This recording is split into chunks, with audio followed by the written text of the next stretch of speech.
This is a story of a philosopher king. Marcus Aurelius, born AD 121, the highly esteemed Roman emperor and notable Stoic philosopher, ruling from AD 161 till his death in 180. His reign signifies the conclusion of the Pax Romana, the Roman Empire's most protracted era of relative tranquility and security. He co-reigned with Lucius Verus until his death in 169, and his was a rule characterized by military engagements, notably fights with the Parthian Empire and Germanic tribes. But notwithstanding these hurdles, Marcus Aurelius is mostly recognized for his intellectual writings, especially Meditations, a compilation of personal, deep reflections and concepts on Stoic philosophy that continues to captivate us to the modern day. It remains one of the most significant philosophical texts, giving us insight into the prudent and balanced intellect of a ruler striving to comprehend his duties as both a leader and an individual. And so his reign is frequently referenced as a paradigm of exemplary governance under crisis, highlighting duty, discipline, and the significance of rational thought. Welcome to the channel. Good to see you back here if you're returning. And anyone who's new, well, it's good to meet you. As always, let's have a spirited discussion in the comments. Let me know what you think about Marcus Aurelius, Stoicism. Or perhaps you want to wait until the end of the video, if you can make your mind up by that time. As always, like and subscribe, and let's all get really relaxed. We're going back to the old days once again. So let's begin. Born in Rome in April of 121 AD, the great Marcus Aurelius, known by several names of course throughout his life, reflects the key stages of his upbringing and career, and we'll get to them later on. Of course, early in his life he was sometimes referred to as Marcus Annius Verus, a name that he may have adopted following his father's death and informal adoption by his grandfather. There are a few other names from his youth that include Marcus Annius Catilius Severus or Marcus Catilius Severus Annius Verus. Upon his adoption by Antoninus Pius as heir to the throne, Marcus took the new name Marcus Aelius Aurelius Verus Caesar, and after becoming emperor, he was officially known as Marcus Aurelius Antoninus Augustus. I know they're all pretty long names, but for the most part we're going to be referring to him as Marcus Aurelius unless we are in a former context which demands we use a different naming convention. So don't get confused. So, his father, Marcus Annius Verus III, came from a prominent Roman family, namely the Anni Veri, and they originally came from Ucubi in Baetica, which is kind of around modern-day Andalusia in Spain. The Anni Veri family claimed descent from the ancient Roman king Numa Pompilius and gained influence in Rome during the 1st century AD. Marcus's mother, Domitia Lucilla Minor, was a wealthy Roman noblewoman and the daughter of Calvisius Tullus. She inherited substantial wealth too, including a brickworks located on the outskirts of Rome. Pretty lucrative business, especially at that time when Rome was going through a period of urban expansion. We're going to need a lot of bricks. Well, that wasn't all. Her properties also included the Horti Domitia Calviliae, a villa on the Caelian Hill in Rome, a fancy area. And so Marcus grew up in this very villa, and he seemed to have been quite enjoying growing up in these circumstances, affectionately later in his diaries referring to it as my Caelian. Now, Marcus's father died around 125 or 126, when Marcus was only 3 years old. Although he had a few memories of his father, very few though, he reflected in his meditations that he inherited his sense of modesty and manliness from him, and respected his father's reputation. Now, onto his childhood. He spent most of it in that aforementioned Caelian Hill, a wealthy neighborhood in Rome known for its grand aristocratic homes, but very few public buildings. Of course, his grandfather, Marcus Annius Verus II, owned a palace near the Lateran, where Marcus lived for much of his youth. In meditation, he expresses a lot of gratitude to his grandfather for instilling values such as integrity and temperance within him. Seems to have done quite a good job of it, although he was less fond of his grandfather's mistress, who moved into the household shortly after his grandmother's death. The old evil stepmother, all too common. So, what about Marcus as a boy? Well, from a very early age he demonstrated this strong interest in physical activities, particularly wrestling and boxing. Wasn't a philosophy nerd by any means. Now, he trained in both wrestling and armored combat, and even joined the Salii. That was a priestly order that was dedicated to the god of war, being Mars, and he was tasked with maintaining the sacred Ancilia shields. He was also privately educated, pretty normal for Roman aristocracy, having as many tutors as you can with all of the normal subjects. One of his earlier tutors, the painter Diognetus, also introduced him to philosophy. Of course, under his influence, he adopted a simple philosopher's lifestyle, including wearing a rough Greek cloak, and he even slept on the floor for quite some time, until his mother finally convinced him to use a bed. Perhaps she was worried that he would end up being like Diogenes out there sleeping in a little, what was the thing he slept in? It was a big kiln or a big pot, I believe.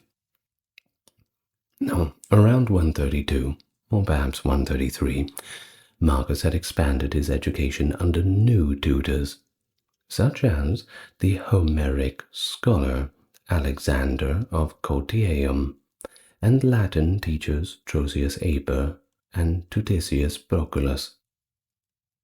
Marcus later acknowledged the influence of Alexander, particularly in shaping his clear and thoughtful literary style. Now, moving on to 136. This was the time of Emperor Hadrian, and unfortunately at this time he suffered a near-fatal hemorrhage. You think it would have killed him, but it didn't. And while he was recovering, he adopted Lucius Caonius Commodus, Marcus's future father-in-law, as his heir. Of course, this was not taken very well by the Senate, and despite widespread opposition and Lucius Aelius's frail health, Hadrian renamed him Lucius Aelius Caesar, and having a name like that, well, you better deserve the title. Now, Lucius's poor condition was evident when he struggled to lift a ceremonial shield during an official event, a kind of moment of public embarrassment. Certainly raises a few eyebrows. After a brief assignment on the Danube frontier, however, he proved himself and returned to Rome.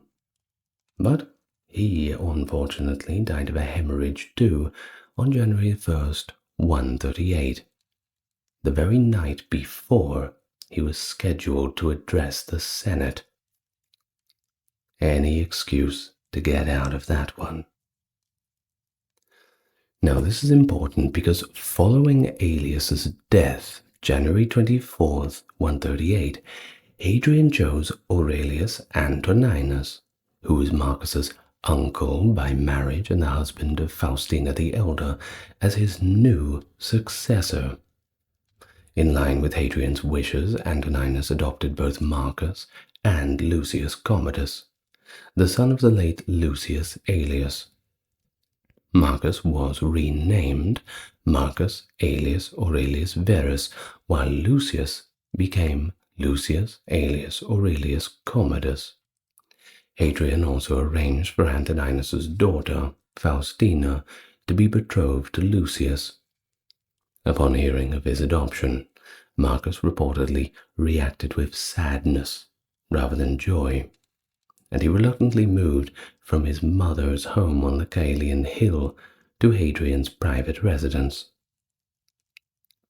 Now, that same year, Hadrian requested the Senate exempt Marcus from the law prohibiting men from serving as quaestor before the age of 24.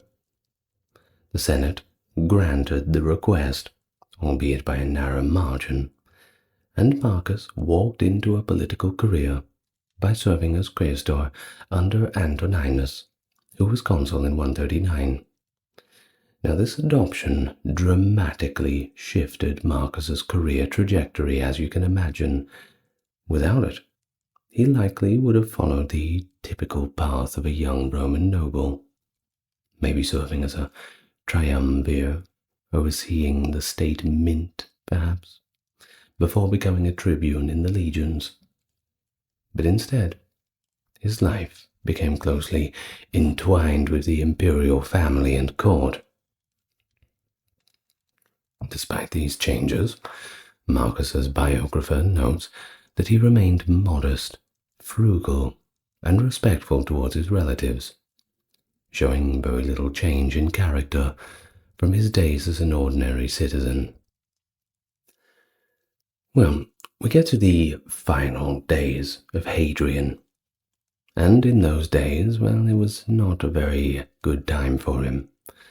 Plagued by all sorts of illness, he actually attempted to take his own life.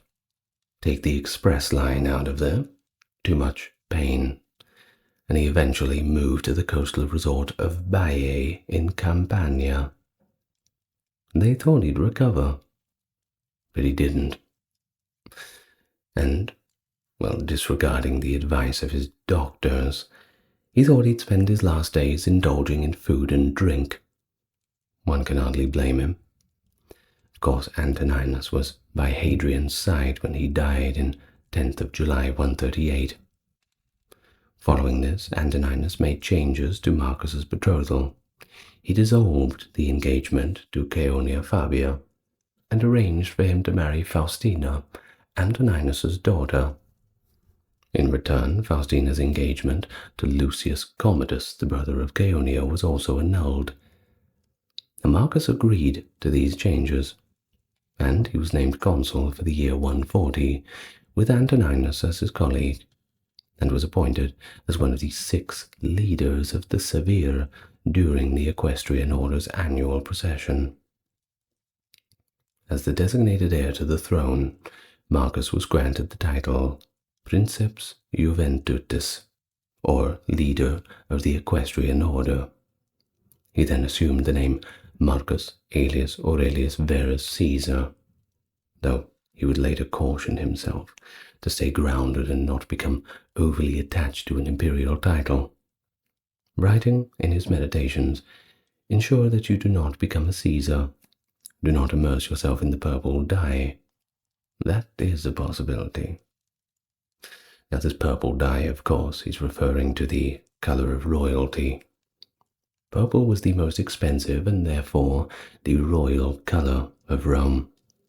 The only way they could really get it was by, I believe it was the blood of certain sea urchins. Something like that. Not exactly sure. But rest assured that I am sure that it was the most expensive and therefore the royal color. Now, Antoninus insisted that Marcus inhabit the house of Tiberius, the imperial house on the Palatine Hill, and adopt the customs of his new position, the olicum fastigium, or pomp of the court, despite Marcus not really wanting to do any of this. Now, of course, Marcus would find it challenging to harmonize the courtly existence with his more philosophical aspirations. He wanted to do other things with his life. One can hardly blame him for that. But he convinced himself that it was a feasible objective. Quoting, "Where life exists, it is feasible to lead a virtuous life rather. Life can thrive in a palace, so it is feasible to lead a virtuous life in a palace." Yet he encountered his fair share of challenges regardless. He would reproach himself in the Meditations for misusing court life in the presence of others. Well, on January the 1st, 145, he assumed the position of consul for a second term. His mentor, Fronto, advised him to rest sufficiently, writing in a letter, "so that you may enter the Senate with a healthy complexion, and deliver your speech with a robust voice." Marcus had previously expressed concern over his health in another letter to Fronto, writing, "As for my strength, I am beginning to recover, and there is no longer any sign of the pain in my chest." He also mentioned an ongoing ulcer, for which he was undergoing treatment, ensuring that he refrained from any activities that might impede his recovery. Marcus, who was never particularly strong or healthy, earned the admiration of Cassius Dio for his unwavering dedication during his later years, despite his previous and various ailments. Well, in April of 145, Marcus married Faustina, who was legally considered to be his sister following his adoption by Antoninus. The marriage had been arranged since early 138. Now, we don't really have much details of the ceremony, which is unfortunate, but the biographer of Aurelius described it as noteworthy. I'm afraid that's all we have. But there were coins minted, which is something, with the portraits of the couples, and Antoninus officiated the ceremony as Pontifex Maximus. Of course, Marcus's own letters don't really mention much of the marriage, and any references to Faustina are pretty short, and there isn't very many of them. Well, following his assumption of the toga virilis in 136, Marcus likely began formal instructions in oratory. This is like rhetoric, giving speeches, that sort of thing. Now, he had 3 Greek tutors, Anninus Macer, Caninius Celer, and Herodes Atticus, and 1 Latin tutor, Marcus Cornelius Fronto. The latter 2 were highly esteemed orators at the time, experts in the field, though it's probable that they became his mentors after his adoption by Antoninus in 138. The prominence of Greek teachers underscores the importance of the Greek language to the Roman nobility. Either way, the era marked the height of the second sophistic, that is, the revival of Greek literature and culture within Rome, which deeply influenced pretty much every asset of Roman intellectual life. Greek culture walking hand in hand with Rome. Of course, despite his Roman upbringing, you may be surprised to know that Marcus did not compose his meditations in Latin, but rather he wrote the entire thing in Greek, which is of course impressive for a second language. Times were different back then, but we are dealing with the philosopher king, so that is something. Now, Herodes Atticus was more of a controversial figure at the time. He was an extraordinary wealthy Athenian, Some say he was even the richest man in the Eastern Empire. But he had a reputation for arrogance and was disliked by his fellow Athenians for his haughty behavior. Well, that doesn't sound like something a rich person would do. Well, Atticus was a vocal critic of Stoicism, which is no surprise for someone with all that money, dismissing its pursuit of apatheia, the freedom from passion, as leading to a sluggish, weak existence.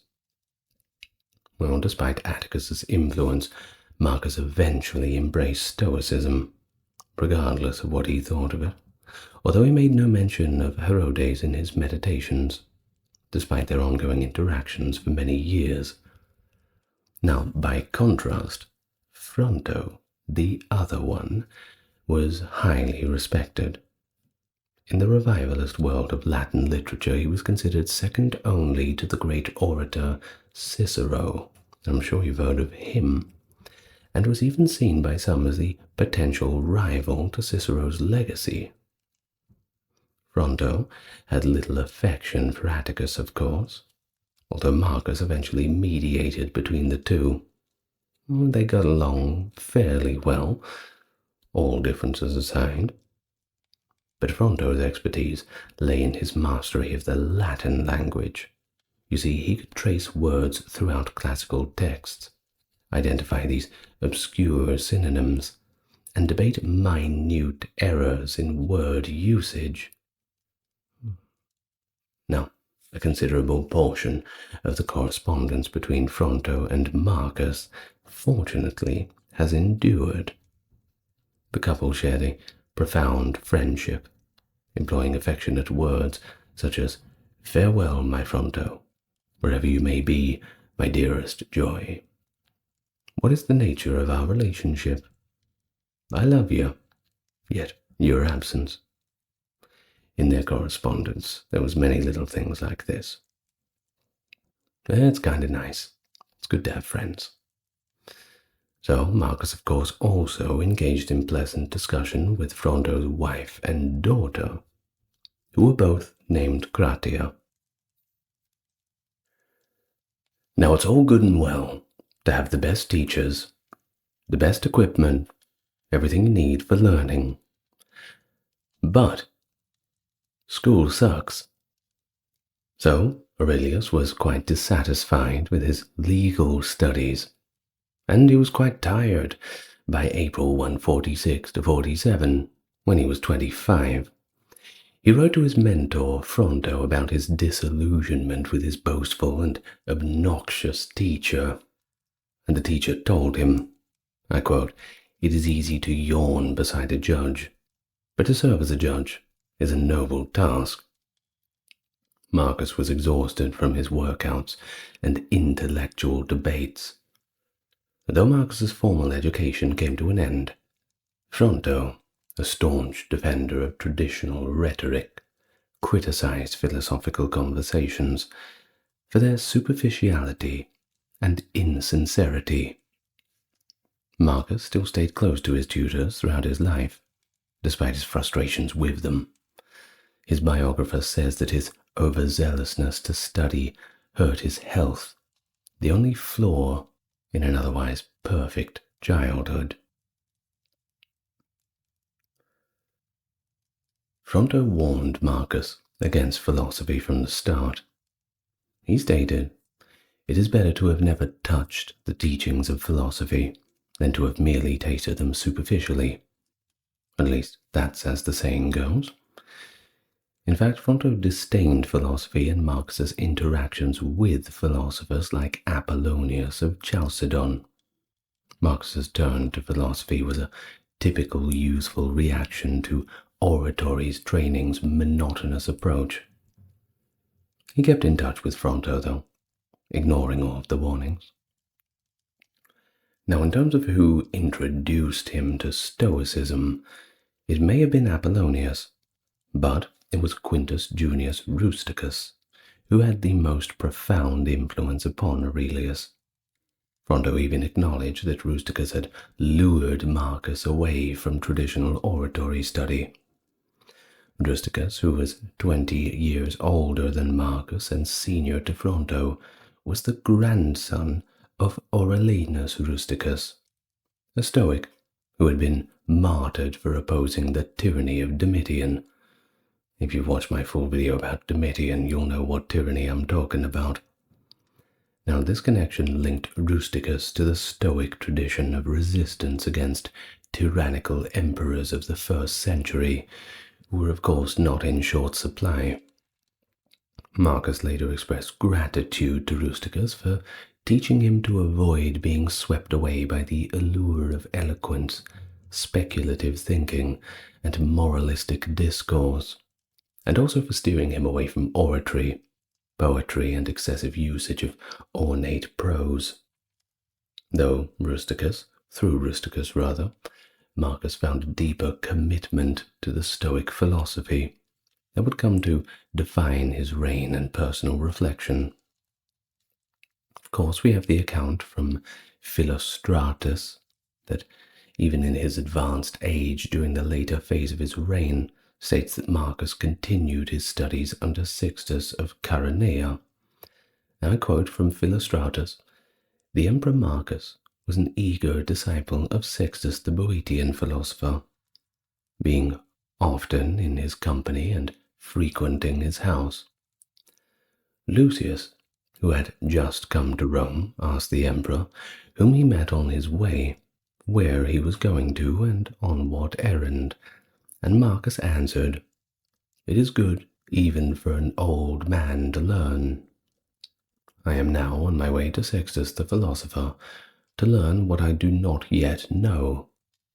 And Lucius, raising his hand to heaven, said, 'Oh, Zeus, the king of the Romans in his old age, takes up his tables and goes to school.'" On the 30th of November, 147, Faustina delivered a daughter named Domitia Faustina. She was the first of at least 13 children, including 2 pairs of twins, that Faustina would conceive under the subsequent 23 years. On the 1st of December, Antoninus conferred upon Marcus the tribunician power and the imperium, granting him responsibility over the emperor's forces and territories. As tribune, he possessed the authority to present one measure to the Senate following the 4 that Antoninus may propose. His tribunician powers would be reinstated with Antoninus on the 10th of December, 147. The initial reference to Domitia in Marcus's correspondence depicts her as a frail newborn in poor health. Domitia would unfortunately perish in 151, but between this, in 149, Faustina delivered twin sons. Coins of the time commemorate the incident, with the crossed cornucopiae beneath the portrait bust of the 2 young boys, encompassed by the inscription Temporum Felicitas, meaning the gladness of the times. They did not live too long. Prior to the year's conclusion, an additional family coin was minted, depicting the small girl Domitia Faustina alongside an infant boy. A second daughter, Annia Aurelia Galeria Lucilla, was born on the 7th of March 150. Marcus's mother, Domitia Lucilla, died between 155 and 61, possibly shortly after. Annia Galeria Aurelia Faustina may have been born in 153, but Faustina likely had another daughter in 151. There was another son too, Tiberius alias Antoninus, who was born in 152. After Faustina and Marcus's sisters died, Faustina had daughters Fadila and Cornificia in 159 and 160. Now on to Lucius. He entered politics as quaestor in 153, consul in 154 and 61 with Marcus. Lucius only had the son of Augustus title, but he had different temperament than Marcus, and he enjoyed hunting, wrestling, circus games, and gladiatorial contests. He also got married in 164. Now on to Antoninus.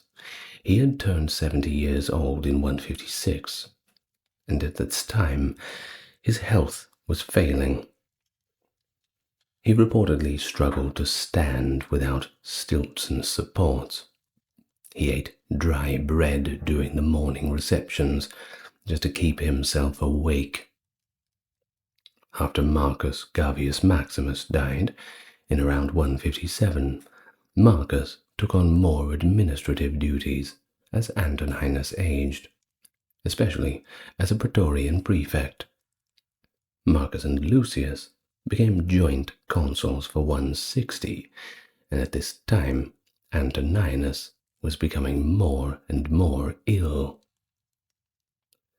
Marcus's biographer says that Antoninus was at his family estate in Lorium, Etruria, 19 kilometers away from Rome, just 2 days before his death.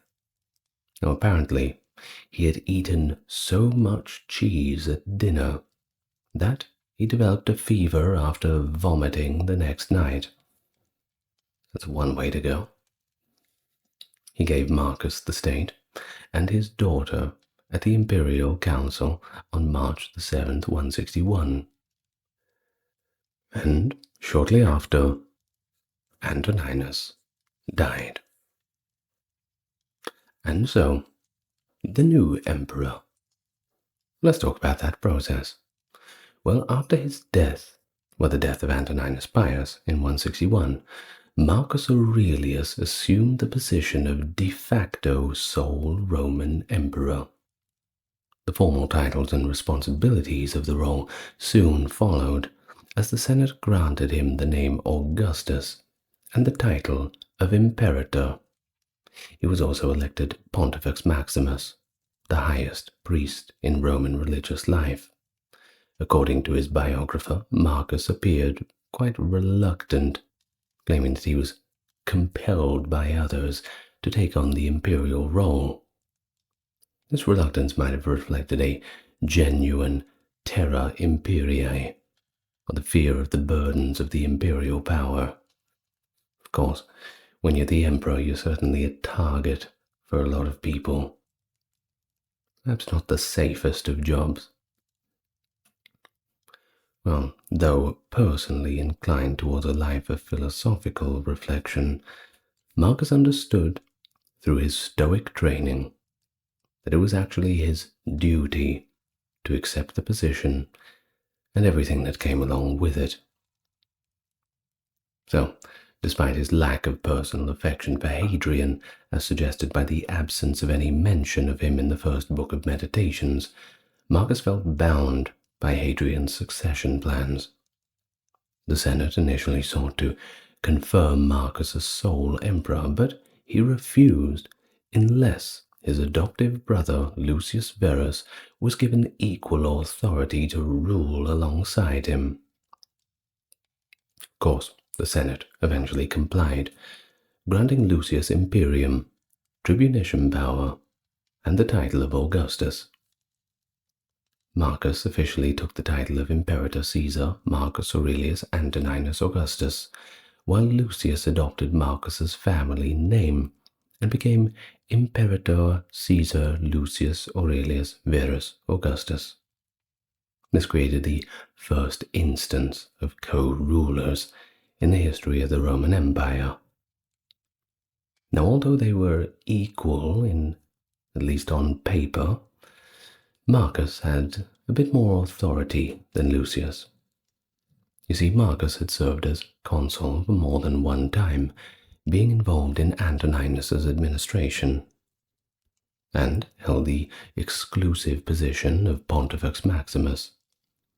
The Roman public would have easily recognized Marcus as the senior emperor. Now, his biographer also noted that Verus obeyed Marcus, as a lieutenant obeys a proconsul or a governor obeys the emperor. Following their confirmation by the Senate, both emperors proceeded to the Castra Praetoria, the Praetorian Guards camp, where Lucius addressed the soldiers. The troops hailed both Marcus and Lucius as imperatores, and following the precedent set by emperors since Claudius, Lucius offered the soldiers a donativum, or special bonus. However, this payment was notably more generous than those of previous reigns, amounting to about 20,000 sesterces, about 5,000 denarii for each soldier, with additional rewards for officers.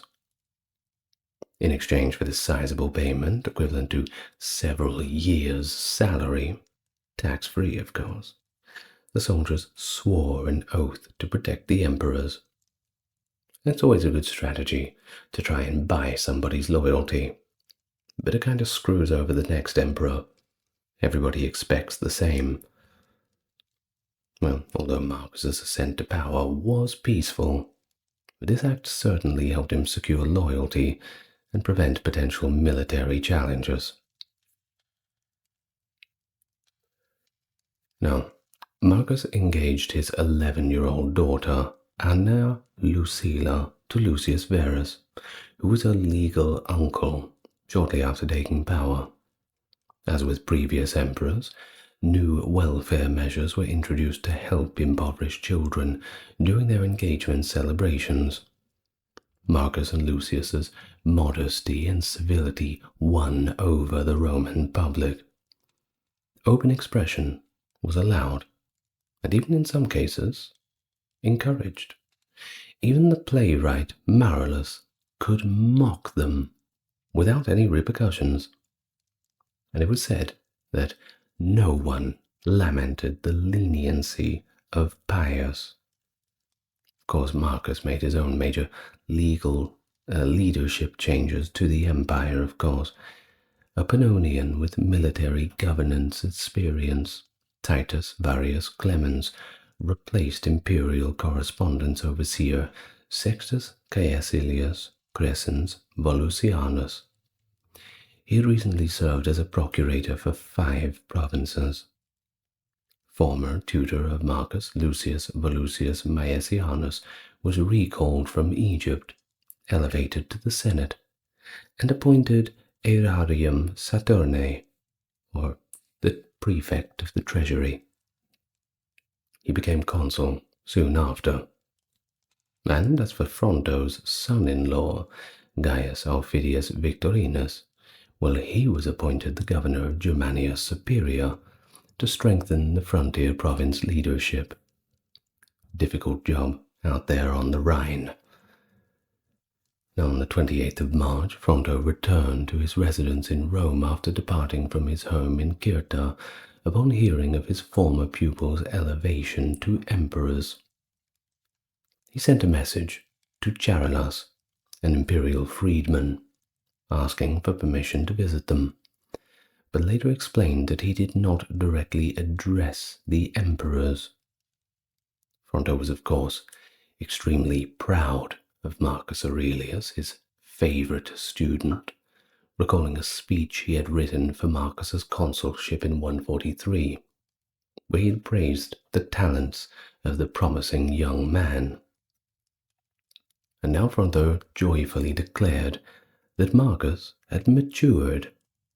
I quote from Fronto's words, "Back then you had great potential. Now you show refined excellence." He compared Marcus's development to that of a crop reaching full harvest, fully realizing his grandest expectations. Of course, Fronto summoned only Marcus to meet him. He didn't really care too much about Lucius. But then again, sorry Lucius, but no one really does. Hey, someone had to say it. Well, Fronto held Lucius Verus in lesser regard, just like everybody else does, considering his pursuits trivial compared to Marcus's. Lucius once asked Fronto to settle a trivial dispute between himself and his friend Calpurnius regarding 2 actors, In contrast, Marcus updated Fronto about his reading habits, mentioning that he had been reading Coelius and a short piece by Cicero, and he also shared family news. Marcus's daughters were also staying in Rome with their great-great-aunt Matidia. As he thought, the countryside air was simply too cold for them. Oh, that's a shame. He also requested Fronto for some eloquent literature recommendations, mainly from Cato, Cicero, Sallust, or Gracchus, or even some poetry, as apparently he needed something to distract and uplift him from all the stuffed shirt monotony of being an emperor. Now, while Marcus's reign did begin smoothly, with his focus on philosophy and winning over public favor, it would soon become evident that dark times lay ahead. The coinage of 161 had announced the felicitas temporum, good times, of course. But these good times were shortly lived. In the autumn of 161, or perhaps the spring of 162, the Tiber River flooded, submerging large areas of Rome, killing livestock and causing famine in the city. Both Marcus and Lucius took immediate action to address the crisis. In line with past imperial responses to famines, the emperors ordered the distribution of grain from Rome's granaries to the affected Italian villages. Of course, Marcus was adored by the Roman people, an exemplary emperor, devoted student, and, most importantly, remarkably eloquent, making his first rule Fronto's most joyful. Now, Marcus's Senate speech after the Cyzicus earthquake showed his rhetorical skills too. The Senate was astonished by it. Quoting, "The city was stirred by the earthquake as suddenly and violently as your audience was by your address." Fronto's words, of course, always in praise of Marcus. Now, Antoninus's final concerns were the state and foreign monarchs that had mistreated him. Now, Vologases IV of Parthia acted in the late summer, or perhaps early fall of 161. Vologases invaded Armenia, which was at the time a Roman client state, quickly deposing its king and appointing Pacorus, who was an Arsacid just like himself. Now, Marcus Sedatius Severianus, a Gaul with military experience, governed Cappadocia, a key region in all Armenian battles. After being convinced by the prophet Alexander of Abonatacus that he could easily defeat the Parthians and achieve personal glory, Severianus led a legion, possibly the 9th Hispana, into Armenia, but Chosroes, the powerful Parthian general, captured him at Elagia, a town just beyond the Cappadocian borders upstream of the Euphrates. Well, unfortunately, the prophet was perhaps a little bit mistaken, because Severianus took his own life after failing to defeat Chosroe, and his legion, well, they were all destroyed. 3 days were spent on the campaign. Only 3 days, and it was all over. Now, that's a shame. Well, of course, that wasn't the only frontier. You go a little bit north, take a turn to the west, you find yourself in Britain. Go a little bit on the other side, you're on Raetia. And a little bit east, Upper Germany. And this was where Taunus Chati had recently breached the limes. Further conflict, of course, was possible. Marcus was unprepared. In fact, the biographer notes that Marcus remained with Antoninus during his 23-year reign rather than in the provinces, where the most previous emperors had started their careers. Antoninus did not train him in the military, and this is the problem with him getting into the position he did so early. He didn't have that traditional route of being in the thick of the conflict. He just didn't have the exposure. But let's not underestimate him. Well, the Syrian governor's forces were defeated by the Parthians and fled in chaos. The Parthian border received reinforcements, with Danubian legions and African senator Julius Geminius Marcianus, commander of the 10th Gemina, at Vienna, went to Cappadocia. 3 legions, the first Minervia from Bonn in Upper Germany, the second Adiutrix from Aquincum, and the 5th Macedonica from Troesmis, set out to the east. Governors were then ordered to avoid combat on the northern frontiers. Marcus's first cousin, Marcus Annius Libo, became the governor of Syria. He started his first consulship in 161, suggesting he was in his early 30s, and he had little military experience as a patrician. Of course, Marcus was always going to choose dependability over skill. He spent a 4-day public holiday in Alsium, a coastal resort town in Etruria. He was too anxious to get relaxation. In correspondence with Fronto, he asserted that he would refrain from discussing his vacation, and Fronto responded, "What? Am I unaware that you travelled to Alsium with the purpose of indulging in games, jesting, and total relaxation for 4 consecutive days?" He then urged Marcus to take a respite, referencing the practices of his predecessors. You see, Antoninus, he'd engaged in physical exercise, fishing, and theatrical pursuits, even composing a fable regarding the god's allocation of the day between morning and evening. But Marcus had seemingly devoted the majority of his evenings to judicial affairs rather than leisure activities. He was unable to heed Fronto's counsel, stating, "I have obligations looming over me that are difficult to evade." Aurelius even adopted Fronto's tone to somewhat admonish himself, stating, "How beneficial has my counsel been to you? Even you can assert." He had taken breaks and would continue to do so frequently. However, this commitment to duty, who understands it better than you the extent of the demands? Fronto dispatched Marcus a compilation of new reading materials to alleviate his apprehension around the Parthian conflict, a lengthy and thoughtful letter too, replete with historical allusions. Contemporary editions of Fronto's writings are designated as De Bello Parthico, on the Parthian War.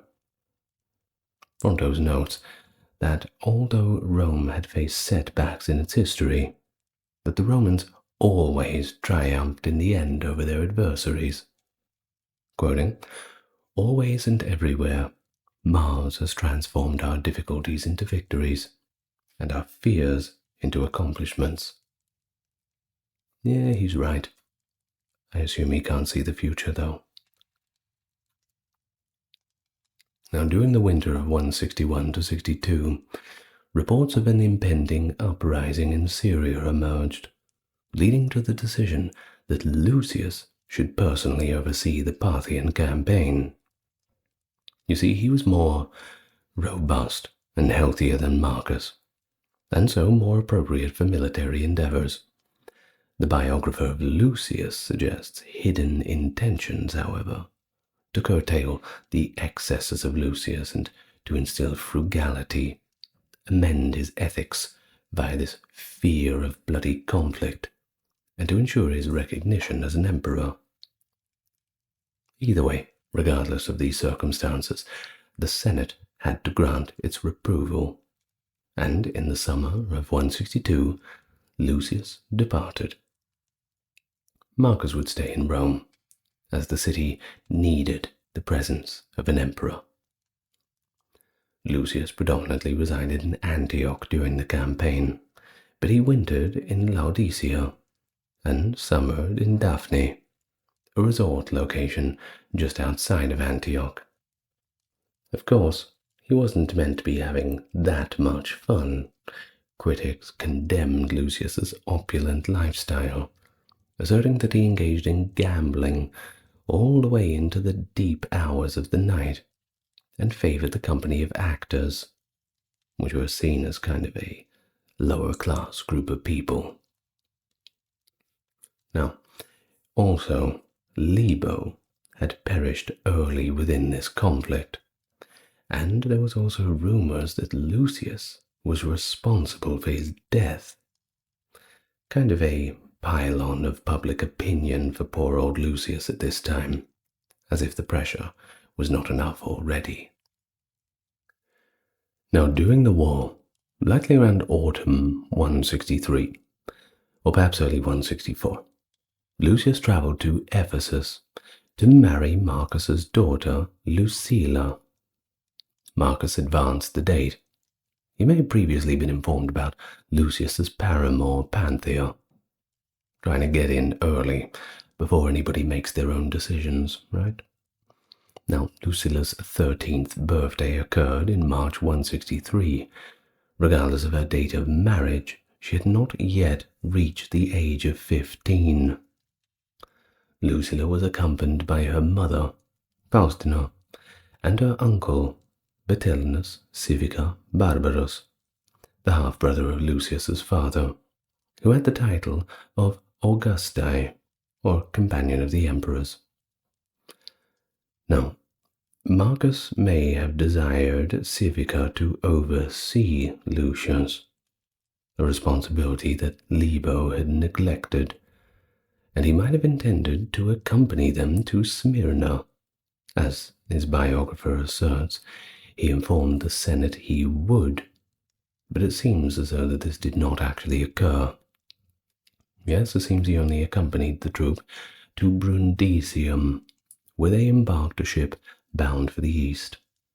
He promptly returned to Rome and issued specific directives to his proconsuls to refrain from granting the group any official reception. The Armenian capital, Artaxata, was also seized in 163, and at year-end Lucius assumed the title Armeniacus.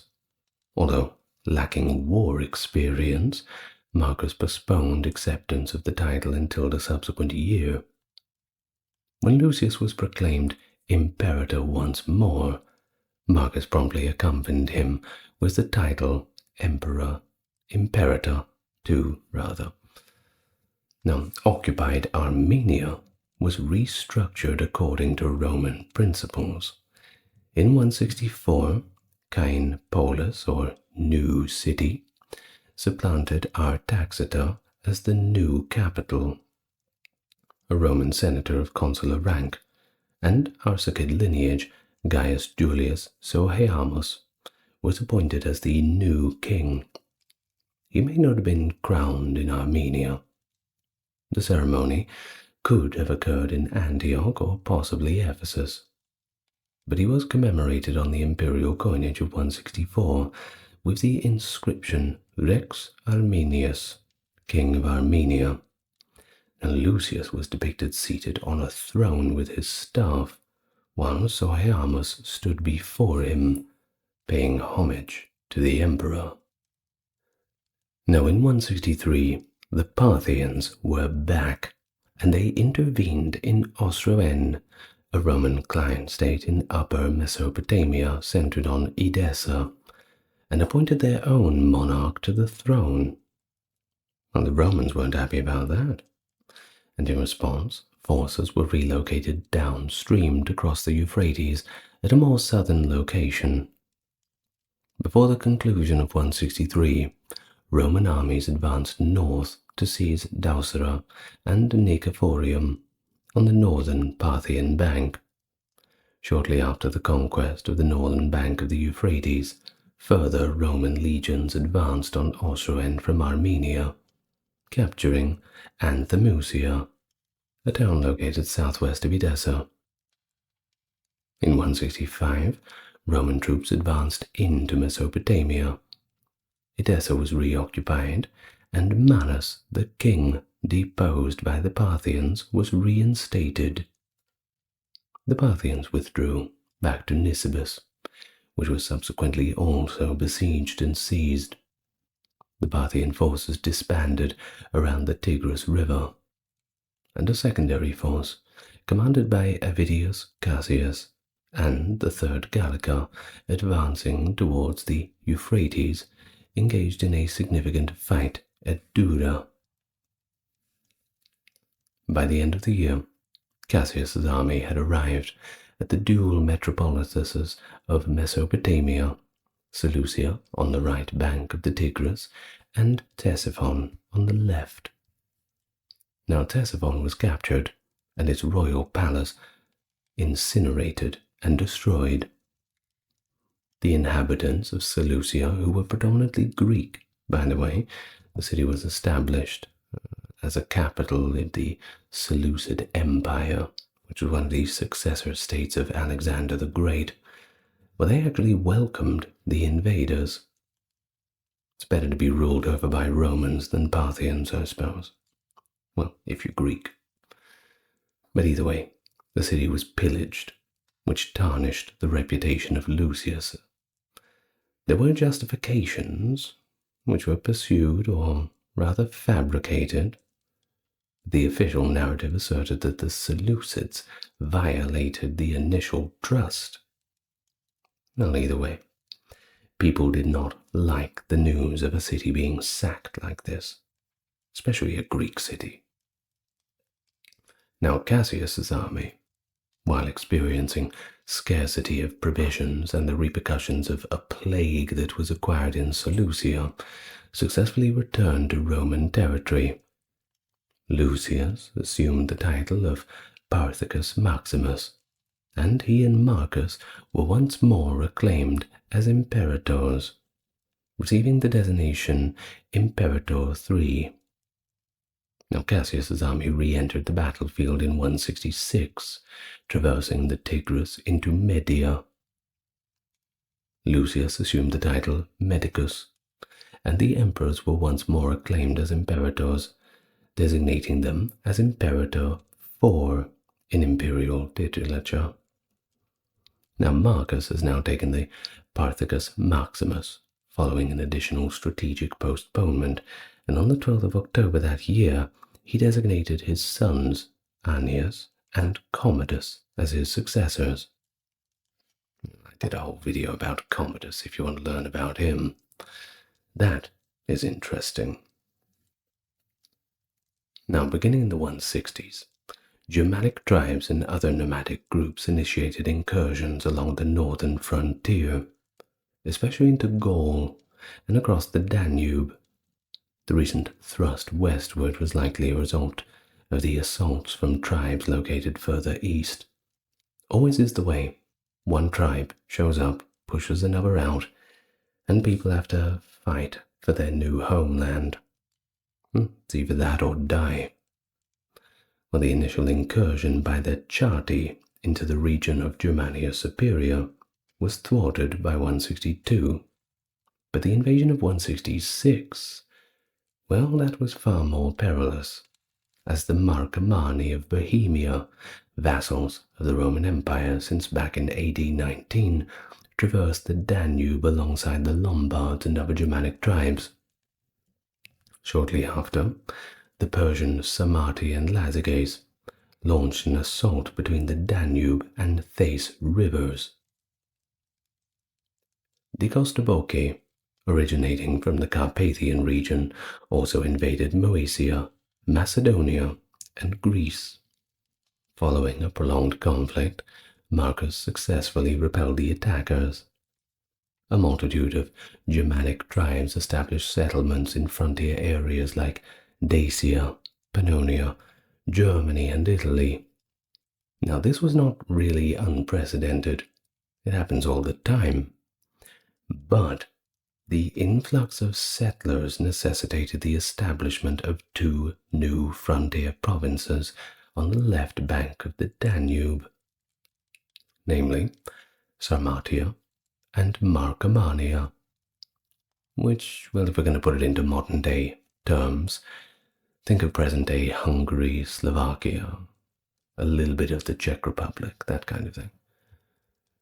So certain Germanic tribes that established themselves in Ravenna insurrected and successfully captured the city. Consequently, Marcus opted not only to refrain from introducing additional barbarians into Italy, but also to expel those who had already been brought there. In 168, two emperors initiated a military operation, driving the invading Marcomanni and Coadi from Aquileia. Lucius Verus, at this time, became ill, and on his way to Rome, he died, likely of the plague. We set this to around the early days of 169. Most likely February, but perhaps January. Now, similar to numerous emperors, Marcus dedicated the majority of his time on legal affairs.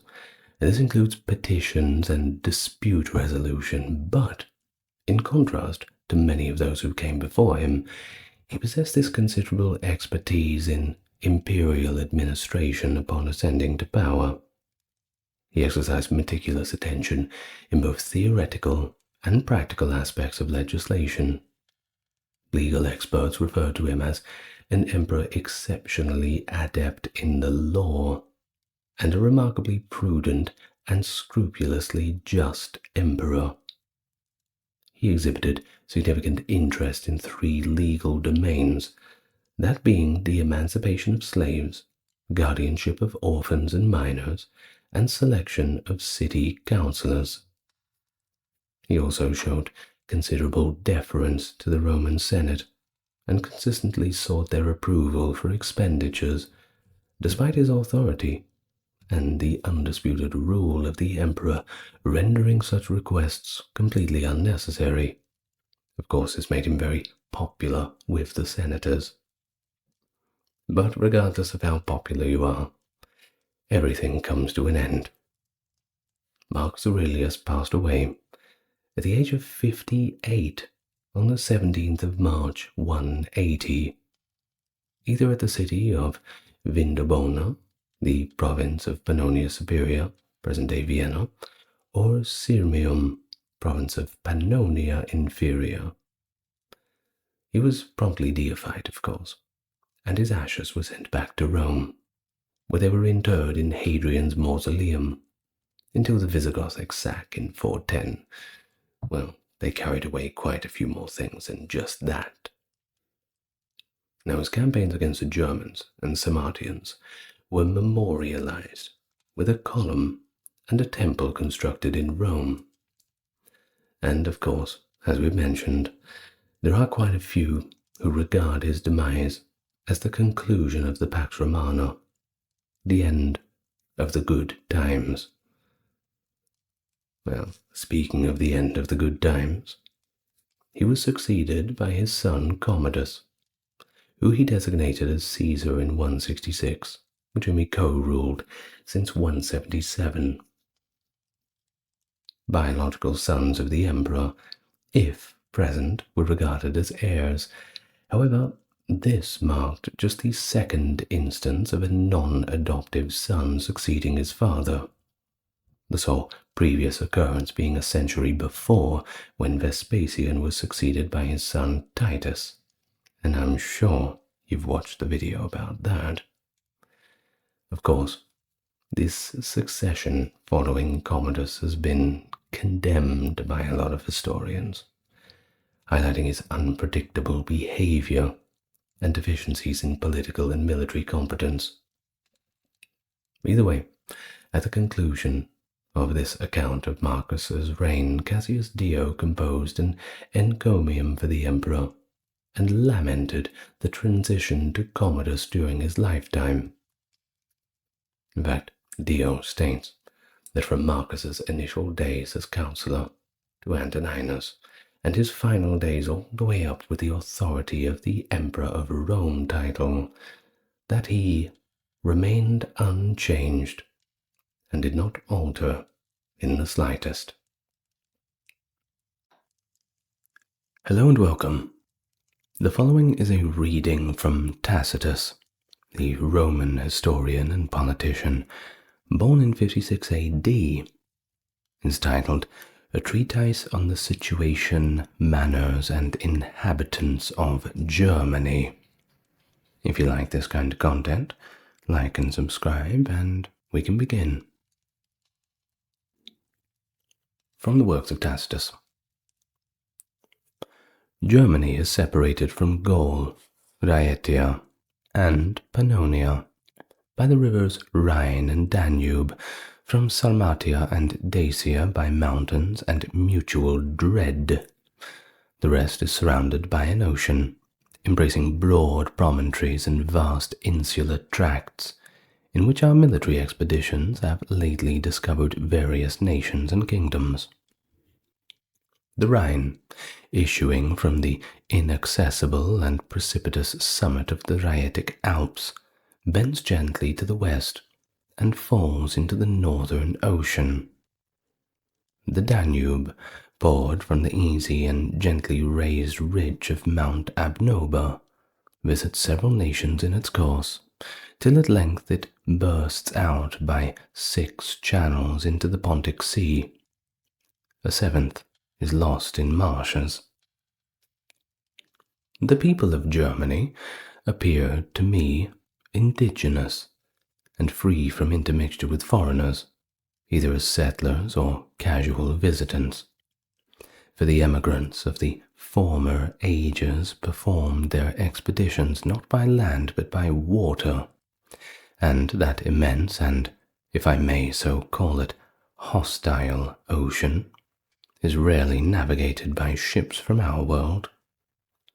Then, besides the great danger of a boisterous and unknown sea, who would relinquish Asia, Africa, or Italy for Germany, a land rude in its surface and rigorous in its climate, cheerless to every beholder and cultivator, except a native? In their ancient songs, which are the only records or annals, they celebrate the god Tuisto, sprung from the earth, and his son Manus as the fathers and founders of their race. To Manus they ascribe 3 sons, from whose names the people bordering on the ocean are called Ignaevones, those inhabiting the central parts, Herminomes, the rest, and Istaevones. Some, however, assuming the license of antiquity, affirm that there were more descendants of the god, and whom more appellations were derived, and those of the Marsi, Gambrivi, Suevi, and Vandali, and all of these are genuine and original names. That of Germany, on the other hand, they assert to be a modern addition, for that the people who first crossed the Rhine and expelled the Gauls are now called the Tungri, were then named Germans, which appellations of a particular tribe, not of a whole people, gradually prevailed, so that the title of Germans, first assumed by the victors in order to excite terror, was afterwards adopted by the nation in general. They have likewise the tradition of Hercules of their country, whose praises they sing before those of all other heroes as they advance to battle. A peculiar kind of verse is also current among them, by the recital of which, termed barding, they stimulate their courage, while the sound itself serves as an augury of the event of impending combat. For, according to the nature of the cry proceeding from the line, terror is inspired or felt, nor does it seem so much an articulate song as the wild chorus of valor. A harsh, piercing note and a broken roar are the favorite tones, which they render more full and sonorous by applying their mouths to their shields. Some conjecture that Ulysses, in the course of his long and fabulous wanderings, was driven into this ocean and landed in Germany, and that Absiburgium, a place situated on the Rhine, and at this day inhabited, was founded by him, and named Ascipurgion. They pretend that an altar was formerly discovered there, consecrated to Ulysses,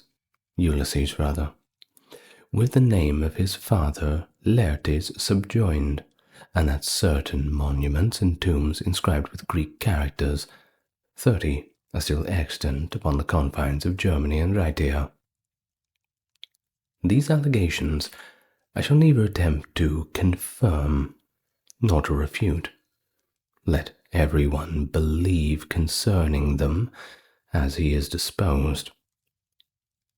I concur in opinion with those who deem the Germans never to have intermarried with other nations, but to be a pure, unmixed race, and stamped with a distinct character.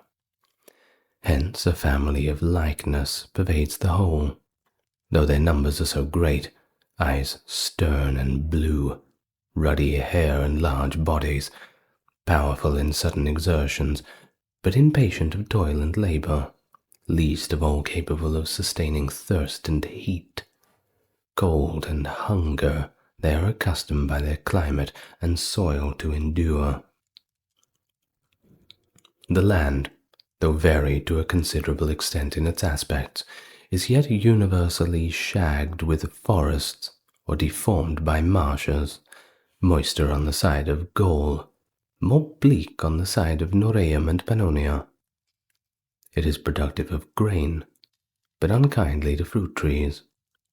It abounds in flocks and herds, but in general of a small breed. Even the beeve kind are destitute in their usual steadiness and dignity of the head. They are, however, numerous, and form the most esteemed and indeed the only species of wealth. Silver and gold the gods, I know not whether in their favour or anger, have denied this country. Not that I would assert that no veins of these metals are generated in Germany, for who has actually made the search? The possession of them is not coveted by these people as it is by us.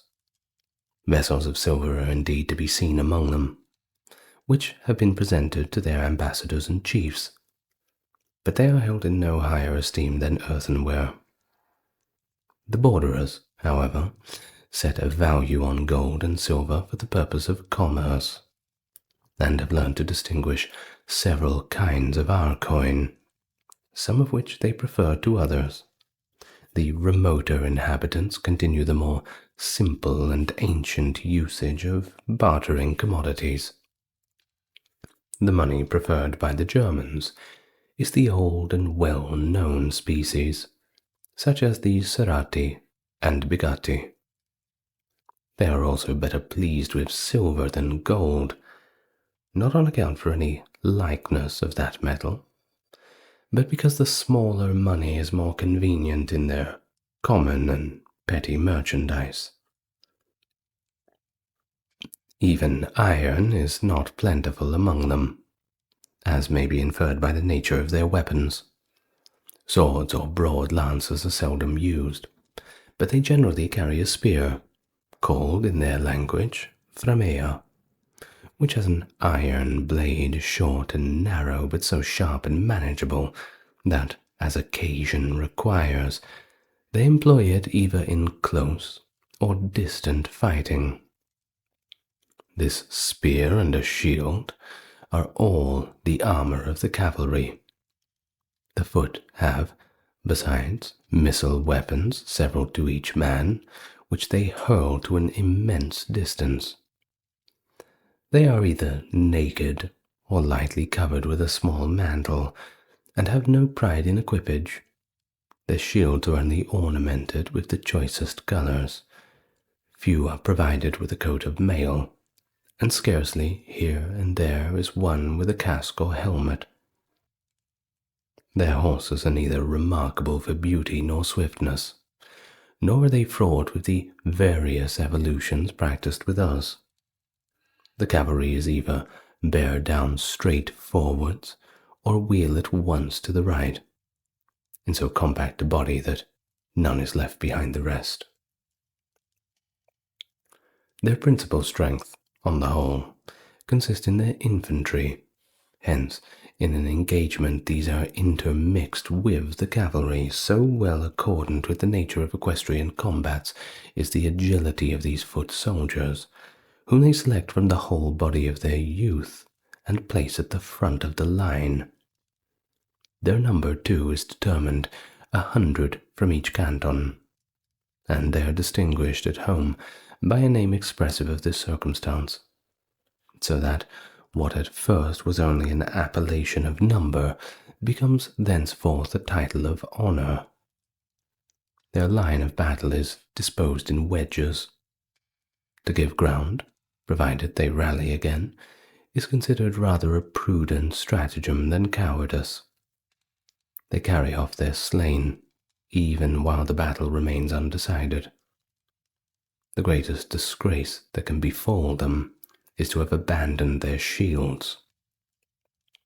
A person branded with this ignominy is not permitted to join in their religious rites or enter their assemblies, so that many, after escaping from battle, have put an end to their infamy by the halter. In the election of kings they have regard to birth, in that of generals to valor. Their kings have not an absolute or unlimited power, and their generals command less through the force of authority than of example. If they are daring, adventurous, and conspicuous in action, they procure obedience from the admiration they inspire. None, however, but the priests are permitted to judge offenders, to inflict bonds or stripes, so that chastisement appears not as an act of military discipline, but as the instigation of the god whom they suppose present with warriors. They also carry with them to battle certain images and standards taken from the sacred groves. It is a principal incentive to their courage that their squadrons and battalions are not formed by men fortuitously collected, but by the assemblages of families and clans. Their pledges are also near at hand. They have within hearing the yells of their women and the cries of their children. These, too, are the most revered witnesses of each man's conduct, that these most liberal applauders. To their mothers and their wives they bring their wounds for relief, nor do these dread to count or search out the gashes. The women also administer food and encouragement to those who are fighting. Tradition relates that armies beginning to give way what have been rallied by the females, though the earnestness of their supplications, the interposition of their bodies, and the pictures they have drawn of impending slavery, a calamity which these people bear with more impatience for their women than themselves, so that those states who have been obliged to give among their hostages the daughters of noble families are the most effectually bound to fidelity. They even suppose somewhat of sanctity and prescience to be inherent in the female sex, and therefore neither despise their counsels nor disregard their responses.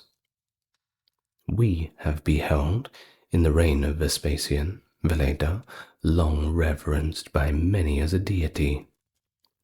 Orima, moreover, and several others were formerly held in equal veneration, but not with a servile flattery, nor as though they had made them goddesses. Of the gods, Mercury is the principal object of their adoration, whom on certain days they think it lawful to propitiate even with human victims. To Hercules and Mars they offer the animals usually allotted for sacrifice. Some of the Suevi also perform sacred rites to Isis. What was the cause and origin of this foreign worship, I've not been able to discover, further than that her being represented with the symbol of a galley seems to indicate imported religion. They conceive it unworthy the grandeur of celestial beings to confine their deities within walls, or to represent them under human similitude. Woods and groves are their temples, and they affix names of divinity to that secret power, which they behold with their eye of adoration alone. No people are more addicted to divination by omens and lots. The latter is performed in the simple manner following. They cut a twig from a fruit tree, divide it into small pieces, which, distinguished by certain marks, are thrown promiscuously upon a white garment.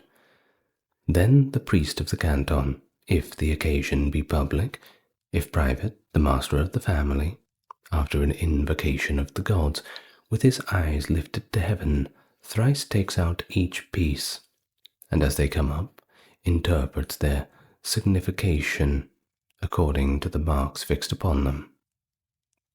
If the result prove unfavorable, there is no more consultation on the same affair that day. If propitious, a confirmation by the omens is still required.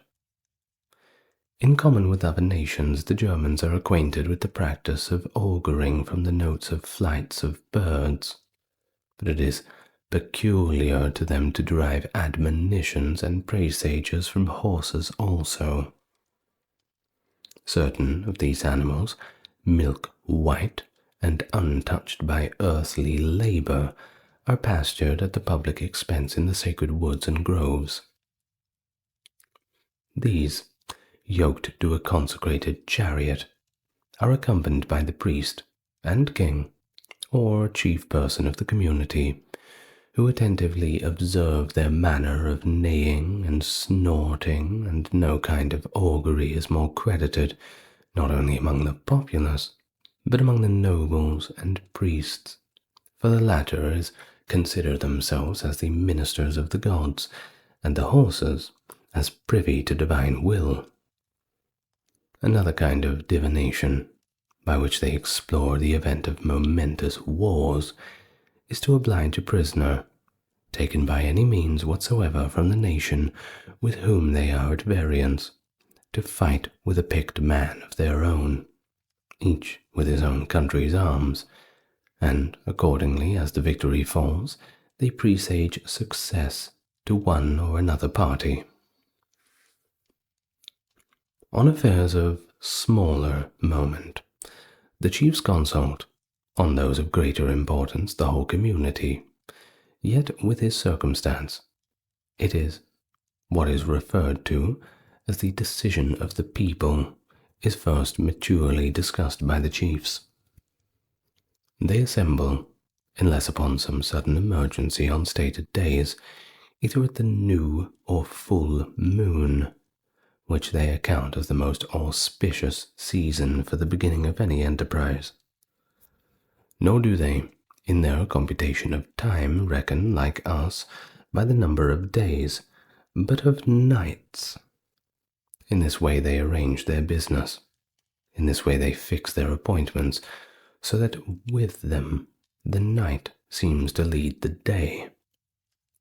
An inconvenience produced by their liberty is that they do not all assemble at a stated time, as if it were in obedience to a command, but 2 or 3 days are lost in the delays of convening.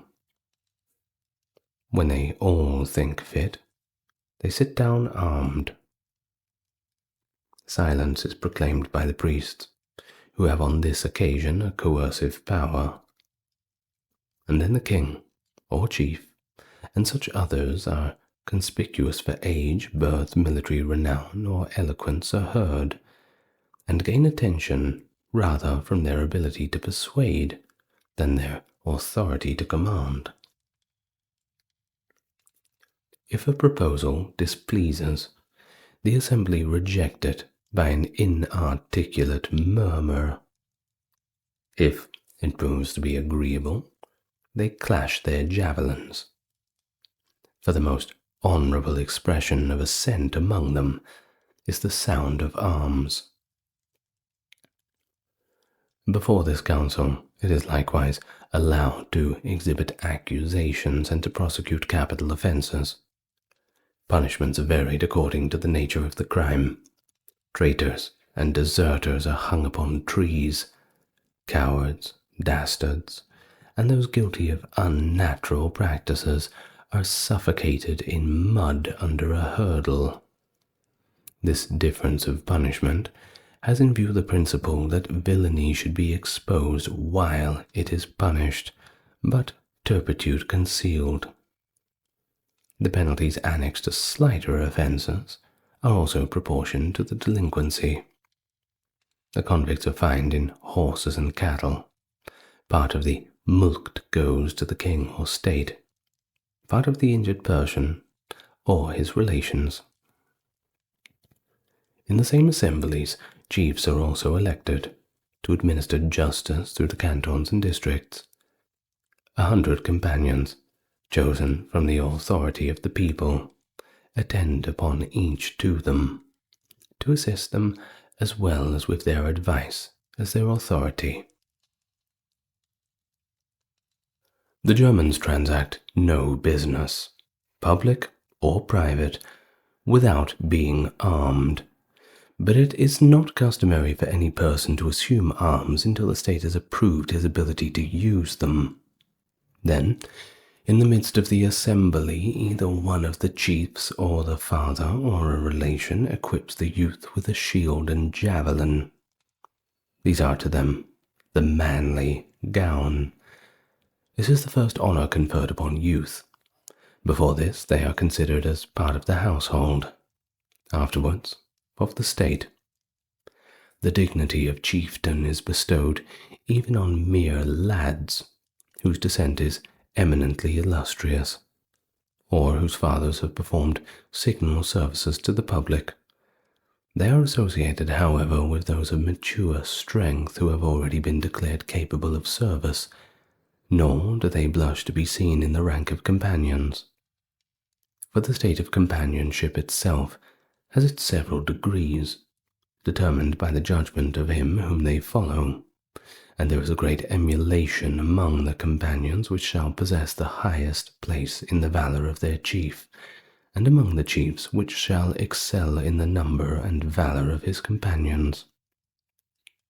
It is their dignity, their strength, to be always surrounded with a large body of select youth, an ornament in peace, a bulwark in war, and not in his own country alone, but among the neighbouring states.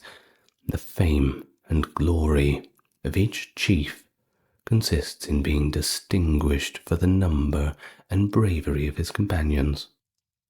Such chiefs are courted by embassies, distinguished by presents, and often by their reputation alone decide a war. In the field of battle, it is disgraceful for the chief to be surpassed in valour.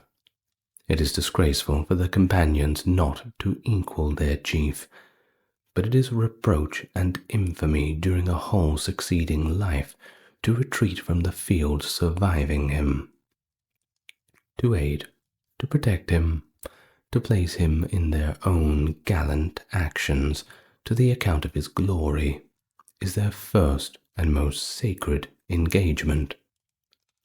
The chiefs fight for victory. The companions fight for their chief. If their native country be long sunk in peace and inaction, Many of the young nobles repair to some other state than engaged in war, for besides that repose is unwelcome to their race, and toils and perils afford them a better opportunity of distinguishing themselves, they are unable without war and violence to maintain a large train of followers. The companion requires from the liberality of his chief the warlike steed, the bloody and conquering spear, and in place of pay he expects to be supplied with a table, homely indeed, but plentiful. The funds for this munificence must be found in war and rapine, nor are they so easily persuaded to cultivate the earth and await the produce of the seasons as to challenge the foe and expose themselves to wounds. Nay, they even think it base and spiritless to earn by sweat what they might purchase with blood. During the intervals of war, they pass their time less in hunting than in a sluggish repose, divided between sleep and the table. All the bravest of the warriors, committing the care of the house, the family affairs, and the lands to the women, the old men, the weaker part of domestics, stupefy themselves into action. So wonderful is the contrast presented by nature, that the same persons love indolence and hate tranquillity. It is customary, then, for several states to present by voluntary and individual contributions cattle or grain to their chiefs, which are accepted as honorary gifts, while they serve as necessary supplies. They are peculiarly pleased with the presents from neighboring nations, offered not only by individuals but by the community at large, such as fine horses, heavy armor, rich housings, and gold chains. We have now taught them also to accept of money. It is well known that none of the German nations inhabit cities, or even admit of contiguous settlements. They dwell scattered and separate, as a spring, a meadow, or a grove may chance to invite them. Their villages are laid out, not like ours in rows of adjoining buildings, but every one surrounds his house with a vacant space, either way by security against fire or through ignorance of the art of building. For indeed they are unacquainted with the use of mortar and tiles, and for every purpose employ rude unshapen timber fashioned with no regards to pleasing the eye. They bestow more than the ordinary pains in coating certain parts of their buildings with a kind of earth, so pure and shining that it gives the appearance of a painting. They also dig subterraneous caves, and cover them over with a great quantity of dung. These they use as winter retreats and granaries, for they preserve a moderate temperature, and upon an invasion, when the open country is plundered, these recesses remain unviolated, either because the enemy is ignorant of them, or because he will not trouble himself with the search. The clothing common to all is a sagum, fastened by a clasp, or in want of that, a thorn. With no other covering, they pass whole days on the hearth before the fire. The more wealthy and distinguished by a vest, not flowing loose like those of the Sarmatians and Parthians, but girt close, and exhibiting the shape of every limb. They also wear the skins of beasts, which the people near the borders are less curious in selecting or preparing than more remote inhabitants who cannot by commerce procure other clothing. These make choice of particular skins, which they variegate with spots and strips of the furs of marine animals, the produce of the exterior ocean and seas to us unknown. The dress of the women does not differ from that of the men, except that they more frequently wear linen, which they stain with purple, and do not lengthen their upper garment into sleeves, but leave exposed the whole arm and part of the breast. The matrimonial bond is, nevertheless, strict and severe among them, nor is there anything in their manners more commendable than this. Almost singly among the barbarians they content themselves with one wife, a very few of them excepted, who, not through incontinence, but because their alliance is solicited on account of their rank, practice polygamy. The wife does not bring a dowry to her husband, but receives one from him. The parents and relations assemble, and pass their approbation on the presents not adapted to please a female taste, to decorate the bride, but oxen, a caparisoned steed, shield, spear, and sword. By virtue of these the wife is espoused, and she in her turn makes present some arms to her husband. This they consider as the firmest bond of union. These, the sacred mysteries, the conjugal deities. That the woman may not think herself excused from exertions of fortitude, or exempt from the casualties of war, she is admonished by the very ceremonial of her marriage that she comes to her husband as a partner in toils and dangers, to suffer and to dare equally with him in peace and war. This is indicated by the yoked oxen, the harnessed steed, the offered arms. Thus she is to live, thus to die. She receives what she is to return inviolate, and honor to her children, what her daughters-in-law are to receive, and again transmit to her grandchildren. They live, therefore, fenced around with chastity, corrupted by no seductive spectacles, no convivial incitements. Men and women are alike acquainted with clandestine correspondence. Adultery is extremely rare among so numerous a people. Its punishment is instant, and the pleasure of the husband. He cuts off the hair of the offender, strips her in the presence of her relations, expels her from the house, and pursues her with stripes through the whole village. Nor is any indulgence shown to the prostitute. Neither beauty, youth, nor riches can procure her a husband, for none there looks on vice with a smile, or calls mutual seduction the way of the world.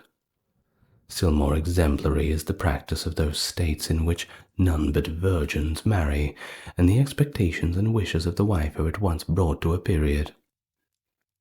Thus, they take one husband as one body and one life, that no thought, no desire may extend beyond him, and that he may be loved not only as their husband, but as their marriage, to limit their increase of children, or put to death any of their later progeny, is accounted infamous, and good habits have there more influence than good laws elsewhere. In every house, the children grow up thinly and meanly clad, so that the bulk of the body and limb which we behold with wonder. Every mother suckles her own children, and does not deliver them into the hands of servants or nurses. No indulgence distinguishes the young master from the slave. They lie together amidst the same cattle, upon the same ground, till age separates and valor marks out the free-born. The youths partake late of the pleasures of love, and hence pass the age of puberty unexhausted. Nor are the virgins hurried into marriage. The same maturity, the same full growth is required.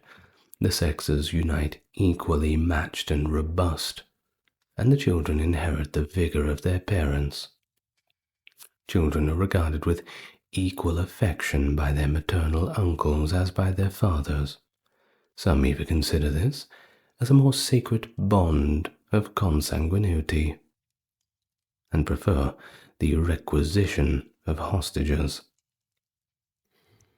as if it held by the mind of the firmer tie, and the family by a more extensive obligation. A person's own children, however, are his heirs and successors, and no wills are made.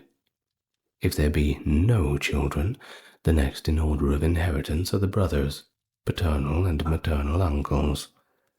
The more numerous are a man's relations and kinsmen, the more comfortable is his old age, nor is it here any advantage to be childless. It is an indispensable duty to adopt the enmities of a father or relation, as well as their friendships. These, however, are not irreconcilable or perpetual. Even homicide is atoned by a certain fine in cattle and sheep, and the whole family accepts the satisfaction, to the advantage of the public weal, since quarrels are most dangerous in a free state. No people are more addicted to social entertainments, or more liberal in the exercise of hospitality. To refuse any person whatever admittance under their roof is accounted flagitious. Everyone according to how his ability feasts his guest. When his provisions are exhausted, he who was late to the host is now the guide and the companion to another hospitable board. They enter the next house uninvited, and are received with equal cordiality. No one makes a distinction with respect to the rights of hospitality between a stranger and an acquaintance. The departing guest is presented with whatever he may ask for, and with the same freedom a wish is desired in return. They are pleased with presents, but think no obligation incurred either when they give or receive. Their manner of living with their guests is easy and affable. As soon as they arise from sleep, which they generally protract till late in the day, they bathe usually in warm water, as cold weather chiefly prevails this. After bathing, they take their meal, each on a distinct seat and a separate table. They then proceed, armed, to business, and not less frequently to convivial parties in which it is no disgrace to pass days and nights without intermission in drinking.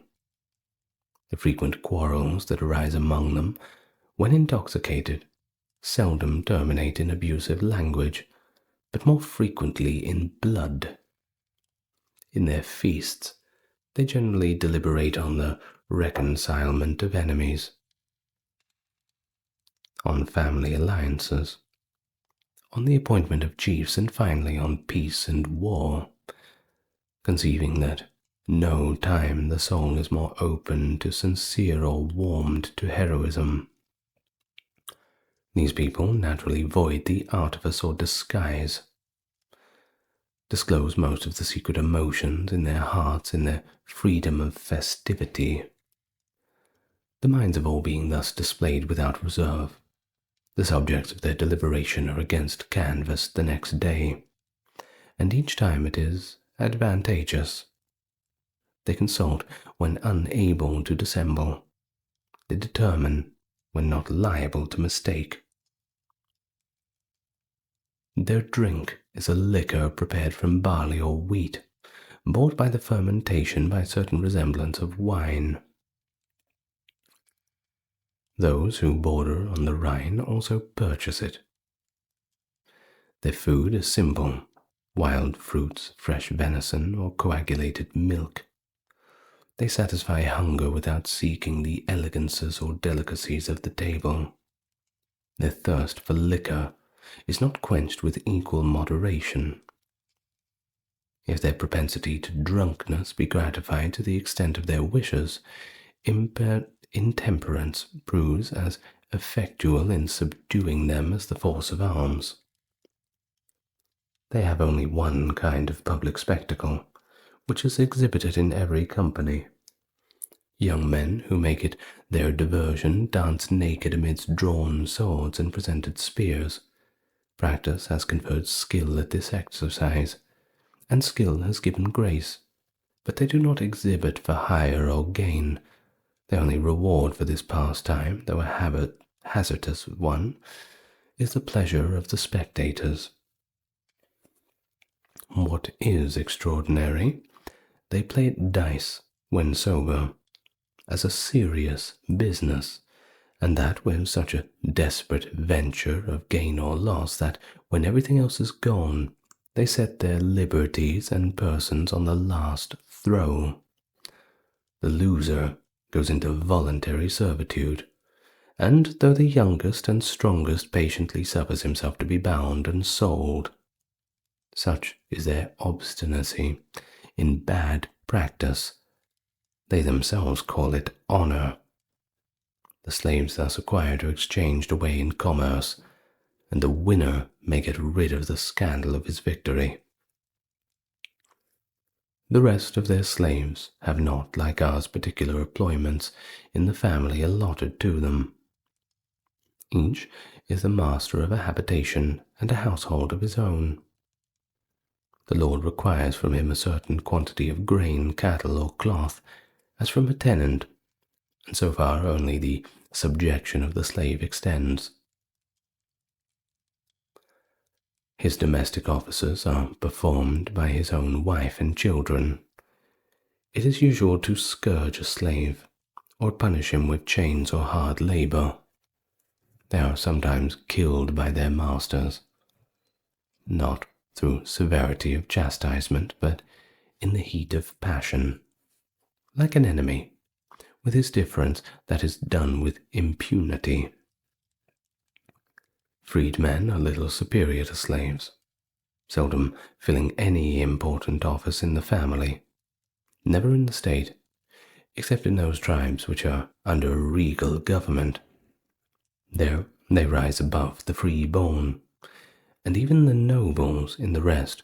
The subordinate condition of the freed men is proof of freedom.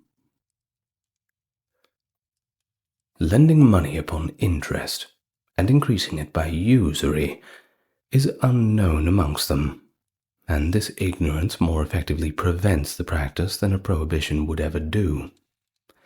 The lands are occupied by townships, in allotments proportional to the number of cultivators, and are afterwards parcelled out among the individuals of the district, in shares according to the rank and condition of each person.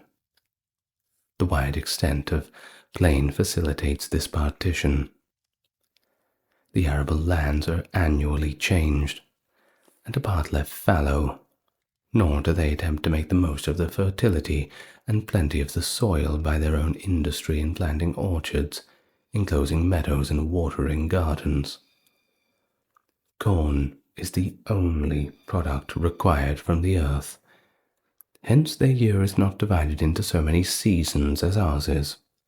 For, while they know and distinguish by name winter, spring, and summer, they are unacquainted equally with the appellation and bounty of autumn.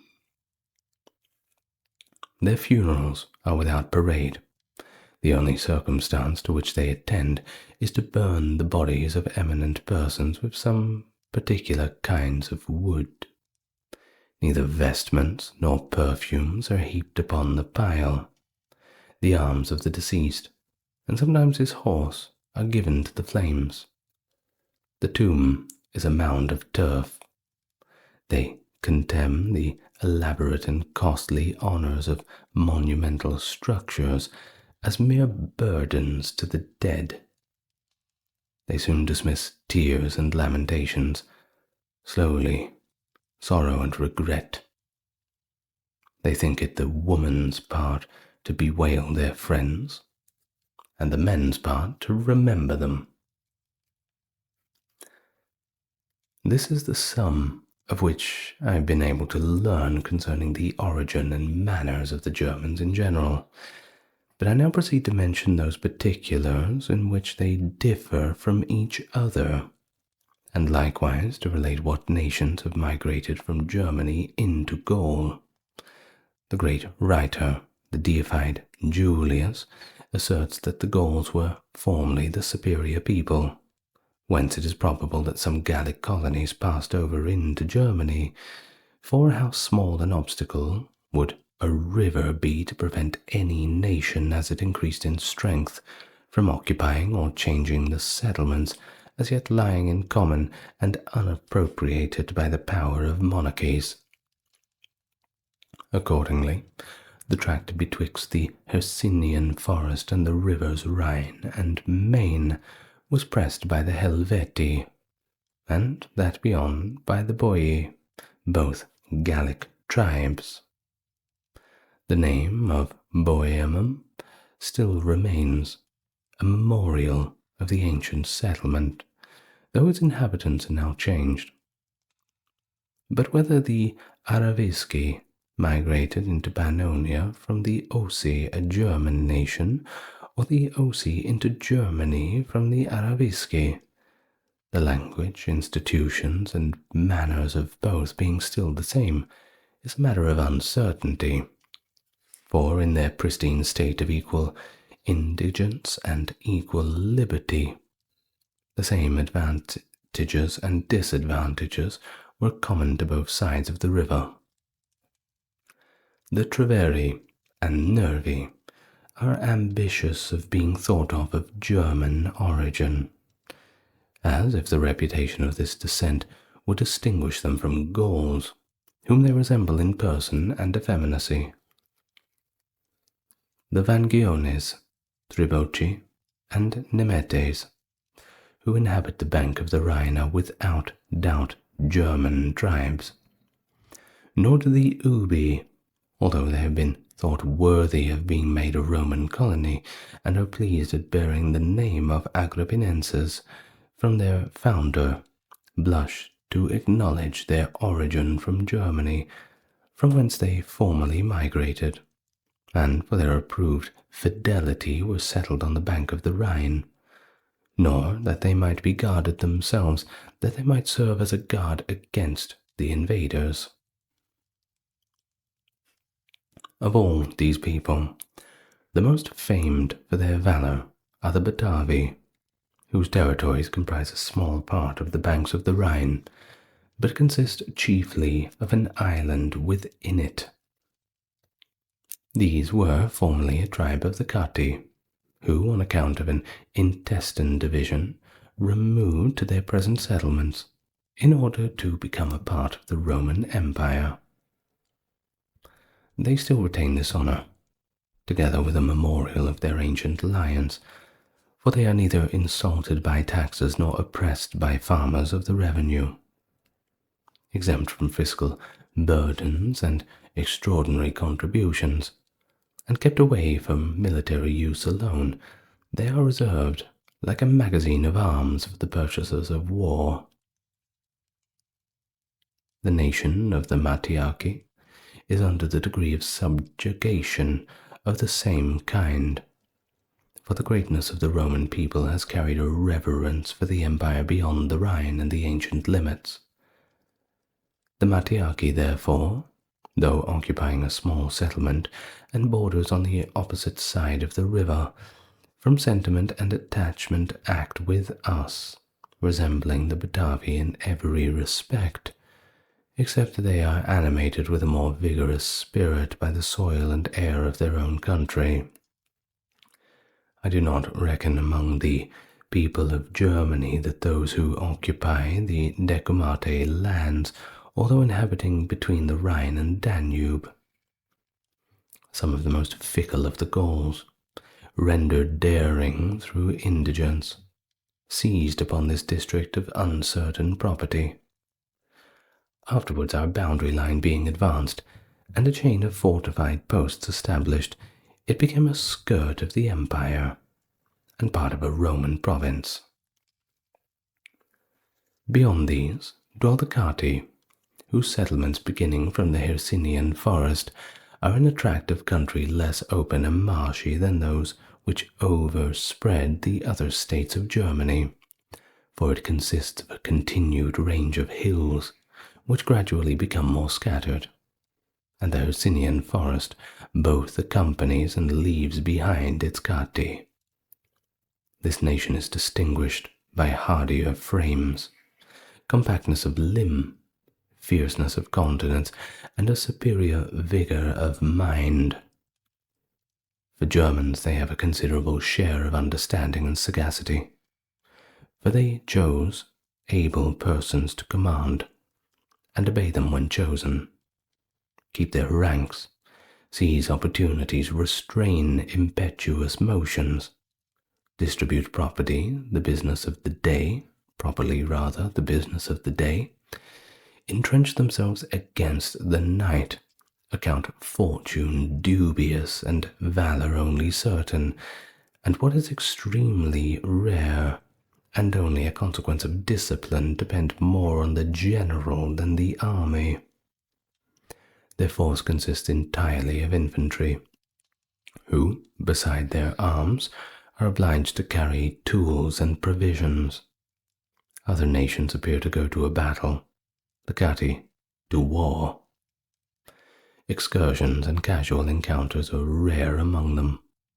It is indeed peculiar to cavalry soon to obtain, and soon to yield the victory.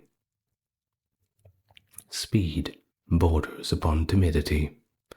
Slow movements are more akin to steady valor. A custom followed by other German nations, only by a few individuals, however, of more daring spirit than the rest, is adopted by general consent among the Cati.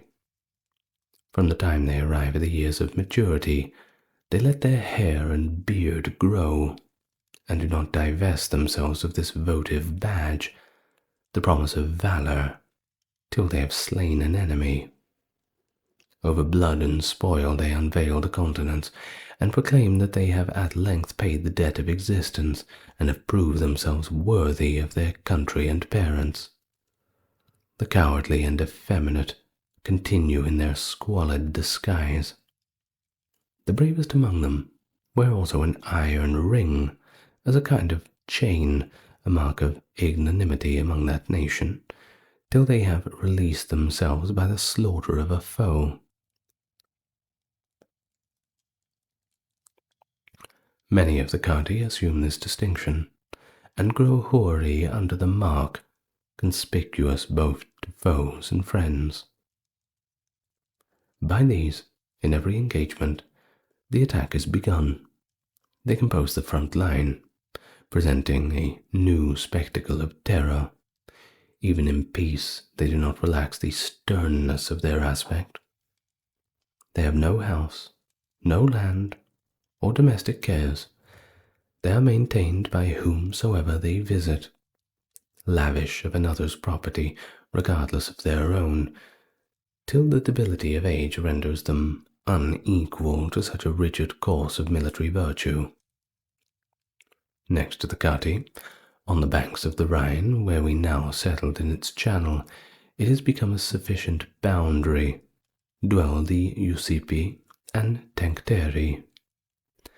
The latter people, in addition to the usual military reputation, are famed for their discipline in their cavalry. Nor is the infantry of the Cati in higher estimation than the horse of the Tencteri. Their ancestors established it, and are imitated by posterity. Horsemanship is the sport of their children, to the point of emulating their youth, and the exercise in which they persevere to old age. Horses are bequeathed along with the domestics, the household gods, and the rights of inheritance. They do not, however, like other things, go to the eldest son, but to the bravest and the most warlike. Contiguous to the Tencteri were formerly the Bructeri, but report now says that the Chamavi and Angrivari migrating into their country have expelled and entirely extirpated them. With the concurrence of the neighboring nations, induced either by hatred of their arrogance, love of plunder, or the favor of the gods towards the Romans, for they even gratified us with the spectacle of battle in which above 60,000 Germans were slain, not by Roman arms, but what was still grander, by mutual hostilities, as if it were for the pleasure of our entertainment. Many of the nations retain and perpetuate, if not an affection for us, at least an animosity against each other. Since while the fate of an empire is thus urgent, fortune can bestow no higher benefit upon us than the discord of our enemies. Contiguous to the Angrivari and Chimari, backwards lie the Dulgibini and Chaussari, and other nations less known. In front, the Frisi succeed, who are distinguished by the appellations of the greater and lesser from their proportional power. The settlements of both stretch along the border of the Rhine and the ocean and include, besides, vast lakes which have been navigated by Roman fleets already. We have even explored the ocean itself on that side, and fame reports that columns of Hercules are still remaining on that coast. Whether it be that Hercules was ever there in reality, or that whatever great and magnificent is anywhere met with is, by common consent, ascribed to its renowned name. The attempt of Drusus Germanicus to make discoveries in this part was significantly daring, but the ocean opposed any further inquiry into itself and Hercules. After a while, no one renewed the attempt, and it was thought more pious and reverential to believe that the actions of the gods were true, rather than to bother investigating them. Hitherto we have traced the western side of Germany. It turns from thence with a vast sweep to the north, and first occurs the country of the Chauci, which, though it begins immediately from Frisia and occupies part of the seashore, yet stretches so far to border on all nations before mentioned, till it winds round so as to meet the territories of the Catti.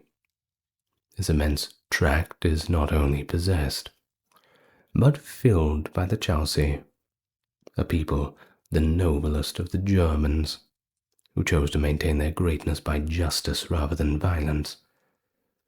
Without ambition, without ungoverned desires, quiet and retired, they provoke no wars. They are guilty of no rapine or plunder, and it is a principal proof of their power and bravery that the superiority they possess has not been acquired by any unjust means. Yet all have arms in readiness, and, if necessary, an army is soon raised, for they abound in men and horses, and maintain their military reputation even in inaction.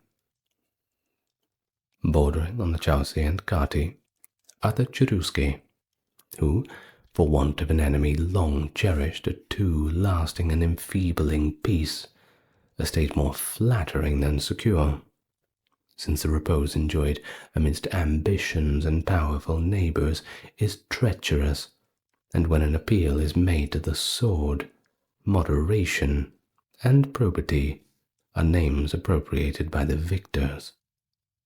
Thus the Cherusci, who formerly bore the titles of just and upright, are now charged with cowardice and folly, and the good fortune of the Catti who subdued them has grown into wisdom. The ruin of the Cherusci involved that of Foci, a neighboring tribe, equal partakers of their adversary, although they had enjoyed an inferior share of the prosperity. In the same quarter of Germany adjacent to the ocean dwelled a Cimbri, a small state at present, but great in renown. Of their past grandeur extensive vestiges still remain, in encampments and lines on either shore, from the compass of which the strength and numbers of the nation may still be found, and credit derived from the account of so prestigious an army. It was in the 640th year of Rome that the arms of the Cimbri were first heard of, under the consuls Caecilius, Metellus, and Papirius Carbo, from which era to the second consulate of the Emperor Trajan in 195 is a period of nearly 210 years. So long has Germany withstood the might of Rome. During this long interval many mutual wounds have been inflicted. Not the Samnite, the Carthaginian, Spanish, Gaul, or Parthian had given more frequent alarms, for the liberty of the Germans is more vigorous than the monarchy of Arsacidae. What is the East, which has itself lost Pacorus, and suffered an overthrow from Ventidius, to boast against us, but the slaughter of Crassus?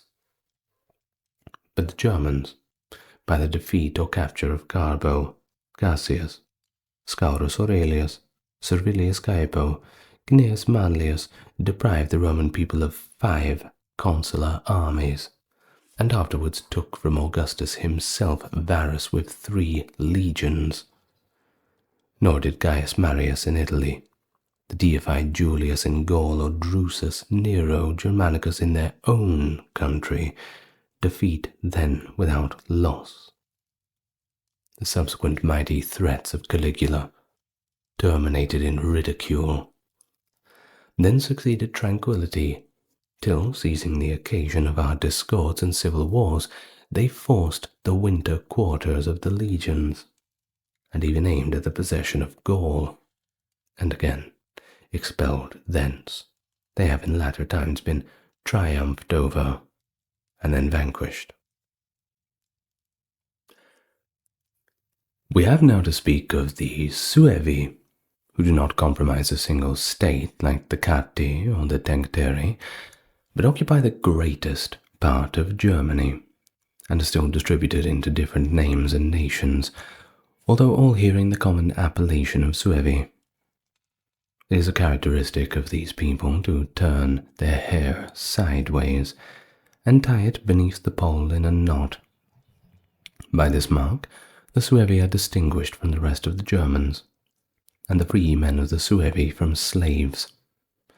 Among other nations, this mode, either on account of some relationship with the Suevi or from the usual propensity to imitation, is sometimes adopted, but rarely, and only during the period of youth.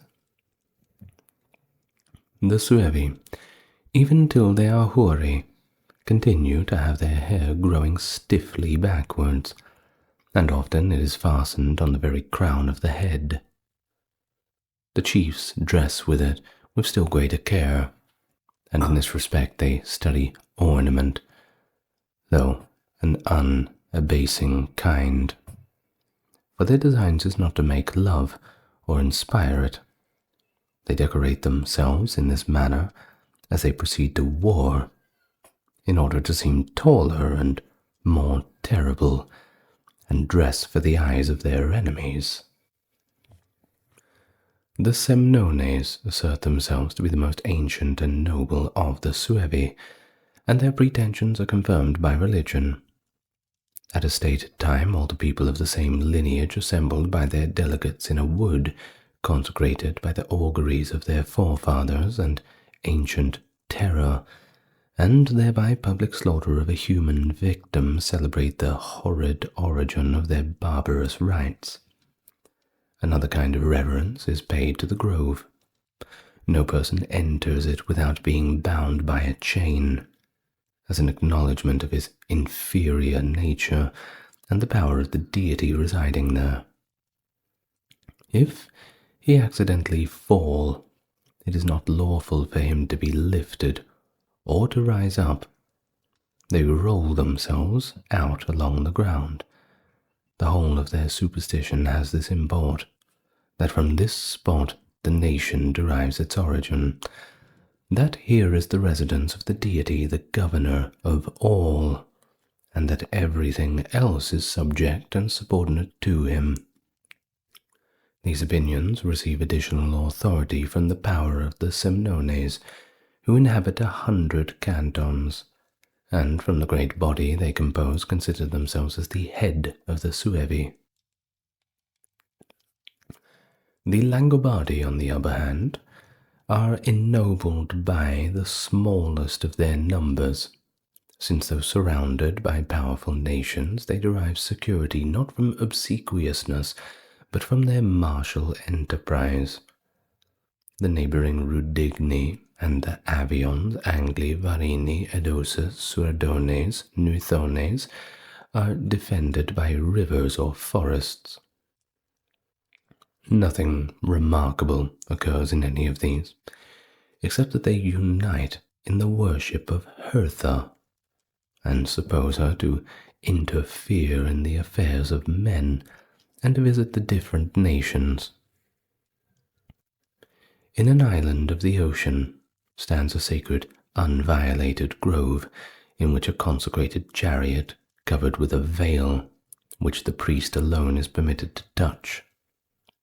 He becomes conscious of the entrance of the goddess into his sacred recess, and with profound veneration awaits the vehicle, which is drawn by yoked cows. At this season, all is joy, and every place which the goddess designs to visit a scene of festivity. No wars are undertaken, arms are untouched, and every hostile weapon is shut up. Peace abroad and at home are then only known, and only loved, till at length the same priest reconducts the goddess, satiated with mortal intercourse, to her temple.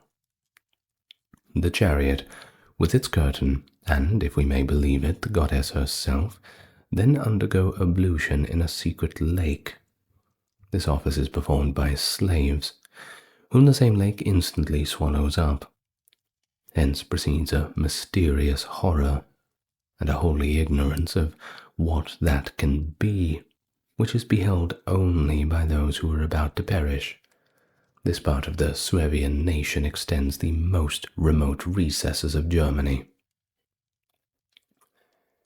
If we now follow the course of the Danube, as we did that of the Rhine, we must first meet with the Hermunduri, a people faithful to the Romans, and on that account the only Germans who are admitted to commerce, not on the bank alone, but within our territories, and in the flourishing colony established in the province of Raetia.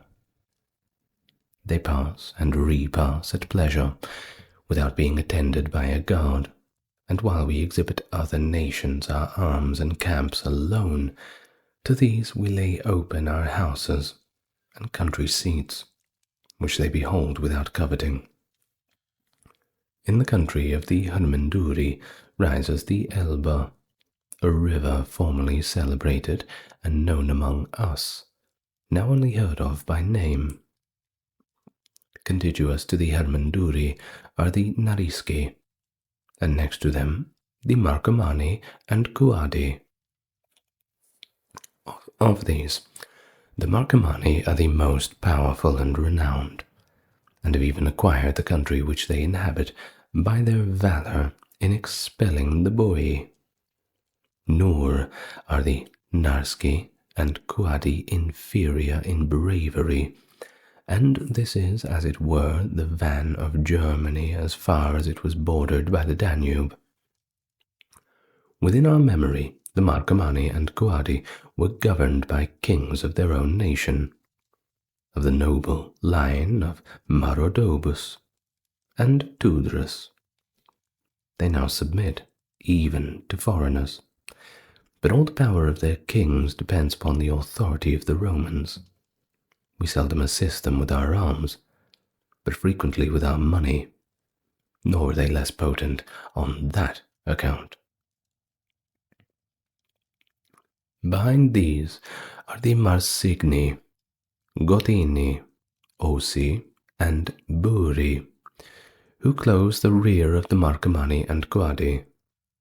Of these, the Marsigni and Buri in language and dress resemble the Suevi.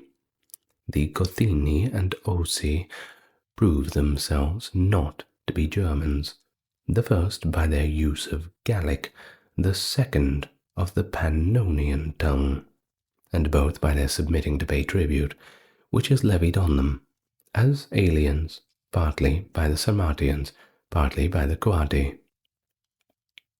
The Gothini, to their additional disgrace, work iron mines.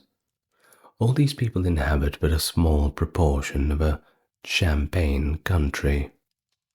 Their settlements are chiefly among forts, and on the sides of the summits and mountains, for a continued ridge of mountains separates Suevia from various remoter tribes. Of these, the Lygian is the most extensive, and diffuses its name through several communities. It will be sufficient to name the most powerful of them: the Ari, Helvecones, Manimi, Elisi, and Narvali. In the country of the latter is a grove, consecrated to religious rites of great antiquity.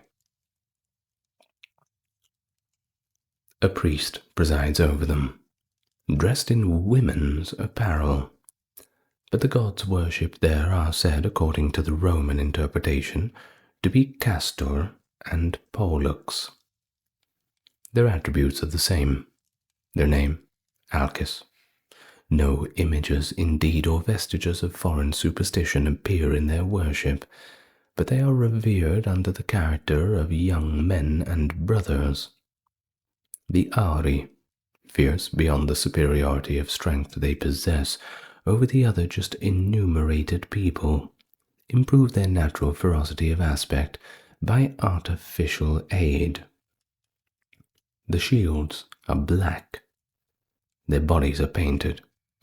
They choose the darkest nights for an attack, and strike terror by the funeral gloom of their sable bands, no enemy being able to sustain their singular and, as it were, infernal appearance, since every combat the eyes of the first part subdued. Beyond the Ligi are the Gothones, who live under a monarchy, somewhat more strict than the other of the German nations, yet not to a degree comparable with liberty. Adjoining to these are the Rugi and Lemovi, situated on the sea coast. All these tribes are distinguished by round shields, short swords, and submission to regal authority. Next occur the communities of the Suiones, seated in the very ocean, who besides their strength in men and arms, also possess a naval force. The form of their vessels differs from ours, in having a prow at each end, so that they are always ready to advance. They make no use of sails, nor have regular benches of oars at the sides. They row, as practiced in some rivers, without order, sometimes on one side, sometimes on the other, as occasion requires. These people honor wealth, for which they reason are subject to monarchical government, without any limitations or precautions against conditions of allegiance. Nor are arms allowed to be kept promiscuously, as among the other German nations, but are committed by the charge of a keeper, and he to a slave.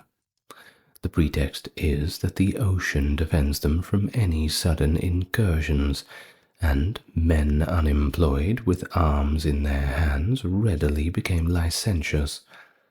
In fact, it is for the king's interest not to entrust a noble, a freedman, or even an emancipated slave with the custody of arms. Beyond the Suiones is another sea, sluggish and almost stagnant, by which the whole globe is imagined to be girt and enclosed. From this circumstance that the last light of the setting sun continues so vivid till its rising as to obscure the stars. Popular belief adds that the sound of this emerging from the ocean is also heard in forms of deities.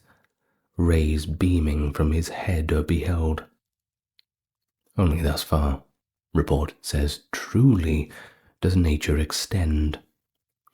On the right shore of the Suevic Sea dwell the tribes of the Aesti, whose dress and customs are the same with those of the Suevi, but their language more resembles the British. They worship the mother of the gods, and as the symbol of their superstition they carry about them the figures of wild boars.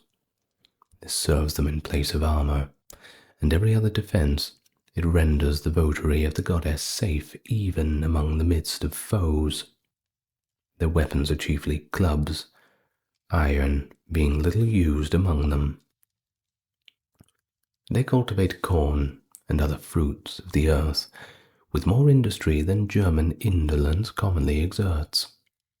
They even explore the sea, and are the only people who gather amber, which by them is called glace, and is collected among the shallows upon the shore.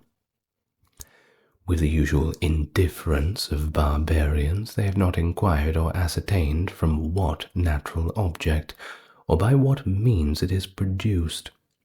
It long lay disregarded amidst the other things thrown up by the sea, till our luxury gave it a name. Useless to them, they gather it in the rough, bring it unwrought, and wonder at the price that they would receive for it. It would appear, however, to be an exudation from certain trees, since reptiles, even winged animals, are often seen shining through it, which, entangled in it while in liquid state, became enclosed as it hardened. I should therefore imagine that, as the luxuriant woods and groves in the secret recesses of the East exude frankincense and balsam, there are so the same in the islands, continents of the West, which, acted upon by the near rays of the sun, drop their liquid juices into the subjacent sea, whence, by the force of the tempests, they are thrown out upon the opposite coasts. If the nature of amber be examined by the application of fire, it kindles like a torch, with a thick and odorous flame, and presently resolves into a glutinous manner resembling pitch or resin. The several communities of the Cetones succeed those of the Suiones, to whom they are similar in other respects, but differ in submitting to a female reign. So far they have degenerated not only from liberty but even from slavery. Here Suevia terminates. I am in doubt whether to reckon the Perucini, Veneti, and Feni among the Germans or Sarmatians, although the Perucini, who are by some called the Bastarnae, agree with the Germans in language, apparel, and habitations. All of them live in filth and laziness. Their intermarriages of their chiefs with the Sarmatians have debased them by a mixture of manners of that people. The Veneti have drawn much from this source, for they overrun in their predatory excursions all the woody and mountainous tracts between the Picuni and Feni. Yet even these are rather to be referred to the Germans, since they build houses, carry shields, and travel with speed on foot, all of which particulars they took differ from the Sarmatians, who pass their time in wagons and on horseback. The Feni live in a state of amazing savageness, and squalid poverty. They are destitute of arms and settled abodes. Their food is herbs, their clothing, skins, their bed, the ground. Their only dependence is on their arrows, which for want of iron are headed with bone. And the chase is the support of the women as well as the men. The former accompany the latter in the pursuit and claim a share of the prey. Nor do they provide any shelter for their infants from wild beasts and storms, than a covering of branches twisted together. This is the resort of youth. This is the receptacle of old age. Yet even this way of life is their estimation happier than groaning all over the plough, toiling in the erection of houses, subjecting their own fortunes and those of others to the agitations of alternate hope and fear. Secure against men, secure against the gods, they have attained the most difficult point, not to need even a wish. All our further accounts are intermixed with fable, as that the Helusi and Oxione have human faces with bodies and limbs of wild beasts. These unauthenticated reports I shall leave untouched. End of the account from Tacitus. Antoninus Pius, officially Titus Aurelius Fulvus Boionis Arius Antoninus, a revered Roman emperor, ruling from AD 138 until 161.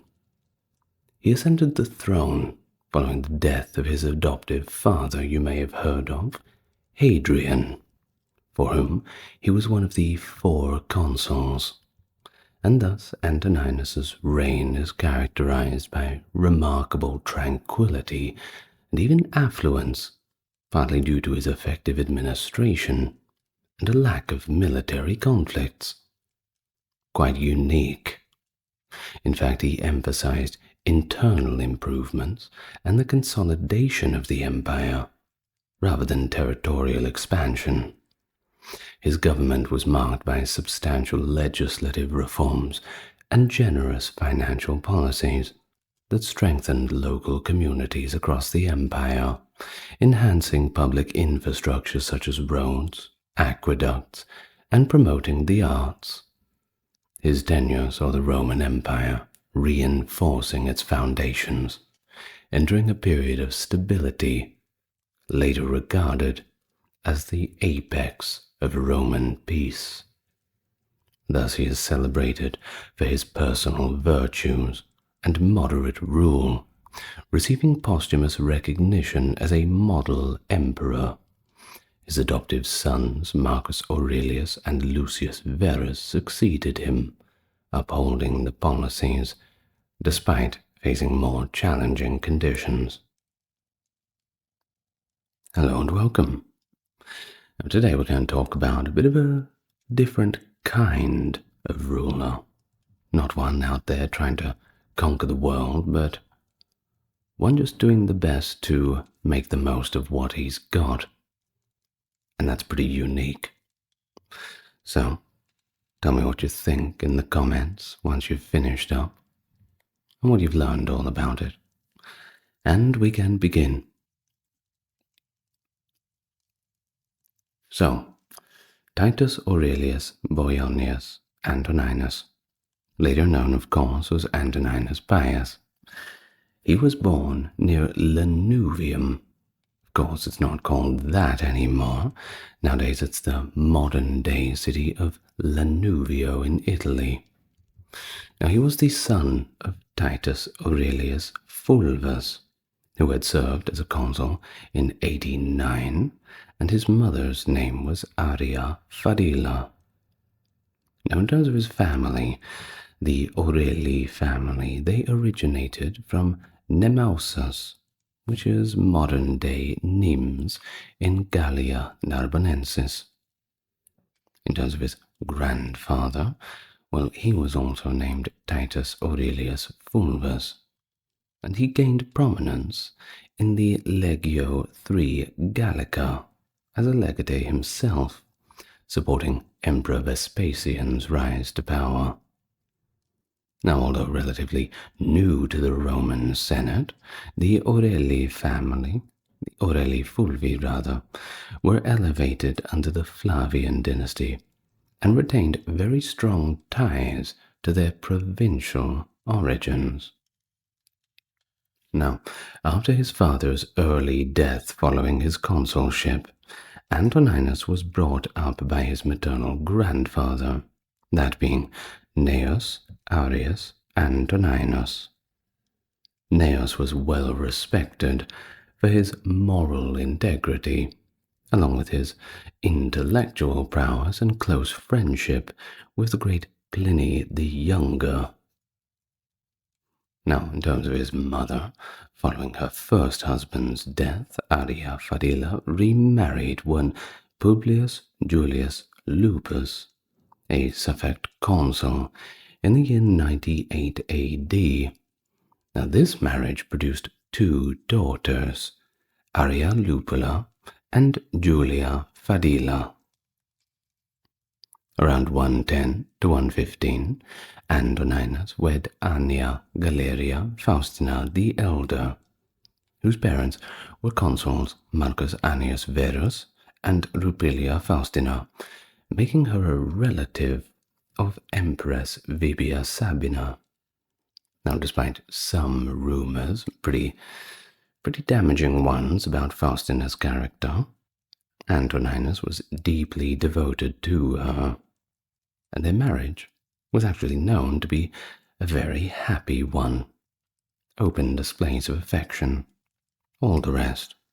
In fact, together they had 4 children, that being Marcus Aurelius Fulvus Antoninus, who actually died before 138, with his funerary inscription found in the mausoleum of Hadrian at Rome. The other, Marcus Galerius Aurelius Antoninus, who also died before 138, and his name appears on a Greek imperial coin, with funerary inscriptions also located at that same mausoleum. Now, unfortunately, another child passed away in 135, being Aurelia Fadila. It was a daughter. She was married to Lucius Plautius Lamia Silvanus, a consul in 145, and unfortunately they did not have any children. Well, finally, there was Annia Galeria Faustina Minor, who was commonly known as Faustina the Younger. Born around 125 to 130, and she became a future empress, the only child of theirs that actually managed to live to a notable age.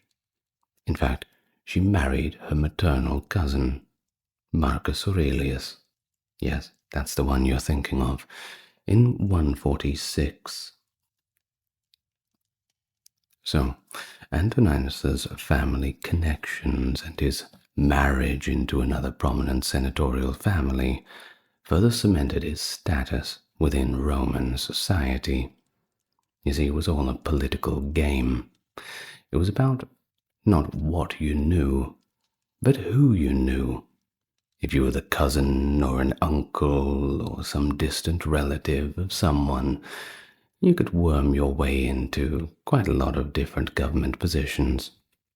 And then, once you've got your foot in the door, you just have to wriggle your way up the rest of the way. Who knows where you could end up? Perhaps in the top position.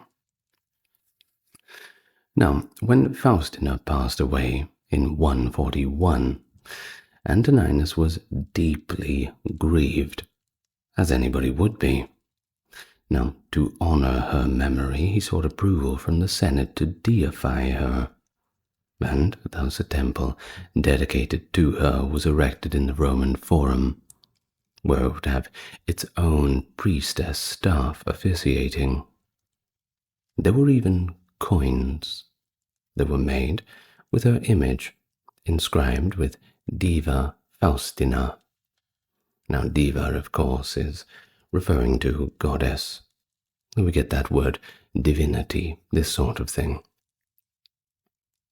Now, additionally, Antoninus created the Puellae Faustinianae, a charitable foundation that provided financial assistance to underprivileged girls from respectable families.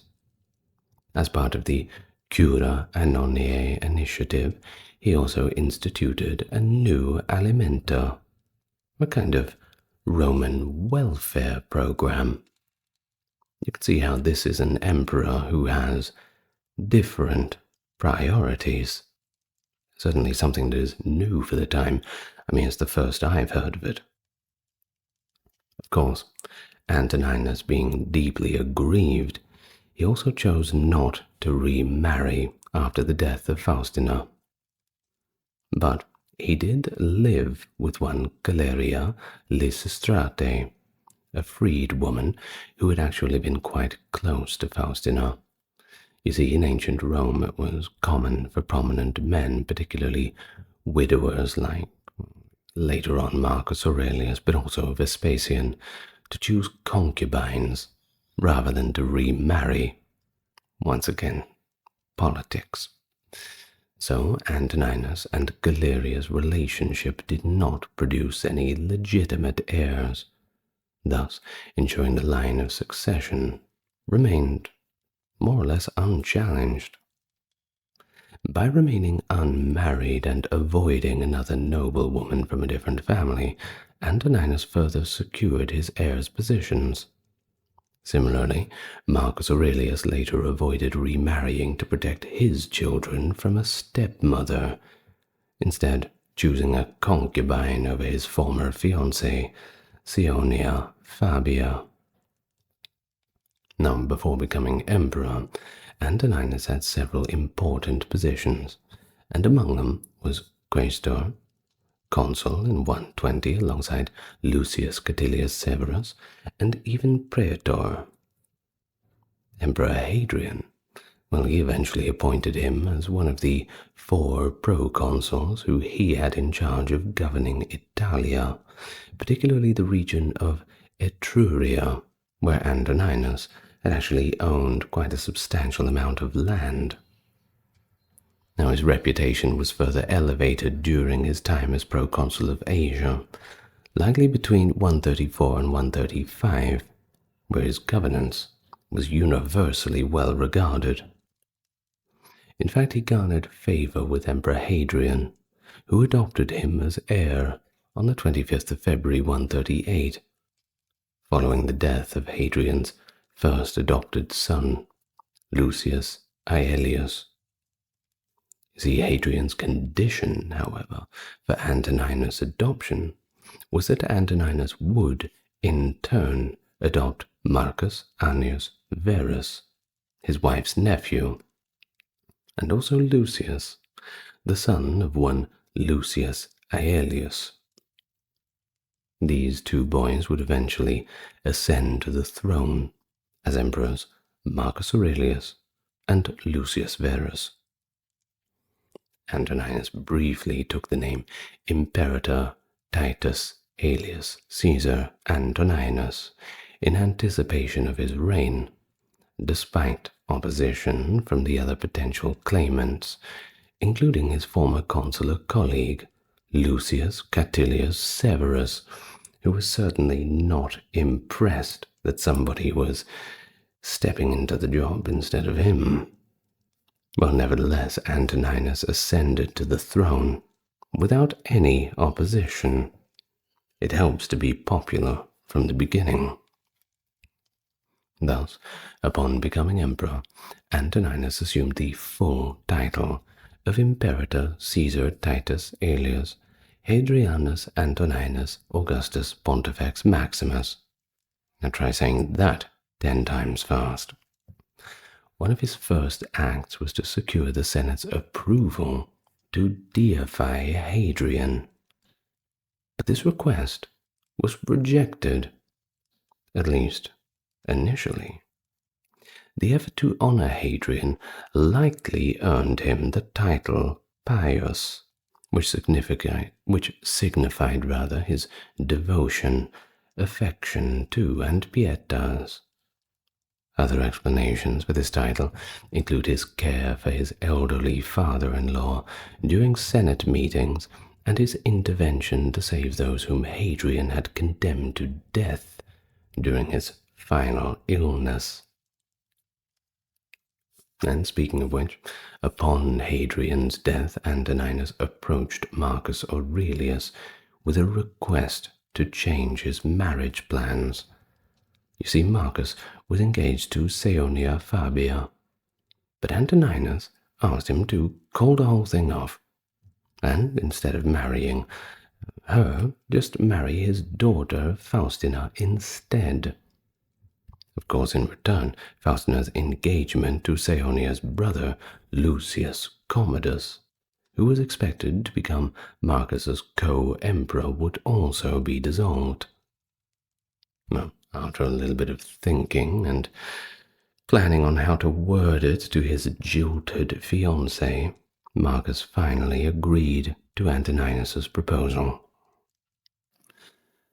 And so, as emperor, Antoninus supported the construction of temples, theatres, mausoleums.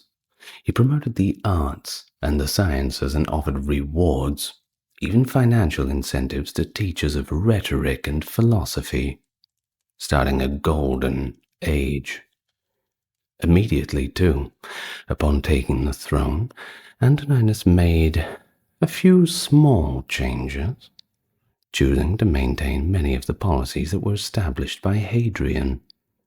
Now, epigraphical and prosopographical research has revealed that Antoninus's administration was primarily composed of interconnected families within the Senate, and many of these were associated with the cult of Hadrian.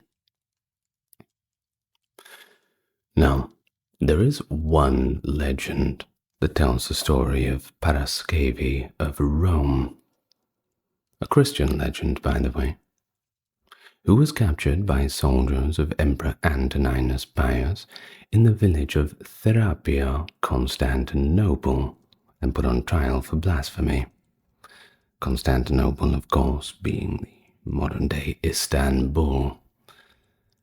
Now, she was accused of causing the empire's recent misfortunes through her somewhat blasphemous statements. Antoninus tried to convince Paraskevi to renounce her faith, and even offered to marry her, but she was not interested in that. Well, as a result, she was tortured, having a steel helmet with nails placed on her head and tightened. Despite the torture, she felt no pain, and her endurance inspired many to convert to Christianity after witnessing quite a test of faith. Well, naturally, frustrated Antoninus ordered that Paraskevi be immersed in a boiling cauldron of oil and tar, but she emerged unharmed. Well, after this, the accusations of sorcery, of course, went. Paraskevi splashed the liquid into Antoninus's face, blinding him. Desperate for help, he asked her for assistance, and she restored his sight. This miracle led to Antoninus Pius to convert to Christianity and release Paraskevi, after which he ended his persecution of Christians. That is, if you believe such a story. It's pretty fanciful, but, well, it's worth telling. Of course, there are no records that exist of any military-related actions in which Antoninus participated throughout his tenure. In fact, during his reign, which is considered to be the most peaceful in the history of the Principate, there were only a few military disturbances throughout the empire. Nothing big, though. Well, for example, in Mauritania, the unrest had led to the appointment of a senator as the governor of Mauritania Tingitana, a break from the usual practice of selecting an equestrian procurator, and cavalry units from Pannonia were sent to the region, resulting in the fortification of cities like Sala and Tipasa. And this was the biggest problem they had in the whole time. There were a few lesser disturbances in Judea and among the Brigantes in Britannia, though these were considered less significant than prior or later revolts, and they kind of fizzled out without anything really happening. Maybe a few punch-ups, but no bloodbaths, we put it that way. Now, in Britain, while we're on it, Antoninus adopted a more proactive approach by appointing Quintus Lollius Urbicus, who was actually a Numidian, a former governor of Germania Inferior. They made him governor of that area in 139 AD. Now, at the command of Antoninus, Lollius led an invasion of southern Scotland, securing victories and overseeing the construction of the Antonine Wall, which stretched from the Firth of Forth to the Firth of Clyde. The wall was gradually abandoned, however, by the mid-150s, and was completely decommissioned by the early 160s. Though we're not exactly sure why, but it seems that they didn't have much of an interest in doing anything on the border. Now, Antoninus's biography in Historia Augusta briefly references the campaign, while Pausanias also makes a vague allusion to a small conflict in Britain. An inscription by Legio to Augusta, which participated in the wall's construction, features a relief of several prisoners, including one that was actually missing his head, and that's unusual for a person to be missing that, and it does suggest that combat did occur during the campaign. Now, despite being shorter and more easily defensible than Hadrian's wall, Antoninus' wall encompassed a desolate territory, and it was hard to grow things up there too. Scotland does not get much sun on the crops, I'm afraid. The lack of urban development behind the wall and the stress on supply lines made maintaining control of the additional land a lot more costly. The game was not worth the candle, I'm afraid. And so, without the Romanization of the region, the territory behind the wall remained quite difficult to control. It is believed that the decision to invade these parts of southern Scotland and build the Antonine Wall might have actually been driven by internal political considerations rather than anything pressing. The campaign provided Antoninus with the opportunity to have at least a little bit of military prestige early in his reign. Thus, in 142, he celebrated an imperial salute and formally assumed the title of Imperator for the second and final time, with the minting of coins commemorating his victory in Britain. Although Antoninus delegated military leadership in the British campaign and took a hands-off approach, the orator Fronto later credited him as the helmsman of the expedition, ensuring that the honor remained with the emperor, and rather the commanders who he had passed the gruesome bits of the task on to. But it seems pretty obvious to me that Antoninus was simply not interested in going out and taking glory by force. Well, the pursuit of military accomplishment was necessitated, however, by the reality of Antoninus's reign, which, despite its general tranquil nature, is just like any other reign of any other emperor, that being not devoid of attempts of usurpation. Now, we have it from Historia Augusta, which references two individuals, that is, Cornelius Priscianus for disturbing the peace of Spain, Priscianus was also a successor to Lollius Urbicus as governor of Britain, and Attilius Rufius Titianus, perhaps a troublemaker previously exiled under Hadrian who had came back to cause some trouble later on. In fact, seeing that the new emperor was quite a bit more, not harmless, but just not too willing to go out and fight, maybe he thought that it was his time to strike. Well, either way, both endeavors are corroborated by the Fasti Ostienses and the removal of Priscianus's name from an inscription. In both instances, Antoninus did not formally oversee the subsequent repression. You see, Priscianus, he took his own life, so that's that problem sorted. And Titianus, well, he was convicted by the Senate. Although Antoninus refrained from confiscating the assets of his family, which is usually what people do.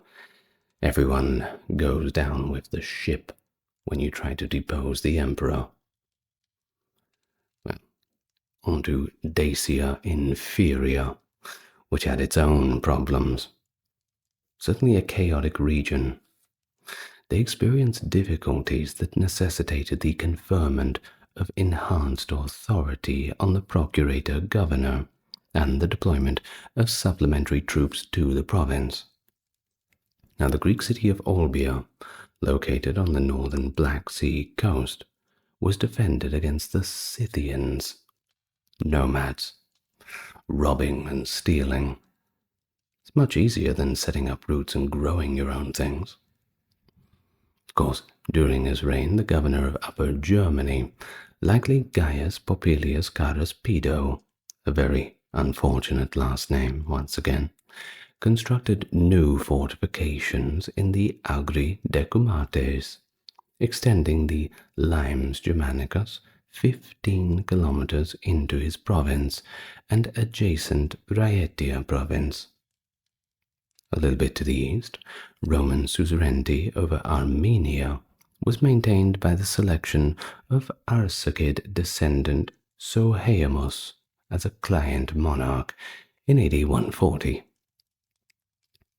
Now, Antoninus was notably exceptional among emperors, as he managed these crises without even departing Italy throughout his entire reign, sending letters, just telling people what to do. A real delegator. He addressed these provincial issues of war and peace via their governors, or at least through imperial correspondence to cities like Ephesus, some of which were actually publicly exhibited. This form of governance received much acclaim from his peers and subsequent generations. Of course, Antoninus was the final Roman emperor acknowledged by the kingdoms in India. That's right, all the way in India, particularly the Empire of Kushan. You see, the Indians, Bactrians, Hyrcanians, they had all sent ambassadors to Antoninus at some point.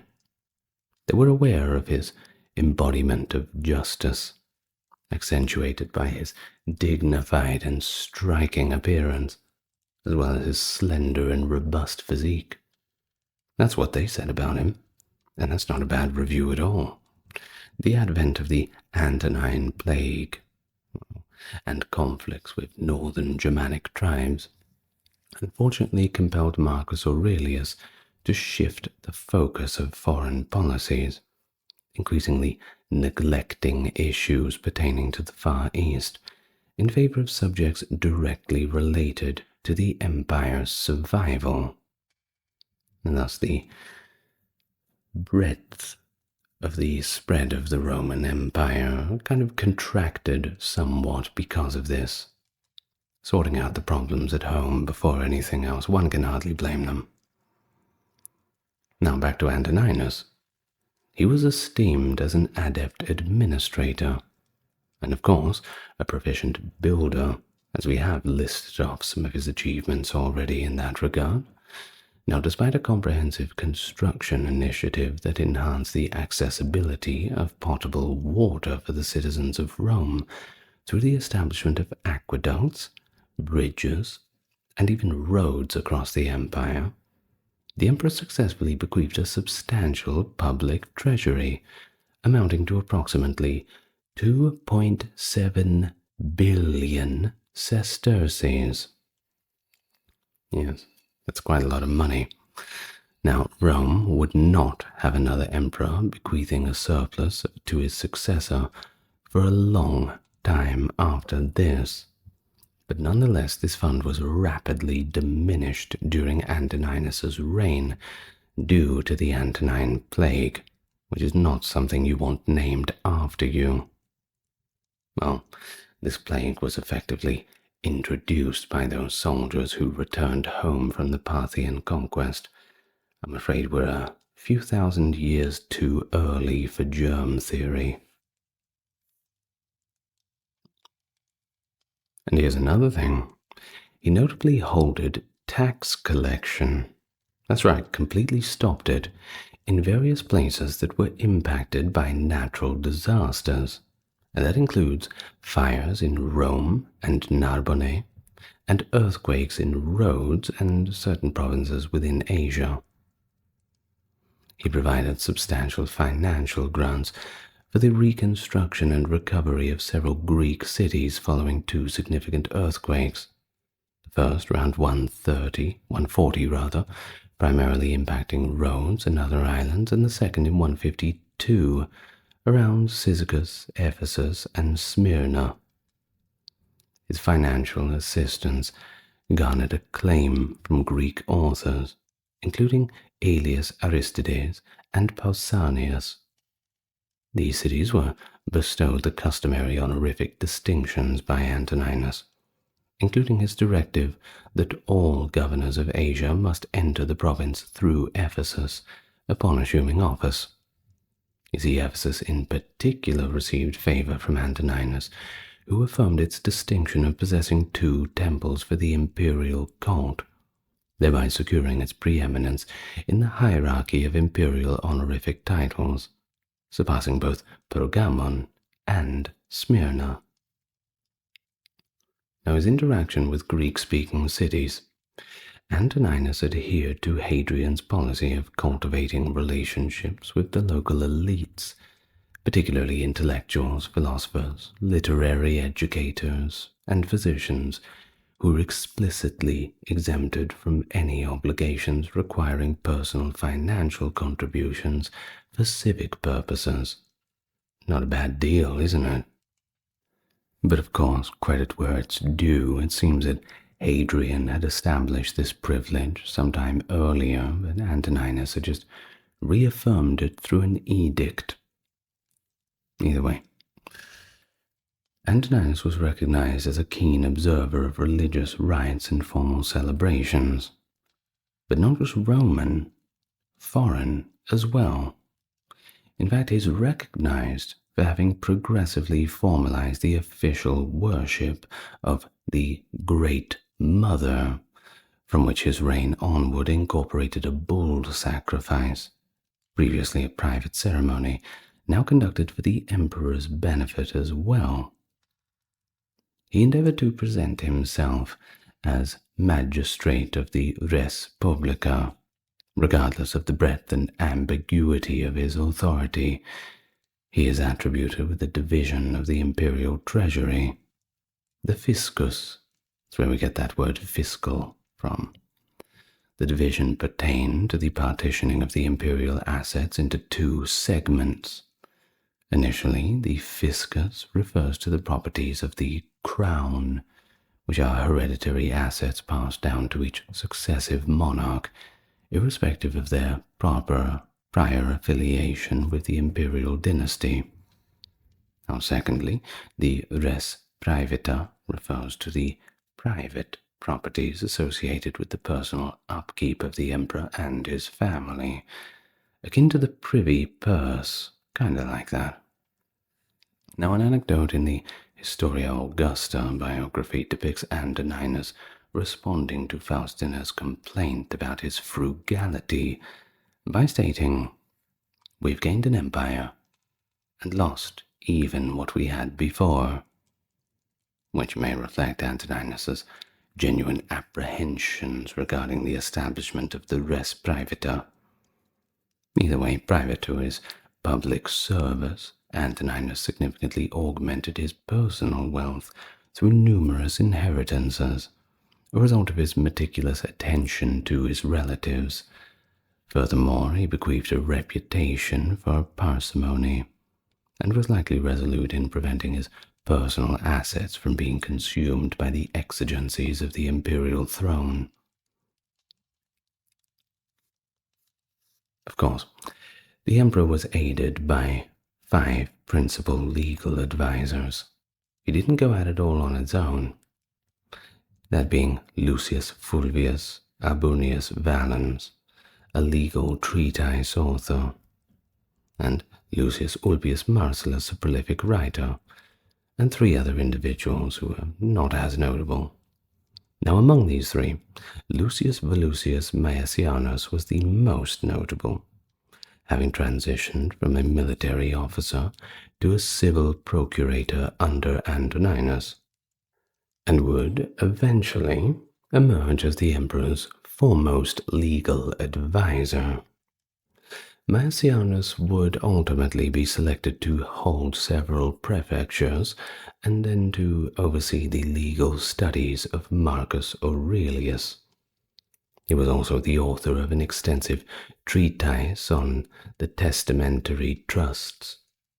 Antoninus's reign marked a significant relationship between jurists and the imperial authority, evidenced by the emergence of the Institutes of Gaius, a foundational legal textbook for novices. Gotta start somewhere. Well, a notable event during his rule took place in 148, when the 900th anniversary of Rome's founding was commemorated with grand festivities in the city. The event spanned several days, resulting in the demise of numerous exotic creatures, unfortunately, including elephants, giraffes, tigers, hippopotamuses, crocodiles, whoever was brave enough to get near them too. Well, although this augmented Antoninus's popularity, the parsimonious emperor was compelled to debase the Roman money.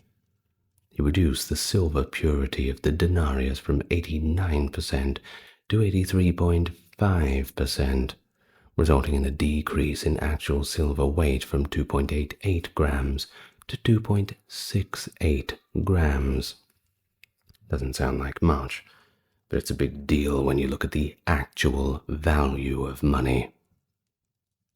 Now, we can't go on too much about that.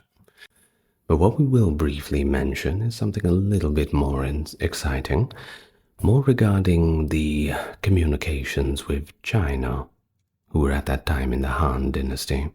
Now, the initial party asserting to be an ambassador mission from Rome to China was documented in 166 AD by one Ho Han Shu. Now, it's been suggested that the delegation was probably comprised of merchants, given that several Roman traders had journeyed to India, with some potentially venturing further east.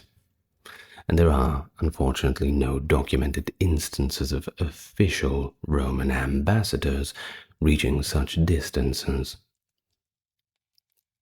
Well, additionally, there is a fragment of Republican-era Roman glassware that has been discovered at a Western Han tomb in Guangzhou, which is definitely a long way from home, situated near the South China Sea, dating to the early 1st century BC. You see, Roman gold medallions, produced under the rule of Antoninus Pius and maybe Marcus Aurelius, have also been discovered in southern Vietnam, which was formerly part of the kingdom of Hunan adjacent to the Chinese province of that time being called Jiaozhi. Now, this location may have been a port city, perhaps the port city of Cattigara, as recorded by Ptolemy around 150, who noted that it was visited by a Greek sailor named Alexander, and situated beyond the Golden Chersonese, i.e., the old word for the Malay Peninsula. That's what they used to call it. Now, there are a few Roman coins from the reigns of Tiberius to Aurelian that have also been found in Xi'an, China, which was the location of the Han capital Chang'an, and also the location of the terracotta warriors that I'm sure you're no doubt familiar with. However, the considerably larger quantities of Roman coins discovered in India indicates that the Roman maritime trade for acquiring Chinese silk was primarily focused there. It was just, well, easier to get to, rather than going all the way to China, or all along the overland Silk Road, traversing ancient Persia. Of course, usually you would meet somewhere in the middle and pass over the goods through middlemen. There really wasn't any need to go all the way to China.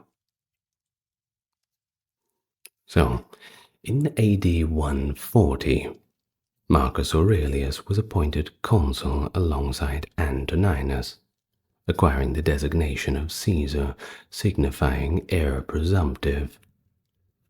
Now, as Antoninus became older and began having some health problems, Marcus assumed greater administrative responsibilities. Following the demise of Marcus Gavius Maximus, one of Antoninus' most valued counselors, in either 156 or 57, Marcus's administrative responsibilities began to escalate even further. You see, for 2 decades, Gavius Maximus served as Praetorian prefect, a position that encompassed both administrative and military responsibilities. Gavius Maximus was conferred with the consular insignia and the honors appropriate for a senator. He was renowned as an exceedingly strict disciplinarian, and several equestrian procurators harbored enduring resentments towards him. In fact, one procurator, called Gaius Censorius Niger, passed away during the lifetime of Gavius Maximus. Censorius Niger's will was not kind to Maximus. In fact, it outright disparaged him, causing significant embarrassment to one of the heirs, the orator Fronto. Remember him? He's back. Of course, the demise of Gavius Maximus prompted a transition in the governing body. It's speculated that legal advisor Lucius Maesianus took the post of Grey Eminence. You see, Maesianus served briefly as the prefect of Egypt, and later as Praefectus Annone in Rome.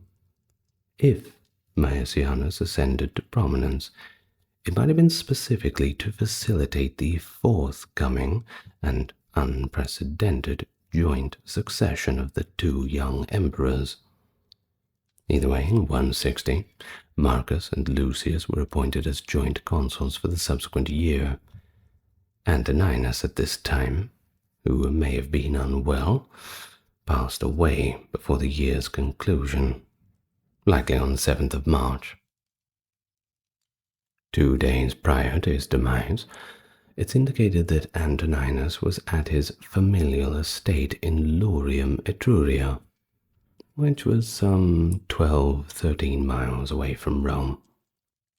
He consumed Alpine cheese at dinner with apparently considerable voracity, and, well, this caused him to vomit in the night time and develop a fever the following day.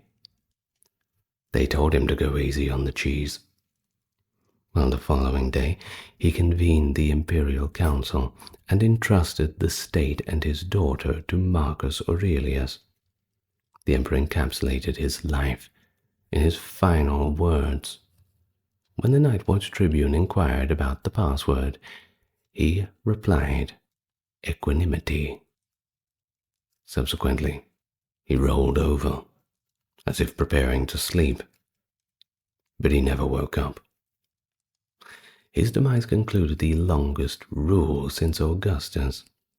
In fact, he just succeeded Tiberius by a few months. His record for the second longest rule actually remained unchallenged for 168 years until 329, when he was eclipsed by Constantine the Great. Elagabalus, also known as Heliogabalus, the Roman emperor who held the throne from 218 to 222 AD. He was widely recognized for his controversial and eccentric behavior. Assuming the throne at a mere age of 14, his short but chaotic reign is infamous for causing religious and social unrest, engaging in scandalous conduct, and indulging in lavish practices.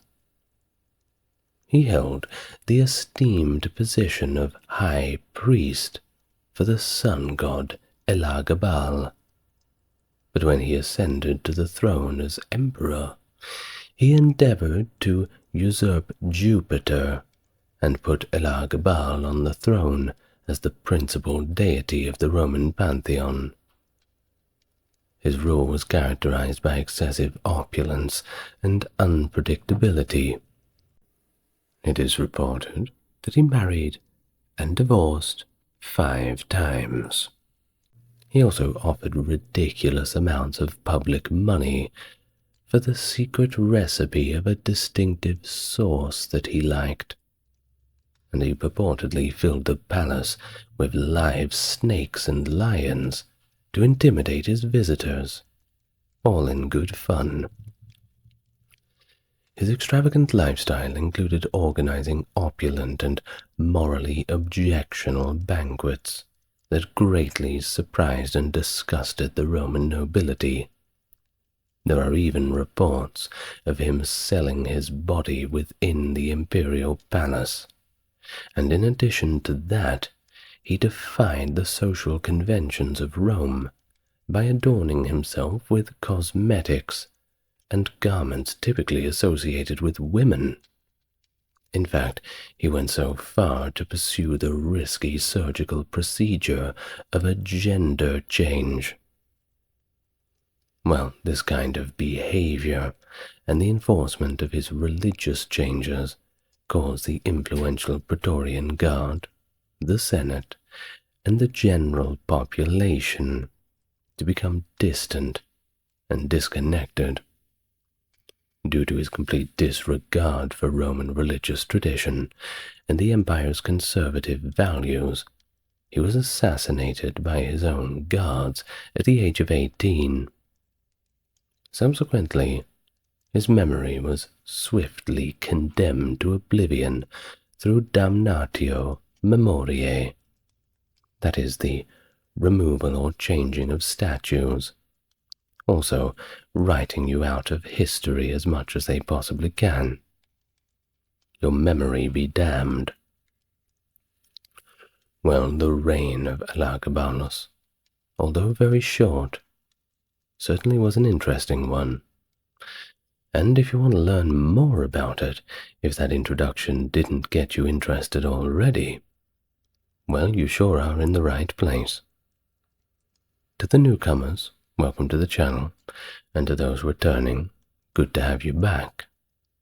It's going to be an interesting one today. Well, to support the channel, you just need to watch the channel, and the like and subscribe button let other people know that you've enjoyed the content, as YouTube will push it out a bit more. And further to that, there's a few links in the description if you feel inclined. But for now, let's get nice and relaxed. Talk about the life of Elagabalus today. Well, it was either 203 or perhaps early 204 that Elagabalus was born to one Sextus Varius Marcellus and Julia Soaemias Bassiana, who were likely married around the year of 200. Now, his complete birth name, of course his real name was not Elagabalus, was most likely Varius Avitus Bassianus. Now, with that last name seemingly being a cognomen associated with the Emesene dynasty. Well, Marcellus initially held the rank of an equestrian, which is not bad, but he was later promoted to a senatorial position, which is of course better. Julia Soemias, a relative of the Emperor Caracalla, was rumored to be the mother of Elagabalus, a claim that Soemias herself later publicly endorsed. Now, the tombstone of Marcellus provides evidence that Elagabalus had a sibling, but unfortunately, there is very little information available. Julia Maesa, the grandmother of Elagabalus, was the widow of Julius Avitus Alexianus, who held the position of consul. So there were certainly a few people within both sides of the family that were in decent positions of power. Well, she was also the sister of Julia Domna, and the sister-in-law of the Emperor Septimius Severus. Elagabalus had other relatives too, of course, namely his aunt Julia Avita Mamea, his uncle Marcus Julius Gessius Marcianus, and their son Severus Alexander. Now, Elagabalus belonged to the Arab Emesene dynasty, and was the high priest of the sun god Elagabal in Emesa, that is, by the way, modern-day Homs in Roman Syria. Well, I suppose it's just Syria now. It was Roman Syria back then. The priesthood of Elagabal was passed down through Elagabalus's family, a hereditary position. Pretty normal. Now, the Latin name of the deity, Elagabalus, is a Latinized adaptation of the Arabic Ilah al-Jabal, derived from Ilah, God, and Jabal, mountain. So, God plus mountain equals God of the mountain, if my mathematics is correct. Thus, the name represents the Emesene manifestation of the old god Baal. Well, the deity was first worshipped in Emesa, but later the cult expanded to other regions of the Roman Empire during the 2nd century, a very exciting time for new religions cropping up. Evidence of this expansion can be seen in a dedication discovered in Woerden, located near the Roman limes in the Netherlands. Subsequently, the deity was brought to Rome and integrated with the solar deity called Sol Indiges during the Roman Republic period, and later with the more recognizable Sol Invictus in the late 3rd century. But the sun god in Greek, of course. Can you guess his name? Helios. Good job if you got it right. You know, we talk about that word from Greek, the heliocentric model of the universe, this sort of thing. Whenever you hear helio something, it's always to do with the sun. Well, therefore, Elagabalus was later referred to as Heliogabalus, which is a combination of the names Helios and Elagabalus. Once again, quick maths. Well, according to Herodian, Emperor Macrinus effectively dealt with the potential challenge to his rule posed by the family of his murdered predecessor, Caracalla, by banishing them. Of course, Caracalla was, well, he was not quite a very popular emperor either. We'll get to him later, in another video. Julia Maessa, her 2 daughters, and her eldest grandson Elagabalus were sent into exile at their property in Emesa, Syria. And upon reaching Syria, Maessa immediately conspired with her advisor and Elagabalus's tutor, Gannus, to overthrow Macrinus and install the 14-year-old Elagabalus as the emperor. Well, Maessa promoted a rumor, which Soemias openly endorsed, asserting that Elagabalus was the illegitimate offspring of Caracalla and therefore merited the allegiance of Roman soldiers and senators who had pledged their loyalty to Caracalla. The soldiers of the 3rd Legion, Gallica, stationed in Raphana, who had previously received more favorable treatment under Caracalla and harbored quite a bit of resentment towards Macrinus. Well, they may have been influenced or bribed by Maessa's wealth too to back the assertion, but, well, like I always say, a bit of money to grease the wheels always helps in these sorts of situations. Peel back the layers. You'll always find the deals under the table.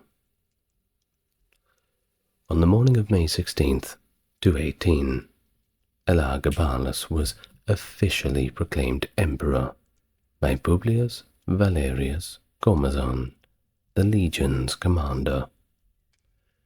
In order to enhance his credibility, Elagabalus decided to assume the same imperial name as Caracalla, which was Marcus Aurelius Antoninus. According to Cassius Dio, certain officers attempted to maintain the soldiers' allegiance to Macrinus, but it didn't work. Futile efforts, unfortunately. Praetorian prefect Ulpius Julianus retaliated by launching an assault on the 3rd Legion, presumably under the directive of Macrinus, although one source suggests he acted independently prior to Macrinus's awareness of the rebellion.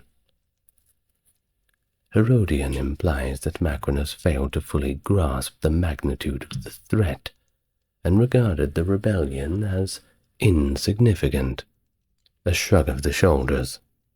How far could they really make it? Well, amidst the conflict, the soldiers under Julianus's command assassinated their superiors, and then even they aligned themselves with Elagabalus's troops. And just like that, the ball was rolling. Macrinus requested the Roman Senate condemn Elagabalus as the false Antoninus, and they acquiesced, initiating hostilities against Elagabalus and his kin. Macrinus appointed his son, Diadumenian, as co-emperor, and endeavored to ensure the allegiance of the 2nd Legion by offering substantial monetary incentives. At a banquet held in Apamea to commemorate this occasion, a messenger delivered to Macrinus the decapitated head of the vanquished prefect Julianus. Consequently, Macrinus thought it was probably best to withdraw to Antioch, following which the 2nd Legion transferred its allegiance to Elagabalus too. Not looking good for him, isn't it? Well, on the 8th of June 218, Gannus, leading Elagabalus's legionaries, emerged victorious in the Battle of Antioch against Macrinus, Diadumenian, and their Praetorian Guard. Macrinus's troops lost their formation and scattered after he fled the battlefield. He then attempted to travel to Italy, but he was intercepted in the vicinity of Chalcedon and subsequently executed in Cappadocia. Similarly, Diadumenian was apprehended in Zeugma and similarly put to death. Can't get away with anything anymore, can't you? Well, in that particular month, Elagabalus sent a letter to the Senate, where he assumed the imperial titles without waiting for their approval, thus breaking with tradition, although this was a common practice among emperors in the 3rd century, but, the 3rd century was a little bit different, and certainly was a time where traditions were broken. Well, dispatched to Rome were letters of reconciliation, which offered amnesty to the Senate and acknowledged its laws, while also denouncing the governance of Macrinus and his son. Well, what choice did they have? The senators acquiesced by recognizing Elagabalus as the emperor and validating his assertion of being the child of Caracalla. Elagabalus was appointed as consul in June 218. Both Caracalla and Julia Domna were granted divine status by the Senate, and similarly both Julia Messa and Julia Soemias were promoted to the esteemed rank of Augustae. Additionally, the Senate erased any remembrance of Macrinus. Statues? Gone. See you later. Well, of course, this would happen to Elagabalus too, but, that's for later. Well, Elagabalus's imperial artifacts indicate that he directly succeeded Caracalla. Now, whether this was changed afterwards to fit the narrative or simply discovered, we don't quite know. But it seems that whatever Elagabalus had said, all of it was starting to conveniently show up some form of evidence. Oh, look at this old dusty tablet we just pulled out of the drawer. It has my name on it. See? How convenient.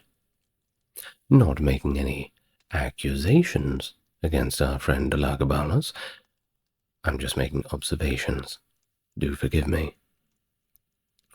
Well, Comazon was designated as the commander of the Praetorian Guard, and you needed a good commander of the Praetorian Guard you could trust, because they killed quite a few emperors themselves once they became impatient with them. Elagabalus was bestowed the title of Pater Patriae by the Senate prior to July the 13th, 218, and on July the 14th he was officially admitted into all Roman priesthoods. That includes the College of Pontiffs, where he was appointed as Pontifex Maximus, the top job. He temporarily resided in Antioch, seemingly to suppress multiple uprisings. Cassius Dio enumerates several events, which historian in modern times Fergus Miller situates before the winter of 218 to 219. Among these accounts, one of them was written by Gellius Maximus, the commander of the 4th Legion, who was subsequently executed. Another was authored by Verus, the commander of the 3rd Legion Gallica, which was dissolved after the rebellion was suppressed. According to Herodian, Elagabalus and his group stayed in Bithynia at Nicomedia during the winter of 218 to 219. They then journeyed through Thrace and Moesia to Italy in the first half of 219, which was the year of Elagabalus's second consulship. According to Herodian, Elagabalus allegedly arranged for a painting of himself to be transported to Rome and displayed above a statue of the goddess Victoria in the Senate House. The purpose of this was to prevent people from being taken aback by his attire, which was influenced by Eastern culture, not the typical get-up for a Roman emperor. But you spend a couple of months in Antioch. You're bound to get used to it. When in Rome, do as the Romans do, and, well, when in Syria, you know how it goes. However, it does remain uncertain whether such a painting truly existed. In fact, Cassius Dio does not make any reference to it. And if the painting was indeed displayed above Victoria, it placed senators in a situation where they appeared to be making offerings to Elagabalus instead of the goddess when they made their religious ceremonies, which of course presents a bit of a problem. And, well, I'm sure Victoria would not be very happy about it either. While en route to Rome, Elagabalus and his allies carried out the execution of several influential backers of Macrinus, including Fabius Agrippinus, the governor of Syria, and Claudius Attalus Patercullianus, the former governor of Thrace. In August or the early September of 219, Elagabalus finally arrived at the imperial capital and performed an adventus, which you've probably seen in the movies, when the emperor comes back, the gates open, everyone lines the streets, throws the rose petals. It's a ceremonial entrance to the city. It's a big event. That is the adventus. Well, in Rome, the majority of the Roman upper class accepted his offer of amnesty, although the jurist Ulpian was forced into exile. Elagabalus appointed Commodus as the Praetorian prefect, and subsequently as consul in 220, and prefect of the city on 3 occasions from 220 to 222.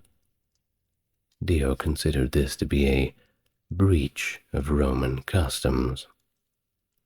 In 220, Elagabalus personally served as a consul for the 3rd consecutive year, and according to Herodian and the Augustan history, he caused dissatisfaction among many people by granting influential positions to his allies, basically rounding up all of his best friends and giving them all the best jobs. Well, we're sure glad that that has never happened again in politics. Spoiler alert, it happens all the time. Well, anyway, he constructed the imperial palace at Horti Spe Veteris by incorporating the adjacent land that he had inherited from his father, Sextus Varius Marcellus. This location was chosen as his preferred getaway, and he constructed it similar to Nero's Domus Aurea project, as an expansive suburban villa consisting of multiple buildings and landscaped areas. It was the highest luxury at the time, the greatest home that one could have imagined. Well, he included the Amphitheatrum Castrense, which he personally built, as well as the Circus Vallianus Hippodrome, showing his intense fascination with circuses and his habit of driving chariots within the villa. He actually competed in chariot races too, and he used the family name Varius. Cassius Dio goes on to assert that Elagabalus expressed a desire to wed a charioteer named Hierocles and appoint him as Caesar, similar to his previous intention to marry Gannys and designate him as Caesar. Dio reports that the athlete Aurelius Zoticus had a romantic relationship with Elagabalus and served as his cubicularius, which is a non-administrative position. I'm sure he was very busy. Well, however, according to the Augustan history, Zoticus was not only Elagabalus's husband, but he also held significant political power. Initially, Elagabalus had strong relationships with his mother, Julia Suemias, and grandmother Julia Maesa. They were influential allies right from the start, but Macrinus, along with Elagabalus, declared war on them. Consequently, they were the initial women granted access to the Senate, and each of them obtained senatorial designations. Suemias received the recognized title of Clarissima, while Maesa was given the unconventional title of Mater Castrorum et Senatus, meaning Mother of the Army Camp and of the Senate. Throughout his reign, they exerted significant influence over the young emperor, and their presence can be observed on numerous coins and inscriptions, a distinction rarely bestowed upon Roman women. Well, during Elagabalus's reign, the Roman aurei and denarii experienced a gradual decrease in value, with the silver purity of the denarius dropping from 58 to 46%, and it's a huge drop. However, Antoninii coins had a higher metal content compared to the time of Caracalla. Since the rule of Septimius Severus, the veneration of the sun had grown in popularity across the entire empire. In 220, Elagabalus officially designated Elagabal as the principal god of the Roman pantheon, potentially coinciding with the winter solstice. Elagabalus held the official title of Pontifex Maximus, and the full title was quite convoluted. It was highest priest of the unconquered god, the sun Elagabal, supreme pontiff. They've got a full Latin name, but I'll spare you and myself the trouble. It's quite long. Well, the fact that a deity from another country was being worshipped more than Jupiter, with Elagabalus serving as the main priest. You can imagine how well this sat with many Romans. Surprised, at best, disgusted, at worst. And I would say that most people were of course quite worried too, that this would bring forth some kind of divine retribution. Well, in order to show respect for the Roman religion, Elagabalus chose to associate either Astarte, Minerva, Urania, or a combination of the three as a consort to Elagabal. An alliance between Elagabal and a conventional goddess would have effectively enhanced the connection between the emerging religion and the imperial cult. There might have been a deliberate attempt to replace Jupiter, Juno, and Minerva with Elagabal, Urania, and Athena as the new Capitoline triad of Rome. Well, it wasn't enough that he caused this ruckus. He caused quite a lot more dissatisfaction when he wedded Aquilia Severa, a Vestal virgin, who was the high priestess of Vesta, and asserted that their marriage would result in offspring with divine qualities, basically birthing demigods, like what we have with the legendary Hercules and Perseus, this kind of thing. And of course, this was not on. You couldn't just go around making these sorts of claims, a blatant violation of Roman law and tradition, which dictated that any Vestal found to have participated in sexual intercourse was to be burned or buried alive.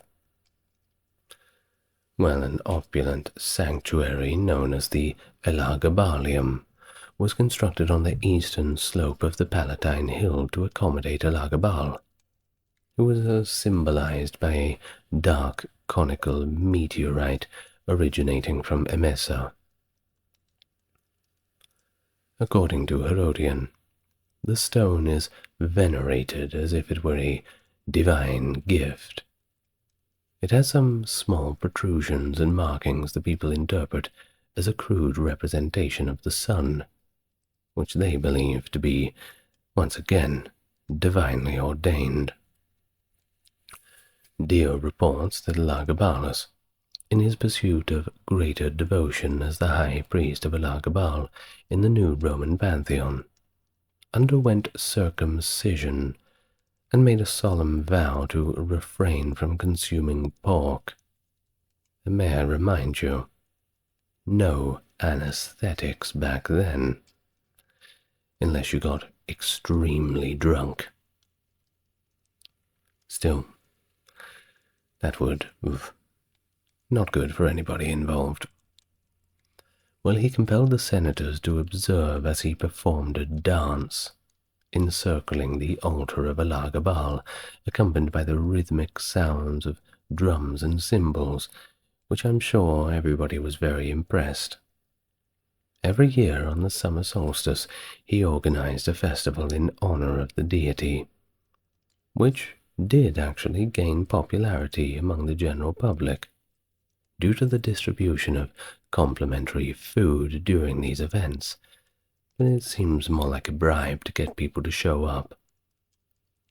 During the festival, Elagabalus placed the black stone on a chariot that was decorated with gold and jewels. He then proceeded to parade the chariot through the city.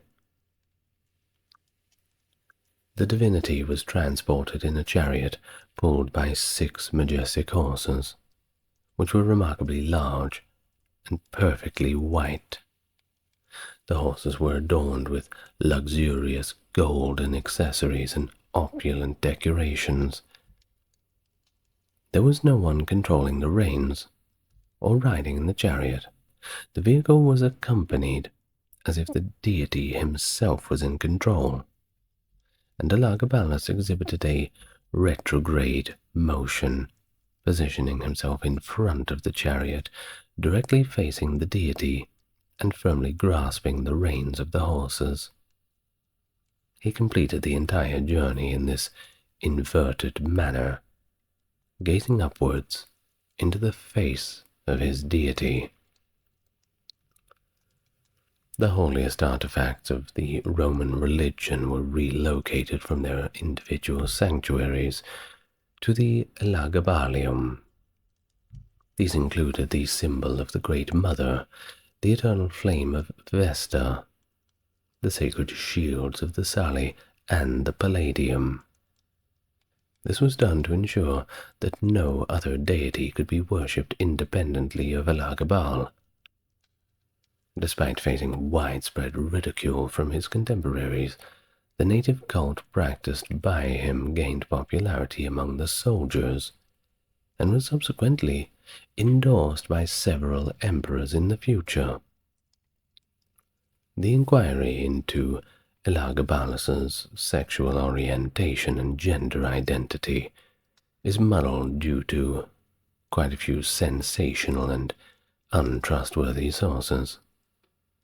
According to Cassius Dio, Elagabalus had a total of 5 marriages, including one instance where he married the same woman twice. He had also 3 wives in succession. His first wife, Julia Cornelia Pola, was married to him before the 29th of August 219. However, between that date and the 28th of August 220, he divorced her and married Julia Aquilia Severa, the Vestal Virgin which we mentioned earlier. But he later divorced Severa and married a third wife, Annia Aurelia Faustina. According to Hadrian, Faustina was a descendant of Marcus Aurelius and the widow of Pomponius Bassus, a man whom Elagabalus had recently executed. Imagine that. Somebody kills your husband, and then as your husband is looking down from wherever he is, says, "Don't worry, darling, I'll watch over you. Hey, what are you doing marrying the man who just killed me?" Salt in the wound. Well, during the final year of his reign, Elagabalus terminated his marriage with Annia Faustina and entered into a new marital union with Aquilia Severa. Dio asserts that Hierocles, a former slave and chariot driver from Caria, was another spouse of Elagabalus. According to the Augustan history, Elagabalus is also said to have married a man named Zoticus, who was an athlete from Smyrna. However, Dio mentions that Zoticus served Elagabalus as cubicularius. Dio asserts that Elagabalus engaged in the act of selling himself within taverns and brothels, also the palace itself. Wild claims, which lead some people to raise a few eyebrows. It's very easy to write that sort of thing after somebody is dead and gone. Of course, that doesn't mean that it's not true. It's just a pretty bold claim. Well, some authors propose that Elagabalus potentially identified as a female, and he may have even pursued sexual reassignment surgery.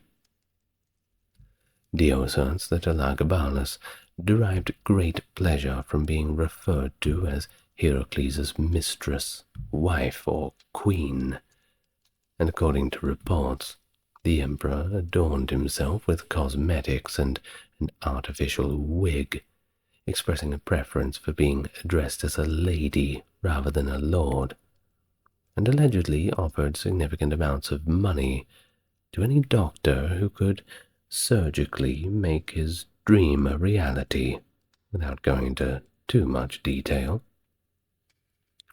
Several historians, such as Mary Beard, Zachary Hers, and Martin Ix, approached these accounts with quite a bit of skepticism.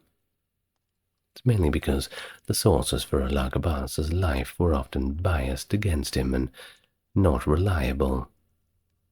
But it does make one wonder, if they were going to level accusations, why these accusations in particular?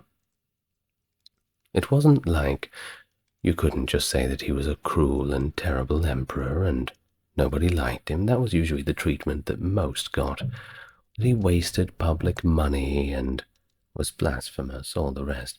But these specific allegations.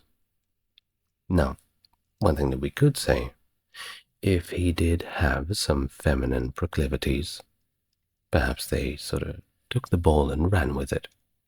Said, well, maybe we can tack some other things on to make him seem like he was this way or that way, and to sort of tar him in the eyes of the conservative Roman leadership and the general public too.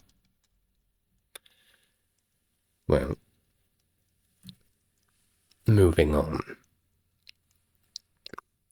Now, in November 2023, the North Hertfordshire Museum in Hitchin, United Kingdom, actually made an announcement stating that Elagabalus would be recognized as transgender, and therefore addressed using female pronouns in his exhibits, That basically means that whenever they would write his name down, instead of saying his, they would say her, or they would use she instead of him. Well, this decision was based on claims that the emperor had expressed the desire to be referred to as a lady rather than a lord. I'm not sure if that museum is still doing that. I assume that they still are. Not sure what exhibits they have. Well, he also incited the hostility of Roman elites and the Praetorian Guard, not just due to this behavior we just mentioned, but the foreignness of it. It seemed like he was just not very Roman. Added to that with a sprinkling of those religious provocations, more than a few raised eyebrows. Well, upon observing the decline in popular support for Emperor Elagabalus, his grandmother Julia Mesa concluded that it was necessary to replace him and his mother, who had supported his religious ideas. Instead, she sought out her other daughter, Julia Avita Mamea, and her grandson, the 15-year-old Severus Alexander, as possible options. She successfully persuaded Elagabalus to designate his cousin Alexander as his successor, and bestow upon the young boy the title of Caesar. Alexander was promoted to the rank of Caesar in June of 221, potentially on the 26th of that month. Elagabalus and Alexander were both appointed as consul designatus for the upcoming year. Elagabalus assumed his fourth consulship in the year 222, and Alexander co-shared the consulship with the emperor during that particular year. But nevertheless, Elagabalus reassessed this agreement when he started to harbor suspicions that the Praetorian Guard exhibited a preference for his cousin over him. Well, he orchestrated multiple assassination attempts on Alexander, but he was unable to secure the Senate's consent to remove Alexander's shared title. Dio reports that Elagabalus fabricated the rumor of Alexander's impending demise with the intention of observing the Praetorians' response. Well, either way, a riot broke out, prompting the guard to demand the presence of Elagabalus and Alexander at the Praetorian camp right away. On the 13th of March, the emperor acquiesced and publicly introduced his cousin, along with his own mother, Julia Soemias.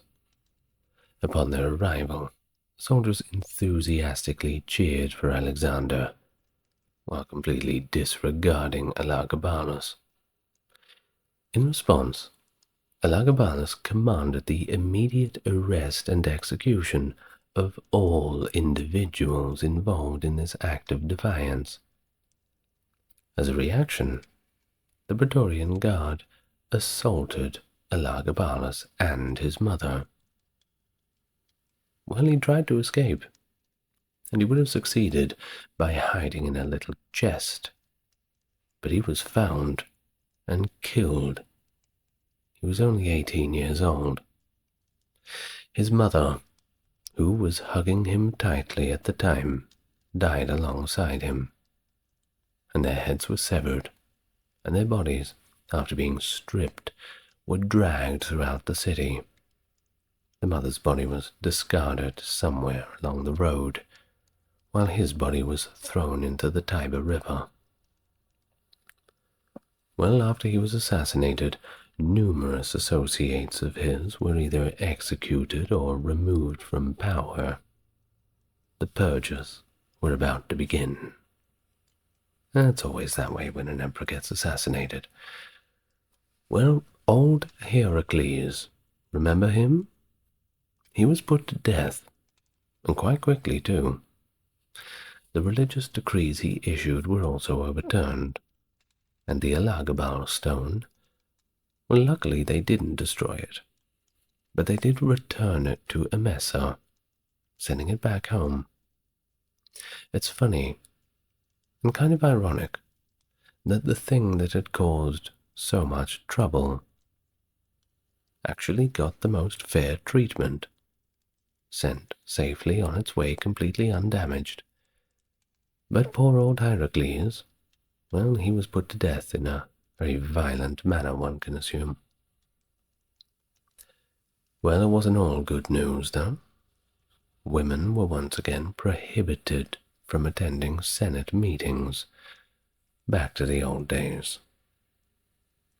Well, in his case, the practice of damnatio memoriae, which involves deliberately erasing any mention or memory of a disgraced individual who was once prominent, was immediately implemented. And they wasted no time. Various images, including a statue of him as Hercules that is larger than life and currently located in Naples, were modified by replacing the original face with that of Alexander Severus. Well, just before we finish up, where exactly do we get all of this information from? Let's talk about the ancient sources before we go. An account of Elagabalus in great detail was written by, I'm sure you know, Cassius Dio, and he lived from around 229 CE to the middle of the 2nd century. Dio, hailing from aristocratic lineage, dedicated a significant portion of his life to serving the public, and he held the position of senator during the reign of Emperor Commodus, later becoming the governor of Smyrna after the death of Septimius Severus. Subsequently, he served as suffect consul around 205 and held the positions of proconsul in Africa and Pannonia. Dio's Roman history covers a period of almost 1,000 years. It's very extensive, starting from the arrival of Aeneas in Italy and ending in the year 229. Dio's contemporaneous record of Elagabalus's reign is widely regarded as more trustworthy than the Augustan history or other accounts from the same era. However, it's important we remember Dio himself acknowledges that he was mostly absent from Rome during this period and had to rely completely on second-hand information. Well, moreover, the politics following the rule of Elagabalus, along with Dio's prominent role in the government of Severus Alexander, who held him in great regard and reinstated him as consul, probably had a negative impact on the accuracy of this particular section of his historical account. Dio frequently uses the name Sardanapalus to refer to Elagabalus, and this is done partly to differentiate him from the god with the same name, but mainly to contribute the condemnation of his memory, and to link him with another ruler who was also known for a equally debauched lifestyle. Well, Dio's account has been characterized by some modern historians, namely Claire Rowan, as dependable information mixed with literary hyperbole, highlighting that Elagabalus's marriages and tenure as consul are verified by numismatic and epigraphical records, and Dio's account is flawed in certain cases. For example, he incorrectly claims that Elagabalus appointed completely unqualified officials, and that Comazon lacked military experience before being appointed as the head of the Praetorian Guard. But in reality, Comazon had previously commanded the 3rd Legion, and that certainly counts as experience. The Third Legion is no joke. Dio provides varying narratives in different locations regarding the timing and individuals responsible for bestowing imperial names and titles upon Diadumenian, whom Elagabalus battled against. It's also been stated that Dio's portrayal of the emperor was not intended to be accurate, and this is a viewpoint supported by a few modern historians, namely Martin Ix and Josiah Osgood. Well, Herodian, a Roman civil servant, lived from approximately 170 to 240, and that makes him a direct contemporary of Elagabalus. The book, titled History of the Roman Empire since Marcus Aurelius, often referred to as Roman history, provides a first-hand narrative of the rule of Commodus up until the start of Gordian III's reign. The work of the author significantly coincides with Dio's Roman history. Although the texts were written independently, they frequently occur regarding Elagabalus and his brief yet eventful rule. It's possible that Herodian utilized Dio's work as a reference for certain aspects of his narrative concerning Elagabalus.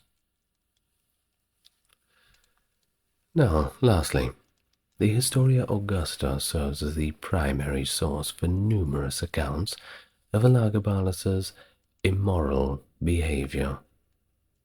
Well, although it is important to note that some of these claims are subject to controversy, the Historia Augusta was probably composed in the late 4th century, during the rule of Emperor Theodosius I.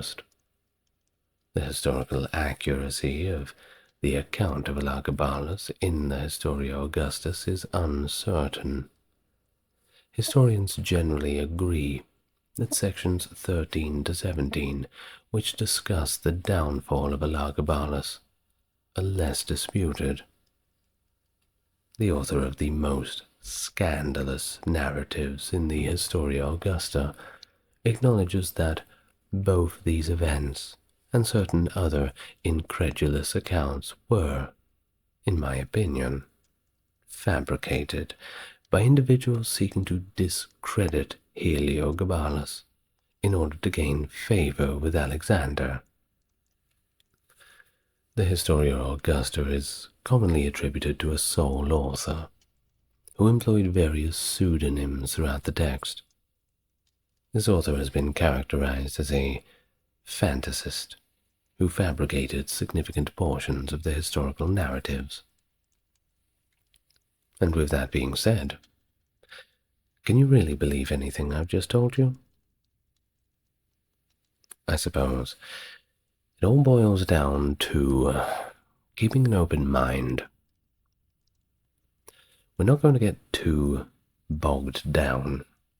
This is a YouTube channel, not a university classroom.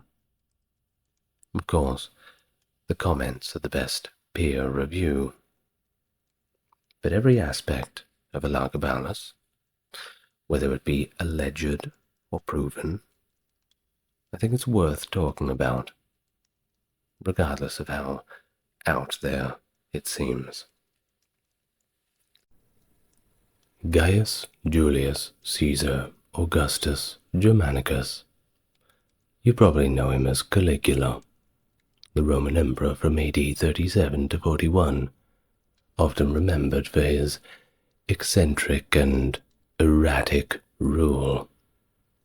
Coming to power as the successor to his great-uncle Tiberius, Caligula initially showed promise with acts that restored the practice of democratic elections and public spectacles, which endeared him to the people.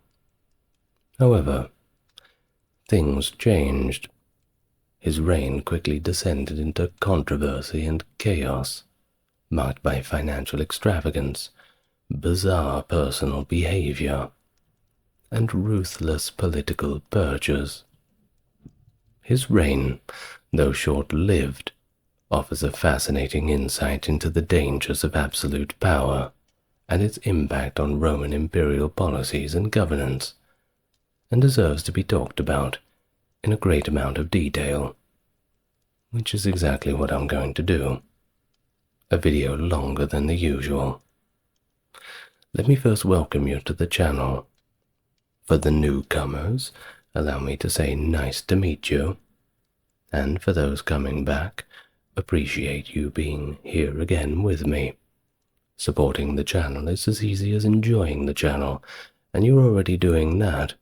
A click on the like and subscribe certainly helps more people enjoy it, and if you want to go a bit further, there's a merch shop and a couple of links in the description. But for now, let's just get nice and relaxed, and we can begin. Born on August 31st in 12 AD in Antium, Gaius Julius Caesar Augustus Germanicus, known as Caligula, was one of 6 grandchildren of Germanicus and Agrippina the Elder to survive infancy. His father was actually Mark Antony's grandson, and his mother was a direct descendant of Augustus. So that's quite a lineage. His family also included 2 older brothers, that being Drusus and Nero. He also had 3 younger sisters, Agrippina the Younger, Julia Drusilla, and Julia Livilla.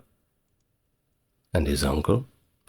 Well, he was the future Emperor Claudius, a topic for another video I'm sure you'll be interested in.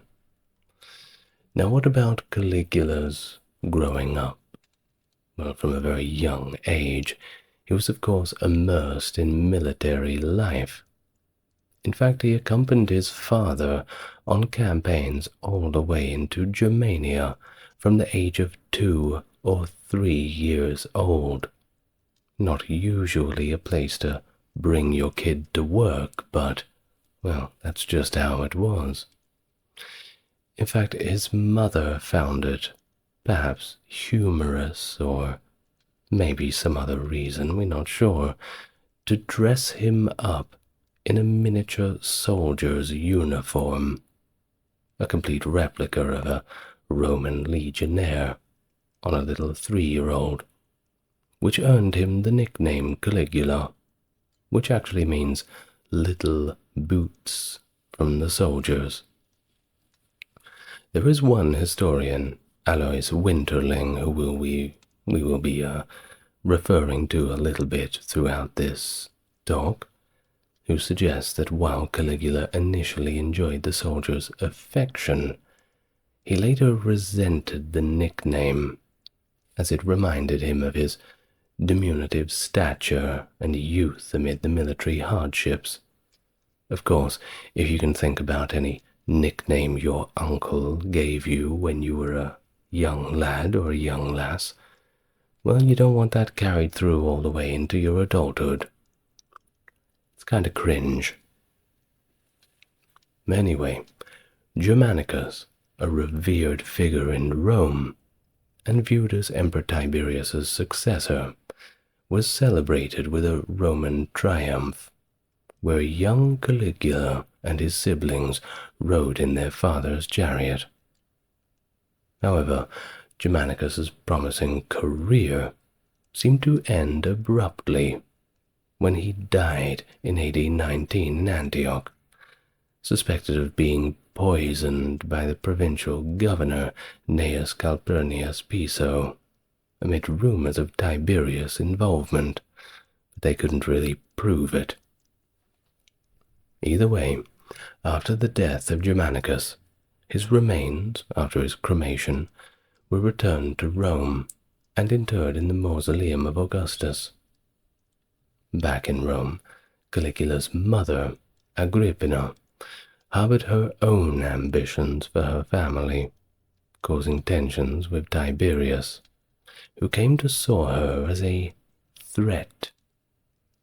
This led to her and her son Nero being accused of treason and thrown out of Rome, banished in AD 29, while Caligula was left under the care of his great-grandmother Livia, and later his grandmother Antonia Minor. Tiberius declared Caligula's brothers to be public enemies. They found Drusus eventually, and they threw him in prison, and Nero was exiled. In AD 31, Caligula was summoned to Capri to live under Tiberius's direct supervision at Villa Jovis. Not a bad place to be. Well, despite the precariousness of his situation, he rather skillfully presented himself as a model servant. But of course, in secret, he had despised how Tiberius had treated his family. Can't really blame him, bearing some deep grudges. Well, under Tiberius's scrutiny, Caligula found an important ally in Naevius Sutorius Macro, the Praetorian prefect, who had previously facilitated the downfall of Sejanus. Macro served as a critical intermediary between the emperor and the Senate, and Philo, a Jewish diplomat present at Caligula's court, observed that Macro worked to mitigate any suspicions Tiberius might have held towards Caligula. In AD 33, at only 20 years old, Caligula was granted an honorary quaestorship by Tiberius, marking his entry into the cursus honorum and setting him on the path towards eventually getting a consulship. But his role, however, did remain largely ceremonial until his sudden rise to emperor. During this period, Caligula faced a lot of personal upsets and tragedies, as his mother and brother Drusus died in captivity, and his other brother Nero also died in exile. In that same year, Tiberius arranged for Caligula to marry Junia Claudilia, a daughter of a prominent senator, to strengthen his political alliances. But tragically, Claudilia died in childbirth the following year, and the newborn also did not survive. By 39 AD, Tiberius named Caligula and his own grandson, Tiberius Gemellus, as joint heirs to his estate, though he did question Gemellus's capacity to govern due to his youth and inexperience. Historians like Philo and Suetonius offer their own insights into Tiberius's perceptions around Caligula. Now, starting with Tiberius, while he saw some potential in him, he was also cautious of Caligula's unpredictable and possibly cruel nature. Bit of a foreshadowing, of course. Suetonius specifically highlighted Tiberius's concerns about Caligula's erratic behavior and propensity for cruelty, suggesting that Tiberius had hoped to engage him in the arts. Maybe that'll soften him up a little bit. Nothing helps a boy with that rather than painting, you know what I mean? Well, he famously likened Caligula to a viper, predicting disaster for both himself and the empire. Tiberius's health began to decline, and during that decline there was a good deal of speculation that he intended to disinherit Caligula. But he died before any such plans could be enacted on the 16th of March 37 AD, amid controversy and widespread unpopularity, and right before the Liberalia festival. Suetonius and Tacitus suggest that his death might have been hastened by Caligula, and possibly Macro.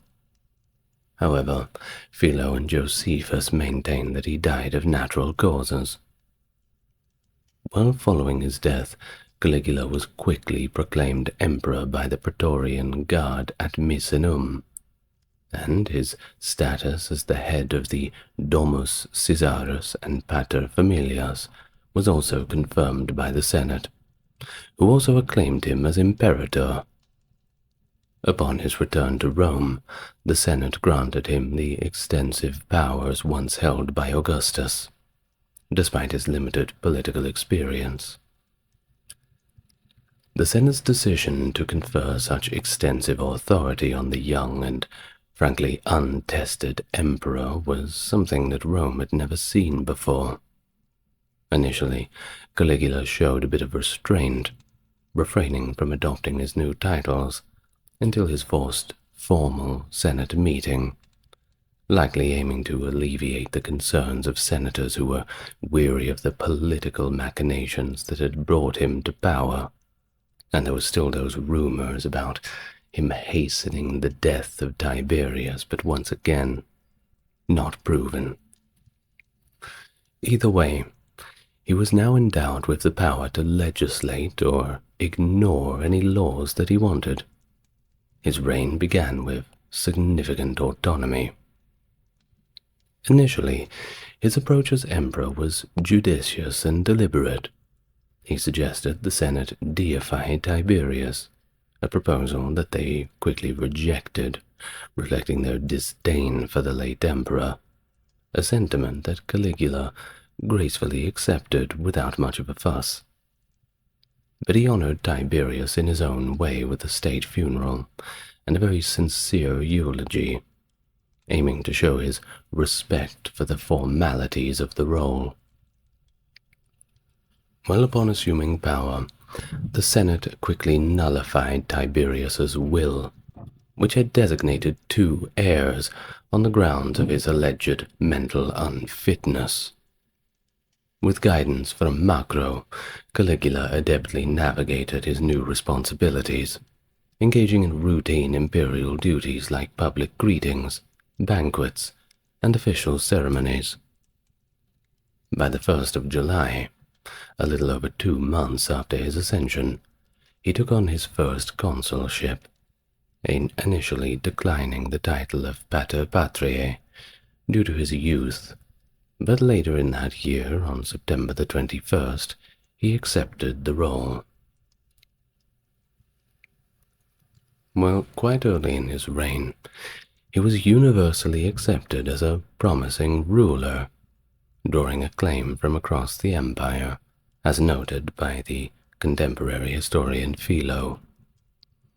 His popularity was bolstered by his direct descent from the revered Germanicus, and of course his stark contrast to the unpopular Tiberius.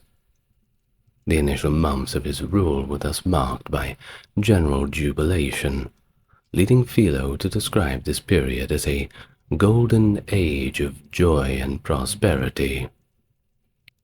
Though he set aside Tiberius's will legally, Caligula respected many of its terms, such as doubling the legacy payments to the Praetorian Guard, enhancing his image as a benevolent ruler.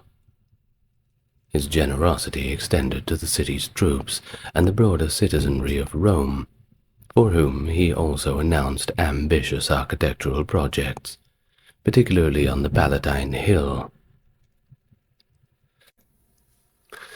Caligula also took the notable step of burning Tiberius's secret papers, which contained sensitive details of his senatorial betrayals.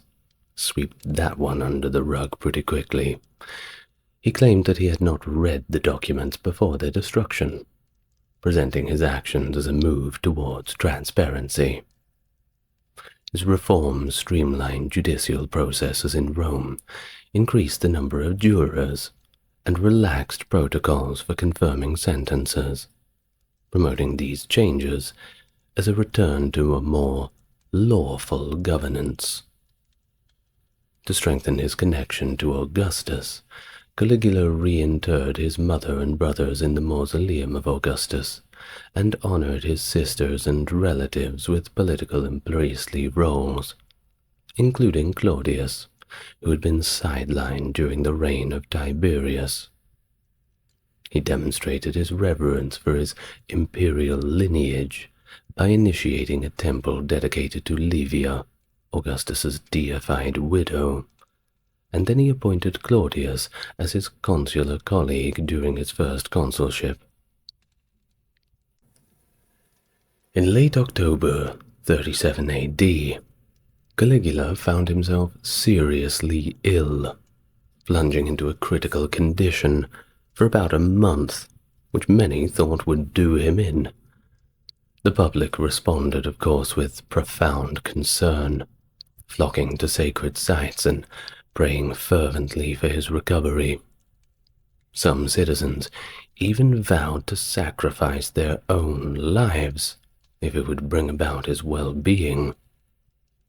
But he recovered, and upon the recovery, Caligula seemingly initiated a purge against those he suspected of disloyalty during his illness, those who he thought were trying to shoehorn themselves into power prematurely, indicating a shift towards a more retaliatory and suspicious posture in his governance.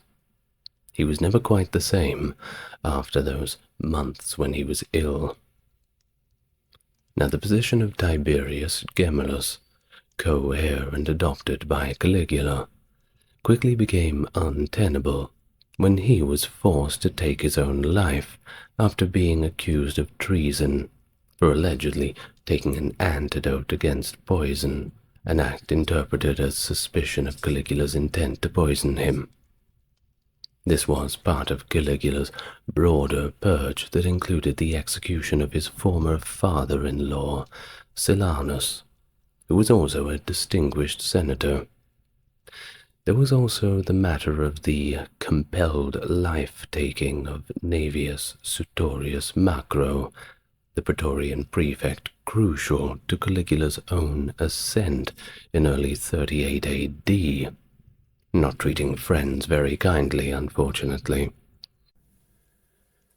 Well, 38 AD, Caligula named one Marcus Aemilius Lepidus his new heir, and arranged his marriage to his beloved sister Drusilla.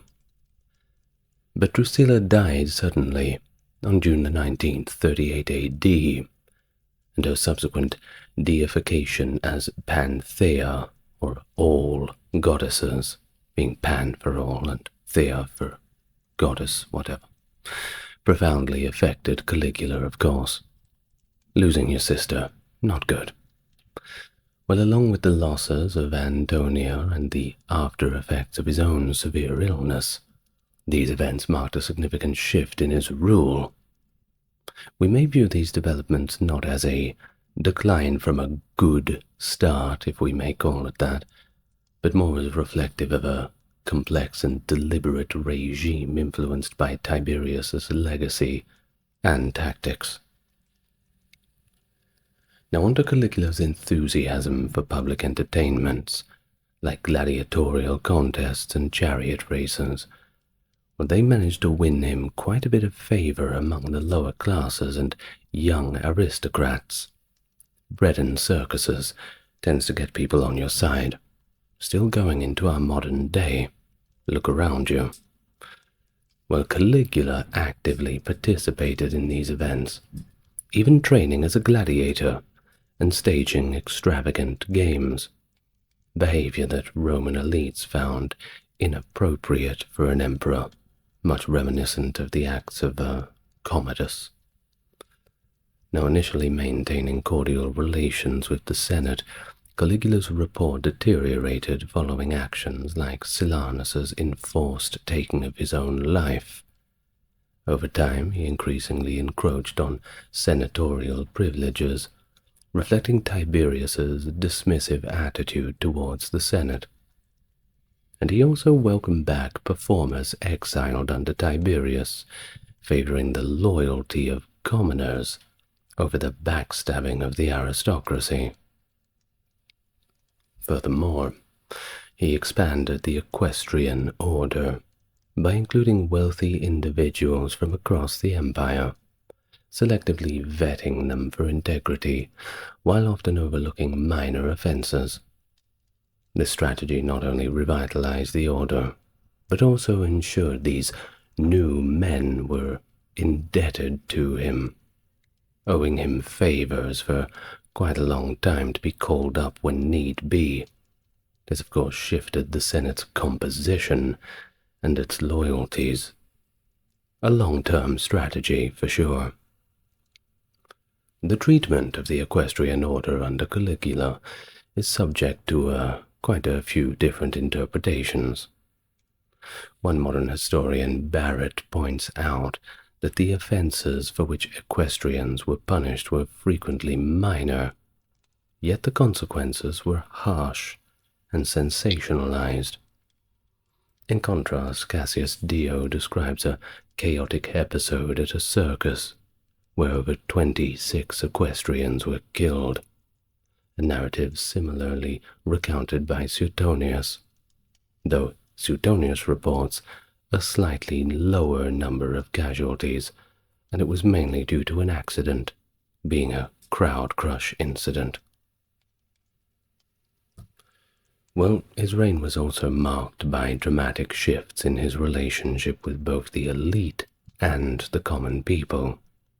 He notably forced senators and equestrians to participate as combatants in gladiatorial games, a radical departure from Roman norms that traditionally reserved such roles for non-elite individuals.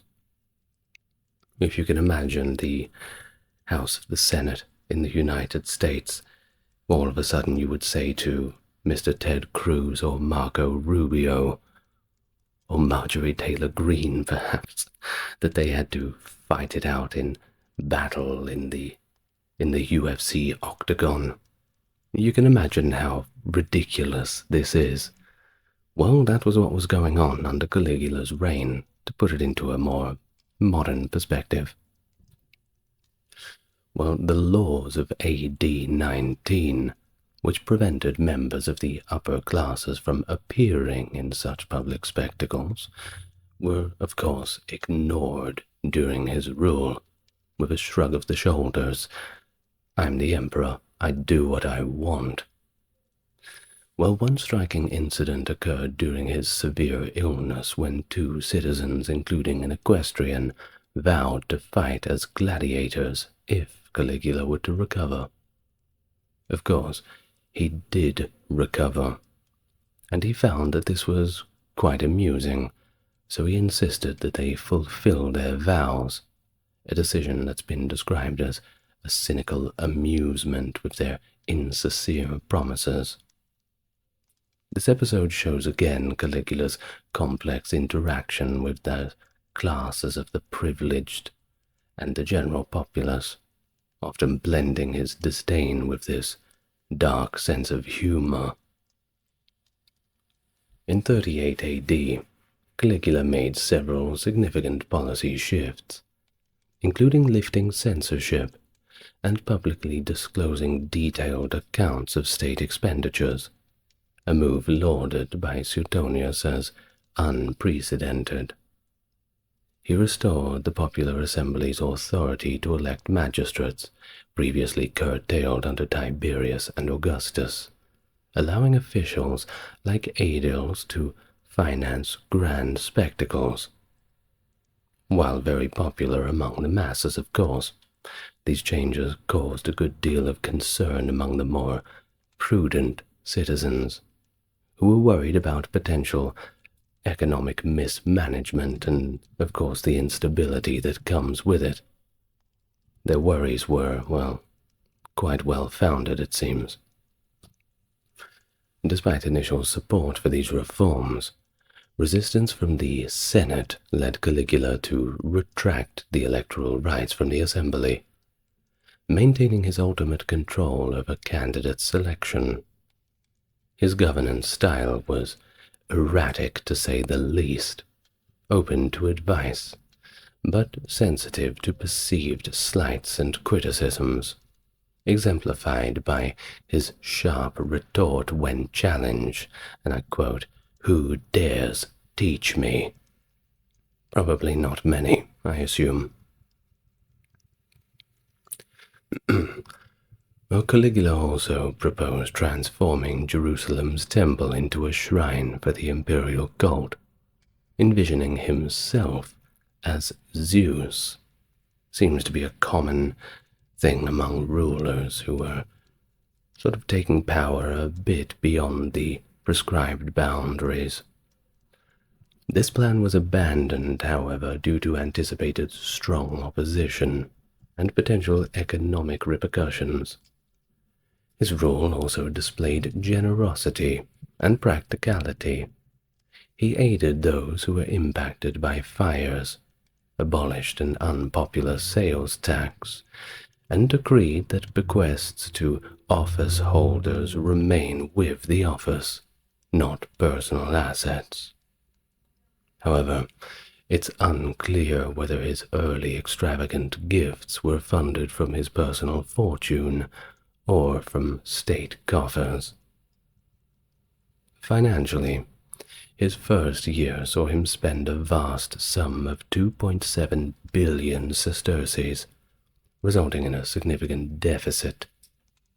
To mitigate this, he took drastic measures, including confiscating wealthy Roman estates through various pretexts and, in extreme cases, executions on trumped-up charges. This aggressive fiscal policy escalated his disputes with the Senate by early AD 39. Despite these challenges, historian Dio suggests that the financial crisis began in AD 39 due to Caligula's excessive spendings on projects such as a lavish bridge at Baiae, which was more of a vanity project rather than one of practicality. Well, Suetonius also indicates the strain started quite earlier in 38 AD. There is a modern perspective that counters the narrative of a depleted treasury, however, one from Wilkinson, noting that the continuous issuance of coins suggests ongoing financial activity, albeit with blurred lines between personal and state funds.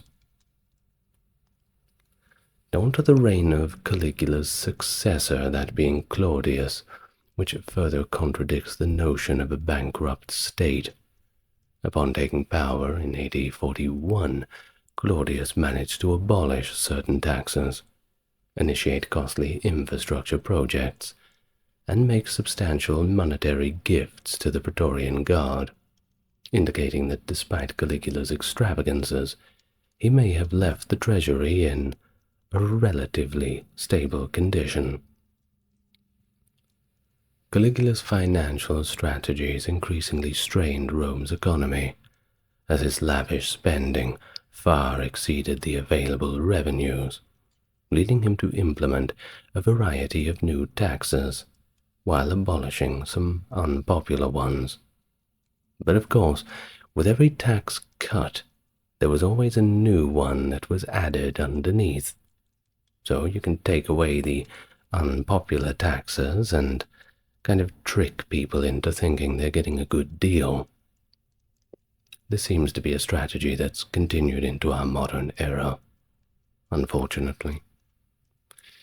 Anyway, unlike his predecessors, who employed professional tax collectors, who were known as publicani, Caligula assigned tax collection duties to the formidable Praetorian Guard, significantly enhancing state revenues. Of course, how could you say no to them? Think about it. If you were dealing with your normal accountant, you have the guy in the beige suit with his glasses and a 3-day growth. Not too intimidating. Well, if you have the police show up at your house with the batons in their hands and gun on the hip, well, perhaps you'd be paying your taxes with a bit more haste than usual.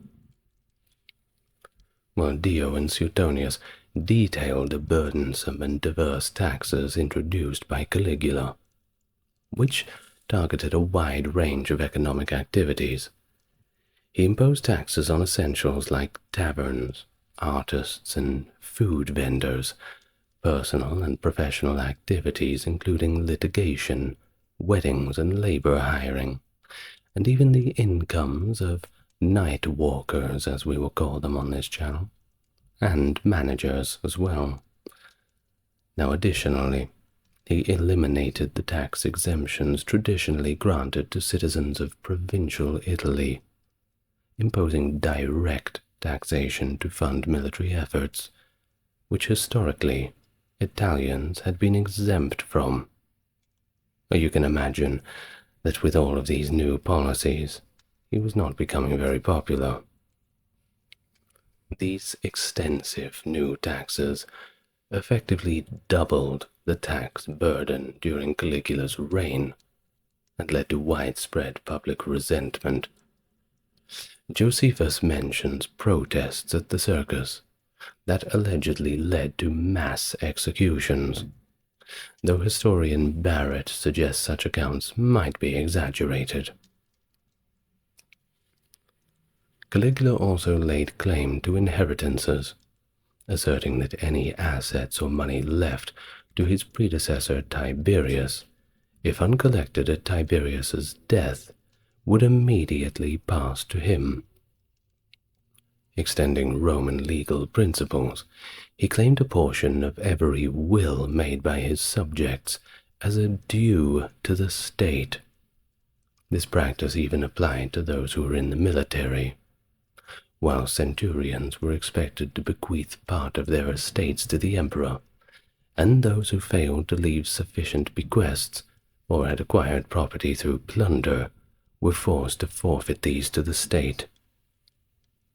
Suetonius and Dio recount that Caligula established a brothel in the imperial palace that even involved members of the Roman aristocracy.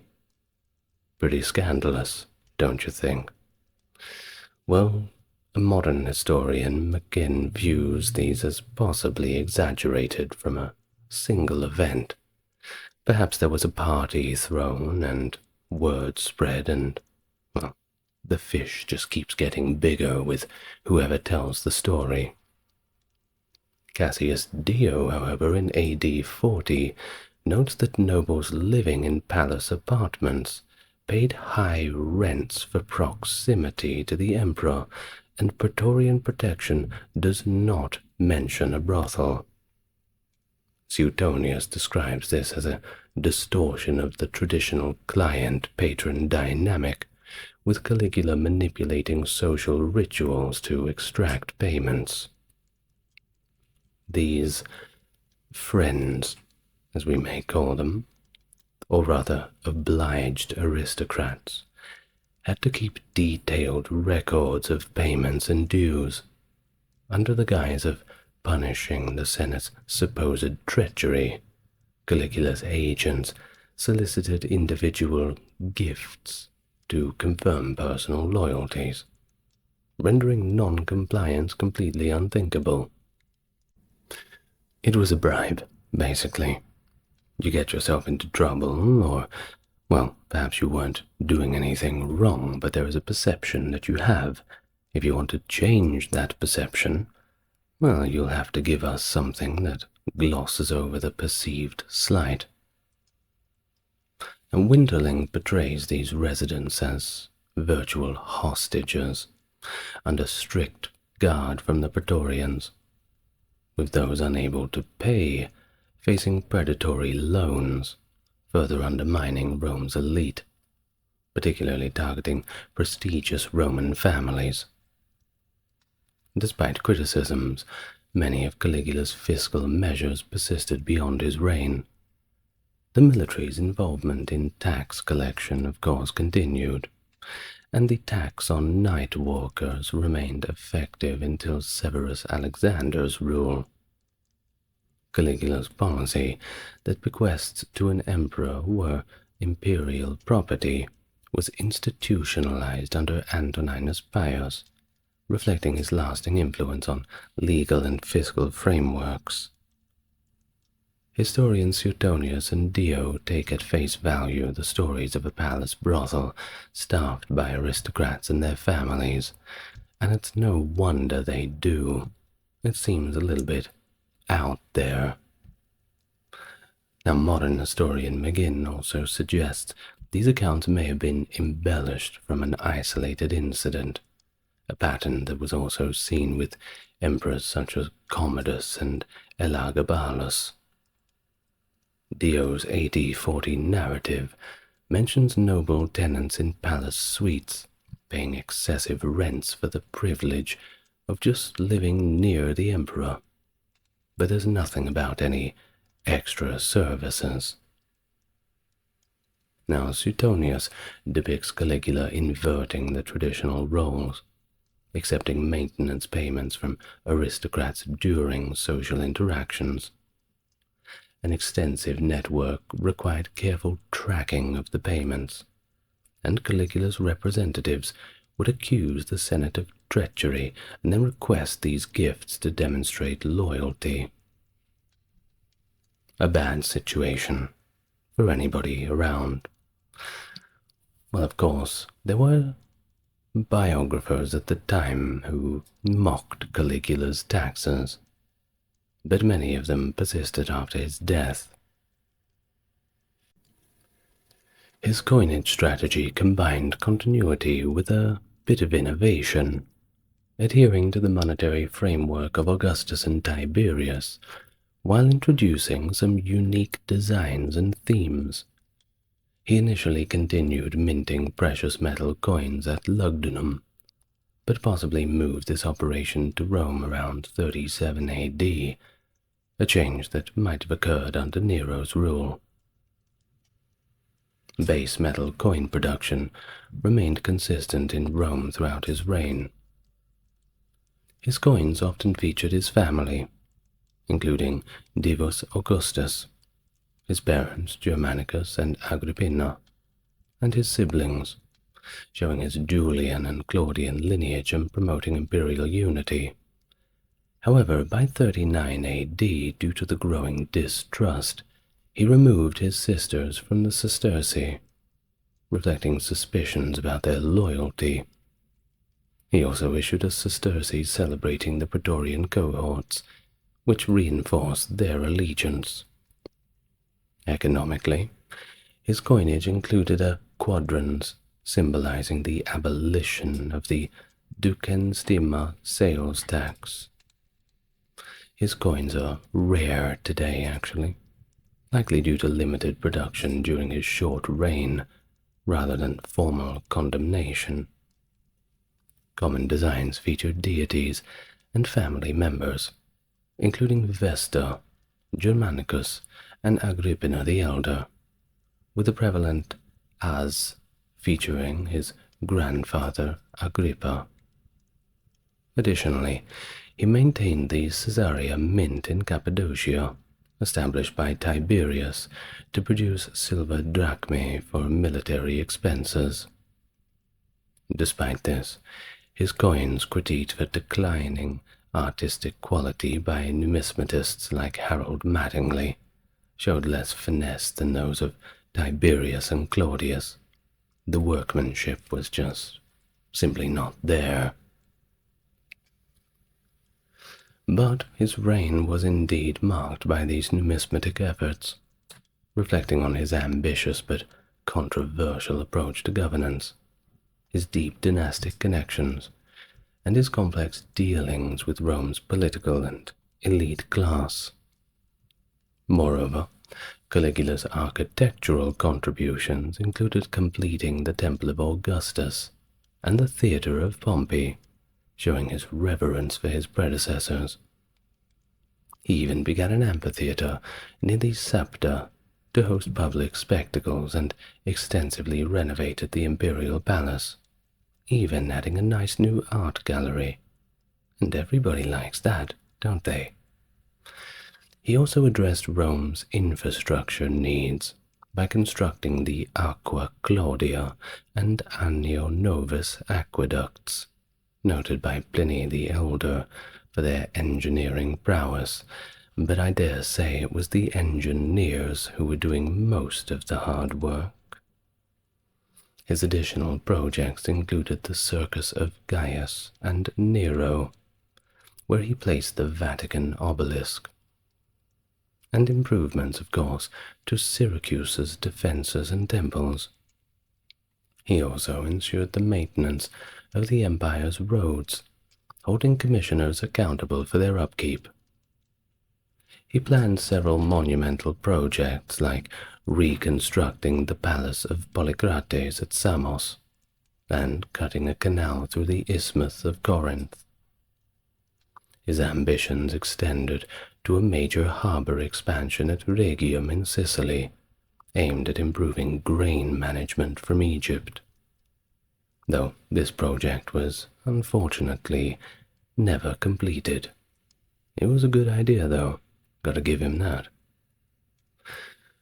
Well, of course, he also had this notorious love for luxury, evident in his construction of the two extraordinary ships on Lake Nemi, one a lavish floating palace, and the other a floating temple to Diana, blending opulence with religious devotion. These initiatives reflect both his grandeur vision and his deep engagement with Roman religious and cultural traditions. Thus, in 39 AD, the tense relationship between Emperor Caligula and the Roman Senate had deteriorated into overt hostility and confrontation. Historian Dio documents this period as rife with conspiracies, denunciations, and trials for treason. Caligula openly scorned the Senate, attacking senators for their sycophantic tendencies and hypocrisy, especially evident in their shifting loyalties to figures like Tiberius and Sejanus, whom they honored when alive, but disowned after their deaths. Thus Caligula declared that expecting loyalty from such a duplicitous assembly was completely pointless, and I dare say I agreed with him. No need to fight so hard for people's approval and friendship. Not sticking up for Caligula or anything here, but it's just a general rule. Well, convinced that they wished for his demise, he preferred to be feared rather than loved by them.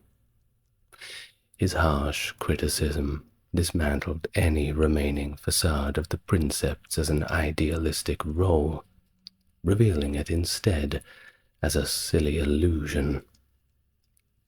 The Senate's response, possibly aiming to calm Caligula down a little bit, included voting to provide him with a special guard for his and his statue's protection, and suggesting his senatorial chair even be elevated on a high platform within the Senate House.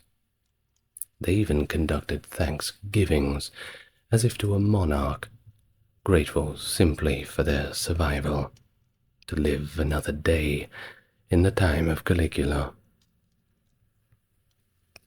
Winterling suggests that Caligula's subsequent 3 consulships, sworn at the rostra, were attempts to repair relations, positioning himself as respectful to the senators. However, these actions may be seen as demonstrations of Caligula's resolve to dominate both the Senate and the state, marking a descent into mismanagement, mistrust, and a regime characterized by arbitrary terror and widespread executions, far removed from any initial hopes for benevolent governance.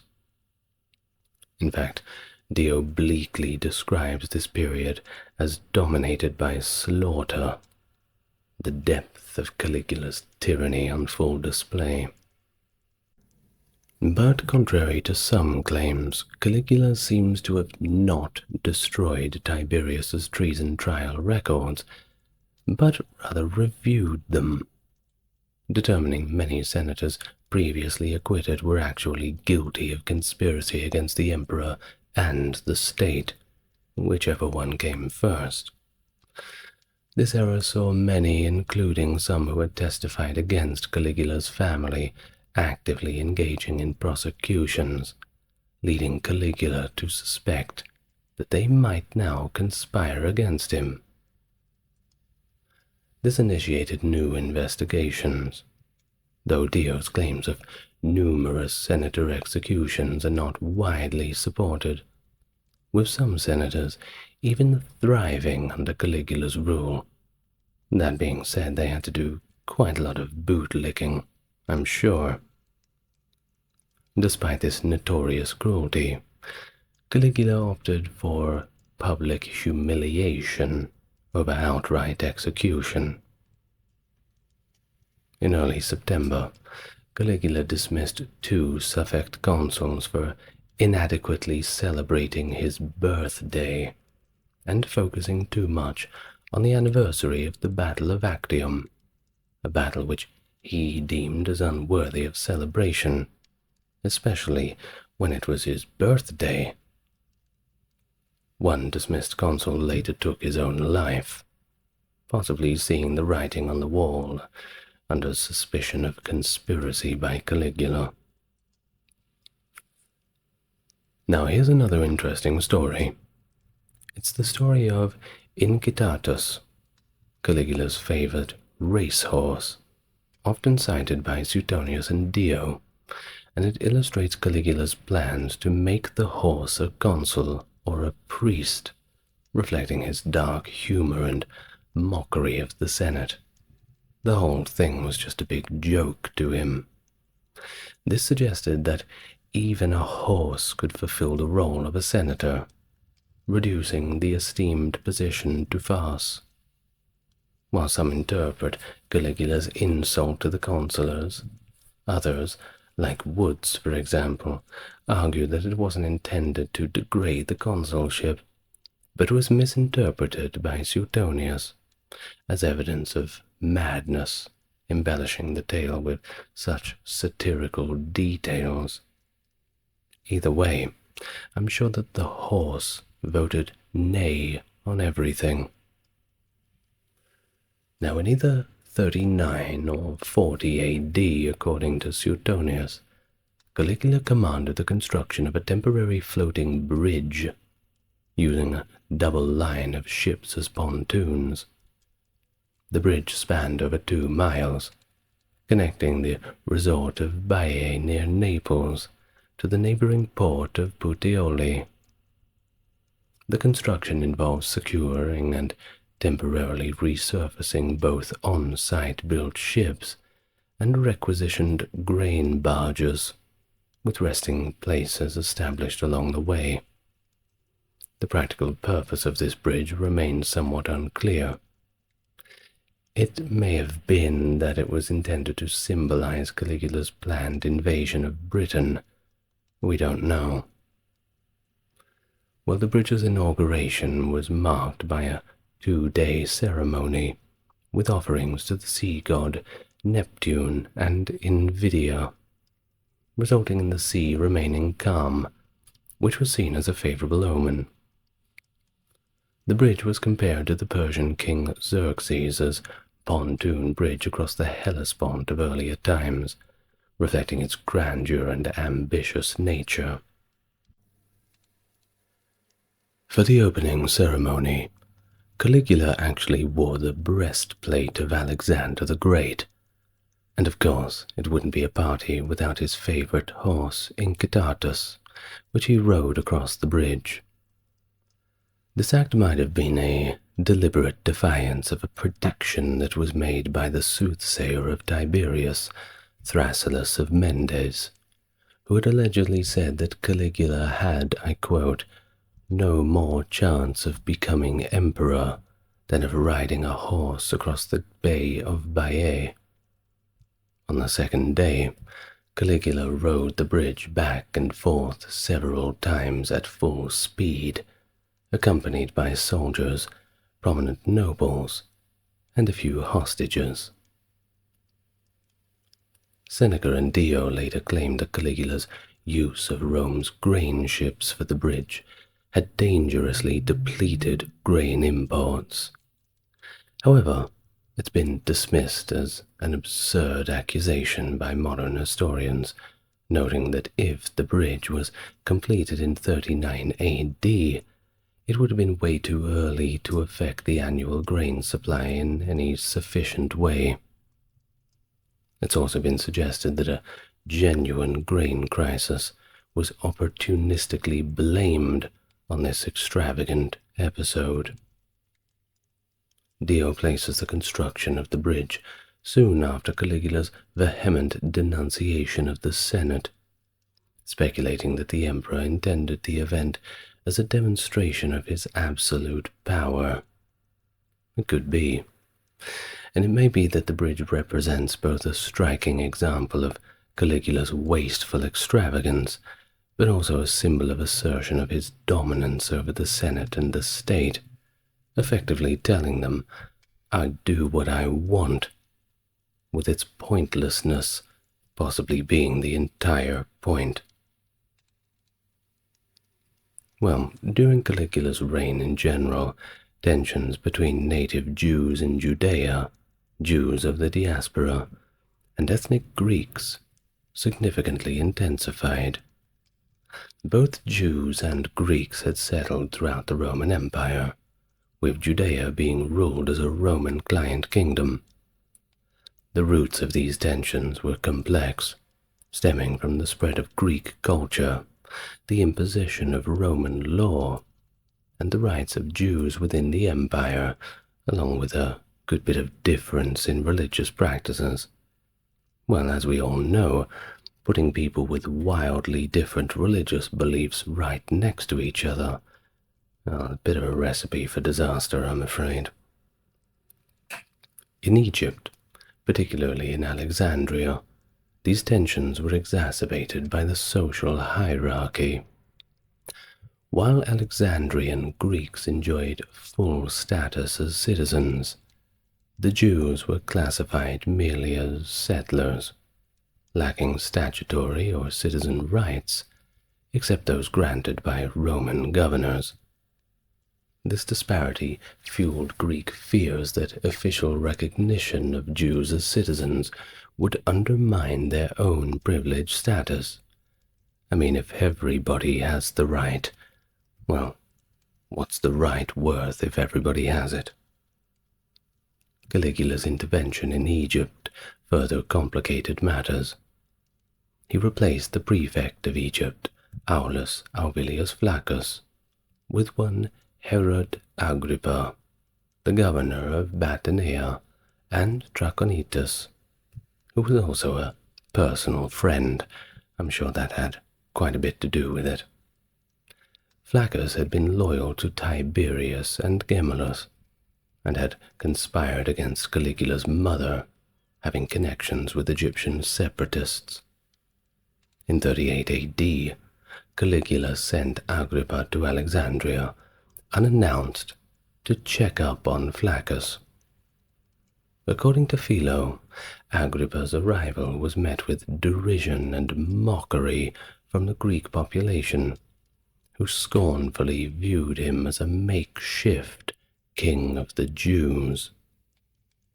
The situation escalated when a mob of Greeks broke into synagogues and erected statues and shrines of Caligula, violating Jewish religious laws.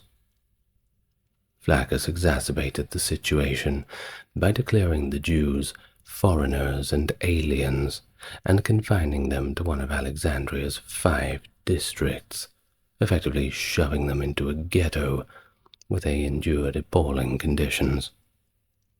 Philo's account details various atrocities inflicted on the Jews by the Greek population within this ghetto. Not a good place to be, that's for sure. Well, in terms of responsibility for all the unrest, Caligula pointed the figure directly at Flaccus, subsequently exiling and eventually executing him. This intervention shows the complexity of the political, social, and religious factors that marked Caligula's reign and contributed to the enduring conflicts within the Roman Empire. In 39 AD, Agrippa accused his uncle, Herod Antipas, the Tetrarch of Galilee and Perea, of conspiring with Parthia to rebel against Roman rule. Upon Herod Antipas' confession, Caligula exiled him, and Agrippa was rewarded with his territories. The following year, tensions between Jews and Greeks erupted into riots in Alexandria. The catalyst was the Jews' refusal to venerate Caligula as a god, which the Greeks interpreted as an affront to the emperor. The monotheism of the Jews had not quite, it didn't really catch on with the Greeks for quite some time. A similar incident occurred in the Judean city of Germania, where local Greeks built a substandard altar to the imperial cult, simply to provoke the Jews. The Jews promptly dismantled this altar, which was an act seen as rebellion. In retaliation, Caligula ordered a statue of himself to be erected in the Jewish Temple of Jerusalem. While this was a political act for Rome, it was a profound blasphemy for the Jews, conflicting with their strict monotheistic beliefs.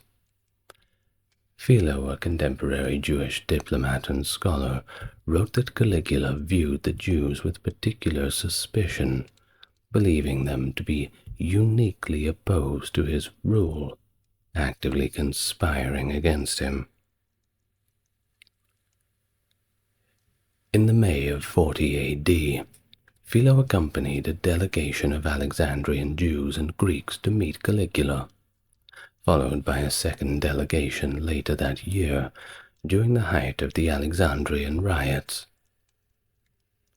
These meetings provided Caligula with opportunities for casual, but often humiliating banter at the expense of the Jewish delegation. He did not make explicit claims of divinity during these encounters, but did question why the Jews found his veneration so difficult. Well, of course, the Greek population of Alexandria, they had already demonstrated their loyalty to Caligula by displaying his image prominently. The destruction of the altar in Germania and the removal of idolatrous images from synagogues were likely expressions of Jewish religious fervor, and probably didn't have anything to do against Caligula's claims of divinity. They just wanted to be left alone to worship their own god. Is it so much to ask? Well, despite Philo's belief that Caligula harbored hatred for the Jews and intended their destruction, there isn't any substantial evidence to support this. Caligula's order to place his statue in the temple precincts, dressed as Jupiter nonetheless, aligned with the widespread practice of the imperial cult, which required subjects to offer prayers for the emperor rather than to him. Caligula found the Jews' exemption from this practice to be unsatisfactory, and thus Rome's policy expected different regions and peoples within its empire to coexist with mutual accommodation and respect, not through the imposition of religious extremes or blasphemous obligations on one another. And this clash of cultural and religious expectations further exacerbated the already volatile relations between the Jewish and Greek populations under Roman rule. The governor of Syria, Publius Petronius, faced with a challenging task when Caligula ordered him to install a statue of the emperor in the Jewish Temple of Jerusalem. Recognizing the obvious risk of a significant Jewish rebellion, he delayed in this installation. Some accounts suggest Caligula eventually became open to rational discussion with Agrippa and the Jewish leaders, abandoning the plan amid threats of rebellion and economic loss. However, other versions claim Caligula, unable to engage in rational discussion, impulsively reissued the order, and even threatened Petronius with a death sentence if he failed to accomplish what he asked. A larger statue was ordered from Rome, but it was still in transit when Caligula's death was announced, leading to the plan's cancellation. And Petronius, well, he survived without having to install the statue. I'm sure he was quite relieved at that. Philo mentions a rumor from 40 AD that Caligula planned to leave Rome and rule as a divine monarch from Alexandria, resembling past rumors about Julius Caesar. This notion aligns with Mark Antony's historical retreat to Alexandria and Augustus's control of Egypt as an imperial province, which diminished senatorial influence. Egypt, for its grain, fascinated Romans with its perceived exoticism and immorality. Now there was also rumors of incest between Caligula and his sister Drusilla, suggested by their grandmother Antonia and reported by Suetonius. They are actually viewed quite skeptically, at least among modern historians, who find very little substantial evidence to support these claims, and the way that they're put across in the old sources seems to be in a way to whip up a scandal, a bit of an insult, an attack on someone's reputation. Well, in late 39 or early 40 AD, Caligula amassed military forces in Upper Germany, aiming to emulate his ancestors' campaigns against Germanic tribes.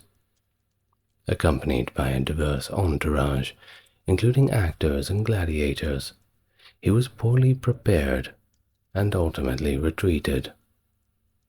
Dio notes the campaign achieved very little, though Caligula used it as a pretext to confiscate wealth from wealthy allies under suspicions of treason, which of course often led to their execution.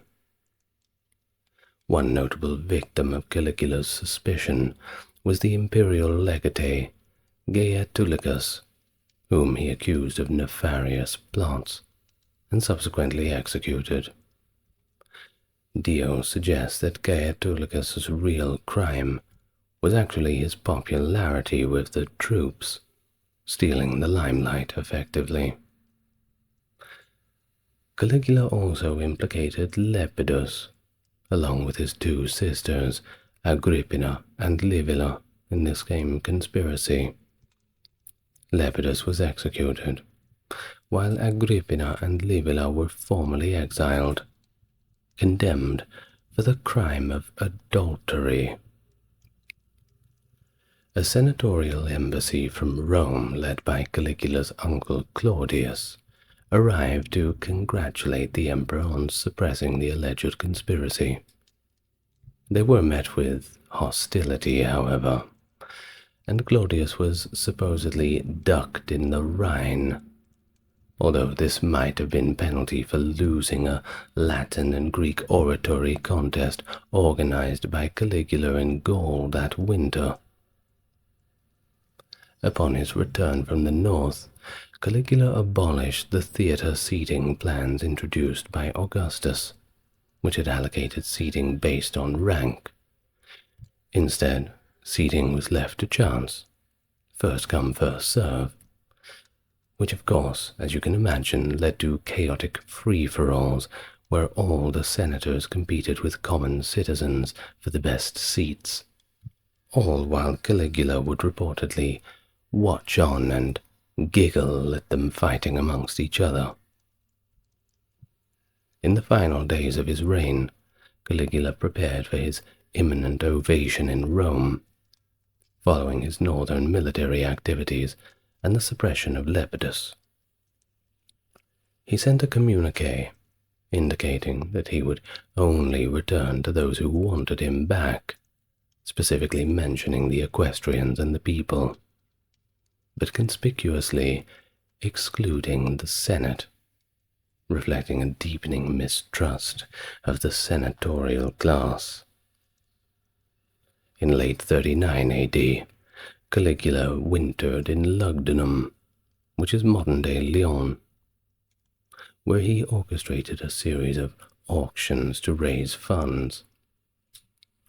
He began by auctioning off portable property of his exiled sisters, including their jewelry, their slaves, and freed men. According to Dio, wealthy bidders at these auctions often offered significantly more than the items were worth, either to demonstrate their loyalty or to dispose of wealth that might otherwise make them targets for execution. Caligula reportedly used intimidation and various auctioneer tactics to inflate the prices.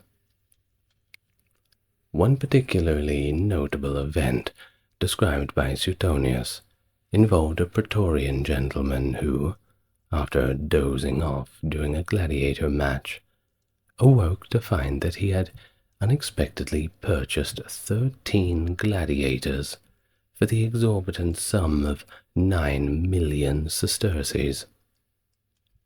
The success of this first auction had prompted Caligula to transport many furnishings from his palace in Rome to Lugdunum for a second auction. These items included valuable family heirlooms, and Caligula himself recited their provenance during the auction to ensure they fetched high prices due to their imperial associations. The income from the second auction was, compared to the first, relatively modern. Caligula once again played a role as a vendor and auctioneer himself during this second auction, but this time he was surprisingly benevolent, contrasting with his usual tyrannical image. While auctions of imperial property were acceptable methods to balance the books, suppose we can say, practiced by emperors like Augustus and Trajan, they were still expected to benefit both the bidders and the vendor. Roman auctioneers were generally held in quite low esteem, but during this second term, Caligula appeared to act more like a benevolent princeps, conducting the sale without malice, greed, or intimidation.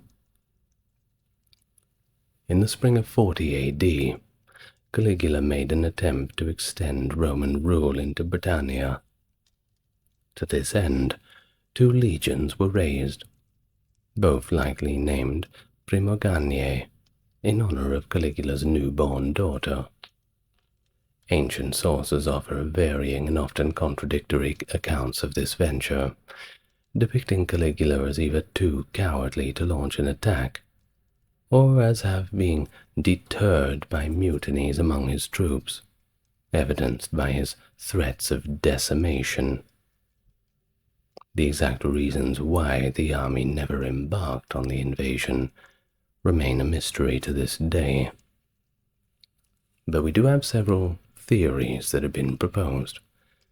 One possibility is that the British chieftains might have acquiesced to Roman demands, thereby eliminating any immediate cause for the war.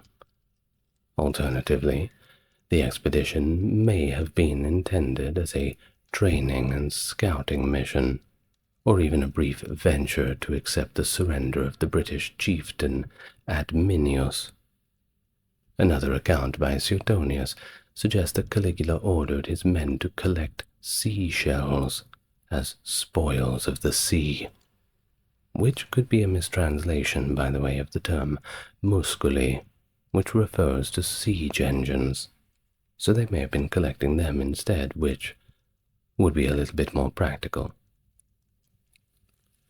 Well, despite the ambiguity and apparent absurdity of some of these accounts, the actual conquest of Britannia would later be achieved during the reign of Caligula's successor, Claudius. This subsequent invasion successfully extended Roman influence over the island, fulfilling the ambitions that Caligula had initially set in motion. In 40 A.D., Caligula annexed Mauretania, a strategically important and wealthy client kingdom of Rome, inhabited by a fiercely independent semi-nomadic tribe, very resistant to Romanization. The kingdom was ruled by Ptolemy of Mauretania, who was a noble descendant of Juba II.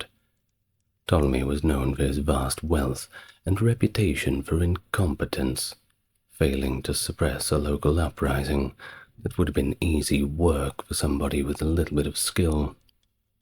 Typically, incompetent client kings were retired to a comfortable exile, but Caligula decided to make a break with this tradition, summoning Ptolemy to Rome and having him executed sometime after the spring of 40 AD. It was a drastic action, and it incited a rebellion in the province due to Ptolemy's popularity and the disruption caused by his removal. Following the annexation, Mauretania was divided into two provinces, Mauretania Tingitana and Mauretania Caesariensis, separated by the river Malua. Pliny the Elder attributes this division to Caligula, while Cassius Dio claims the provinces were only divided after the uprising was suppressed in 42 AD, and that was under the leadership of Gaius Suetonius Paulinus and Gnaeus Hosidius Geta.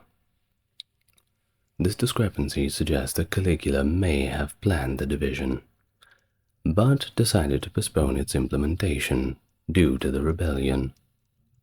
The first known equestrian governor of the joint provinces was Marcus Fadius Celer Flavianus, who took office in 44 AD. The details of the Mauretanian events from 39 to 44 are largely lost, including an entire chapter by Dio specifically writing about the annexation. But both Dio and Tacitus imply specifically that Caligula's actions were driven more by personal motivations, such as fear, envy, and a desire to compensate for his own military failures in the north, rather than by pressing military or economic needs. The earlier rebellion of Tacferianus had exposed the vulnerability of Africa Proconsularis to the west, highlighting the inability of the Mauretanian claimant kings to protect the province effectively. In this context, it can be suggested that Caligula's annexation of Mauretania could have been a strategic move to secure the region against further threats. Despite the immediate unrest that it provoked, seems that the game was worth the candle at least.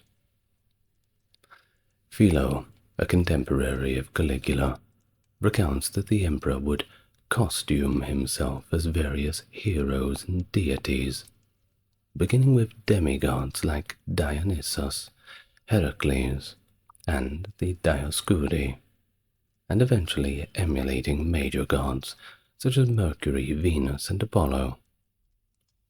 Philo describes these impersonations in the context of private pantomime or theatrical performances, which he may have witnessed or heard about during his diplomatic visit. As a Jew and a monotheist, Philo interpreted these actions as evidence of Caligula's madness, believing the emperor sought veneration as a living deity. Caligula's behavior did have some precedent.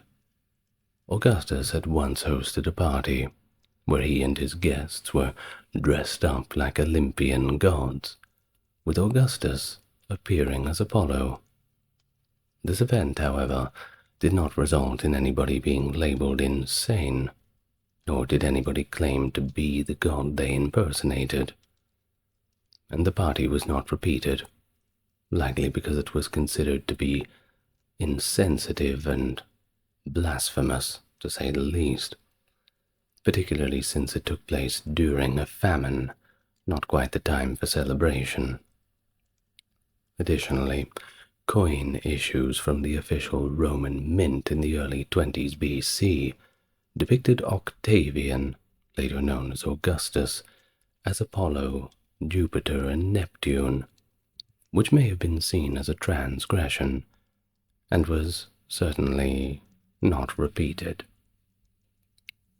Caligula, however, seemed to take his own impersonations less seriously than others, and certainly less so than Philo. According to Dio, during an episode where Caligula dressed as Jupiter and pronounced oracles to a crowd from a high place, a Gallic shoemaker had laughed and said that Caligula looked like, I quote, a complete idiot. While Caligula reportedly appreciated the shoemaker's honesty, demonstrating a rare moment of self-awareness, or perhaps appreciating his own form of humor coming from somebody else. Maybe he knew that he looked like a complete idiot anyway and was having fun with looking like it. Dio claims that Caligula impersonated Jupiter to seduce various women, referring to himself as a divinity in public meetings, and was sometimes addressed as Jupiter in public documents. Caligula's special interest in Jupiter, Rome's chief deity, and the Roman equivalent of Zeus, by the way, is confirmed by all surviving sources. Some suggest that Caligula might have considered Jupiter as an equal, or even a rival. In fact, it's been argued that Caligula's impersonations of various deities were more about a penchant for theatrical fancy dress and a mischievous desire to shock everybody around him, rather than a genuine religious delusion. As emperor, Caligula was also Pontifex Maximus, one of Rome's most powerful and influential state priests. The promotion of mortal rulers to godlike status was common among Rome's eastern allies and client states. During their eastern tour, Germanicus, Agrippina, and their children, including Caligula, were officially revered as living deities by several cities in the Greek East. Recognizing social superiors as deities was established in Roman culture, where it was common for a client to flatter their patron as Jupiter on earth. Think about it how we would assess somebody doing something proper, and we would say they're doing God's work. I suppose it's kind of like that. The Divi, or deceased imperial family members elevated to divine status, were officially sanctioned by the state, which also appointed their priesthoods and funded their cults. For example, Cicero opposed Caesar's divine honors during his lifetime, but referred to Publius Lentulus as parent and god, in thanks for his help against Catiline. Daily acts of reverence to patrons, household heads, and the powerful were routine for clients, families, and social inferiors, and by 30 BC, offering libations to the genius of Octavian, later Augustus, became obligatory at banquets, and from 12 BC, state oaths were sworn by his genius. Well, despite Dio's claims to the contrary, municipal cults to Augustus during his lifetime were widespread in Italy and beyond, supported locally without any recorded prosecutions for emperor worship. Caligula took his religious responsibilities very seriously, replacing the old priest of Diana at Lake Nemi, reorganizing the Salii, the priests of Mars, that is, and insisting that the Flamen Dialis, Jupiter's chief priest, could not swear any oaths, including the imperial oath of loyalty. Caligula also aimed to incorporate or share the nearly completed Temple of Apollo in Didyma for his own cult, preparing a statue for it, though it was likely never installed. When Pausanias visited, more than a century later, the temple's cult statue was of Apollo, and there was no trace of Caligula. Suetonius and Dio mentioned a temple to Caligula that was on the Palatine Hill, linked to his residence near the temple of Castor and Pollux, where Caligula humorously claimed the twin gods as his doorkeepers. Although Dio claimed 2 temples were built for Caligula in Rome, this is also unconfirmed, and if there was a temple on the Palatine, Caligula likely funded it himself through his own personal treasury. Now, in terms of how the Greeks felt about him, he was hailed by a Greek embassy as the new god Augustus, and thanked in early Cyzicus inscription as a new sun god.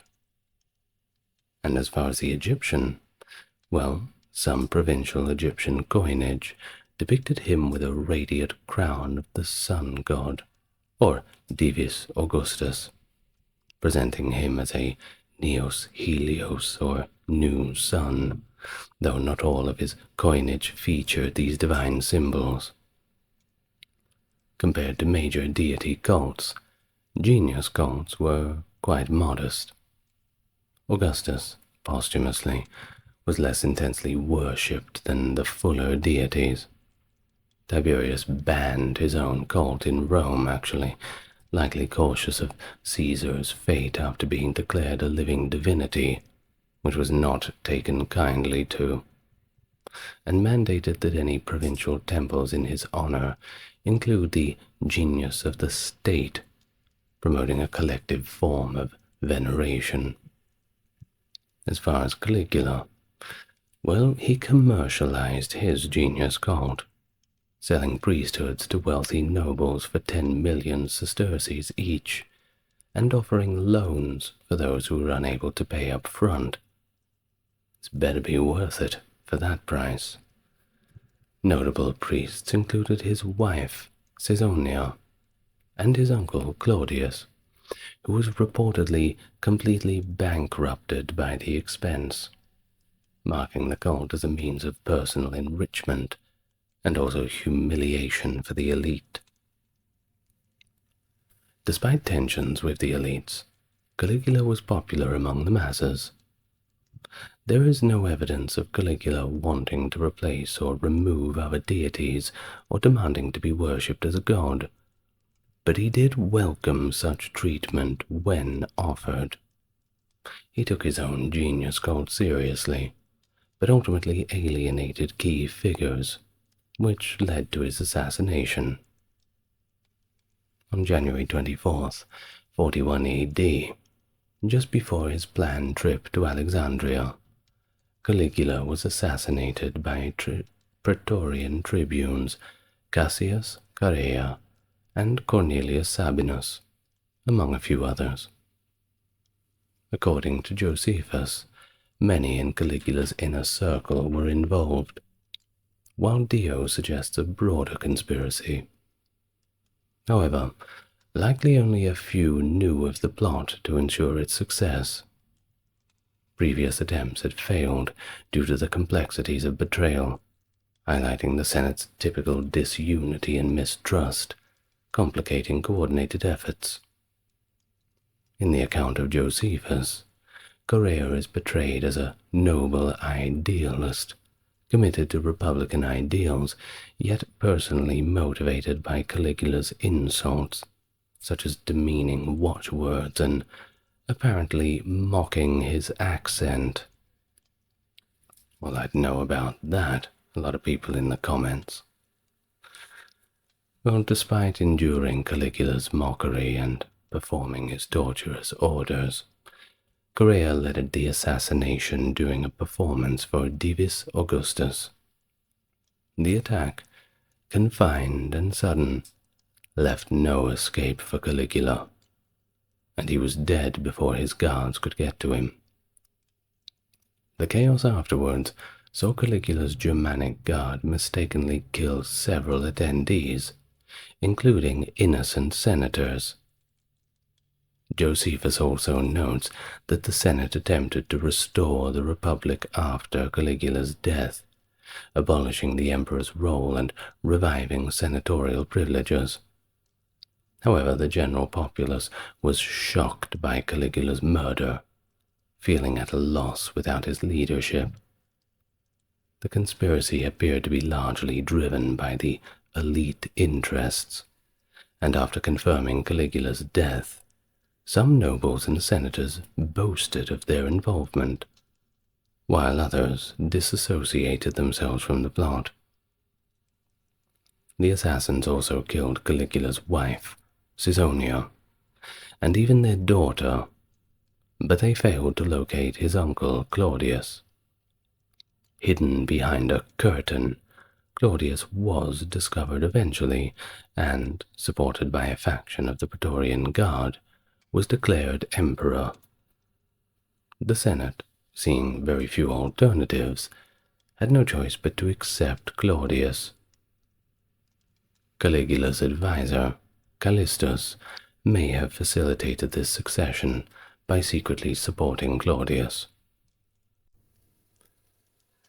Caligula's assassination, a clear act of regicide, challenged Claudius's rule. He had to address the murder without undermining the Principate's legitimacy, considering Caligula's remaining popularity among Rome's lower classes, and there was more of them than there were upper classes. So, Claudius responded by securing his position with the appointment of a new Praetorian prefect, executing the key conspirators, and allowing Sabinus to take matters into his own hands. He also declined the Senate's request to officially denounce Caligula and destroy symbols of the Caesarian legacy. Instead, Claudius took a more measured approach. Caligula's name was removed from the official lists of oaths and dedications, and certain statues and inscriptions of Caligula were discreetly removed. Most of Caligula's statues had their heads recut to resemble Augustus, Claudius, and in one case Nero, who would of course suffer a similar fate at a later time.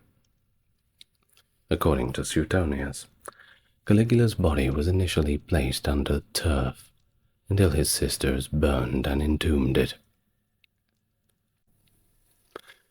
Well, before we go, first just a few notes regarding Caligula's mental state. There's no definitive evidence to assess his psychological condition.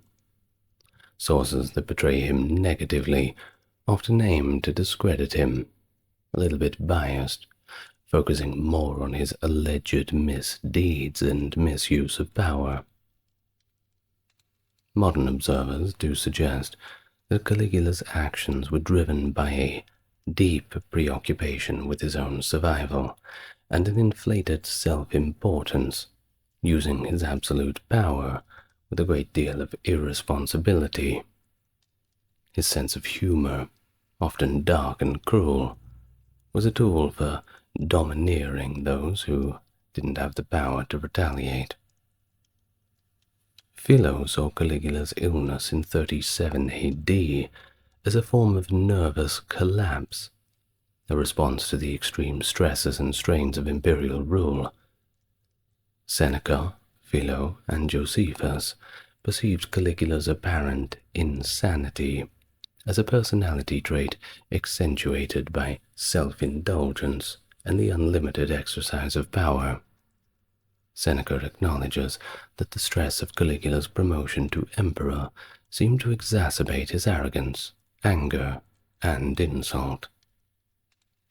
Several modern sources propose medical diagnoses, including epilepsy, encephalitis, and even meningitis. Suetonius claims that Caligula had a falling sickness, which could have been epilepsy in his youth, and this diagnosis has been somewhat refined to an interictal temporal lobe epilepsy, with a consequent fear of seizures preventing him from learning to swim. In Romano-Greek medical theory, severe epilepsy attacks were associated with the full moon and the moon goddess Selene, with whom Caligula was claimed to converse and enjoy sexual congress. Suetonius' descriptions of Caligula as physically repulsive are neither reliable nor are they likely, considering his ecstatic and enthusiastic reception as a youthful princeps by the populace. In the ancient world, a person's physique was often believed to be a reliable guide to their character and behavior. For what's that's worth, we don't know. Nero. Born in AD 37, he ruled the Roman Empire from 54 to 68 AD, and is widely recognized as one of history's most notorious leaders.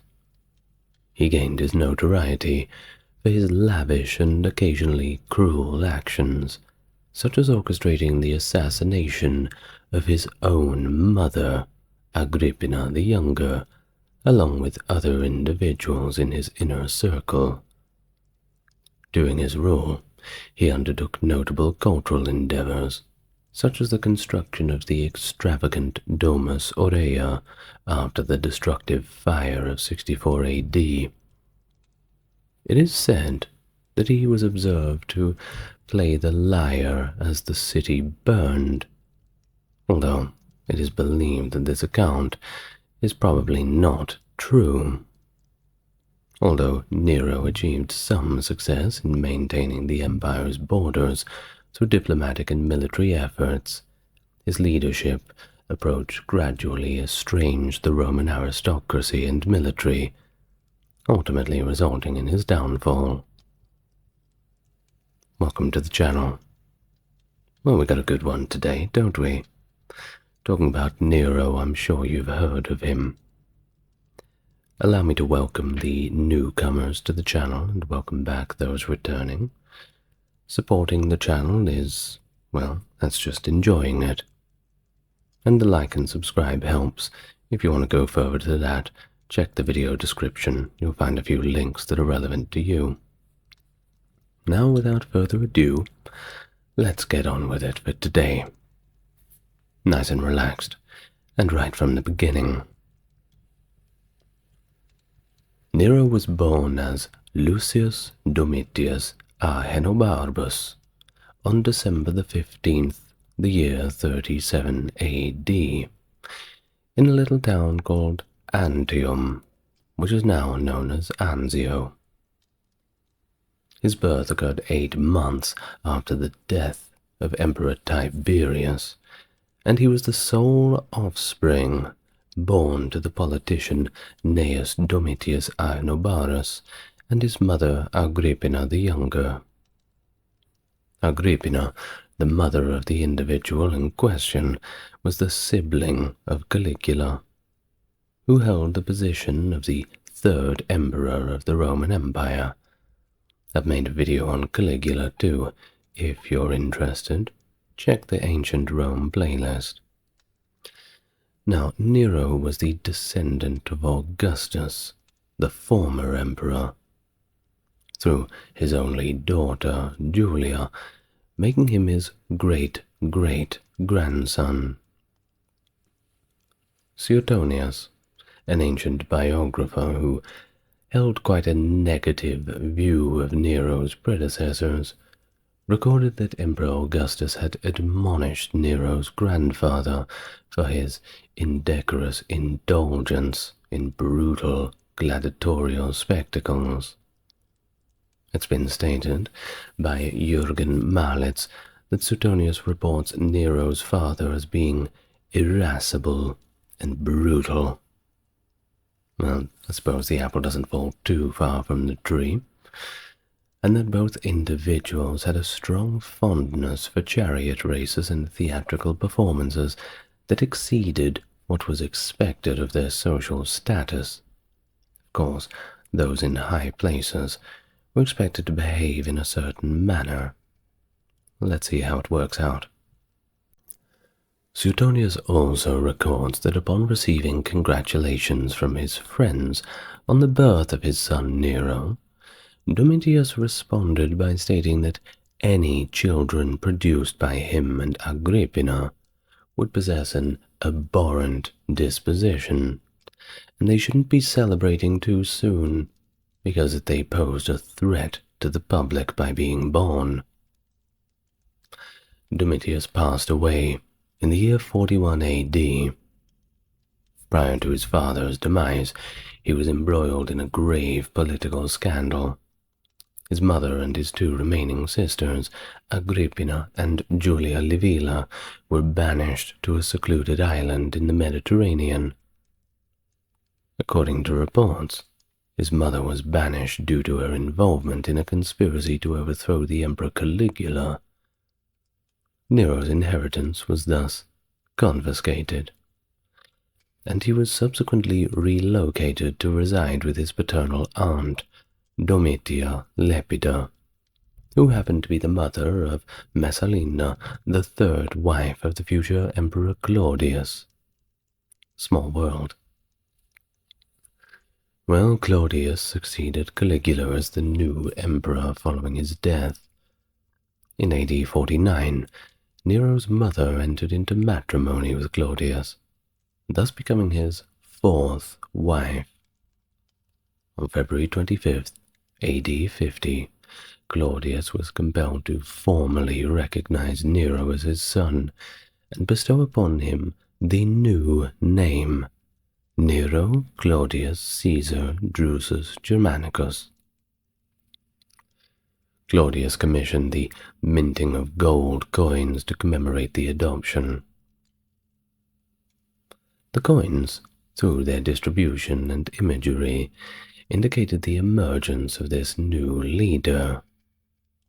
Nevertheless, notwithstanding the occurrences in Rome, Britannicus, Nero's stepbrother, held a more prominent position in the production of coins in the provinces during the early 50s AD. And thus Nero commenced his official involvement in public affairs as an adult at the age of 13, at AD 51. At the age of 16, he entered into matrimony with Claudia Octavia, the daughter of Claudius and his stepsister. During the period from AD 51 to 53, he delivered multiple speeches advocating for different communities, such as the Aelians, the Apamaeans, who were, by the way, seeking a 5-year tax exemption following an earthquake. Give him a break. Well, and also the northern colony of Bologna, who had suffered from a very unfortunate event of a destructive fire. Claudius perished, however, in AD 54.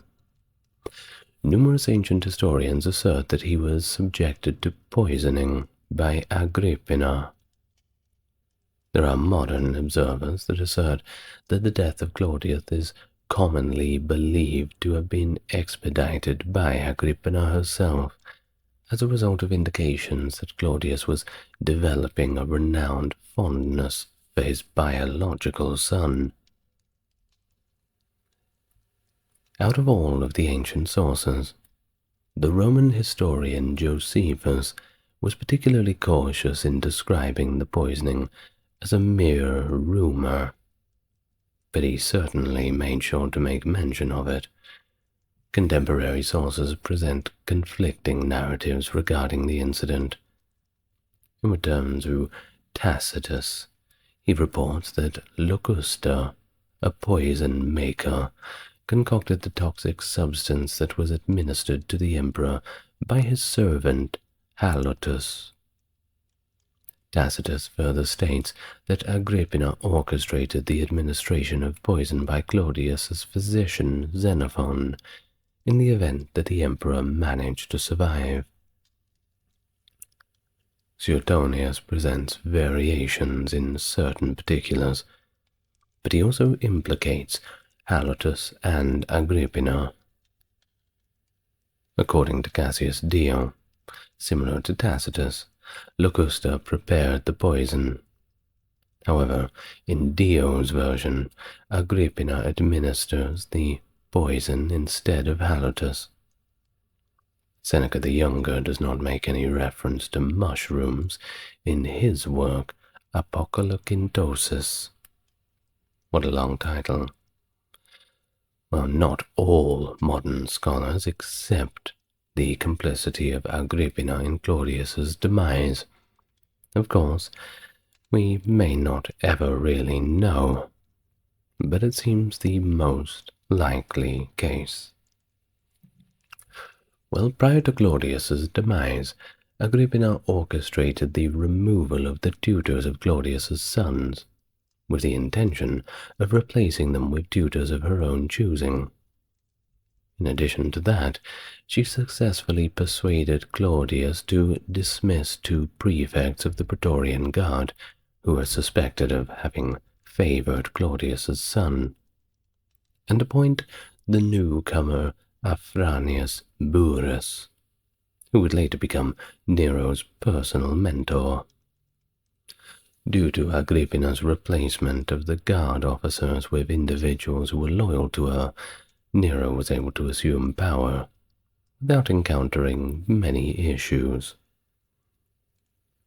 So, Cassius Dio, Suetonius, and Tacitus are the primary ancient Roman literary sources for information about Nero's reign, and we're going to be relying on them heavily. Now, in terms of the construction projects undertaken by Nero, they were deemed excessively lavish as per these sources, resulting in Italy being financially drained and the provinces left in ruins.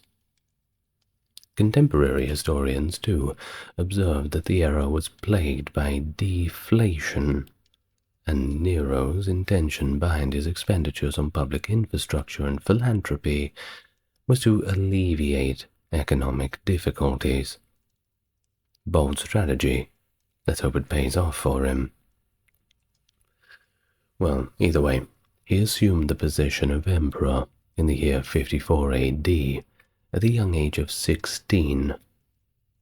Seneca, Nero's tutor, composed his inaugural address for the Senate, and during that very speech, Nero discussed the eradication of the problems that he blamed on the previous government. Of course, when a new leader gets in charge, all of the problems are immediately blamed on the predecessors, so, well, that's nothing new. The emperor pledged to adhere to the Augustan model during his reign, however, which involved putting an end to clandestine trials conducted within the palace, eliminating the influence of corrupt court favorites and freedmen, and most importantly, showing due regard for the privileges of the Senate and individual senators.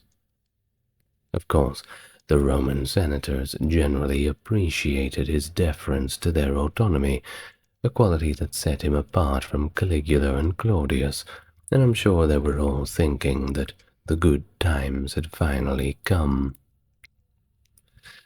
Now, Nero's mum, Agrippina, had the intention of exerting control and authority by using her sons as a mean of rule.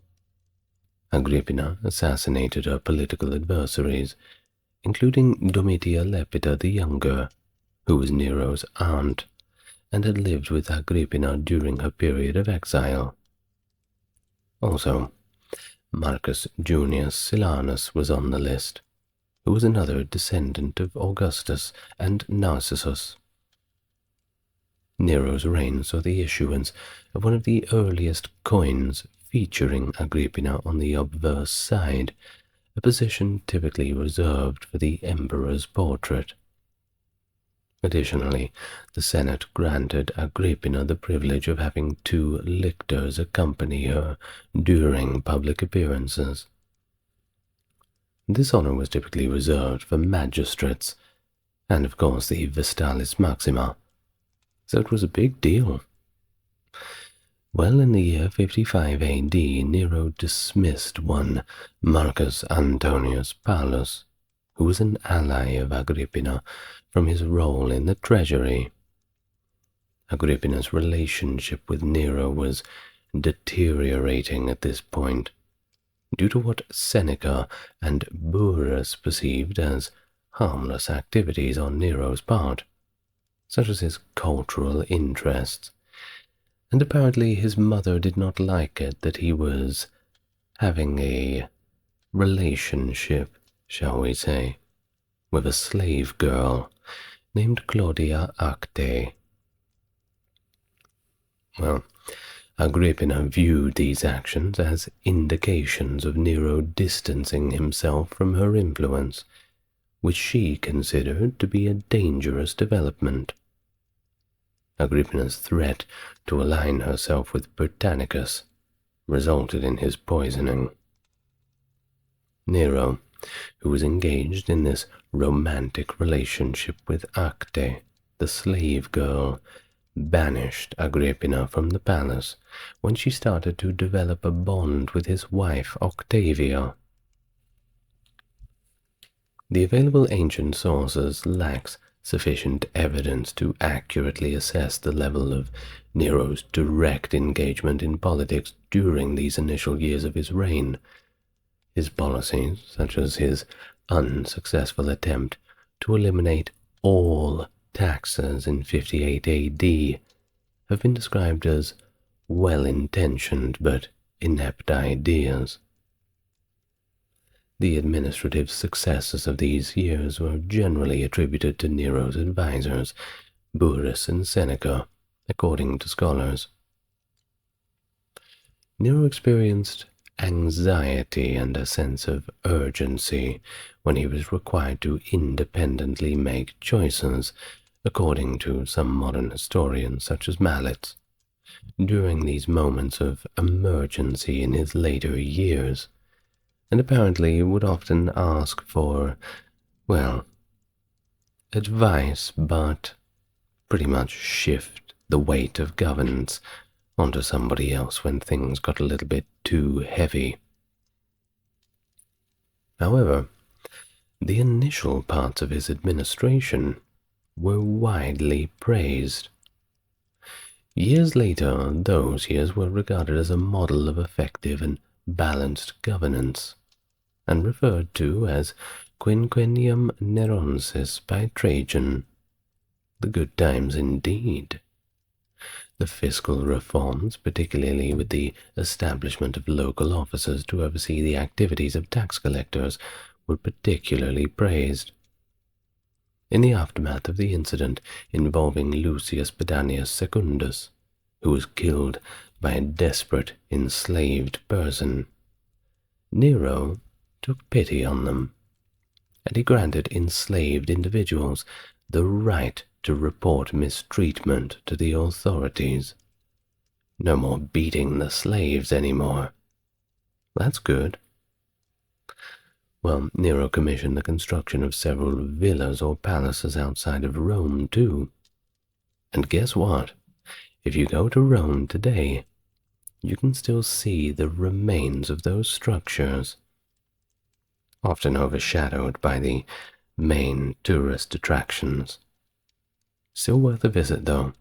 Perhaps if you're walking back to where you're staying at, you might pass by them without even knowing.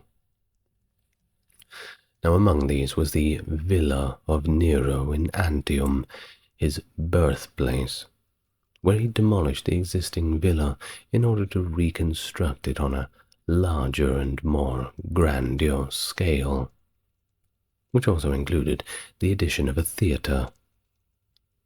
In Subiaco, Lazio region, which is in close proximity to Rome, he constructed 3 man-made lakes, complete with cascading waterfalls, bridges and pathways to enhance the natural opulence of the villa. He resided at this villa of Nero in Olympia, Greece, when taking part in the Olympic Games of 67 AD, his own private quarters. Now, the motives behind Nero's decision to kill his mother in 59 AD still remain a little bit uncertain, but there's no shortage of speculation.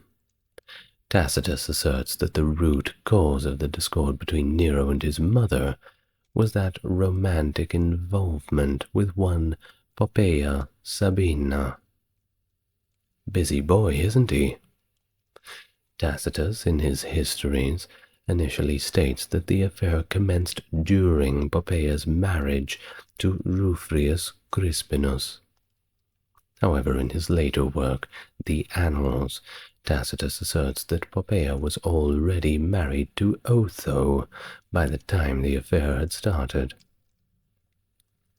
Once more, in the Annals, he documents Agrippina's opposition to Nero's relationship with Poppaea due to her deep attachment to his wife, Octavia. Tacitus's narrative in the Annals implies that Nero was pushed to the point of no return by this provocation of Poppaea. Several contemporary historians have also observed that the demise of Agrippina would not have provided significant benefits for Poppaea, given that Nero did not marry her until 62 AD. It appears that Poppaea is only used by Tacitus as a literary tool, since he couldn't find a logical reason for Nero's behavior. Had to get something. At least that is according to Barrett, a modern historian. Well, additionally, Poppaea's role serves to demonstrate that Nero, just like Claudius, had been negatively influenced by a woman. As per Suetonius, Nero instructed his former freedman, Anicetus, to orchestrate a deliberate shipwreck. Despite the wreck, Agrippina managed to survive and swim to the shore. However, she was subsequently executed by Anicetus, who falsely reported her death as a self-checkout. Contemporary academics hold the view that Nero's rule was prosperous in the beginning, at least leading up to the demise of his mother. As an illustration of this, Nero facilitated the investigation of the origins of the Nile River through a triumphant expedition. Which is pretty good for the time when you think about it. The Nile River goes a long way down. Well, following Agrippina's banishment, Burrus and Seneca assumed the responsibility of governing the empire, but nevertheless Nero's behavior became significantly more offensive following the death of his mother, a deterioration that commenced as early as 55 AD, following the assassination of his stepbrother Britannicus. Well, additionally, it's observed that Nero completely abandoned all of his morality, and he embraced naive flattery, subsequent to the demise of his mother. Tacitus clearly emphasizes the importance of Agrippina's removal in shaping Nero's behavior. Of course, men tend to run amok a little bit until their mothers tell them to stop it. And if your mum's not around, well, Sometimes things can go a little bit off the rails. Well, I suppose Nero's a big boy. He can do whatever he wants. But he should have listened to his mum, even though she wasn't perfect. Anyway, I don't want to beat Nero over the head 2,000 years later. Let's move past that, because I'm getting off track now. Do apologize. Well, he commenced the construction of a new palace, by the way, and it was known as the Domus Transitoria. That was around 60 AD, so about 5 years after his mother was gone.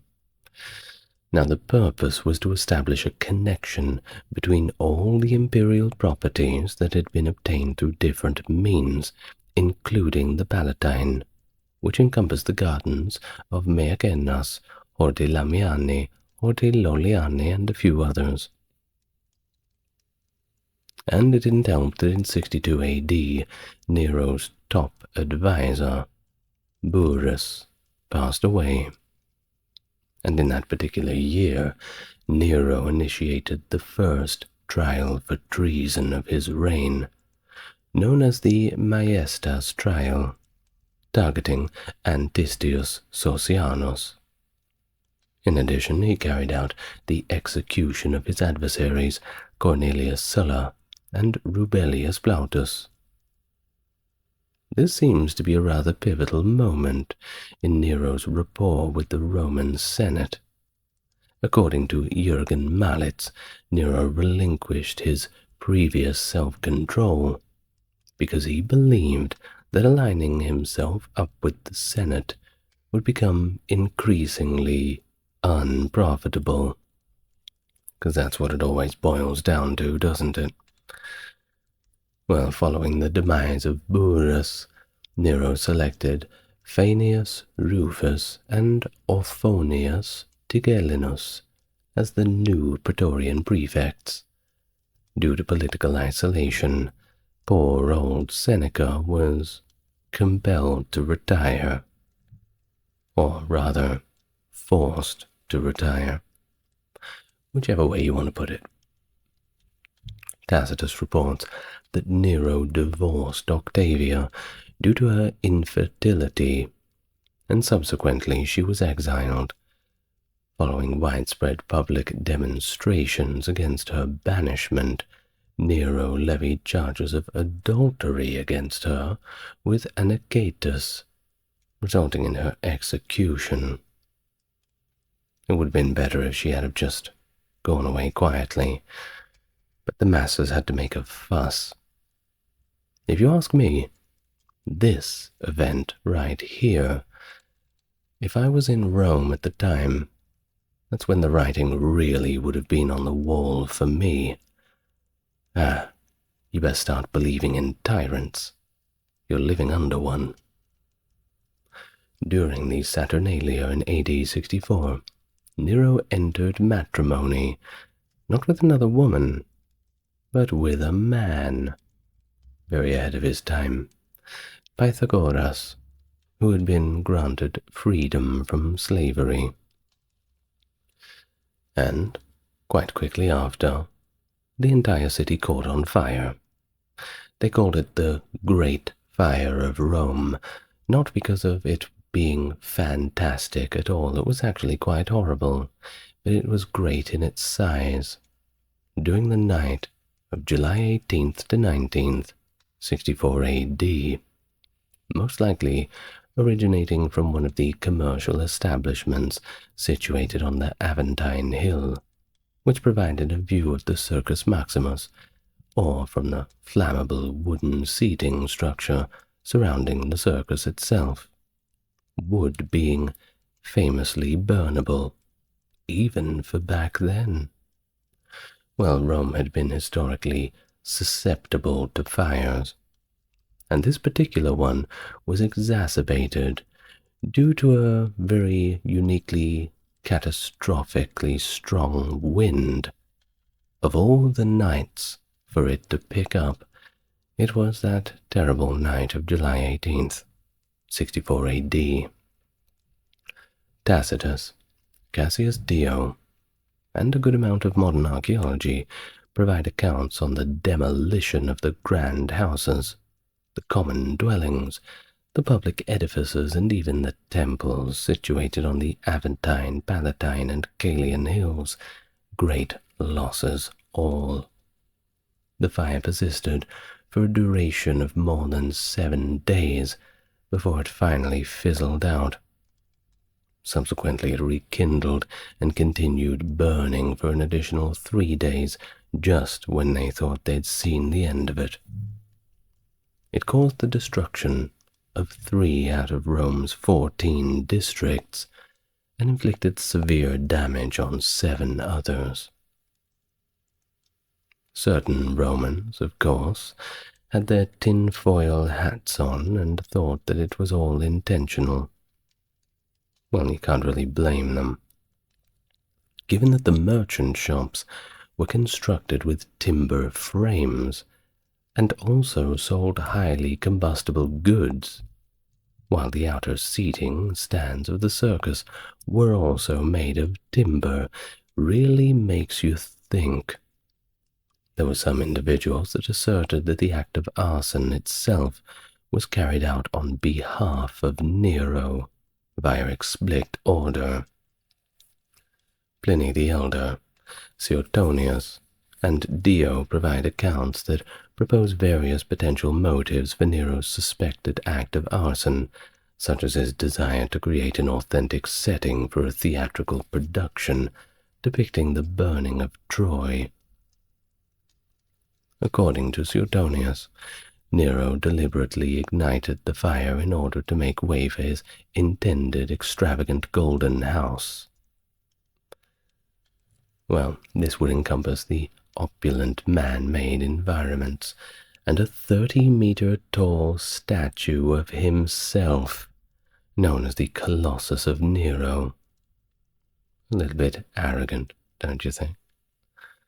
Well, according to Suetonius and Cassius Dio, Nero performed a song called the Sack of Ilium while wearing a costume on stage, while the city was being destroyed by fire. The widely known belief that Nero played the lyre, an old stringed instrument, while Rome was on fire, not while Nero was on fire, is to some extent a creation, Flavian propaganda. Of course, it's very easy to believe, because one crazy and cruel thing thrown to the pile that's already so high, well, you don't really notice the lies among the truths. Either way, this propaganda was critical of Nero's unsuccessful attempt to deviate from the established models of rule set by Augustus. As for Tacitus, well, he refrains from making a definitive conclusion regarding Nero's culpability. He discovered that Nero was in Antium when the fire began, and subsequently returned to Rome to coordinate a relief operation.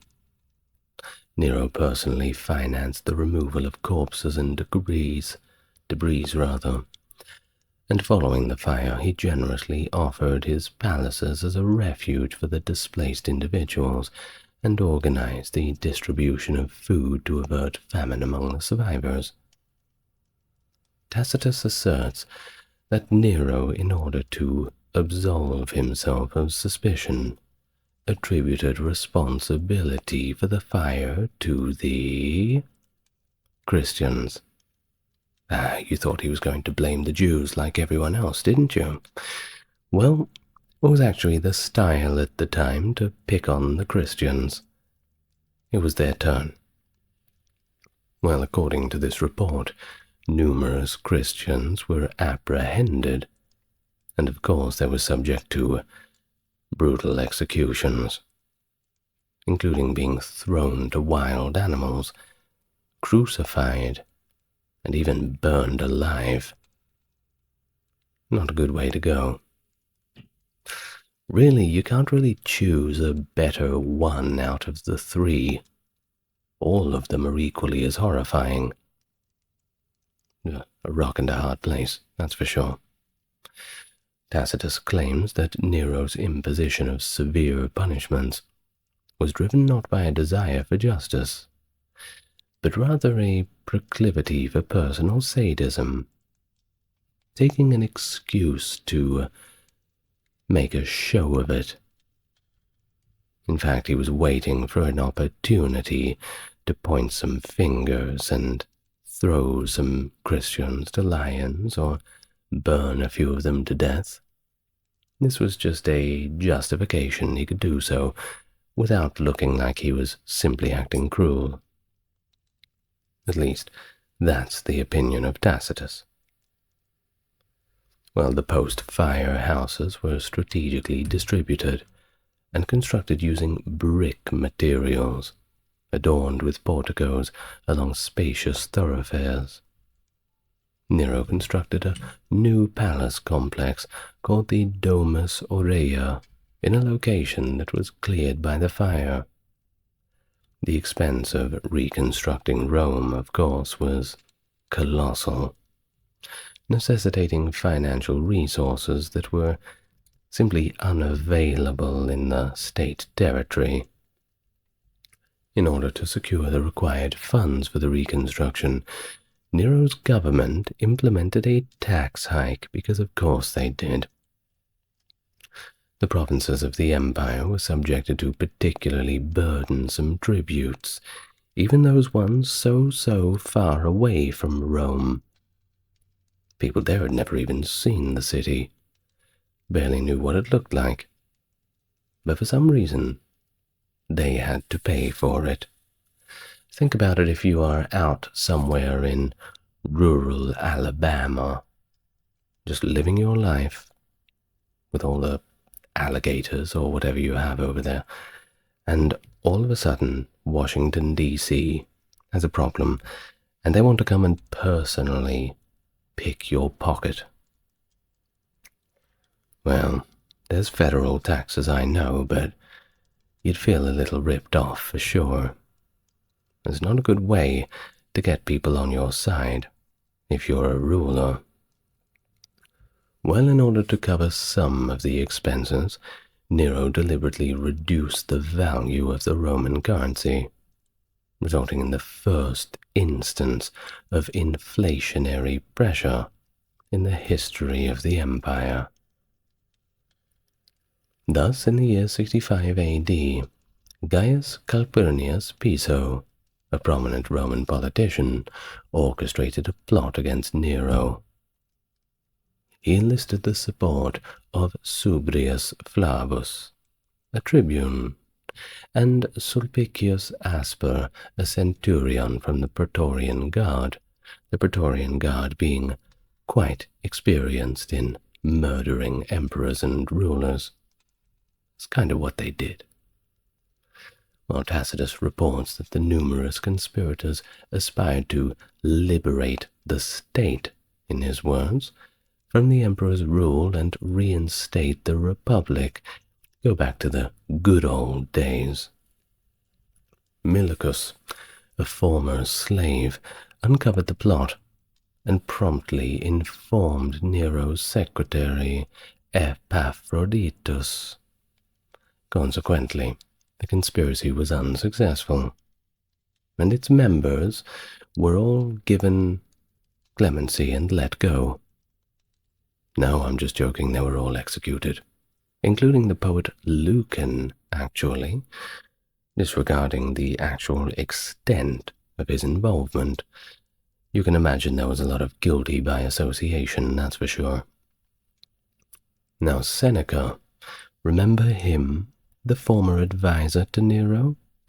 He was actually accused as well by Natalis, and despite denying the charges, Seneca was compelled to take his own life, as he had already lost Nero's favor, and so he did, Socrates style. Now, according to accounts, Nero allegedly fatally assaulted Poppaea in the same year 65 AD, preventing her from delivering their second child. Contemporary historians, recognizing the potential prejudice of Suetonius, Tacitus, and Cassius Dio, as well as the lack of first-hand witnesses to the event, suggest that Poppeia's death may have occurred as the result of a miscarriage or during childbirth. Nero entered a profound state of grief. Poppaea received an extravagant state funeral and was buried with divine honors, along with the commitment to construct a temple dedicated to her worship. The entire annual import of incense was consumed during this single funeral. It would have been pretty hard to breathe, I assume. Well, instead of following the strict custom of cremation, her body was embalmed in the Egyptian manner and placed into a tomb. Unfortunately, we don't know the exact location, at least as of now. Perhaps it's waiting there, somewhere beneath a Roman parking lot, or under some apartment building. Who knows? I'm sure we'll find it one day. Now, moving on to the year 67 AD, Nero entered a marriage with Sporus, another man, who was believed to bear a striking resemblance to Poppaea. Nero subjected him to castration and conducted a marriage ceremony, complete with customary rituals such as providing a dowry and adorning him with a bridal veil. We don't really know how Sporus felt about all this, but I assume he had very little choice but to go along with it. It is hypothesized that he engaged in this behavior as a result of remorse for his act of killing Poppaea, trying to replace what he had lost. Well, in March of the year 68 AD, Gaius Julius Vindex, the governor of Gallia Lugdunensis, staged a rebellion against Nero's taxation policies. Lucius Verginius Rufus, the governor of Germania Superior, received a directive to suppress the rebellion led by Vindex. Vindex sought to garner support beyond his own province by appealing to Servius Sulpicius Galba, the governor of Hispania Tarraconensis, urging him to join the rebellion and proclaim himself emperor in direct opposition to Nero. In the May of that same year, 68 AD, Verginius's troops achieved a great victory over Vindex's forces in the Battle of Vesontio, leading to the latter to take his own life. Nevertheless, following the defeat of the rebel, the legions under Verginius's command made an effort to declare their own leader as the emperor. Verginius declined to take any action against Nero, however. The dissatisfaction of the legions in Germania and the ongoing resistance from Galba in Hispania were unfavorable signs for him. Although Nero maintained at least partial control over the situation, there was a growing support for Galba, even though he had been officially labeled as a public enemy. Gaius Nymphidius Sabinus, the prefect of the Praetorian Guard, also renounced his loyalty to the emperor and openly sided with Galba. The ball was rolling, that's for sure. As a reaction, Nero escaped from Rome with the purpose of heading to the port of Ostia and subsequently boarding a fleet to reach one of the remaining faithful eastern provinces. As per Suetonius, Nero gave up on his plan after encountering resistance from military officers who openly defied his orders. Quoting a line from Virgil's Aeneid, "Is it such a terrible thing to die?" Nero contemplated the possibility of seeking refuge as far as Parthia, seeking the mercy of Galba, or appealing to the public and beseeching them to forgive his previous transgressions, and if he failed to win their sympathy, to implore them to grant him the position of prefect of Egypt. According to Suetonius, the speech's manuscript was discovered in Nero's writing desk. However, Nero was too afraid to deliver it, because he believed he would be violently attacked before he could even say a word, let alone reach the forum. He was probably right. Well, he did re-enter Rome, and passed the evening within the confines of the palace. Upon awakening from his slumber, he discovered that the palace guard had departed approximately at midnight. Despite sending messages to his friend's palace chambers, he didn't receive any responses. Uh-oh. Well, upon personally visiting the chambers, he discovered they were all empty. When he requested the presence of a gladiator, or any other skilled individual proficient in fighting to execute him, no one materialized. He proclaimed, "Do I have neither ally nor adversary?" And he swiftly rushed out, as if intending to plunge himself straight into the Tiber River. But upon his return, Nero endeavored to find a secluded location where he could seek refuge and try to calm down a little bit, take a step back and contemplate the situation. So, a villa situated 4 miles or around 6 kilometers outside the city was made by Phaon, a freedman of the imperial court. Under the guise of a different dress, Nero and his faithful freedmen, Epaphroditus, Phaon, Neophytus, and Sporus, arrived at the villa, when Nero instructed them to excavate a burial site for him. Nero became well aware that the Senate had officially labeled him as a public adversary. The writing was certainly on the wall at this point. So he readied himself for a self-inflicted death, walking back and forth while uttering the words "Coelus artifex pereo." Roughly translated, it means, "What a skilled artist the world is losing." Overwhelmed by fear, he pleaded with one of his companions to demonstrate courage by taking the life for him. And finally, the sound of approaching equestrians compelled Nero to confront his imminent demise. Nevertheless, he remained unable to muster the courage to end his own life, and instead compelled his personal secretary, Epaphroditus, to carry out the deed.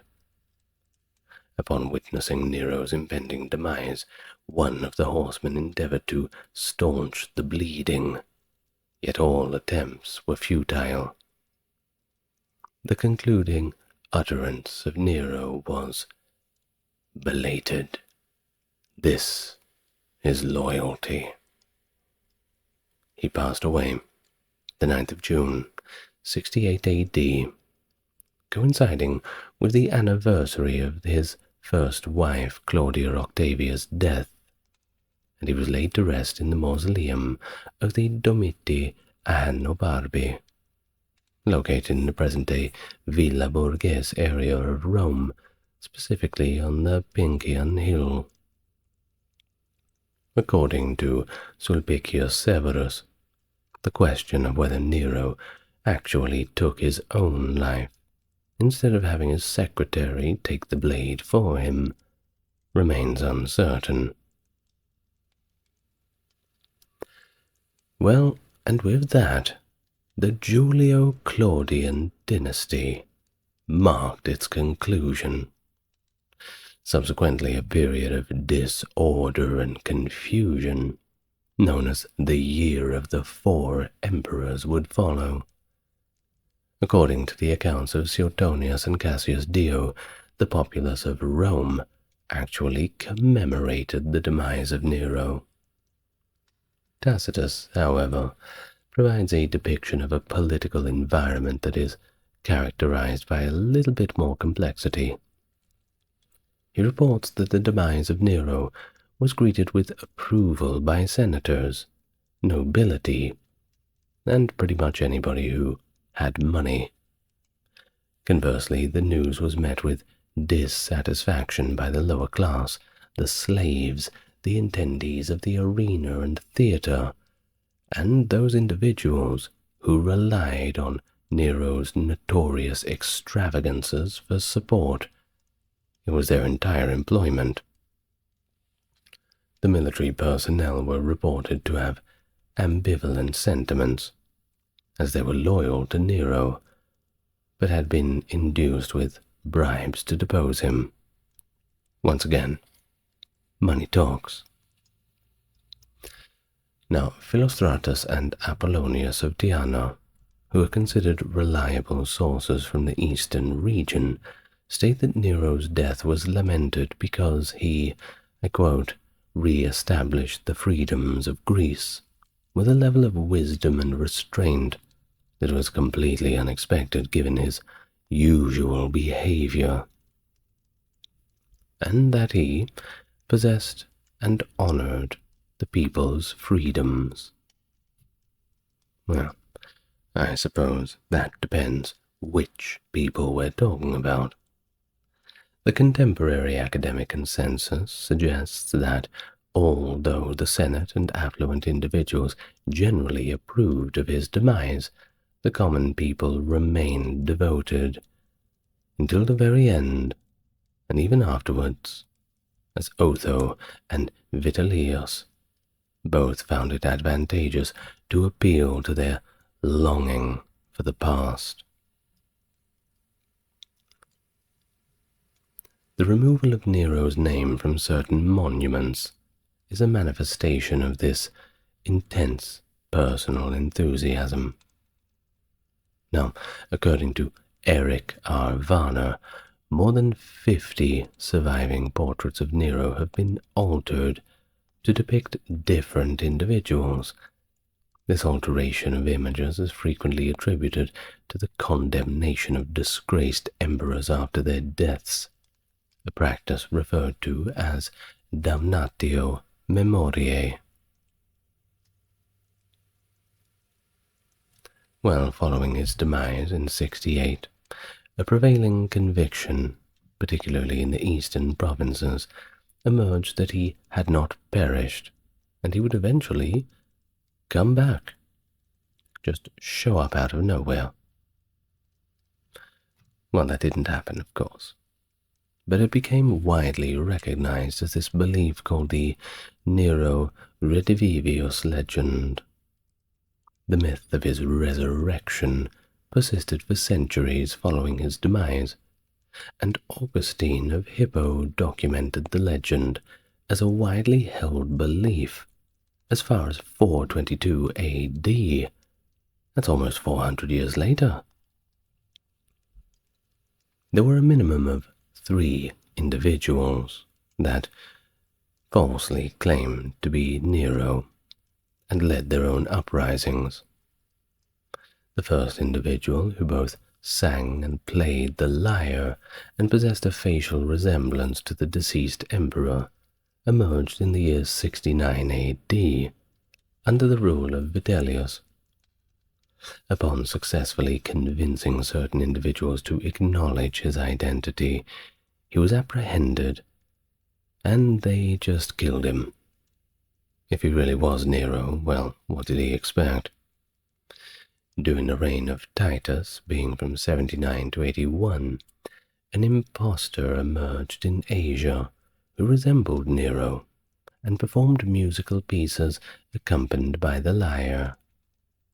However, like his predecessor, they found him and they killed him. 2 decades following Nero's demise, in the era of Domitian's rule, a third claimant emerged. The Parthians provided support to him, albeit reluctantly, and the entire situation escalated into a war. Well, spoiler alert, he died as well, so there's that. Now before we go, just a quick little word on some of the eccentricities of Nero. A little bonus for you. Well, he pursued an education in the disciplines of poetry, music, painting, and sculpture, engaging in both vocal performance and musical playing. While many of these fields of studies were considered essential education for the upper class in ancient Rome, Nero's specific passion for music went well beyond the socially acceptable limits for someone of his social status.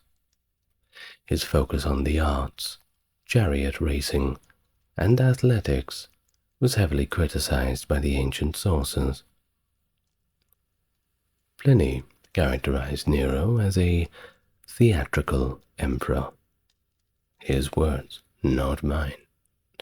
While Suetonius stated that Nero was excessively driven by a desire for popularity. Nero himself believed to be on par with Apollo in music, and even the sun in chariot racing, and even aspired to imitate the legendary feats of Hercules. Sounds a little bit like Commodus, don't you think? Go watch my video on him if you want a sequel to this one. Now, Nero took part in the Olympics too, in 67 AD. He had illicitly influenced the organizers to delay the games by 1 year in order to secure his participation. And in addition to the athletic contests, artistic competitions were also incorporated, which I can really get behind. We need more art in the world, and good art. Well, I suppose that's subjective. Nero emerged victorious in every single competition in which he participated in. What a coincidence. And he showcased his musical talent by singing and playing the lyre on stage, demonstrated his acting skills in tragedies, and participated in chariot races. In fact, he emerged victorious in a 10-horse chariot race, even after being ejected from the chariot and abandoning the competition. He didn't even cross the finish line, but he was crowned on the condition that he would have been victorious if he had finished the race. However you work that one out. Well, perhaps the judges were a little afraid to give a different result. One can hardly blame them. Following his demise 1 year later, his name was written off from the roster of victors. And good riddance to that. Well, according to Champlin, a modern observer, Nero's involvement in the competition effectively suppressed any genuine competition, and it appears that Nero was completely unaware of the actual situation going on around him, that he was ruining the entire thing. Well, he also instituted his own games. He called them the Neronian Games in the year 60 AD, designed to bring back the old Greek-style games and consisted of competitions in gymnastics, music, and horse riding. According to Suetonius, the gymnastic competition took place in the Septa area of the Campus Martius. Tacitus provides a detailed account of Nero's extensive torture and execution of Christians following the fire of AD 64. In addition, Suetonius reports that Nero persecuted Christians, attributing his actions to their adherence to a novel and harmful belief system, rather than linking it directly to the fire incident itself. In fact, Tertullian, a Christian writer from the period of 155 to 230, was the first to designate Nero as the initial persecutor of Christians. He penned the words, "Conduct a thorough examination of your records. At that location, you will discover Nero was the initial individual to oppress this belief." And Lactantius and Sulpicius Severus both attested to Nero's initial persecution of the followers of God. According to Suetonius, the Jews were also expelled from Rome by Emperor Claudius due to their frequent disturbances incited by Chrestus. It is possible that the individuals referred to as Jews who were actually expelled could have just been early Christians, although Suetonius does not provide a clear confirmation of this. Because remember, early days of Christianity, well, there wasn't really people really didn't know what was going on. People looked at the Christians and they hadn't quite figured out who or what they were yet. So they thought, well, they're from Judea, so they must be Jews. Who's their prophet? Jesus, the King of the Jews. Okay, well, they must be Jews as well, if they're following a Jew. Things develop over time, don't they?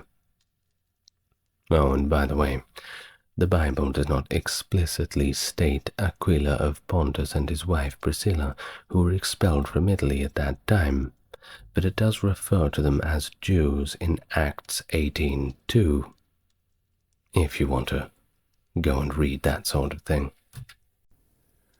Commodus, born in AD 161, the Roman emperor from 180 to 192, succeeding his father Marcus Aurelius, a significant departure from his predecessor's philosophic and austere rule.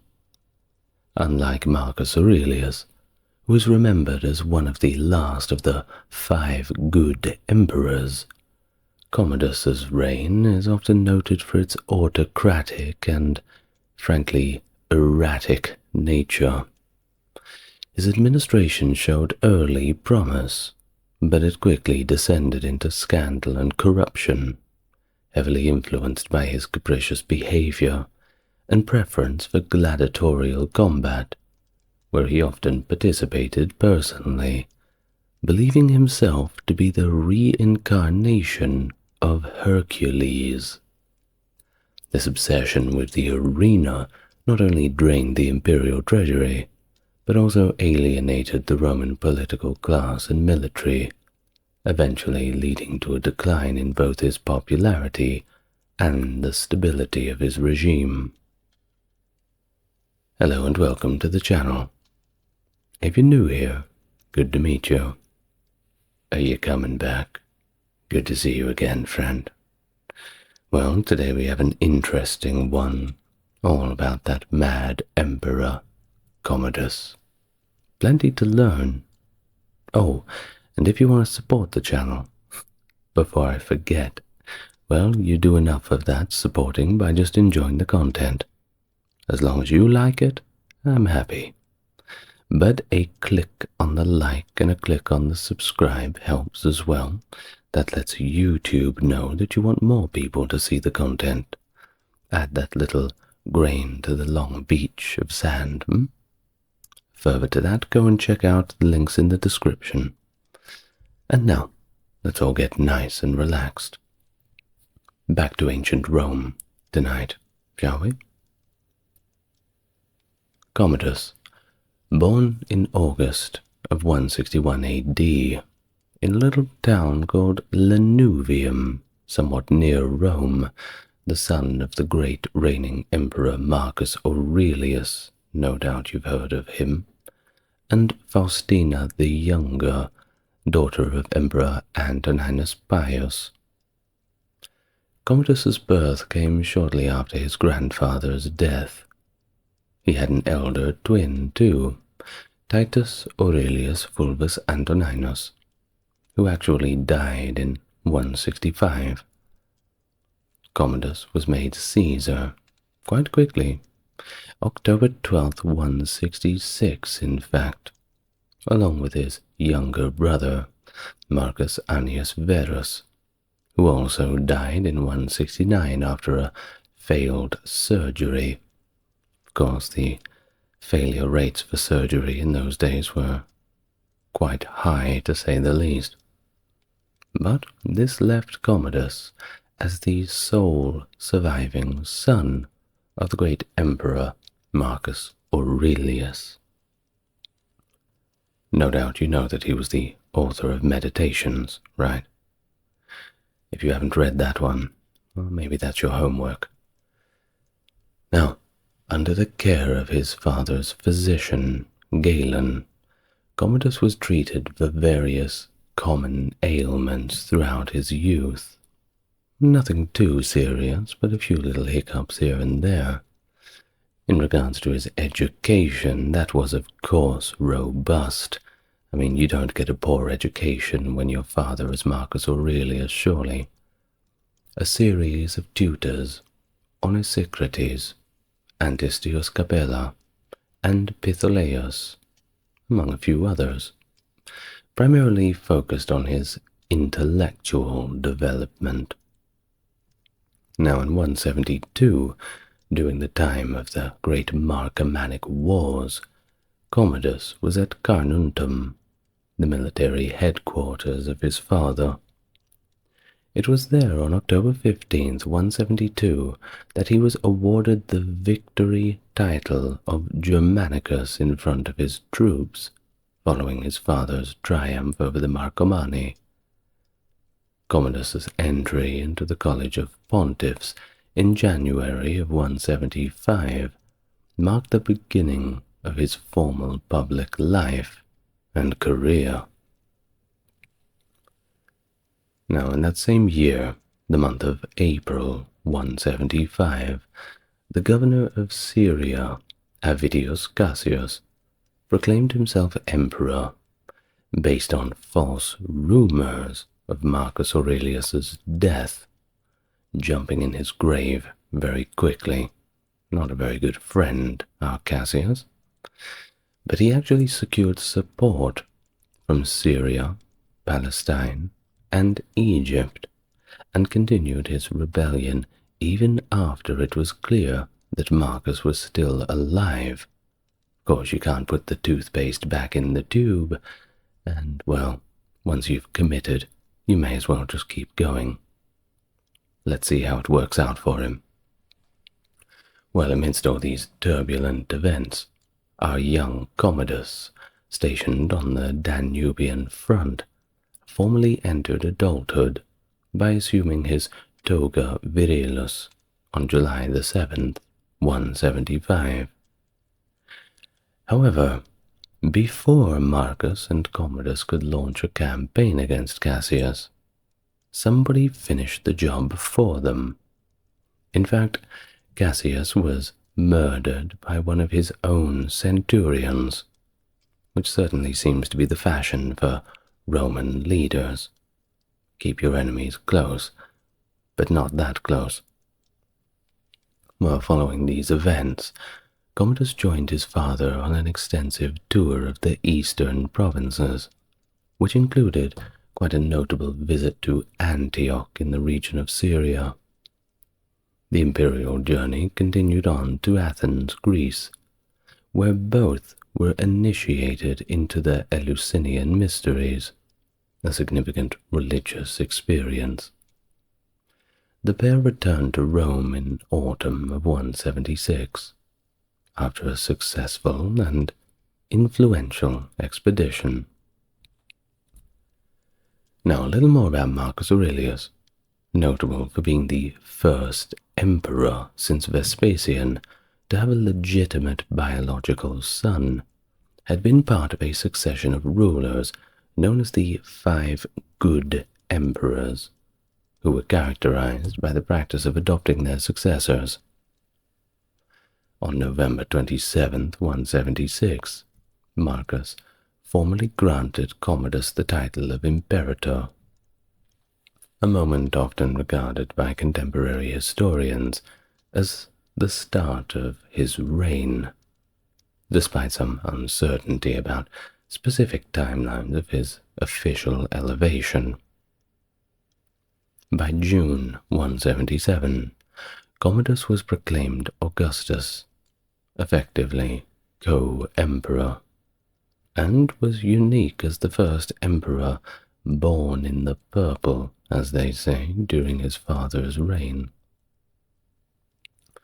Now, the end of 176 saw a significant joint triumph celebrated by Marcus Aurelius and Commodus on December the 23rd, commemorating their victories and shared rule. On January the 1st, 177, at the young age of 15, Commodus already held the consulship, making him the youngest to assume the role, traditionally reserved for men around 30. But hey, it helps to have a very powerful dad, right? Don't worry, I'm sure he's a good judge of character. Well, that same year, he got married. Brutia Crispina, that was her name, and he returned with his father to the Danubian front. Unfortunately, 3 years later, March 17th, 180, Marcus Aurelius passed away in the Danube region, and he left Commodus, then just 18 years old, as the sole emperor, ushering in a new and ultimately tumultuous era for the Roman Empire.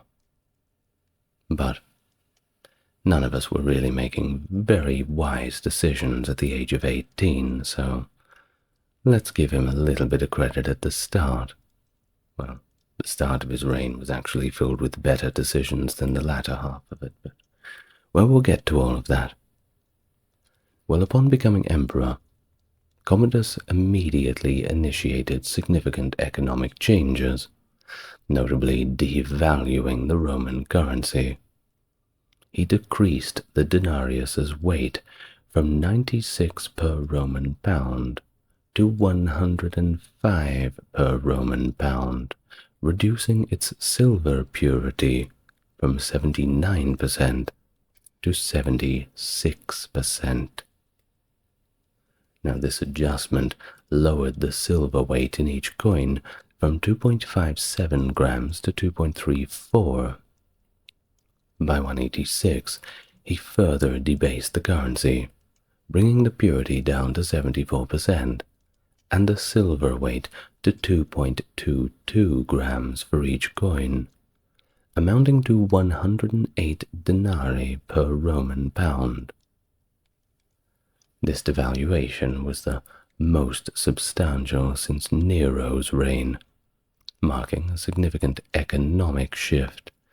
Tough times ahead, we may say. Well, his reign, in stark contrast to his father Marcus Aurelius, was marked by almost continuous warfare.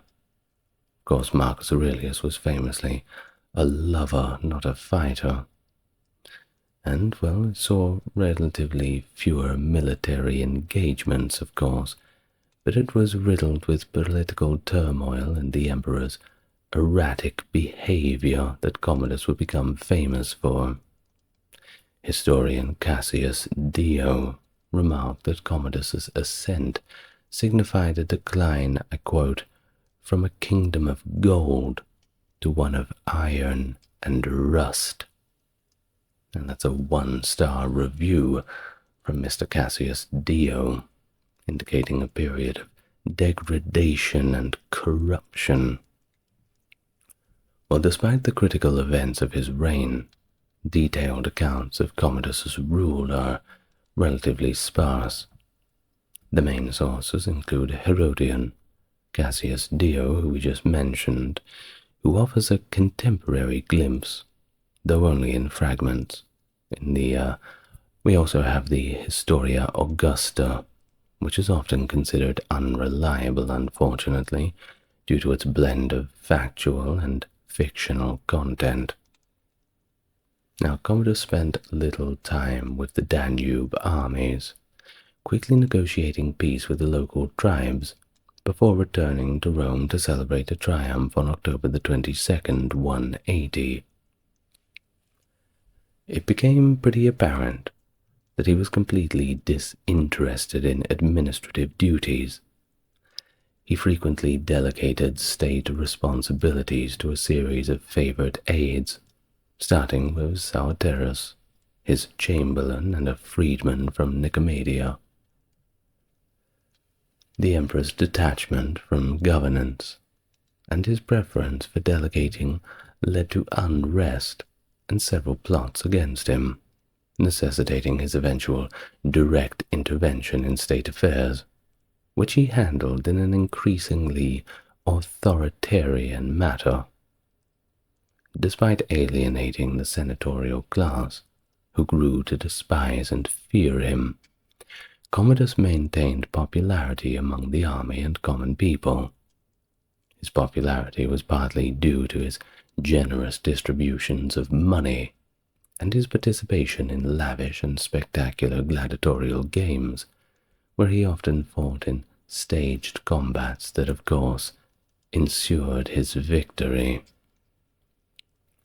Well, to finance his costly entertainment and gifts, Commodus imposed heavy taxes on the senatorial order, and provocatively altered many inscriptions to read Populus Senatusque Romanus, the people and senate of Rome. You always see that SPQR, well, that's kind of what it is. It's the same thing. Anyway, this reversing the traditional order to emphasize his populist approach, because you see, it would usually be Senatusque Populus Romanus, but this time it's Populus Senatusque, so the people, then the Senate. The Senate did not like this very much, I'm sure you can imagine.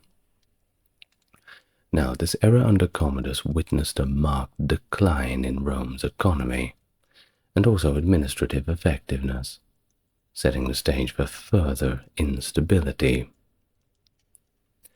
He had become an emperor at the age of 18, and his circle of advisors was inherited from his father, including Tiberius Claudius Pompeianus, who was married to his sister Lucilla, and Gaius Bruttius Praesens, his father-in-law.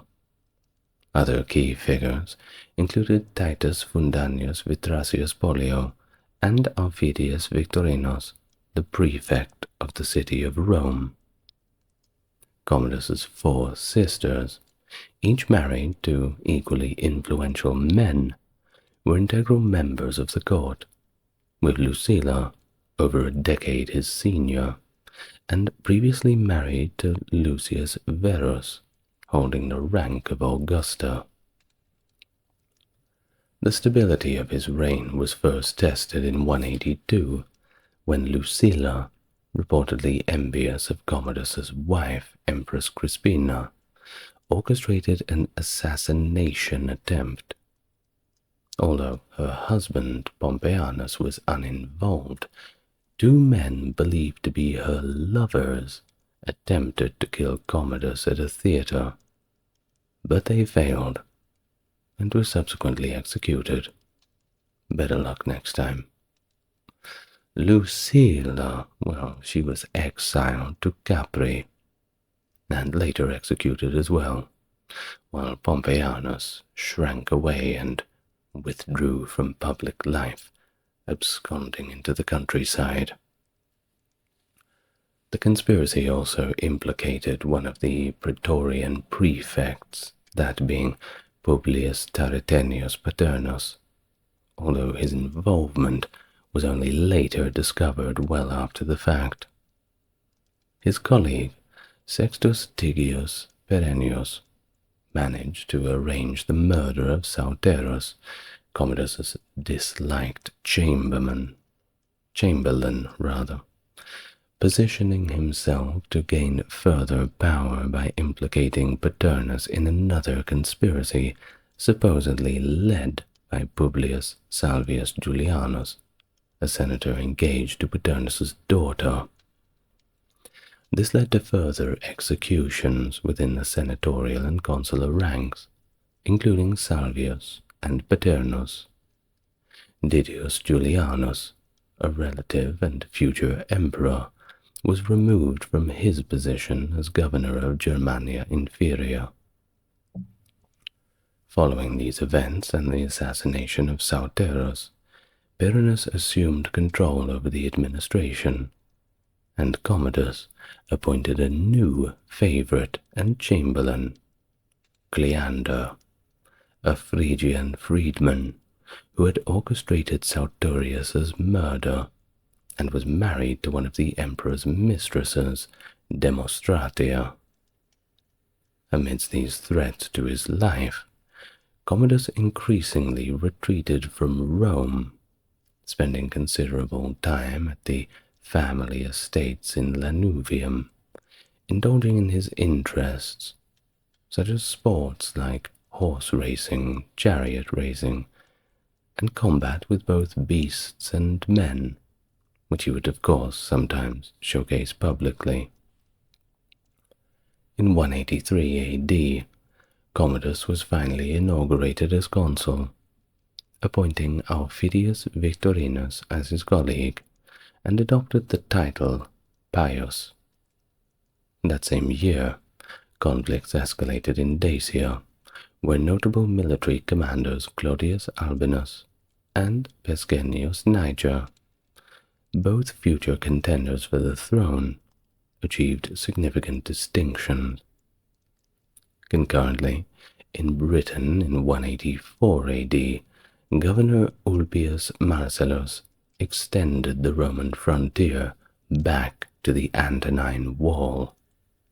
However, his stringent discipline provoked a revolt among the legionaries, who declared their support for another legate, Priscus, as emperor.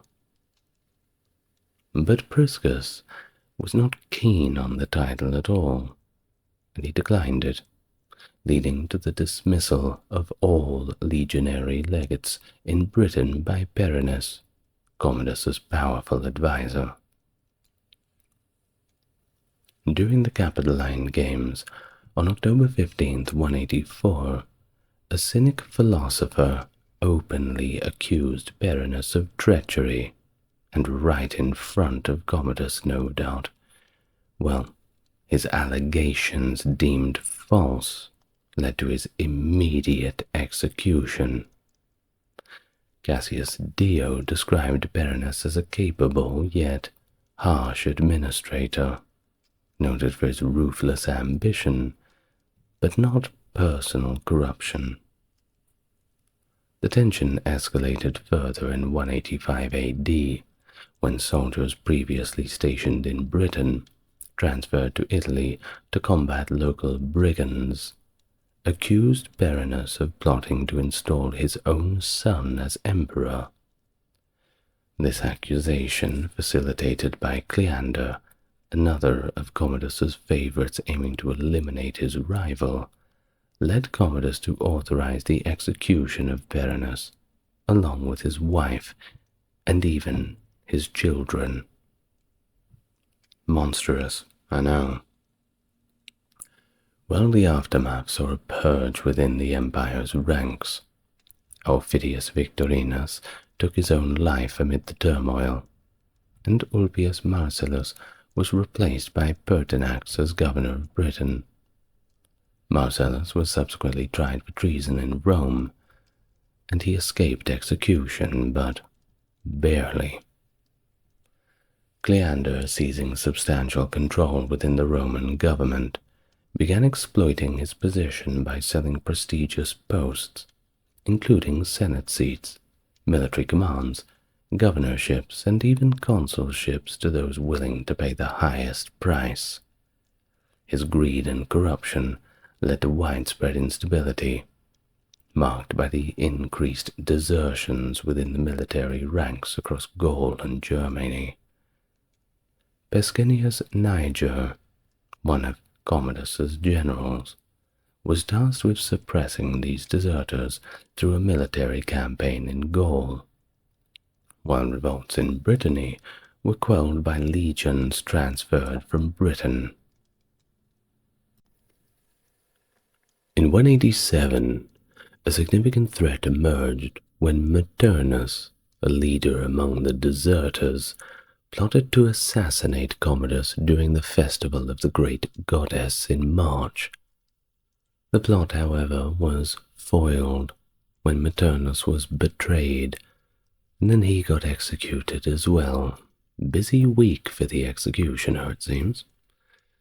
Well, the same year, Pertinax uncovered a conspiracy against Cleander led by Antistius Burrus and Arrius Antoninus, both adversaries within the political sphere. As dangers mounted, Commodus increasingly withdrew from public life, preferring the safety of his private estates. By early 188 AD, Cleander solidified his grip on power by dismissing the then Praetorian prefect Attilius Abantianus and assuming the supreme command of the Praetorian Guard with the unprecedented rank of Pugione, or dagger bearer. Sounds pretty ominous, doesn't it? Effectively placing the Praetorian prefects under his direct command.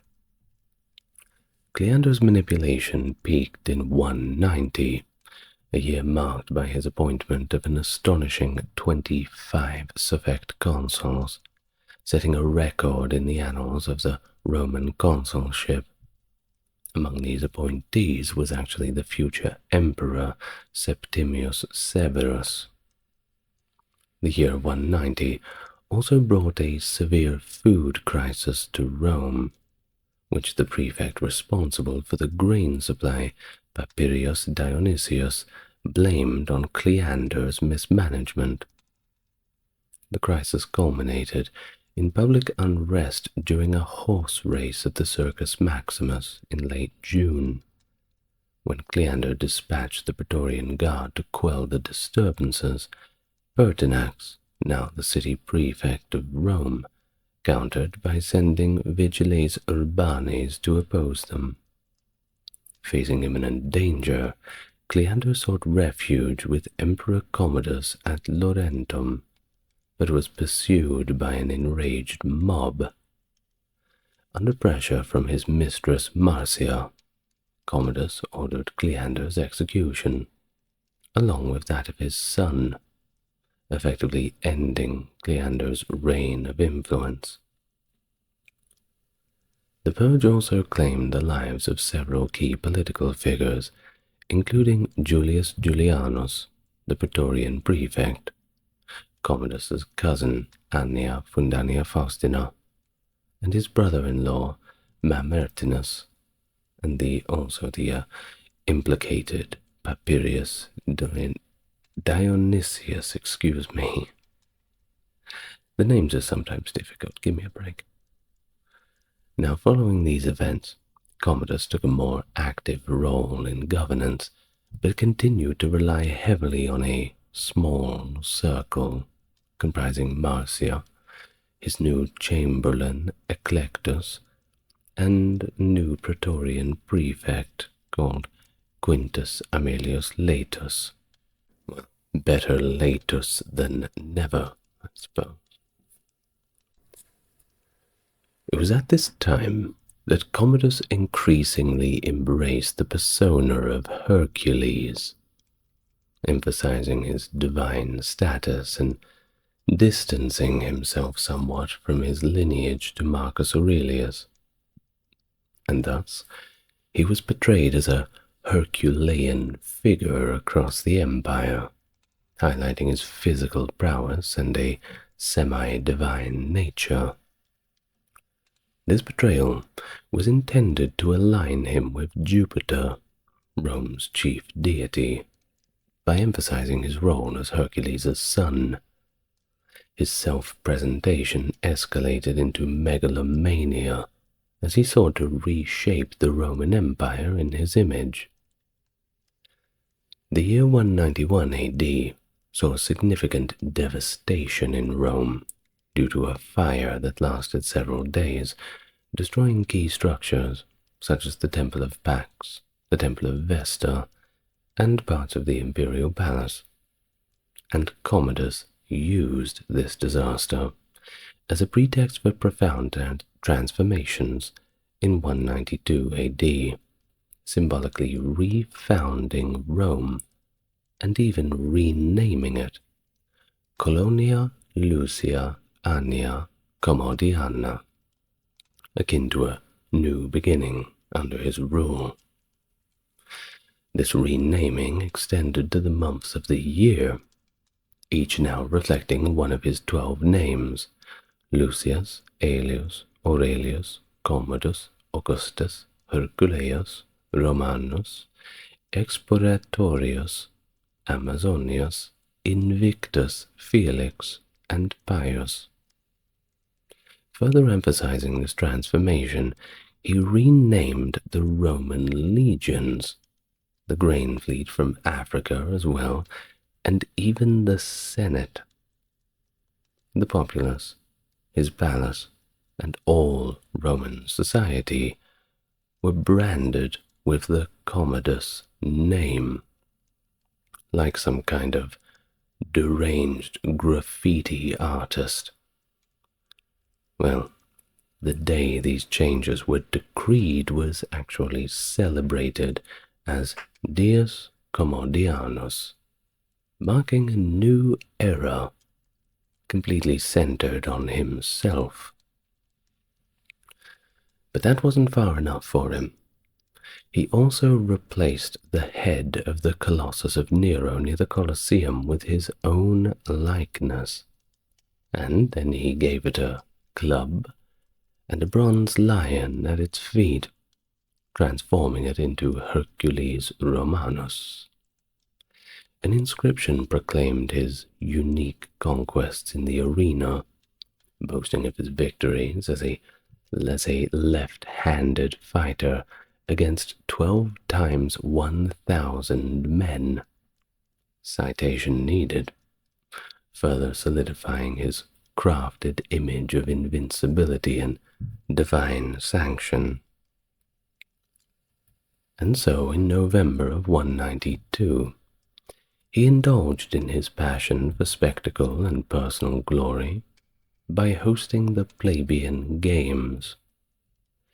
He began each day of the games by hunting and killing hundreds of animals using arrows and javelins, showcasing his prowess as a marksman. Each afternoon, he would put on his armor and sally forth into the arena as a gladiator. And guess what? He won every single match. This public display reinforced his image as both invincible and divinely favored in the eyes of the Roman populace. As the year drew to a close, Commodus planned a grandiose inauguration for 193, intending to both serve as a consul and perform as a gladiator on January 1st, once more blurring the lines between his imperial duties and his personal ambitions as an entertainer.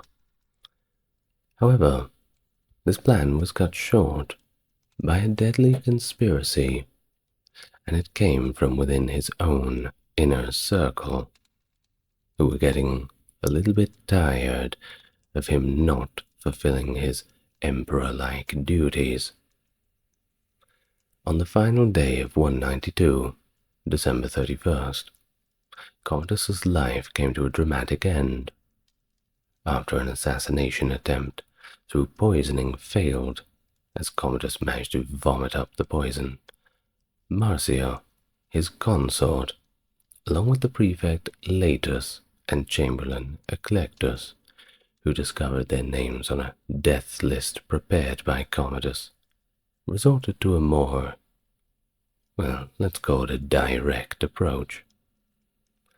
They enlisted Commodus's wrestling partner, Narcissus, who strangled the emperor in his bath, thus ending his controversial reign. While following his assassination, the Senate wasted no time in condemning Commodus's memory to oblivion, a decision akin to what is called a damnatio memoriae, though not formalized as such. They reinstated the original names of the city of Rome and its institutions, reversing Commodus's egocentric rebrandings. His statues were pulled down and destroyed, and his body was interred in the mausoleum of Hadrian, without the honors typically afforded to Roman emperors. The death of Commodus marked the end of the Nerva-Antonine dynasty, leading to the accession of Pertinax.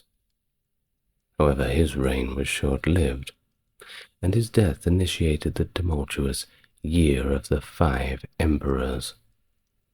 A few years later, in 195, Emperor Septimius Severus, seeking to align himself with the legacy of Marcus Aurelius, reinstated Commodus's memory, and finally had him deified by the Senate. Well, before we go, let's discuss a few more of the eccentricities of Commodus. Of course, much of what we know does come from contemporary sources, such as Cassius Dio, who provides a admittedly nuanced portrait of the emperor, describing him as not inherently malevolent, but as excessively naive and easily manipulated due to his simplicity and timidity. This susceptibility made him a target for the influence of corrupt associates, leading him astray from virtue into a life of indulgence and cruelty, a departure that became ingrained over time, hard to break the habit. At least that's Cassius Dio's opinion. It could be right, it could be wrong. Now, Commodus's reign marked this sharp departure from the famous, principled, and austere Stoic philosophy that his father Marcus Aurelius had embodied and promoted. The apple really could not have fallen further from the tree, to be honest. Raised in an environment steeped in those Stoic values, Commodus completely discarded these principles upon assuming power, distancing himself from both the policies and advisors of his father's administration. And this rejection also extended to his family, from whom he grew increasingly isolated. And thus his was a rule marred by paranoia and outright vindictiveness, leading to the execution or punishment of those he perceived as threats, or who simply displeased him, even for minor offences. I'll give you an example. An infamous instance of his cruelty occurred at the Roman baths at Termae Taurine, where Commodus ordered an attendant to be thrown into an oven after being upset over the temperature of his bath water. Additionally, members of the prominent Quinctilii family were executed not for their guilt in any conspiracy, but because their wealth and their capabilities posed a threat in Commodus's eyes, and he couldn't have that, couldn't he? Yes, Lucius Aelius Aurelius Commodus. Well, originally born with that name, of course, but he underwent several transformations in his titles throughout his reign, reflecting his evolving self-image and autocratic style. Of course, When his father died in 180, he altered his name to Marcus Aurelius Antoninus Commodus. However, in a bid to reinforce his own unique identity and divine status, he went back to his original name in 191. So it was just a phase. Well, in that same year, Commodus adopted an elaborate series of titles: Lucius, Aelius, Aurelius, Commodus, Augustus, Herculeus, Romanus, Exploratorius, Amazonius, Invictus, Felix, Pius. Well, that is a very, very long name, isn't it? These titles were not just honorary. They were carefully chosen to protect an image of divine authority and superhuman prowess. Now, the title Exuperatorius, it's a mouthful, likening him to Jupiter, suggesting a supremacy, while Amazonius reinforced his self-identification with Hercules, emphasizing his strength and heroic status. He also introduced the titles Pacator Orbis, which means pacifier of the world, and Dominus Noster, our Lord, which were indicative of his perceived role as a global ruler and divine authority.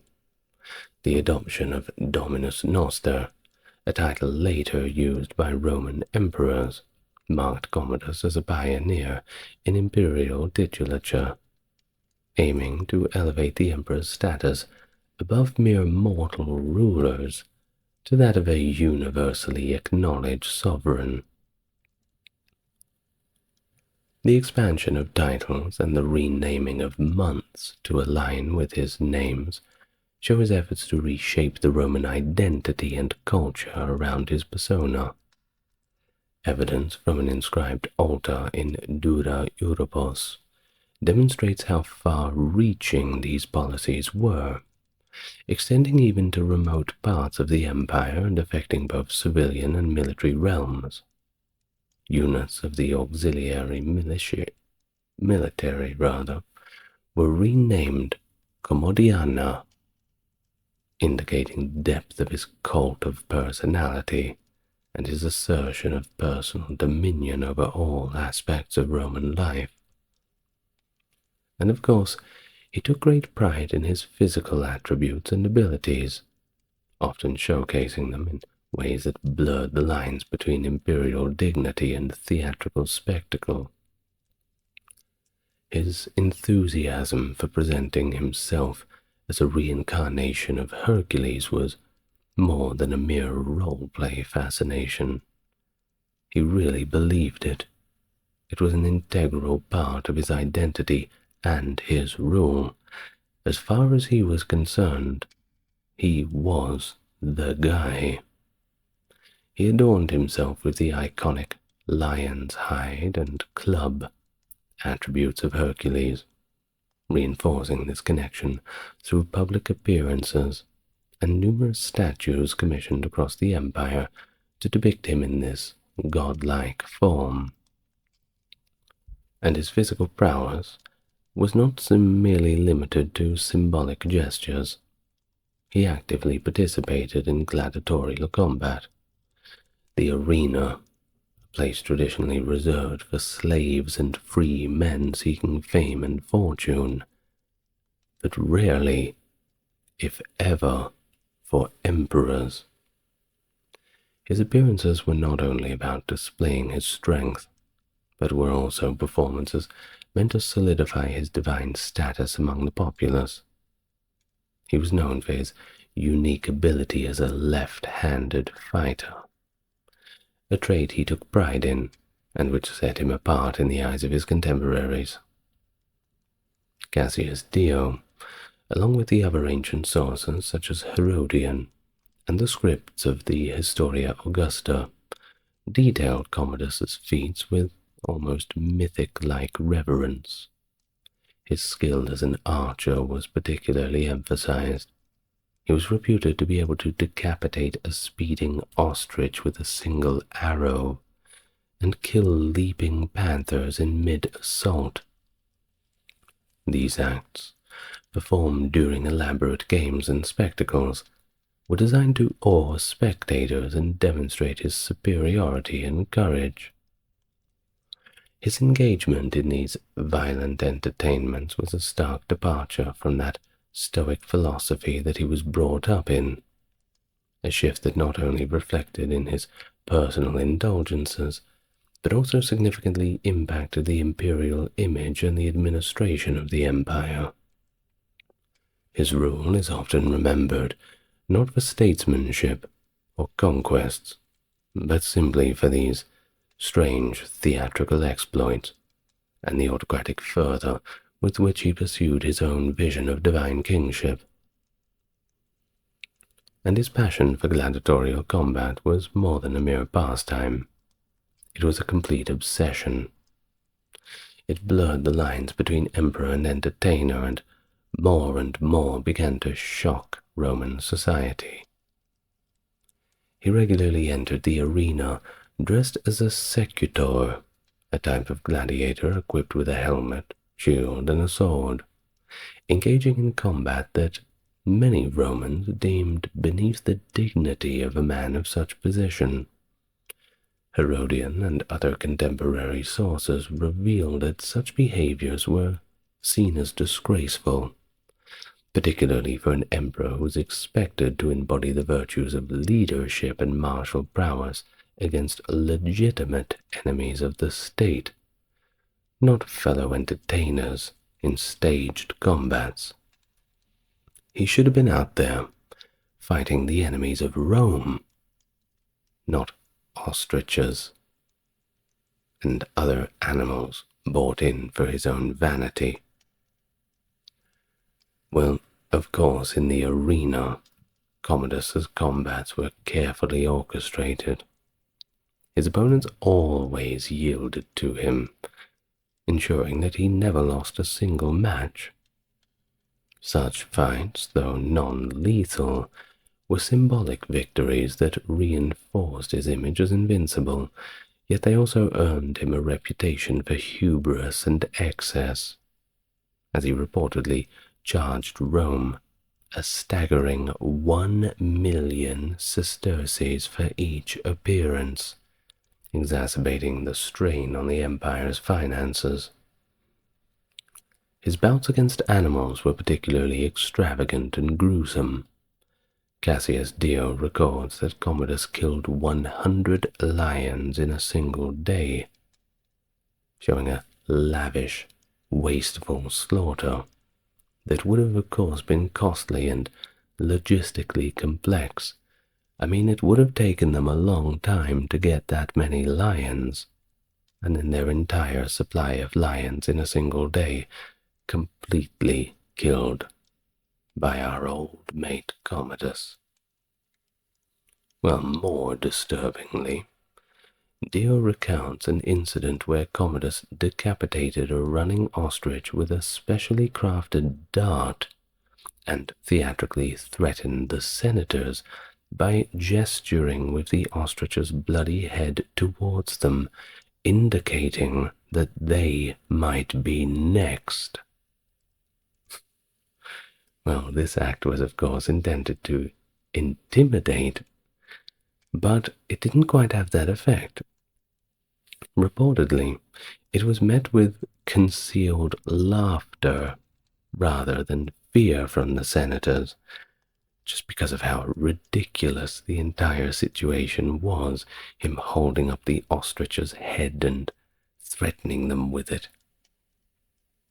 Well, his displays extended to fighting and killing multiple large and exotic animals too, such as elephants and even a giraffe at one point, both awe-inspiring and, of course, horrifying to the audience.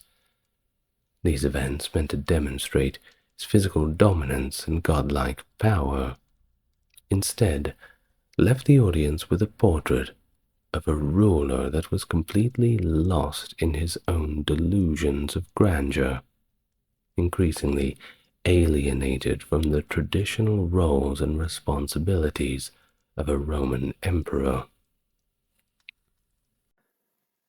Publius Aelius Hadrianus, born in 76 AD, serving as the Roman emperor from 117 to 138, of course better known by the shortened form Hadrian.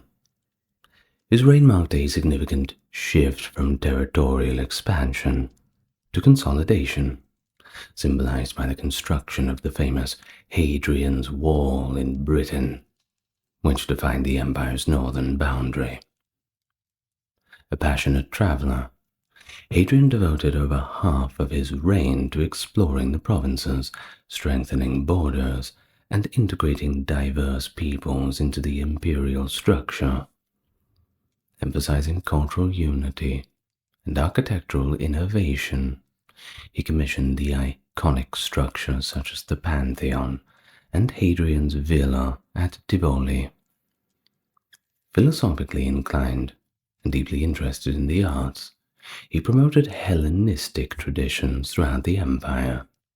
His governance introduced more compassionate laws concerning slavery and the rights of minors. To ensure a smooth succession, he adopted Antoninus Pius, stipulating that he, in turn, adopt Marcus Aurelius and Lucius Verus, no doubt two names you're very familiar with. Hadrian's reign is thus often regarded as a pinnacle of the Pax Romana, the Roman peace, significantly enhancing the cultural and also architectural legacy of the Roman Empire. And that's what we're here to talk about today. From start to finish, the fascinating life of Hadrian. Not too often talked about. Everyone wants to talk about Caesar and Aurelius and all that. Look, I get it. But Hadrian's fun to talk about too. So let's do that. As always, special thank you to all the members and Patreons helping to keep the channel going. Really do appreciate you. And just thank you in general to everybody who's drops a like and subscribe on the video. That helps with the algorithm. You know what it's like. Now, without further ado, let's get on with it. The life of Hadrian, as we begin in January of 76 AD, in a little Roman settlement near present-day Seville, where Publius Aelius Hadrianus was born, hailing from a lineage rooted in the gens Aelia. Now, the little settlement he lived in was called Italica, not Italia, Italica. It was established during the Second Punic War by Italic colonists under the great Scipio Africanus in the province of Hispania Baetica. The family name, Hadrianus, traces back to Hadria in Italy's Picenum region, which is modern-day Atri. While most sources do agree on his birthplace, there is a minority of scholars, one of which includes a Roman biographer, that suggests that Hadrian was actually born in Rome. But it seems the weight of discourse is still well and truly back in that little town of Italica. Now, on to Hadrian's family.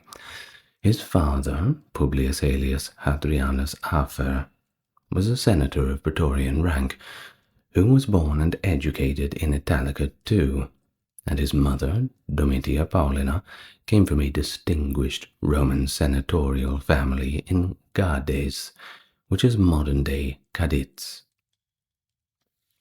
He had one older sister too, and she was named Aelia Domitia Paulina.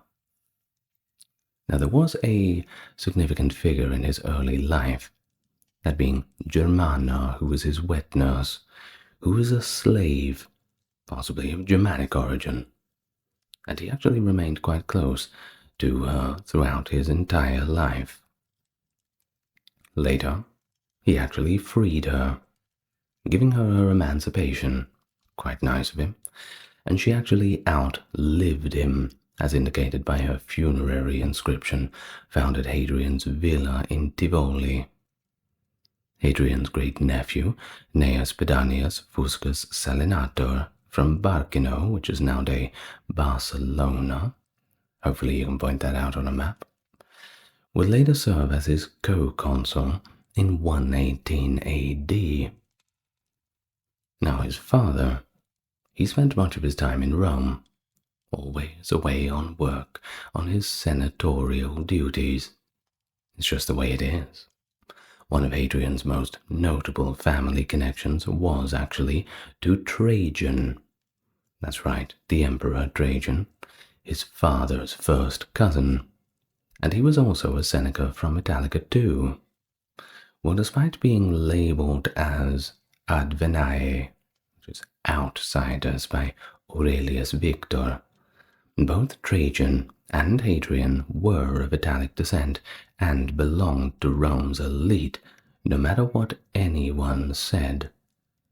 Now, some scholars have proposed to referring to them as part of the Ulpio-Aelian dynasty, but we're not going to get too deep into that. It's not really relevant in the grand scheme of things, to be honest. Now, what is relevant is the tragic loss that Hadrian experienced at the age of 10 in 86 AD, where both of his parents died. He and his sister became wards of Trajan and Publius Acilius Attianus, who would later become Trajan's Praetorian prefect. Now, an active youth with a passion for hunting, Hadrian was called to Rome at the age of 14 by Trajan himself to receive an education that was pretty typical and more suitable for a young Roman noble. The kind of thing that you couldn't really get out into the provinces, at least not in those provinces. Maybe ones closer to home, Greek provinces, parts of southern Gaul, things like this. Well, of course, his deepest interest was in Greek literature and also Greek culture, and it actually earned him the name Graeculus, which means little Greek. Now, this doesn't sound too bad, but you see, there was always this distinction drawn between being a Roman and not being a Roman. Now, if you were going to be anything besides a Roman, you better be Greek. But still, this term, little Greek, was a mild form of derision. Now, Hadrian's early career in Rome began as a member of the Decemviri Stiltibulus Judiciantis, and of one minor magistracies that were often the first steps in the cursus honorum, the sequence of public offices that led to higher positions and a senatorial career. He then served as a military tribune with 3 different legions, getting in that fighting experience. Now, during his second tribunate, the aging Emperor Nerva adopted Trajan as his successor. Hadrian was dispatched to inform Trajan of this significant promotion, likely among several messengers assigned to the task. Serving 3 tribunates provided Hadrian with considerable professional advantages, as most heirs from established senatorial families typically served only 1 or 2 before advancing to higher offices. Now, Nerva, he wasn't around for too much longer after this. Of course, the writing was already on the wall for him. He died in 98 AD, and upon his death, Hadrian himself reportedly hurried to deliver the news to Trajan ahead of the official messenger sent by the governor, who actually happened to be Hadrian's brother-in-law and rival, Lucius Julius Ursus Servianus.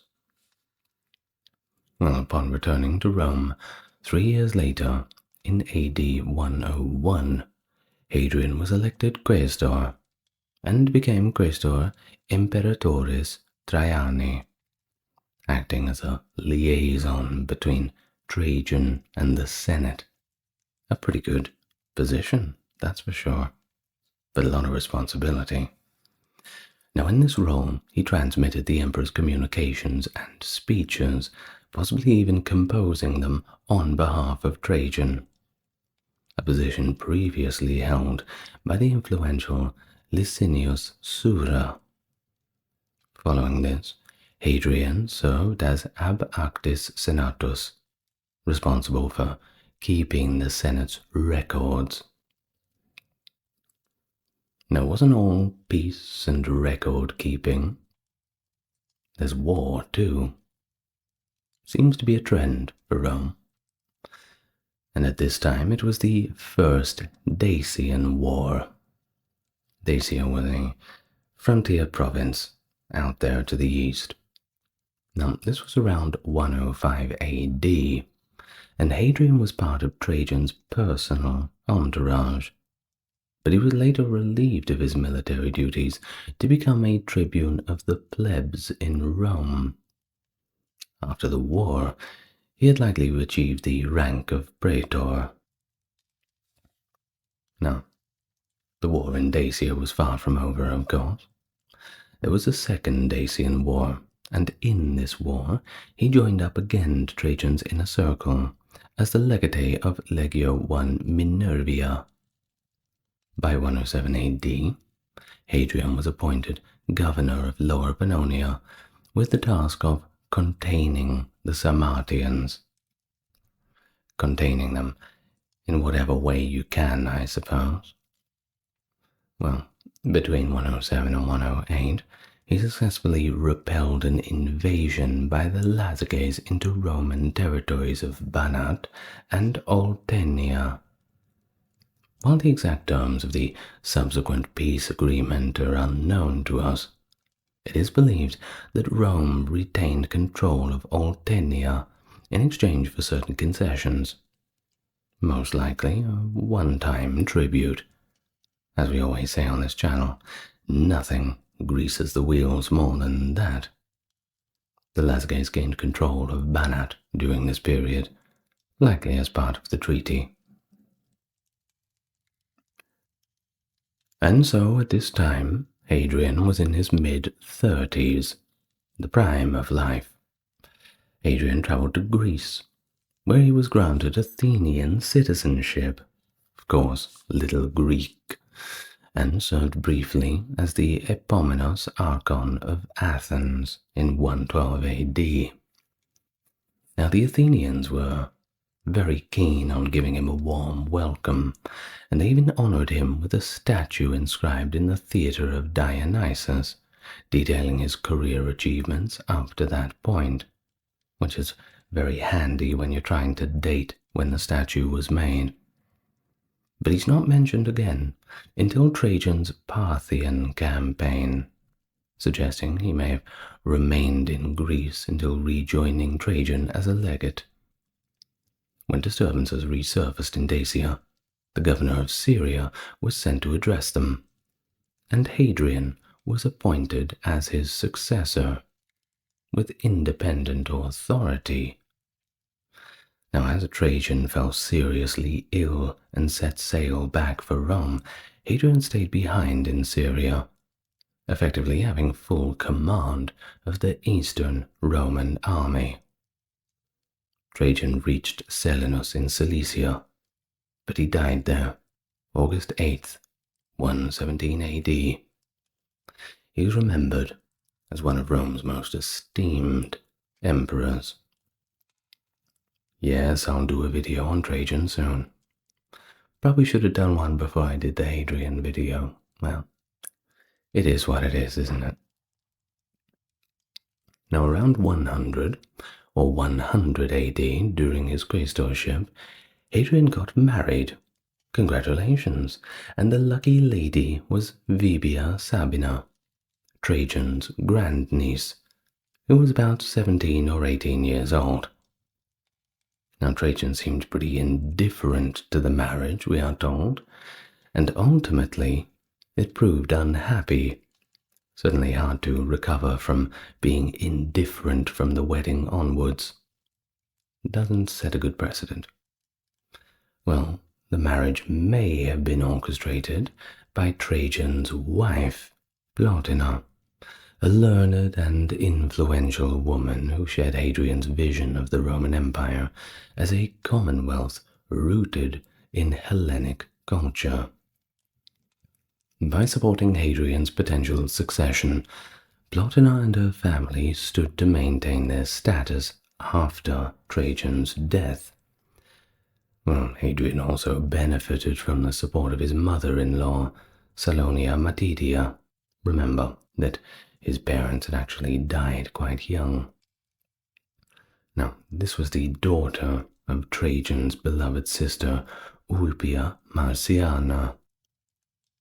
When Marciana died in 112, Trajan deified her and elevated Matidia to the rank of Augusta. Now on to the specifics of Hadrian's relationship with Trajan. Well, it's a little complex. Well, complex at the best of times. Possibly strained at the worst.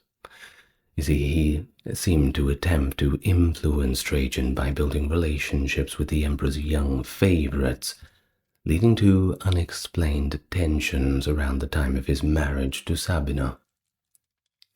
Despite his ambitions, Hadrian did not secure a senior consulship during Trajan's later years, serving only as a suffect consul in 108.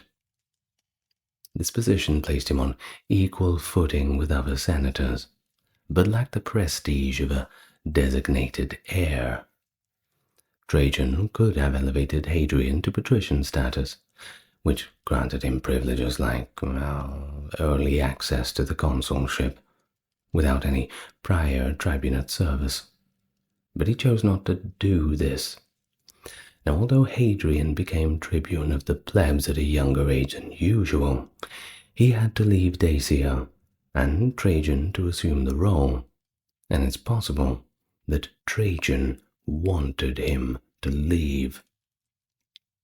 Now, we got mention in the Historia Augusta, the mentions that Trajan gave Hadrian a diamond ring, which was originally from Nerva, which, I quote, encouraged Hadrian's hopes for the throne. Well, either way, it seems that while Trajan did advance his career, the career of Hadrian that is, he did so rather cautiously. Well, failing to name an heir, of course, could lead to destructive power struggles, and even civil war, and it often did. But announcing one too early is a problem too. You see, you announce one too early and people think that you are abdicating, which also complicates a smooth transition. And so, in the final days as Trajan lay dying, attended by his wife Plotina and closely watched over by Prefect Antoninus, he could have legally adopted Hadrian through a simple declaration before witnesses. He could have. But the adoption document that surfaced bore Plotina's signature, not Trajan's, which is of course a problem. But additionally, Hadrian's absence from the adoption ceremony in Syria was seen as quite irregular, as Roman law required both parties to be present. Well, his succession was clouded by rumors and doubts, and some speculate that Trajan's young servant, Phaedimus, who died shortly after Trajan, was either killed or took his own life to avoid scrutiny. Ancient sources are divided on the legitimacy of Hadrian's adoption. You ask Cassius Dio, he'll tell you it's false, while the author of the Historia Augusta accepted it as completely genuine, no problem at all. Either way, there was a gold coin minted in Hadrian's reign that reflects the official stance, and nothing proves an emperor like coinage. It depicts him as Trajan's Caesar, his designated heir. Hard to argue with that. A reign cast in gold. Now, according to the Historia Augusta, Hadrian informed the Senate of his rise to power via a letter presenting his succession as an accomplished and unarguable fact. He then explained that the soldiers' swift action in proclaiming him emperor was driven by their belief that the state could not function without one, and that's a pretty solid belief, to be honest. It cannot function without one. Well, to reward the legions for their loyalty, Hadrian granted them a customary bonus, and the Senate confirmed his acclamation. The empire celebrated with numerous public festivities, honoring Hadrian's divine selection by all the gods, including the deified Trajan. Well, Hadrian remained in the eastern provinces for a time. He wasn't too keen on settling down. Why would he? He had that Jewish rebellion to address that had begun between Trajan's reign, and that was a big problem. New provinces, it's hard to get them to behave. Well, the Moorish general Lucius Quietus was dismissed. He was the governor of Judea, and that removed him from command of his Moorish troops. Afterwards, Hadrian moved to suppress the unrest across the Danube frontier himself, taking matters into his own hands, sleeves well and truly rolled up, ready for the fight. Now back in Rome, his former guardian and current Praetorian prefect Antoninus claimed to have uncovered a conspiracy involving Lucius Quietus and 3 prominent senators, that being Lucius Publius Celsus, Aulus Cornelius Palma, Frontonianus, and Gaius Avidius Nigrinus. Very complex names. Now, without public trials, these 4 were tried in absentia, pursued, and when found, well, you know what happened when they found them. Well, Hadrian asserted that Antoninus had acted completely independently, later elevating him to senatorial and consular rank before retiring him by 120.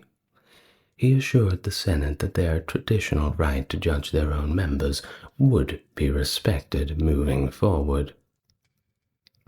Now, the exact reasons behind the executions, rather than some other, think about banishment, exile, these sorts of things, some other punishment for them, well, it remains a little bit uncertain. But you see, official recognition of Hadrian as Trajan's rightful successor may have come too late to prevent other potential claimants. His main rivals were Trajan's closest allies, you see, and senior members of the imperial council, individuals who could have been legitimate contenders for the throne, and you know what happens to other contenders for the throne. Also, supporters of Trajan's expansionist policies, while Hadrian had intended to reverse them. Aulus Cornelius Palma, known for conquering Arabia Nabatea, likely had vested interests in the east of his own. The Historia Augusta depicts Palma and Lucius Publius Celsus, who, by the way, had served as consul for not the first but the second time in 113, as personal enemies, who openly opposed Hadrian. The 4th individual, Gaius Avidius Nigrinus, was a former consul, intellectual, and reportedly a friend, quite close one, of Pliny the Younger, and briefly the governor of Dacia, at least at the start of Hadrian's reign. He was possibly Hadrian's chief rival, a senator of high rank and even higher connections. According to the Historia Augusta, Hadrian had even considered naming Nigrinus as his successor before deciding to eliminate him.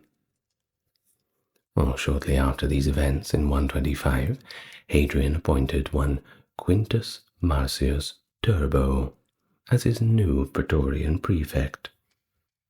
Turbo was a close friend, a leading member of the equestrian order, a high-ranking judicial official and procurator. Hadrian implemented a policy preventing equestrians from judging cases against senators, thereby preserving the Senate's exclusive legal authority over all of its members.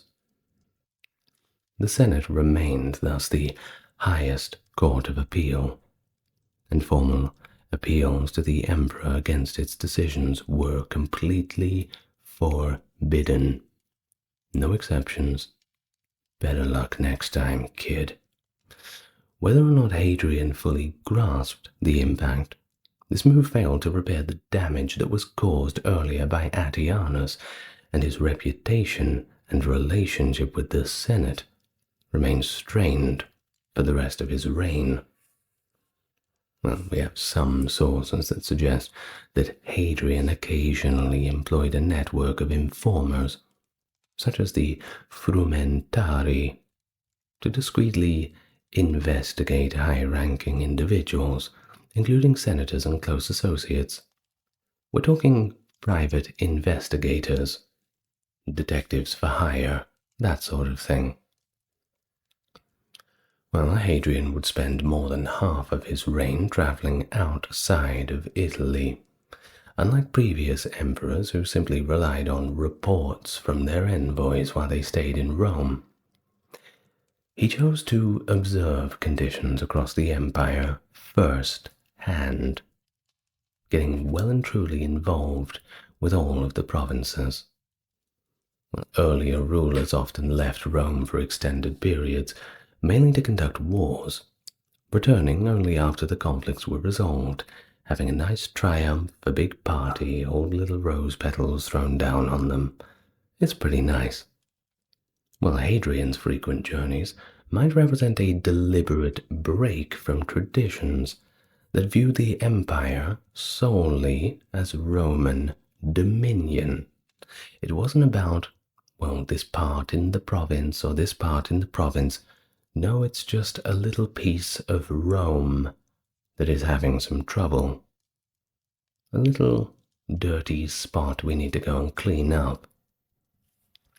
Well, of course, Hadrian aimed to integrate provincial populations into a kind of commonwealth of civilized societies, unified by a Hellenic culture under Roman governance. So instead of establishing new Roman colonies with Roman laws, he promoted the development of provincial cities. In Latin we say municipia. That's where we get the word municipal from. Municipal government, municipal laws, this sort of thing. And these would have been self-governing urban centers with their own customs and their own legal systems. But still, standing beneath that umbrella of Roman guidance and Greek culture.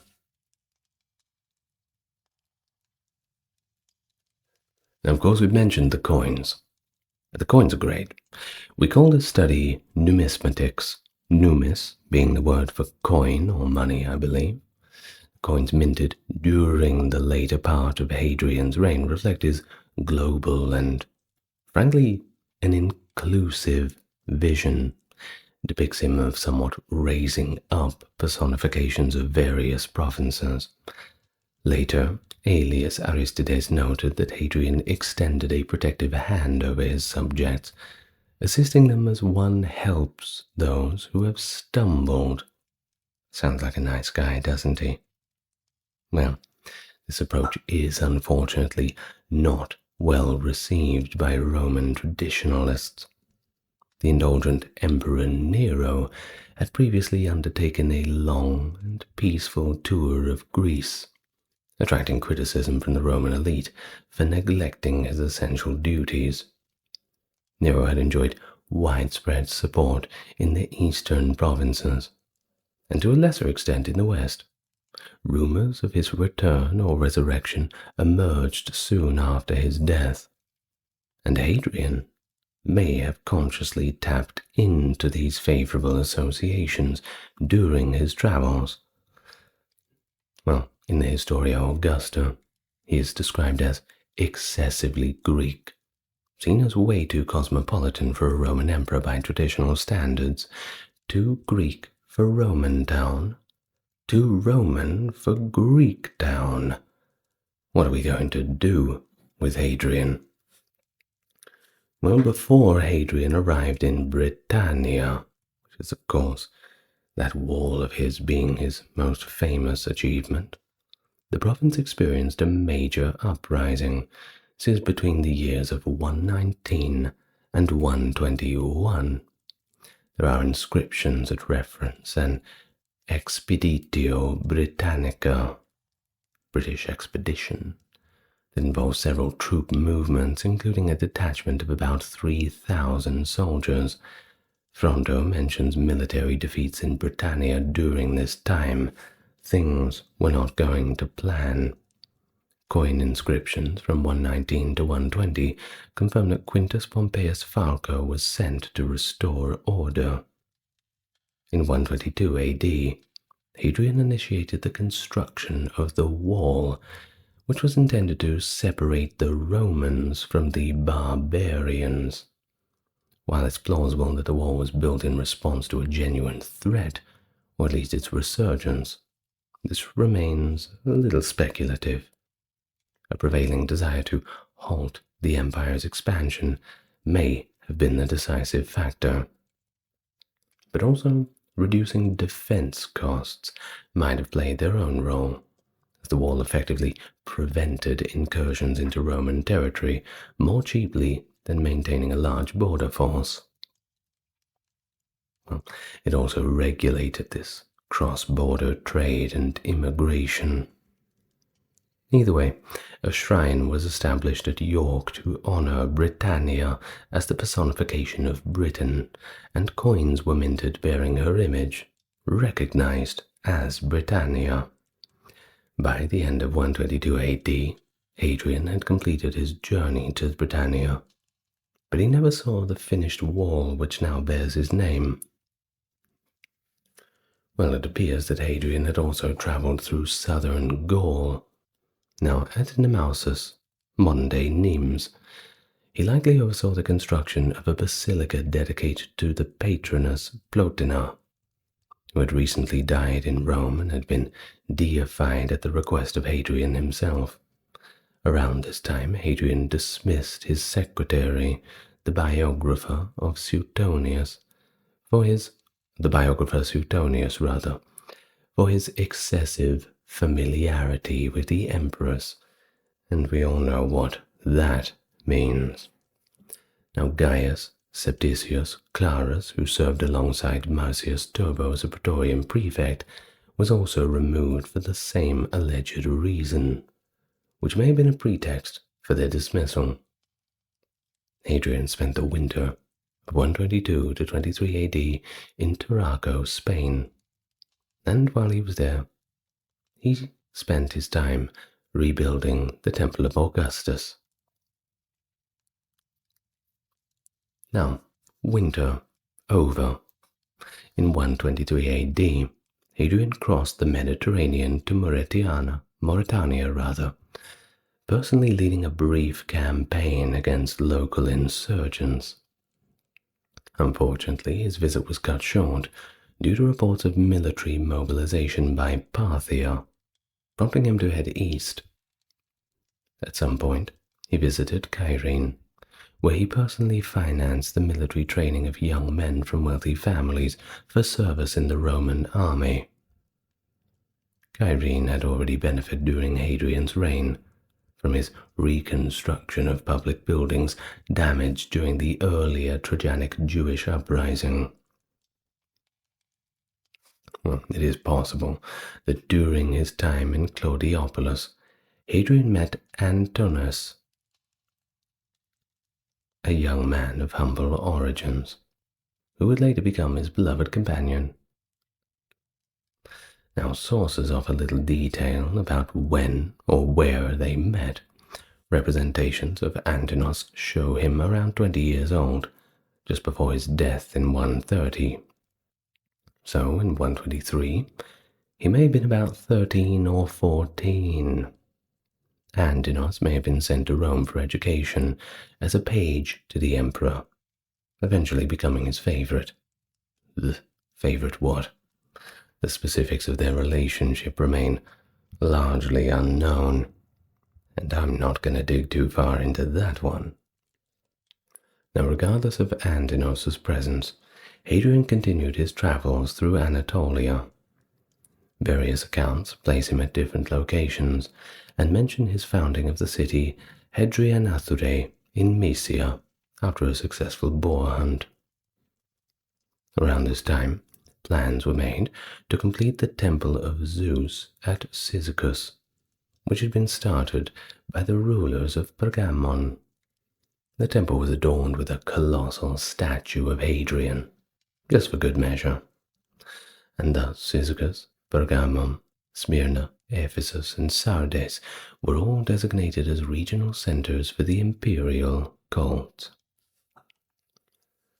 In the following year, the autumn of 124 AD, Hadrian arrived in Greece and participated in the Eleusinian Mysteries. He had a special affinity for Athens, which had previously granted him citizenship and an archonship at the Athenians' request. He revised their constitution, including a creation of a new tribe, of course, named after him. Hadrian combined proactive initiatives with cautious restraint. He declined to intervene in local disputes between olive oil producers and the Athenian Assembly and Council, who had set production quotas that the producers found unreasonable, but he did approve an imperial subsidy for the Athenian grain supply. He established 2 endowments to fund public games, festivals, and competitions in the absence of citizens willing or able to sponsor them. Now, Hadrian often encouraged Greek elites, including priests or the imperial cult, to focus on more practical and lasting contributions, particularly public works like aqueducts and fountains. Athens also received 2 such fountains because of this. One brought water from Mount Parnes to the Athenian Agora through a complex system of aqueducts and reservoirs, a project that would take several years to complete. Other foundations were provided to Argos to alleviate a severe and long-standing water shortage, so severe that in the Homeric epics we have mention of thirsty Argos. Just shows you how the problem was. Well, during the winter, Hadrian toured the Peloponnese, which makes me very jealous. The exact route is uncertain, but likely included Epidaurus. According to Pausanias, temples were built there by Hadrian, and the locals erected a statue of him, a rather heroic one, completely nude, as a gesture of gratitude to their restorer. Now, if that's not Greek style, I don't know what is. I'm sure Hadrian would have been delighted, provided they didn't rip him off on the proportions. Now, it is possible that Hadrian and Antoninus were lovers by this time. Hadrian showed particular favor to Mantinea, which had ancient, mythological, and politically advantageous connections to Antinous' homeland back in Bithynia. He also restored the temple of Poseidon in Hippios in Mantinea, and, as Pausanias notes, reinstated the city's original classic name. You see, it didn't used to be called Mantinea. It had been called during the Hellenistic time Antigonea, in honor of King Antigonus II, Doson III rather. Hadrian also rebuilt ancient sanctuaries at Abae and Megara, as well as the Heraion of Argos. Now, while traveling through the Peloponnese, he persuaded the Spartan noble Eurycles Herculanus, head of the Euclid dynasty that had ruled Sparta since Augustus's time, to finally join up with the Roman Senate, along with the Athenian noble Herodes Atticus the Elder. Now these two became the first representatives from what was known as Old Greece to enter the Roman Senate. Pretty historic time. The historic rivalry and prominence of Sparta and Athens that no doubt you know from the old wars. And this was a significant step in encouraging Greek elites to participate in a more Roman-style political life. In March of 125 AD, Hadrian presided over the Athenian festival of Dionysia, wearing Athenian attire. Always the little Greek. And in true Greek fashion, he couldn't ignore the terrible state of the temple of Olympian Zeus, which had been under construction for nearly 500 years. Makes my government look pretty good by comparison, building the highways, I suppose. Well, Hadrian gave substantial funding to that and ensured its completion. And it was completed. Of course, the Greeks were very happy about this. Now, after his return to Italy, he took a brief little detour to Sicily, where coins were minted celebrating him as the island's restorer, kind of like a national hero. Back in Rome, he witnessed the reconstructed Pantheon and his completed villa near Tibur in the Sabine Hills. In early March of 127, he embarked on a tour of Italy, with his route pieced together by historians based on his various gifts and offerings that he gave along the way. And during this journey, he restored the shrine of Cupra in Cupra Maritima and improved the drainage of Lake Fucinus. However, his decision that same year to divide Italy into 4 provinces, governed by imperial legates of consular rank, was not well received, to say the least. These officials were given authority over all of Italy, except for Rome, effectively shifting Italian legal cases away from Roman courts.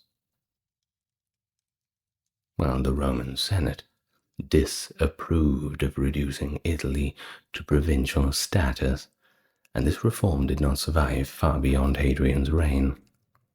In fact, they rather quickly cleaned this up once he was dead and gone. Well, around this time, Hadrian actually began to feel ill, but his condition didn't prevent him from setting out to Africa in the spring of 128. His arrival coincided with timely rainfall that ended a drought. Of course, superstitions of the old world, this was seen as rather auspicious. In addition to acting as a benefactor and restorer, he took the opportunity to inspect the troops, and his speech to them has been preserved. Now, I might do a reading of that later on, but we'll see. Returning to Italy in the summer of 128, his stay was brief before he embarked on another journey lasting 3 years. In September of the same year, 128, Hadrian once again participated in the Eleusinian Mysteries. Now, this visit to Greece focused on Athens and Sparta, the ancient rivals for regional dominance, initially considering the League in Delphi as the center for his Greek revival. He ultimately pursued a more ambitious plan, establishing the Pan-Hellenion, a council intended to unite Greek cities.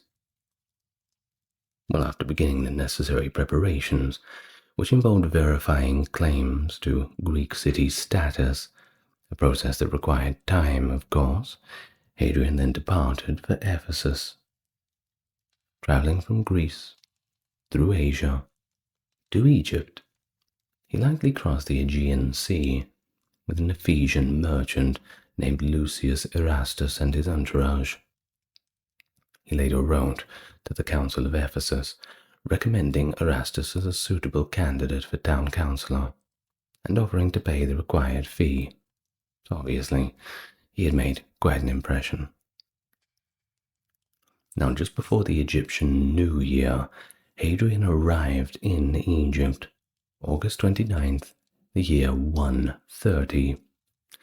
He started his visit by restoring the tomb of Pompey the Great at Pelusium, performing a sacrifice in his honor and inscribing an epitaph on the monument.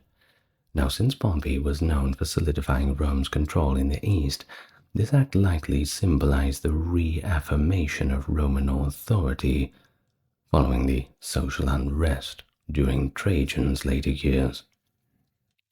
Hadrian and his companion Antoninus went on a lion hunt in the Libyan desert. A poem by the Greek poet Pancrates about this event is the earliest evidence we have of their travels together. Nothing like a hunting trip, I suppose. Well, during their voyage to the Nile, something went wrong. Antoninus drowned under what seems to be mysterious circumstances. The exact details of his death remain uncertain, of course. It's hard to sort of trace it back that far. But there are theories ranging from accident to murder to religious sacrifice and even the taking of his own life. We do have something from the Historia Augusta, though, which reads as following. During a journey on the Nile, he lost Antoninus, his favorite, and for this youth he wept like a woman. Concerning this incident, there are varying rumors, for some claim that he had devoted himself to death for Hadrian, and others, what both his beauty and Hadrian's sensuality suggest. But however this may be, the Greeks deified him at Hadrian's request and declared that oracles were given through his agency. But these, it is commonly asserted, were composed by Hadrian himself.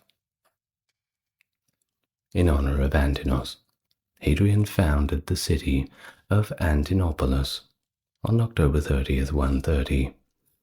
He then continued along the Nile to Thebes, where his visit to the Colossi of Memnon on November 20th and 24th was commemorated by 4 epigrams inscribed by Julia Balbilla. Proceeding northward, he arrived in the Fayum region in the beginning of December. Now, we don't really know too much about specifically what he was doing after his Nile journey, whether or not he returned to Rome immediately.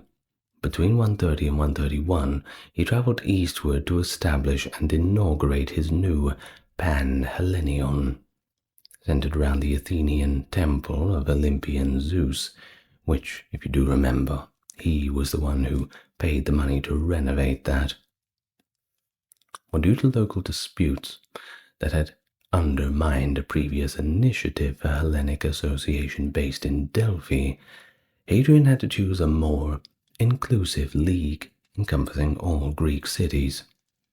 Successful applicants for membership often involved mythologized or fabricated claims of Greek ancestry, and also declarations of loyalty to imperial Rome, aligning with Hadrian's idealized and somewhat fantasized version of Hellenism. He viewed himself as a protector of Greek culture and the liberties of Greece, particularly regarding urban self-governance. This allowed him to position himself as the successor of Pericles, who is said to have organized an earlier Pan-Hellenic Congress, a congress mentioned only in Plutarch's biography of Pericles, who held Rome's imperial authority in high esteem.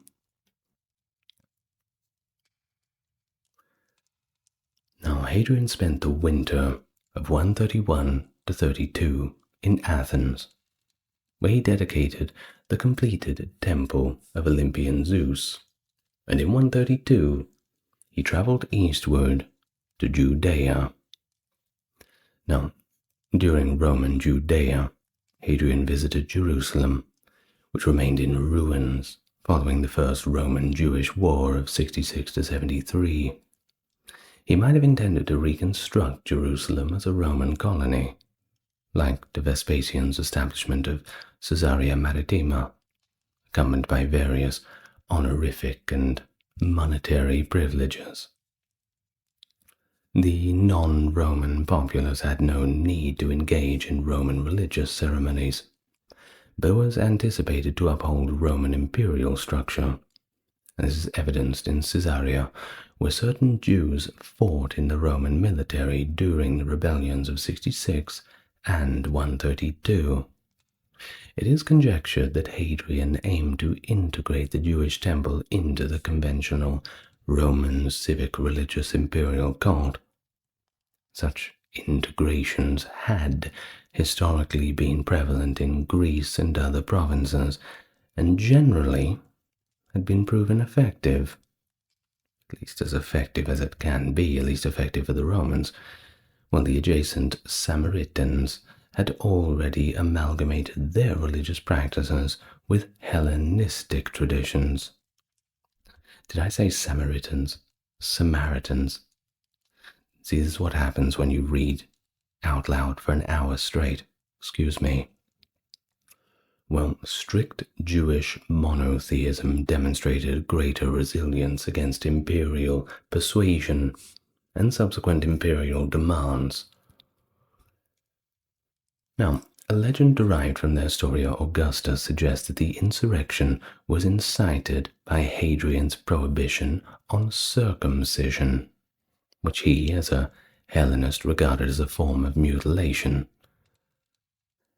But that wasn't all. There was also additional factors that could have exacerbated the outbreak, that being a somewhat oppressive and culturally insensitive Roman administration, conflicts between the landless and impoverished, and newly settled Roman colonists granted land. So you're telling me that the Romans have gone to Judea and have established settlements, and the local population are angry at them? History does repeat itself, doesn't it? Well, there was also a significant undercurrent of messianism, based on Jeremiah's prophecy that the temple would be reconstructed 70 years following its destruction, akin to the first temple after the Babylonian exile.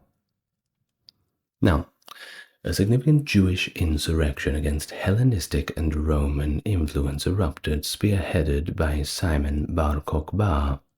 I've made a full video on the Jewish-Roman wars if you want a full explanation of that, but we'll just cover it quickly here.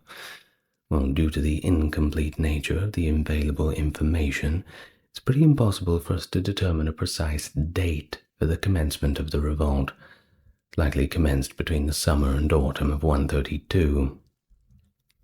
The Roman governor, Tineius Rufus, requested an army to suppress the insurrection, and Bar Kokhba himself penalized any Jew who declined to enlist in his forces. It was compulsory, even though it was a battle they were never going to win. Well, Justin Martyr and Eusebius indicate that this mostly involved Christian converts who contested Bar Kokhba's messianic assertions. The Romans were inundated by the systematic intensity of the insurrection. Hadrian summoned his general Sextus Julius Severus from Britain and mobilized troops from as distant as the Danube. The Roman casualties were substantial, amounting to an entire legion, or approximately 4,000 soldiers. But don't worry, it's just the early game. Hadrian's report on the war to the Roman Senate excluded the traditional salutation, "If you and your children are in health, it is well. I and the legions are in health." Him and the legions were not in health. Either way, the insurrection was suppressed in 135. Cassius Dio reports that Beitar, a fortified city located about 6 miles southwest of Jerusalem, succumbed after a siege lasting 3.5 years, starving them out. A little bit of disease in the mix, too. Of course, the Roman military campaigns in Judea resulted in around 580,000 Jewish fatalities and the destruction of 50 walled towns, along with 985 villages. A certain unspecified percentage of the population was also slaves. The magnitude of punitive actions against the Jewish population continues to be a kind of subject of contention. We're not really sure exactly how many passed away.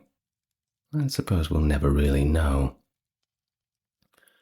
Well, Hadrian altered the province's designation to Syria Palestina. He dubbed Jerusalem Aelia Capitolina, in honor of himself and Jupiter Capitolinus, subsequently restructuring it in the Greek architectural style.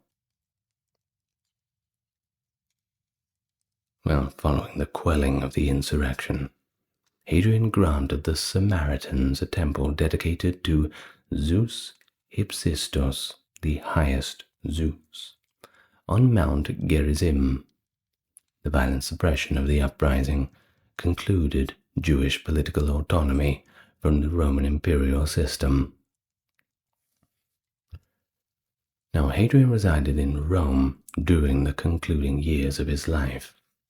In 134, he received an imperial salute marking the conclusion of the Third Jewish War, which did not officially cease until the subsequent year. Commemorations and achievements and awards were also minimalized, as Hadrian perceived the war as, I quote, "a harsh and abrupt disillusionment to his ambitions for a cosmopolitan empire." You see, his dream was for everybody to get along. Well, that was just not going to happen, I'm afraid. Well, Empress Sabina likely passed away around 136 too, following an unsatisfactory marriage with Hadrian that endured as political obligation. The Historia Augusta biography asserts that Hadrian himself proclaimed that his wife's ill temper and irritability would have sufficed as grounds for divorce if he were a private citizen. But once again, political obligation dictates that you have to remain married, like it or not. Would you believe that? Somebody stays in a marriage but is unhappy? Who would have thought? Well, Hadrian's union with Sabina was so unhappy that it was completely devoid of children. And now, in 136, afflicted by deteriorating health, he was faced with the matter of succession. In 136, he adopted Lucius Caonius Commodus, one of the ordinary consuls of that year, who, as an emperor in waiting, assumed the name Lucius Aelius Caesar.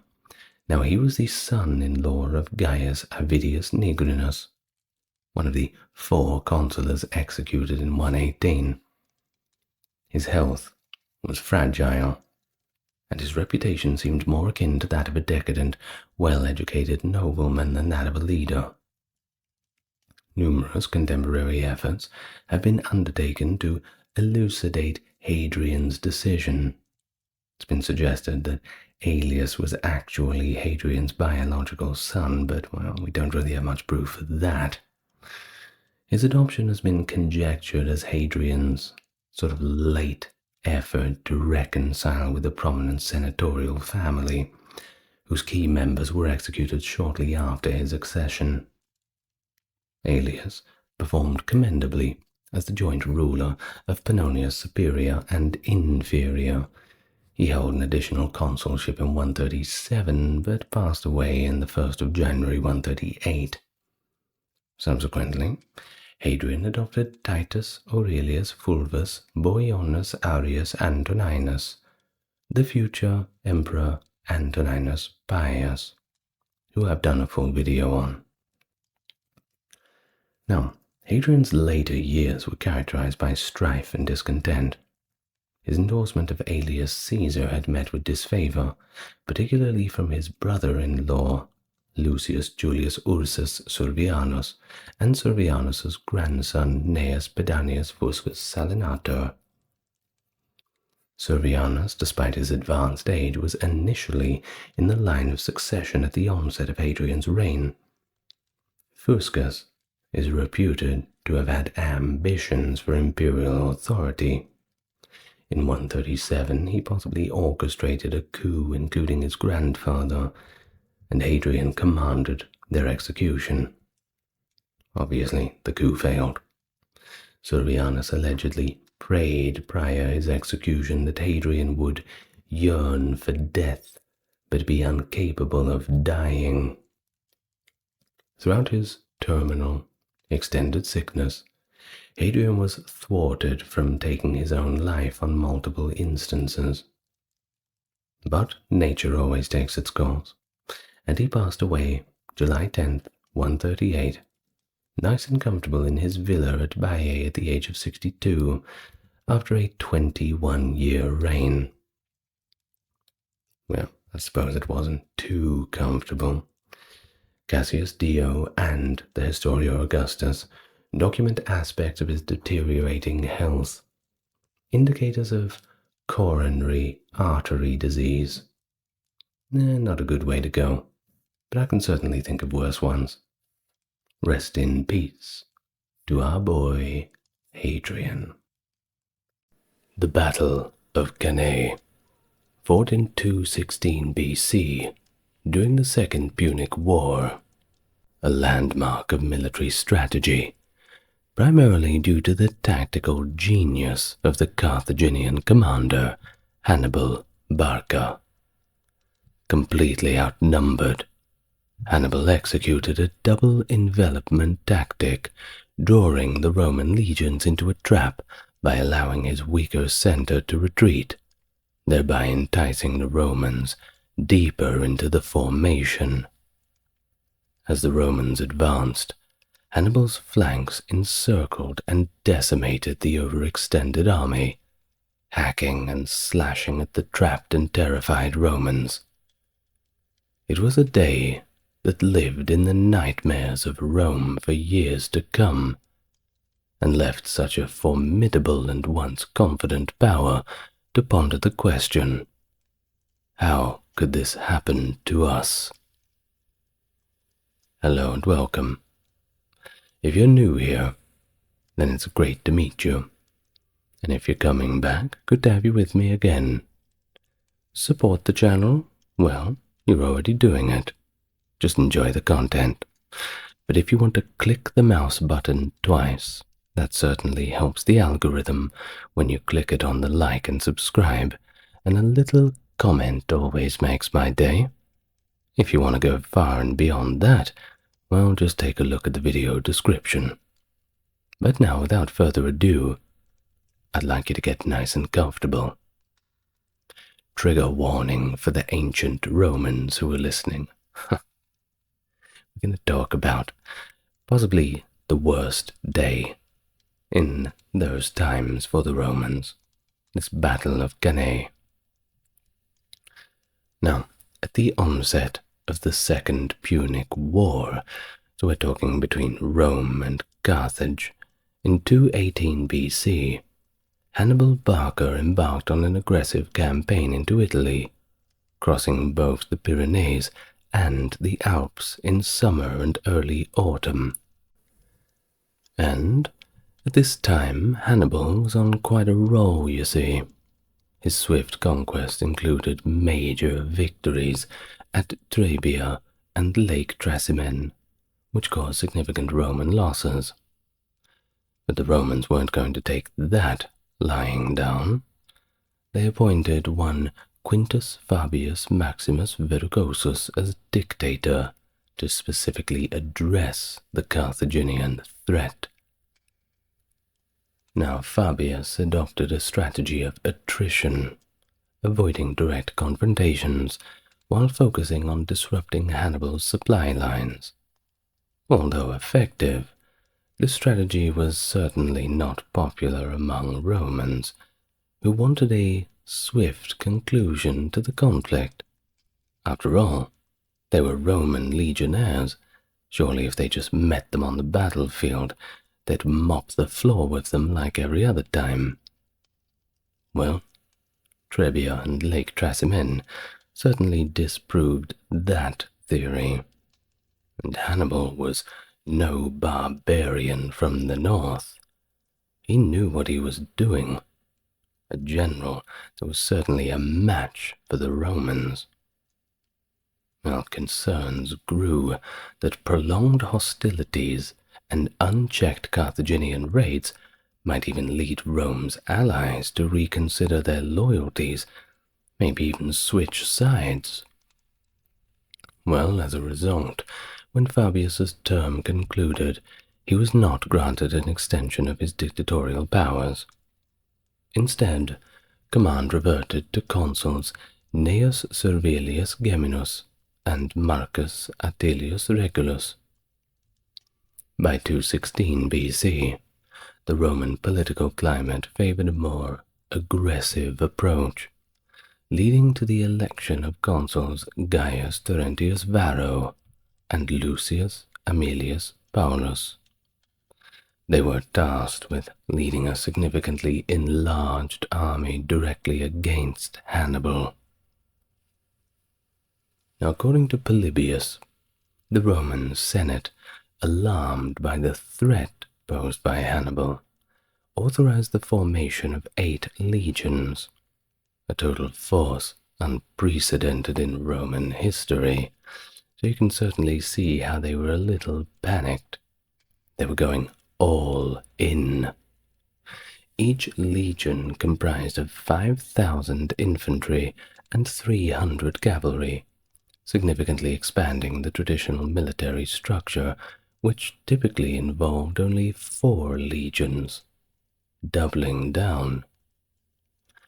Well, this strategic escalation reflected the intense fear and urgency felt by Rome in the face of Hannibal's seemingly unstoppable advances.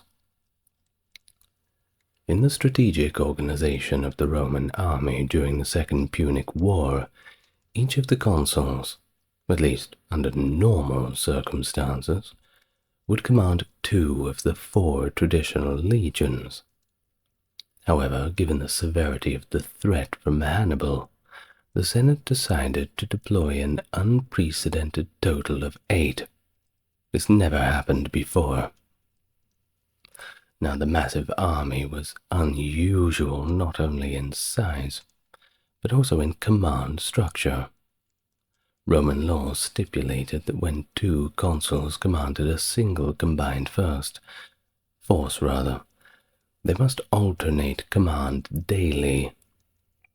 This rule was adhered to during the campaign against Hannibal, adding more complexity to the leadership dynamic. And on the day of the decisive battle, Varro was in command, according to the rotation. Historically, Varro has often been blamed for the catastrophic defeat that followed, but contemporary and later sources suggest that his relatively humble origins were highlighted to underscore his alleged incompetence or recklessness. Unlike Paulus, who had influential descendants like Scipio Aemilianus to safeguard his legacy, Varro lacked such familial advantages. This absence of powerful advocates may have contributed to his portrayal as the principal scapegoat for the Roman disaster, shaped significantly by the narratives of the elite historians, such as Polybius, who was, by the way, closely connected to the Scipionic circle. Really makes you think, doesn't it?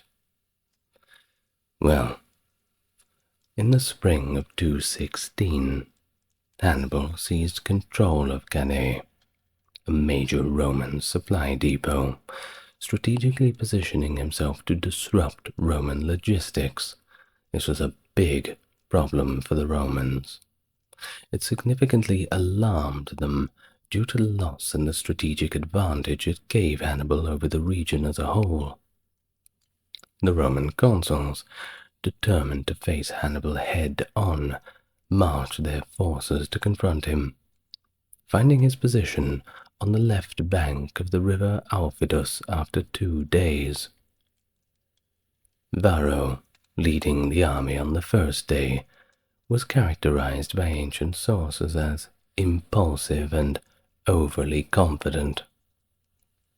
His encounter with Hannibal's forces near Cannae involved a minor skirmish with Hannibal's light infantry and cavalry, which Varro did manage to repel.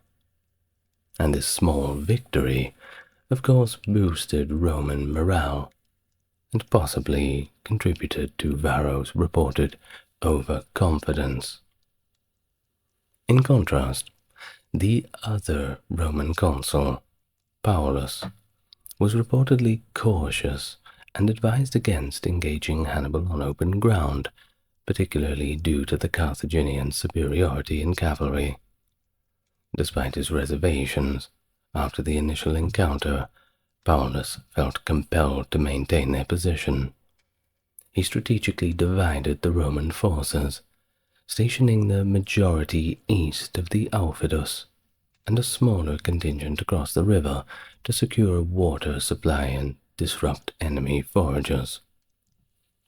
Now do remember, of course, that, well, history is always written by those who are in power, and we have mentioned the connections to the Scipionic circle that may influence how Paulus is viewed, and of course may influence how Varro is viewed, throwing him into that scapegoat role. But we're not going to be hammering that point into you too much, aren't we? But just keep it in mind as we move forward, and don't blame Varro for everything. He's had a hard enough time as it is. Well, over the next 2 days, tensions mounted, but there was no direct engagement until Varro, in command the next day, faced up to Hannibal's provocations. Hannibal attempted to draw the Romans into battle, and, when unsuccessful, he sent his cavalry to harass Roman soldiers, fetching water from the Aufidus, disrupting their supply. On the morning of the battle, Hannibal's wit was on display when a Carthaginian officer named Gisco commented on the vast size of the Roman army, while Hannibal had humorously remarked that despite their numbers, none of them were named Gisco, easing the tension among his troops with a bit of laughter. Well, there are also accounts by Appian and Livy of Hannibal sending a small group of mercenaries to feign defection to the Romans, armed with hidden weapons to attack during the battle. This tactic aimed to sow confusion within the Roman ranks at a crucial time. However, the historical accuracy of this maneuver is still a bit debatable. Could have happened, but we don't really know. Now, the specific dates of events regarding the Second Punic War were rarely pinpointed with precision by ancient historians. For example, Livy does not provide exact dates for the Battle of Cannae, but Macrobius refers to the annalist Quintus Claudius Quadrigarius, noting that the Battle of Cannae occurred on the 2nd of August in the pre-Julian Roman calendar, which does not align directly with our modern Julian calendar. I know it's a little complicated. Well, the Roman calendar during that era often suffered from discrepancies due to irregular calculations by the pontifices, who might have made errors or manipulated the calendar for political gains. How did they do this? Well, for instance, there was a lunar eclipse that was recorded by Livy in 168 BC that was noted on the 4th of September. Yet, astronomical calculations place it on the 21st of June, and it's also been suggested that the actual Julian date for the Battle of Cannae might be closer to the 1st of July 216 BC rather, although other scholars propose different dates. Well, onto the troop numbers. How big was the party? Well, from the ancient sources, as usual, things kind of get blown out of proportion. For the Battle of Cannae, estimates for the Carthaginian forces suggest a total ranging from 40 to 50,000 men, and the army was diverse. When we say Carthaginian forces, we don't strictly mean Carthaginians only. It was diverse enough to include about 8,000 Libyans, 16,000 Gauls, about 5,500 Gaetulians, and also 8,000 from various Hispanian tribes like the Iberians, Celtiberians, and Lusitanians. Hannibal's cavalry was equally diverse, consisting of 4,000 Numidians, 2,000 from the Iberian Peninsula, 4,000 Gauls, and around 450 Libyan Phoenicians. Additionally, he had a range of skirmishers, including 1,000 to 2,000 Balearic slingers, and about 6,000 javelin men from various nationalities, possibly also including the Lusitanians. The cohesiveness of Hannibal's army was significantly maintained through personal loyalty to Hannibal himself, uniting these various groups under his command. He was kind of like dare I say, he was the Julius Caesar of Carthage. Don't get angry in the comments. I doubt you will, but I think in terms of how his men viewed him as that eternal general who they were staunchly loyal to leading the charge himself, I can and will draw that parallel. Fight me on it if you want. Well, the Roman military, at least during the Second Punic War, utilized standard equipment including heavy javelins known as pila and hastae for thrusting. They were also wearing traditional bronze helmets and body armor, carrying large body shields for protection, in contrast to the Carthaginian forces who employed a more varied array of equipment, reflecting the diversity of their origins. Iberian warriors had curved swords, called falcatas, whereas Celtiberians and Lusitanians also used straight swords, similar to the Roman gladius, that's that short sword that's very good for close quarters, along with their own javelins and spears. Now do remember that the Romans would fight in those tightly packed formations. There's a lot of people who think that the longer the sword, the better. But short swords, well, just ask the Romans. They're good when you're in a pinch. They definitely did very, very well for them. But of course, spears will always win out. Now, these groups also carried large oval shields and wore helmets reinforced with animal sinews. There was also the Gallic troops, of course, who relied on large shields for defense, lacking body armor, and used long swords designed for slashing during combat. Numidian cavalry were known for their minimalistic approach, riding without even saddles or bridles, and carrying small shields and javelins, sometimes accompanied by a knife or a longer blade. Iberian and Gallic heavy cavalry were of course better equipped, utilizing round shields, swords, and spears, with Gallic cavalry also using a distinct four-horned saddle, and sometimes wearing mail armor. Light infantry skirmishers included the famed Balearic slingers, utilized various slings for launching projectiles, and might have used small shields or protective leather garments. Hannibal himself? Well, he's speculated to have worn a bronze musculator, similar to Roman officers, and possibly carried his own falcata. Now, the equipment of the Libyan infantry in Hannibal's army, that is a bit of a mystery. It's been proposed that they used short, stabbing spears. Polybius also mentions that after defeating Roman forces, Hannibal's army began using captured Roman equipment, whatever they could pick off the bodies, including both defensive and offensive gear, which admittedly would be rather confusing in a fight to distinguish friend from foe. Perhaps not the smartest idea. Well, it's also been suggested that Libyan infantry might have adopted Iberian swords during their campaigns in Iberia, aligning their armament more closely to the Roman styles.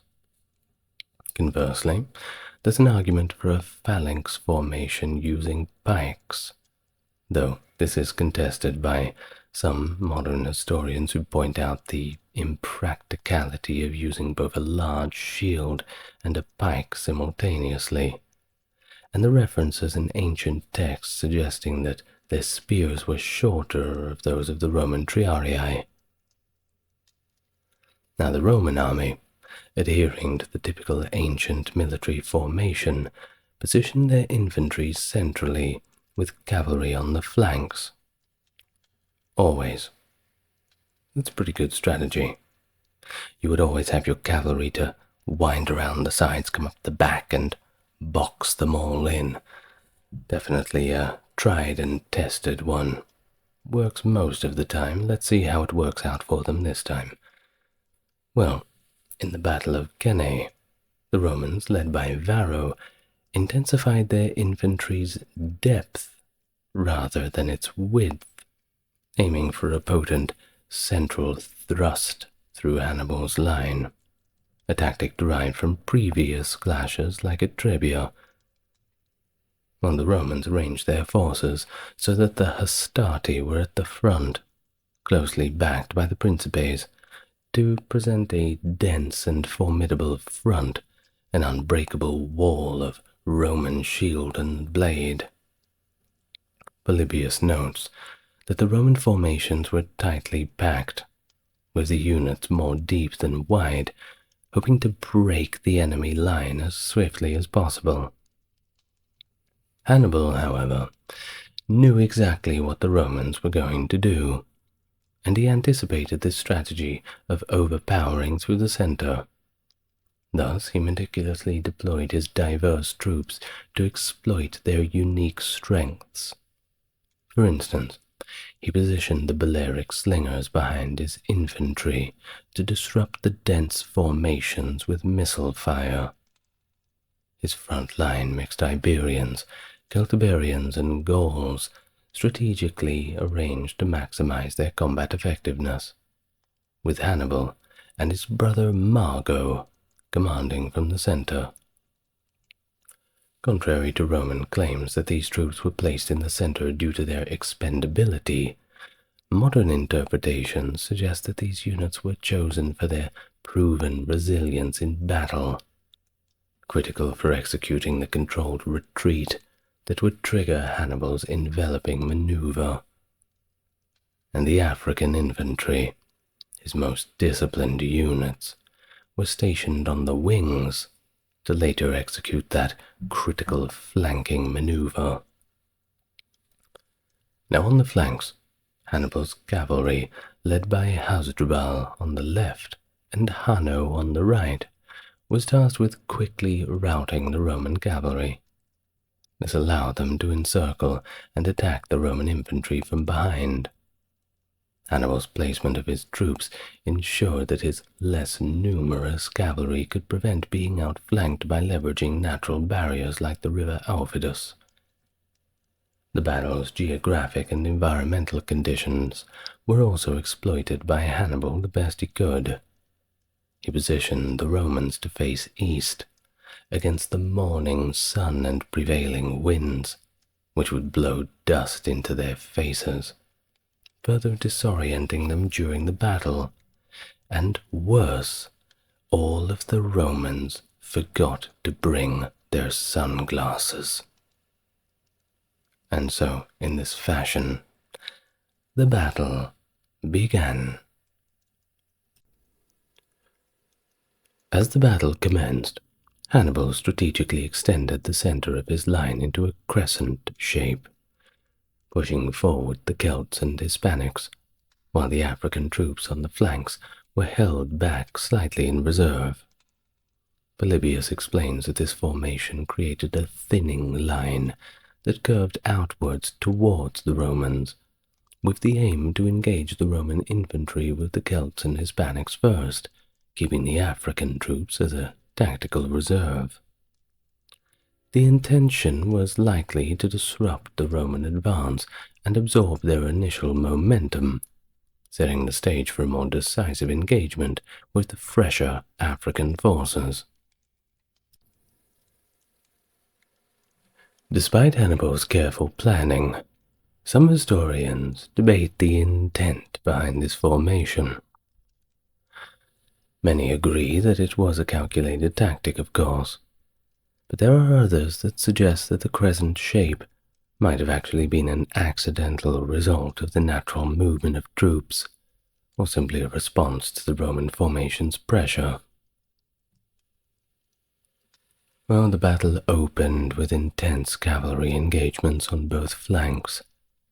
On one side, the Carthaginian cavalry, comprising mainly of Hispanics and Celts, clashed fiercely with the Romans, eventually dismounting due to the cramped conditions, leading to a brutal melee. As described by Polybius, this part of the battle was particularly savage, with the Carthaginian cavalry showing no mercy to their Roman adversaries. After gaining the upper hand, these forces did not pursue the fleeing Romans, but instead, under Hasdrubal's command, moved to support the other flank. Meanwhile, the Numidian cavalry engaged the Roman allied cavalry, primarily to hold them at bay. When Hasdrubal's forces arrived to the east, the combined attack overwhelmed the Roman cavalry, who then broke and fled the field, being chased down by the Numidians. While the cavalry battles determined the flanks, the main bodies of infantry advanced into the center, where the unique crescent formation of Hannibal's army awaited the Romans. The advancing troops stirred up the dust, exacerbated by the eastern winds, blurring vision and complicating the combat conditions. Despite the reduced visibility, the soldiers were close enough to engage effectively. This dust, while not decisively impairing visibility, just added another layer to the already intense chaos. While amidst all these harsh conditions, there was also the psychological factors. The remote battlefield location meant that both armies had likely marched extensively with little rest, but the Romans in particular suffered from thirst, exacerbated by Hannibal's tactical harassment the previous day, which disrupted the water supply. The immense size of the assembled forces also contributed to a deafening cacophony of noise, compounding the stress and confusion for the infantrymen engaged in the brutal fight. Light infantry from both sides initially engaged in skirmishes that were inconsequential in terms of casualties, but significant in setting the stage for the heavier infantry clashes. These skirmishes quickly fell back, allowing the main bodies of heavy infantry to come into contact. Hannibal's strategy in the central engagement was to use his weaker center, composed mainly of Hispanic and Gallic troops, in a controlled retreat.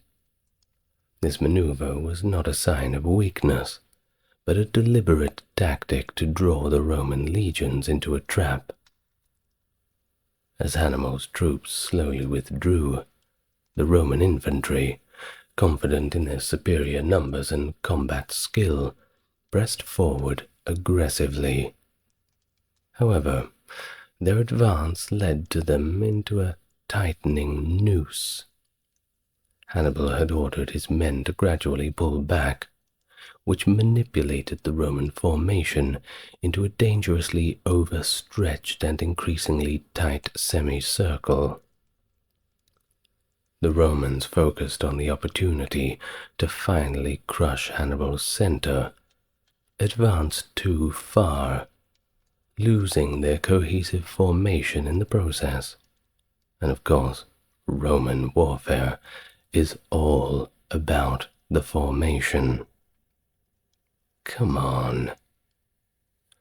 Well, in their eagerness to exploit what they perceived as a weakening enemy line, the Roman forces didn't notice that the unengaged African troops stationed at the flanks of Hannibal's formation were creeping in. They first remained disciplined and held their ground, forming the ends of the now contracting crescent. The oversight was crucial, as it left the Romans vulnerable to counterattack from these fresh, uncommitted forces at this critical moment in the battle. As the Roman infantry pushed deeper into Hannibal's line, they unknowingly marched into the deadly trap.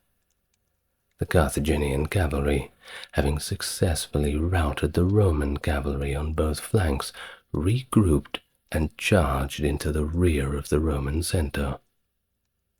Meanwhile, Hannibal commanded the African infantry, previously positioned on the wings, to close in on both sides of the Roman wedge, executing one of the earliest recorded pincer movements in military history.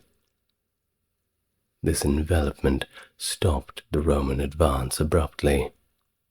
Surrounded on all sides, the Carthaginian cavalry at their rear and the African troops on each flank, the Roman soldiers found themselves trapped in a tightening vice. The situation quickly turned dire as the Carthaginians began a methodical slaughter. According to the ancient historian Polybius, the Romans were compressed so tightly that those on the outer edges fell, and the rest were squeezed together, eventually being killed where they stood in dense formations. Livy's account paints a grim picture of the Carthage too, describing wounded Romans, revived by the morning chill, attempting to rise from the dead, only to be cut down by their enemies again. Some Romans were even found with their heads buried in holes they had dug in the earth, presumably in a desperate attempt to avoid suffocation or capture, only to suffocate themselves. The scale of the massacre was never before seen. It's estimated that nearly 600 Roman soldiers were killed every minute, with the slaughter only ceasing once the sun went down. Of the vast Roman forces, only about 14,000 managed to escape the encirclement. Among these was Scipio Africanus, who would later rise to prominence along with approximately 500 men who were able to fight their way to the safety of the nearby town of Canusium. And thus, this battle at Cannae stands as perhaps the most devastating defeat in Roman history, demonstrating Hannibal's strategic genius and the lethal effectiveness of proper pincer movements in ancient warfare. Certainly going to be an idea that is copied far and wide. Now what about the casualties? Well, if we are to believe Polybius, we can put it at about 70,000 infantry killed, 10,000 captured, and perhaps only 3,000 survived. He also notes that of the 6,000 Roman and allied cavalry, only 370 survived. And Livy's account is similar, noting 45,500 infantry and 2,700 cavalry were killed, with numbers evenly split between citizens and allies. Additionally, he records that 3,000 Roman and allied infantry and 1,500 cavalry were taken prisoner.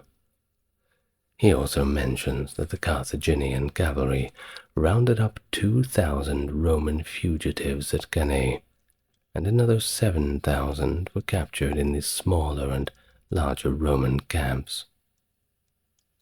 Now Livy attributes his information likely to Quintus Fabius Pictor, a contemporary historian. Livy also lists notable Roman losses, including 2 quaestors, 29 of 48 military tribunes, and various other officials. And there are other ancient sources that echo these high casualty figures. Appian claims that 50,000 Romans were killed, with many more taken prisoner. Plutarch similarly cites 50,000, with 4,000 captured on the battlefield and 10,000 taken from the camps. Quintilian states 60,000 killed, while Eutropius records the deaths or capture of numerous high-ranking officers, alongside 40,000 infantry and 3,500 cavalry. Some modern historians challenge these ancient accounts as exaggerated. Cantalupi in 1891 suggested Roman losses were actually between 10,000 and 16,000. Samuels in 1990 argued that Livy's figures were way too high, considering the logistical capabilities of the Carthaginian cavalry. Now, in contrast, Livy notes that Hannibal's losses were approximately 8,000 of his bravest men, while Polybius reports a lower figure of 5,700, broken down into 4,000 Gauls, 1,500 Hispanics and Africans, and 200 cavalry. And we actually have a passage from Livy's writings about the events. And it goes like this. Never when the city was in safety was there so great a panic and confusion within the walls of Rome.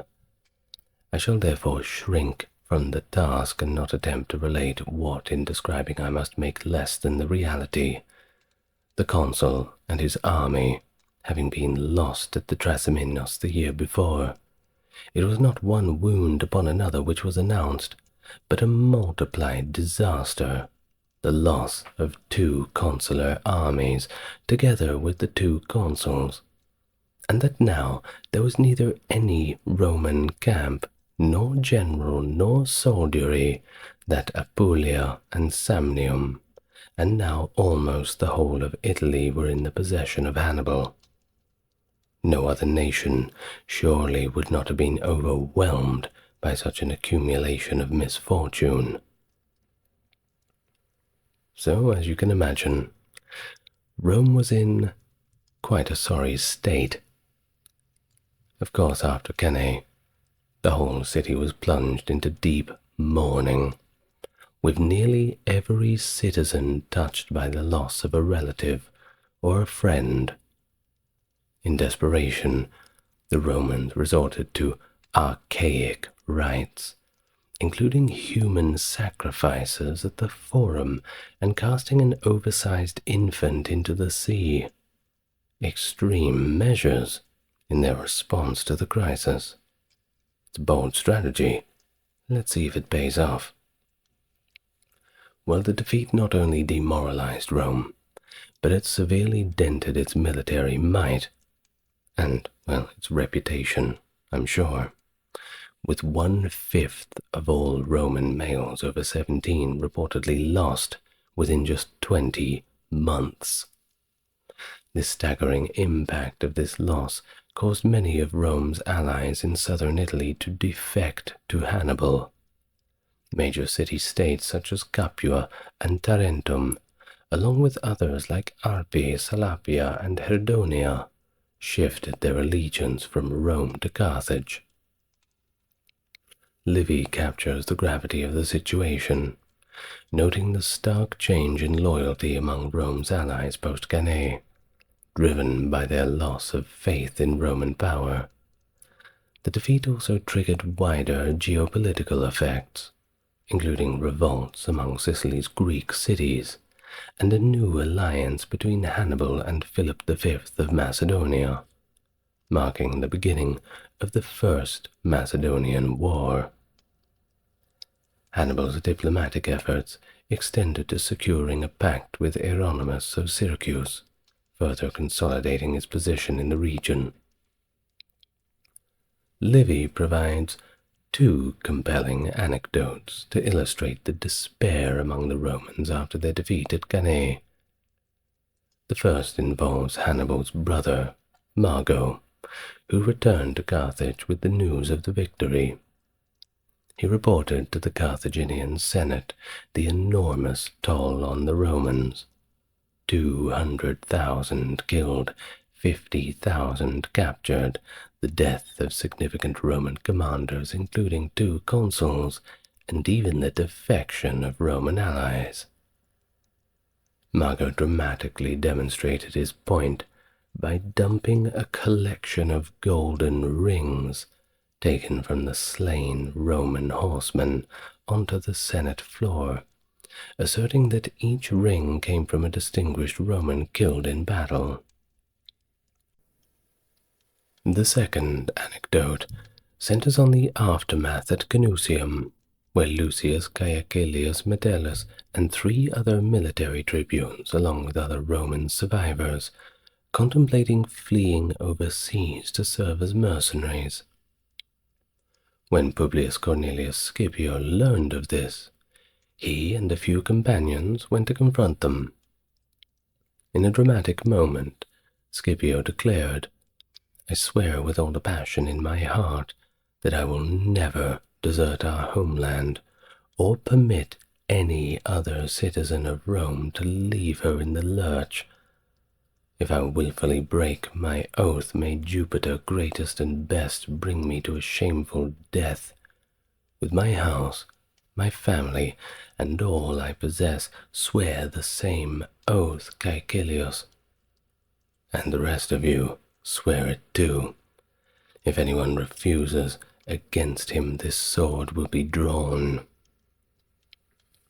Additionally, after Cannae, Marhabal, the commander of the Numidian cavalry, pushed Hannibal to quickly march on Rome, believing that the Roman morale was thoroughly broken.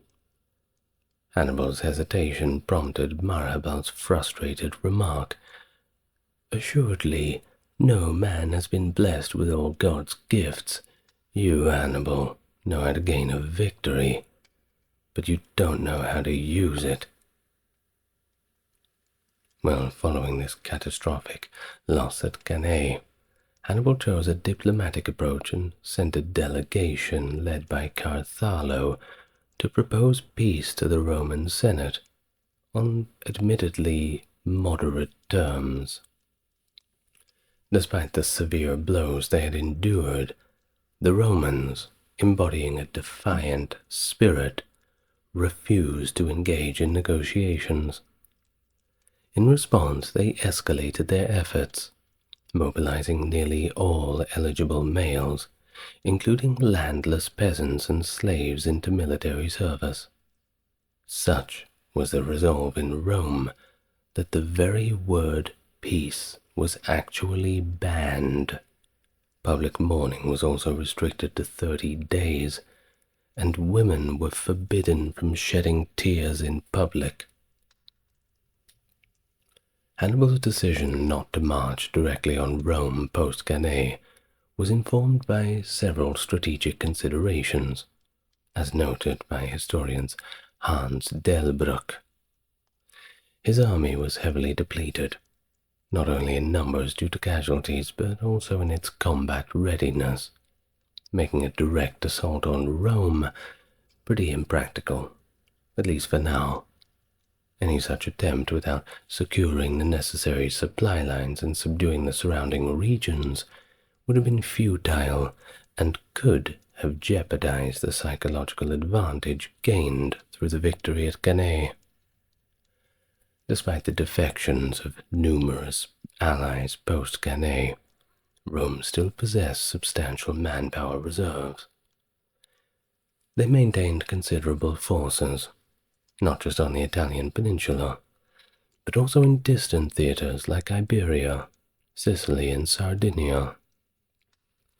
Hannibal's strategic behavior following his earlier victories at Trasimene and Cannae, and particularly his delay of 5 years before directly approaching Rome, suggests that his objectives were more about coercing Rome into a peace settlement favorable to Carthage, rather than outright destruction of the Roman state. Well, for the remainder of the conflict in Italy, Rome strategically refrained from concentrating large forces under a single command to oppose Hannibal directly.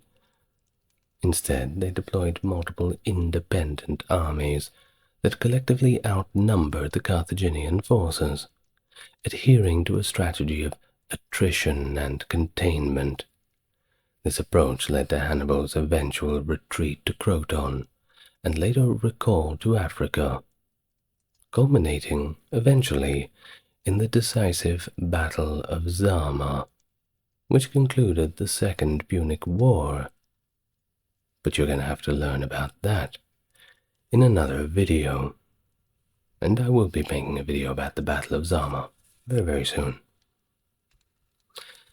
Now, to end the video, I would like to thank my top-tier patrons: Charles, Stark Factory, JC, Jeffrey, Wendy, Tim, James, Aaron, Scott, Dark, and Ben. Thank you very much. And if you would like to become a patron, you know what to do. Take a look in that description. You'll find where you need to go. But until then, I'd like to thank you once again for listening, and try not to have any nightmares about that scary man Hannibal. Good night, everybody. Lots of love to you all.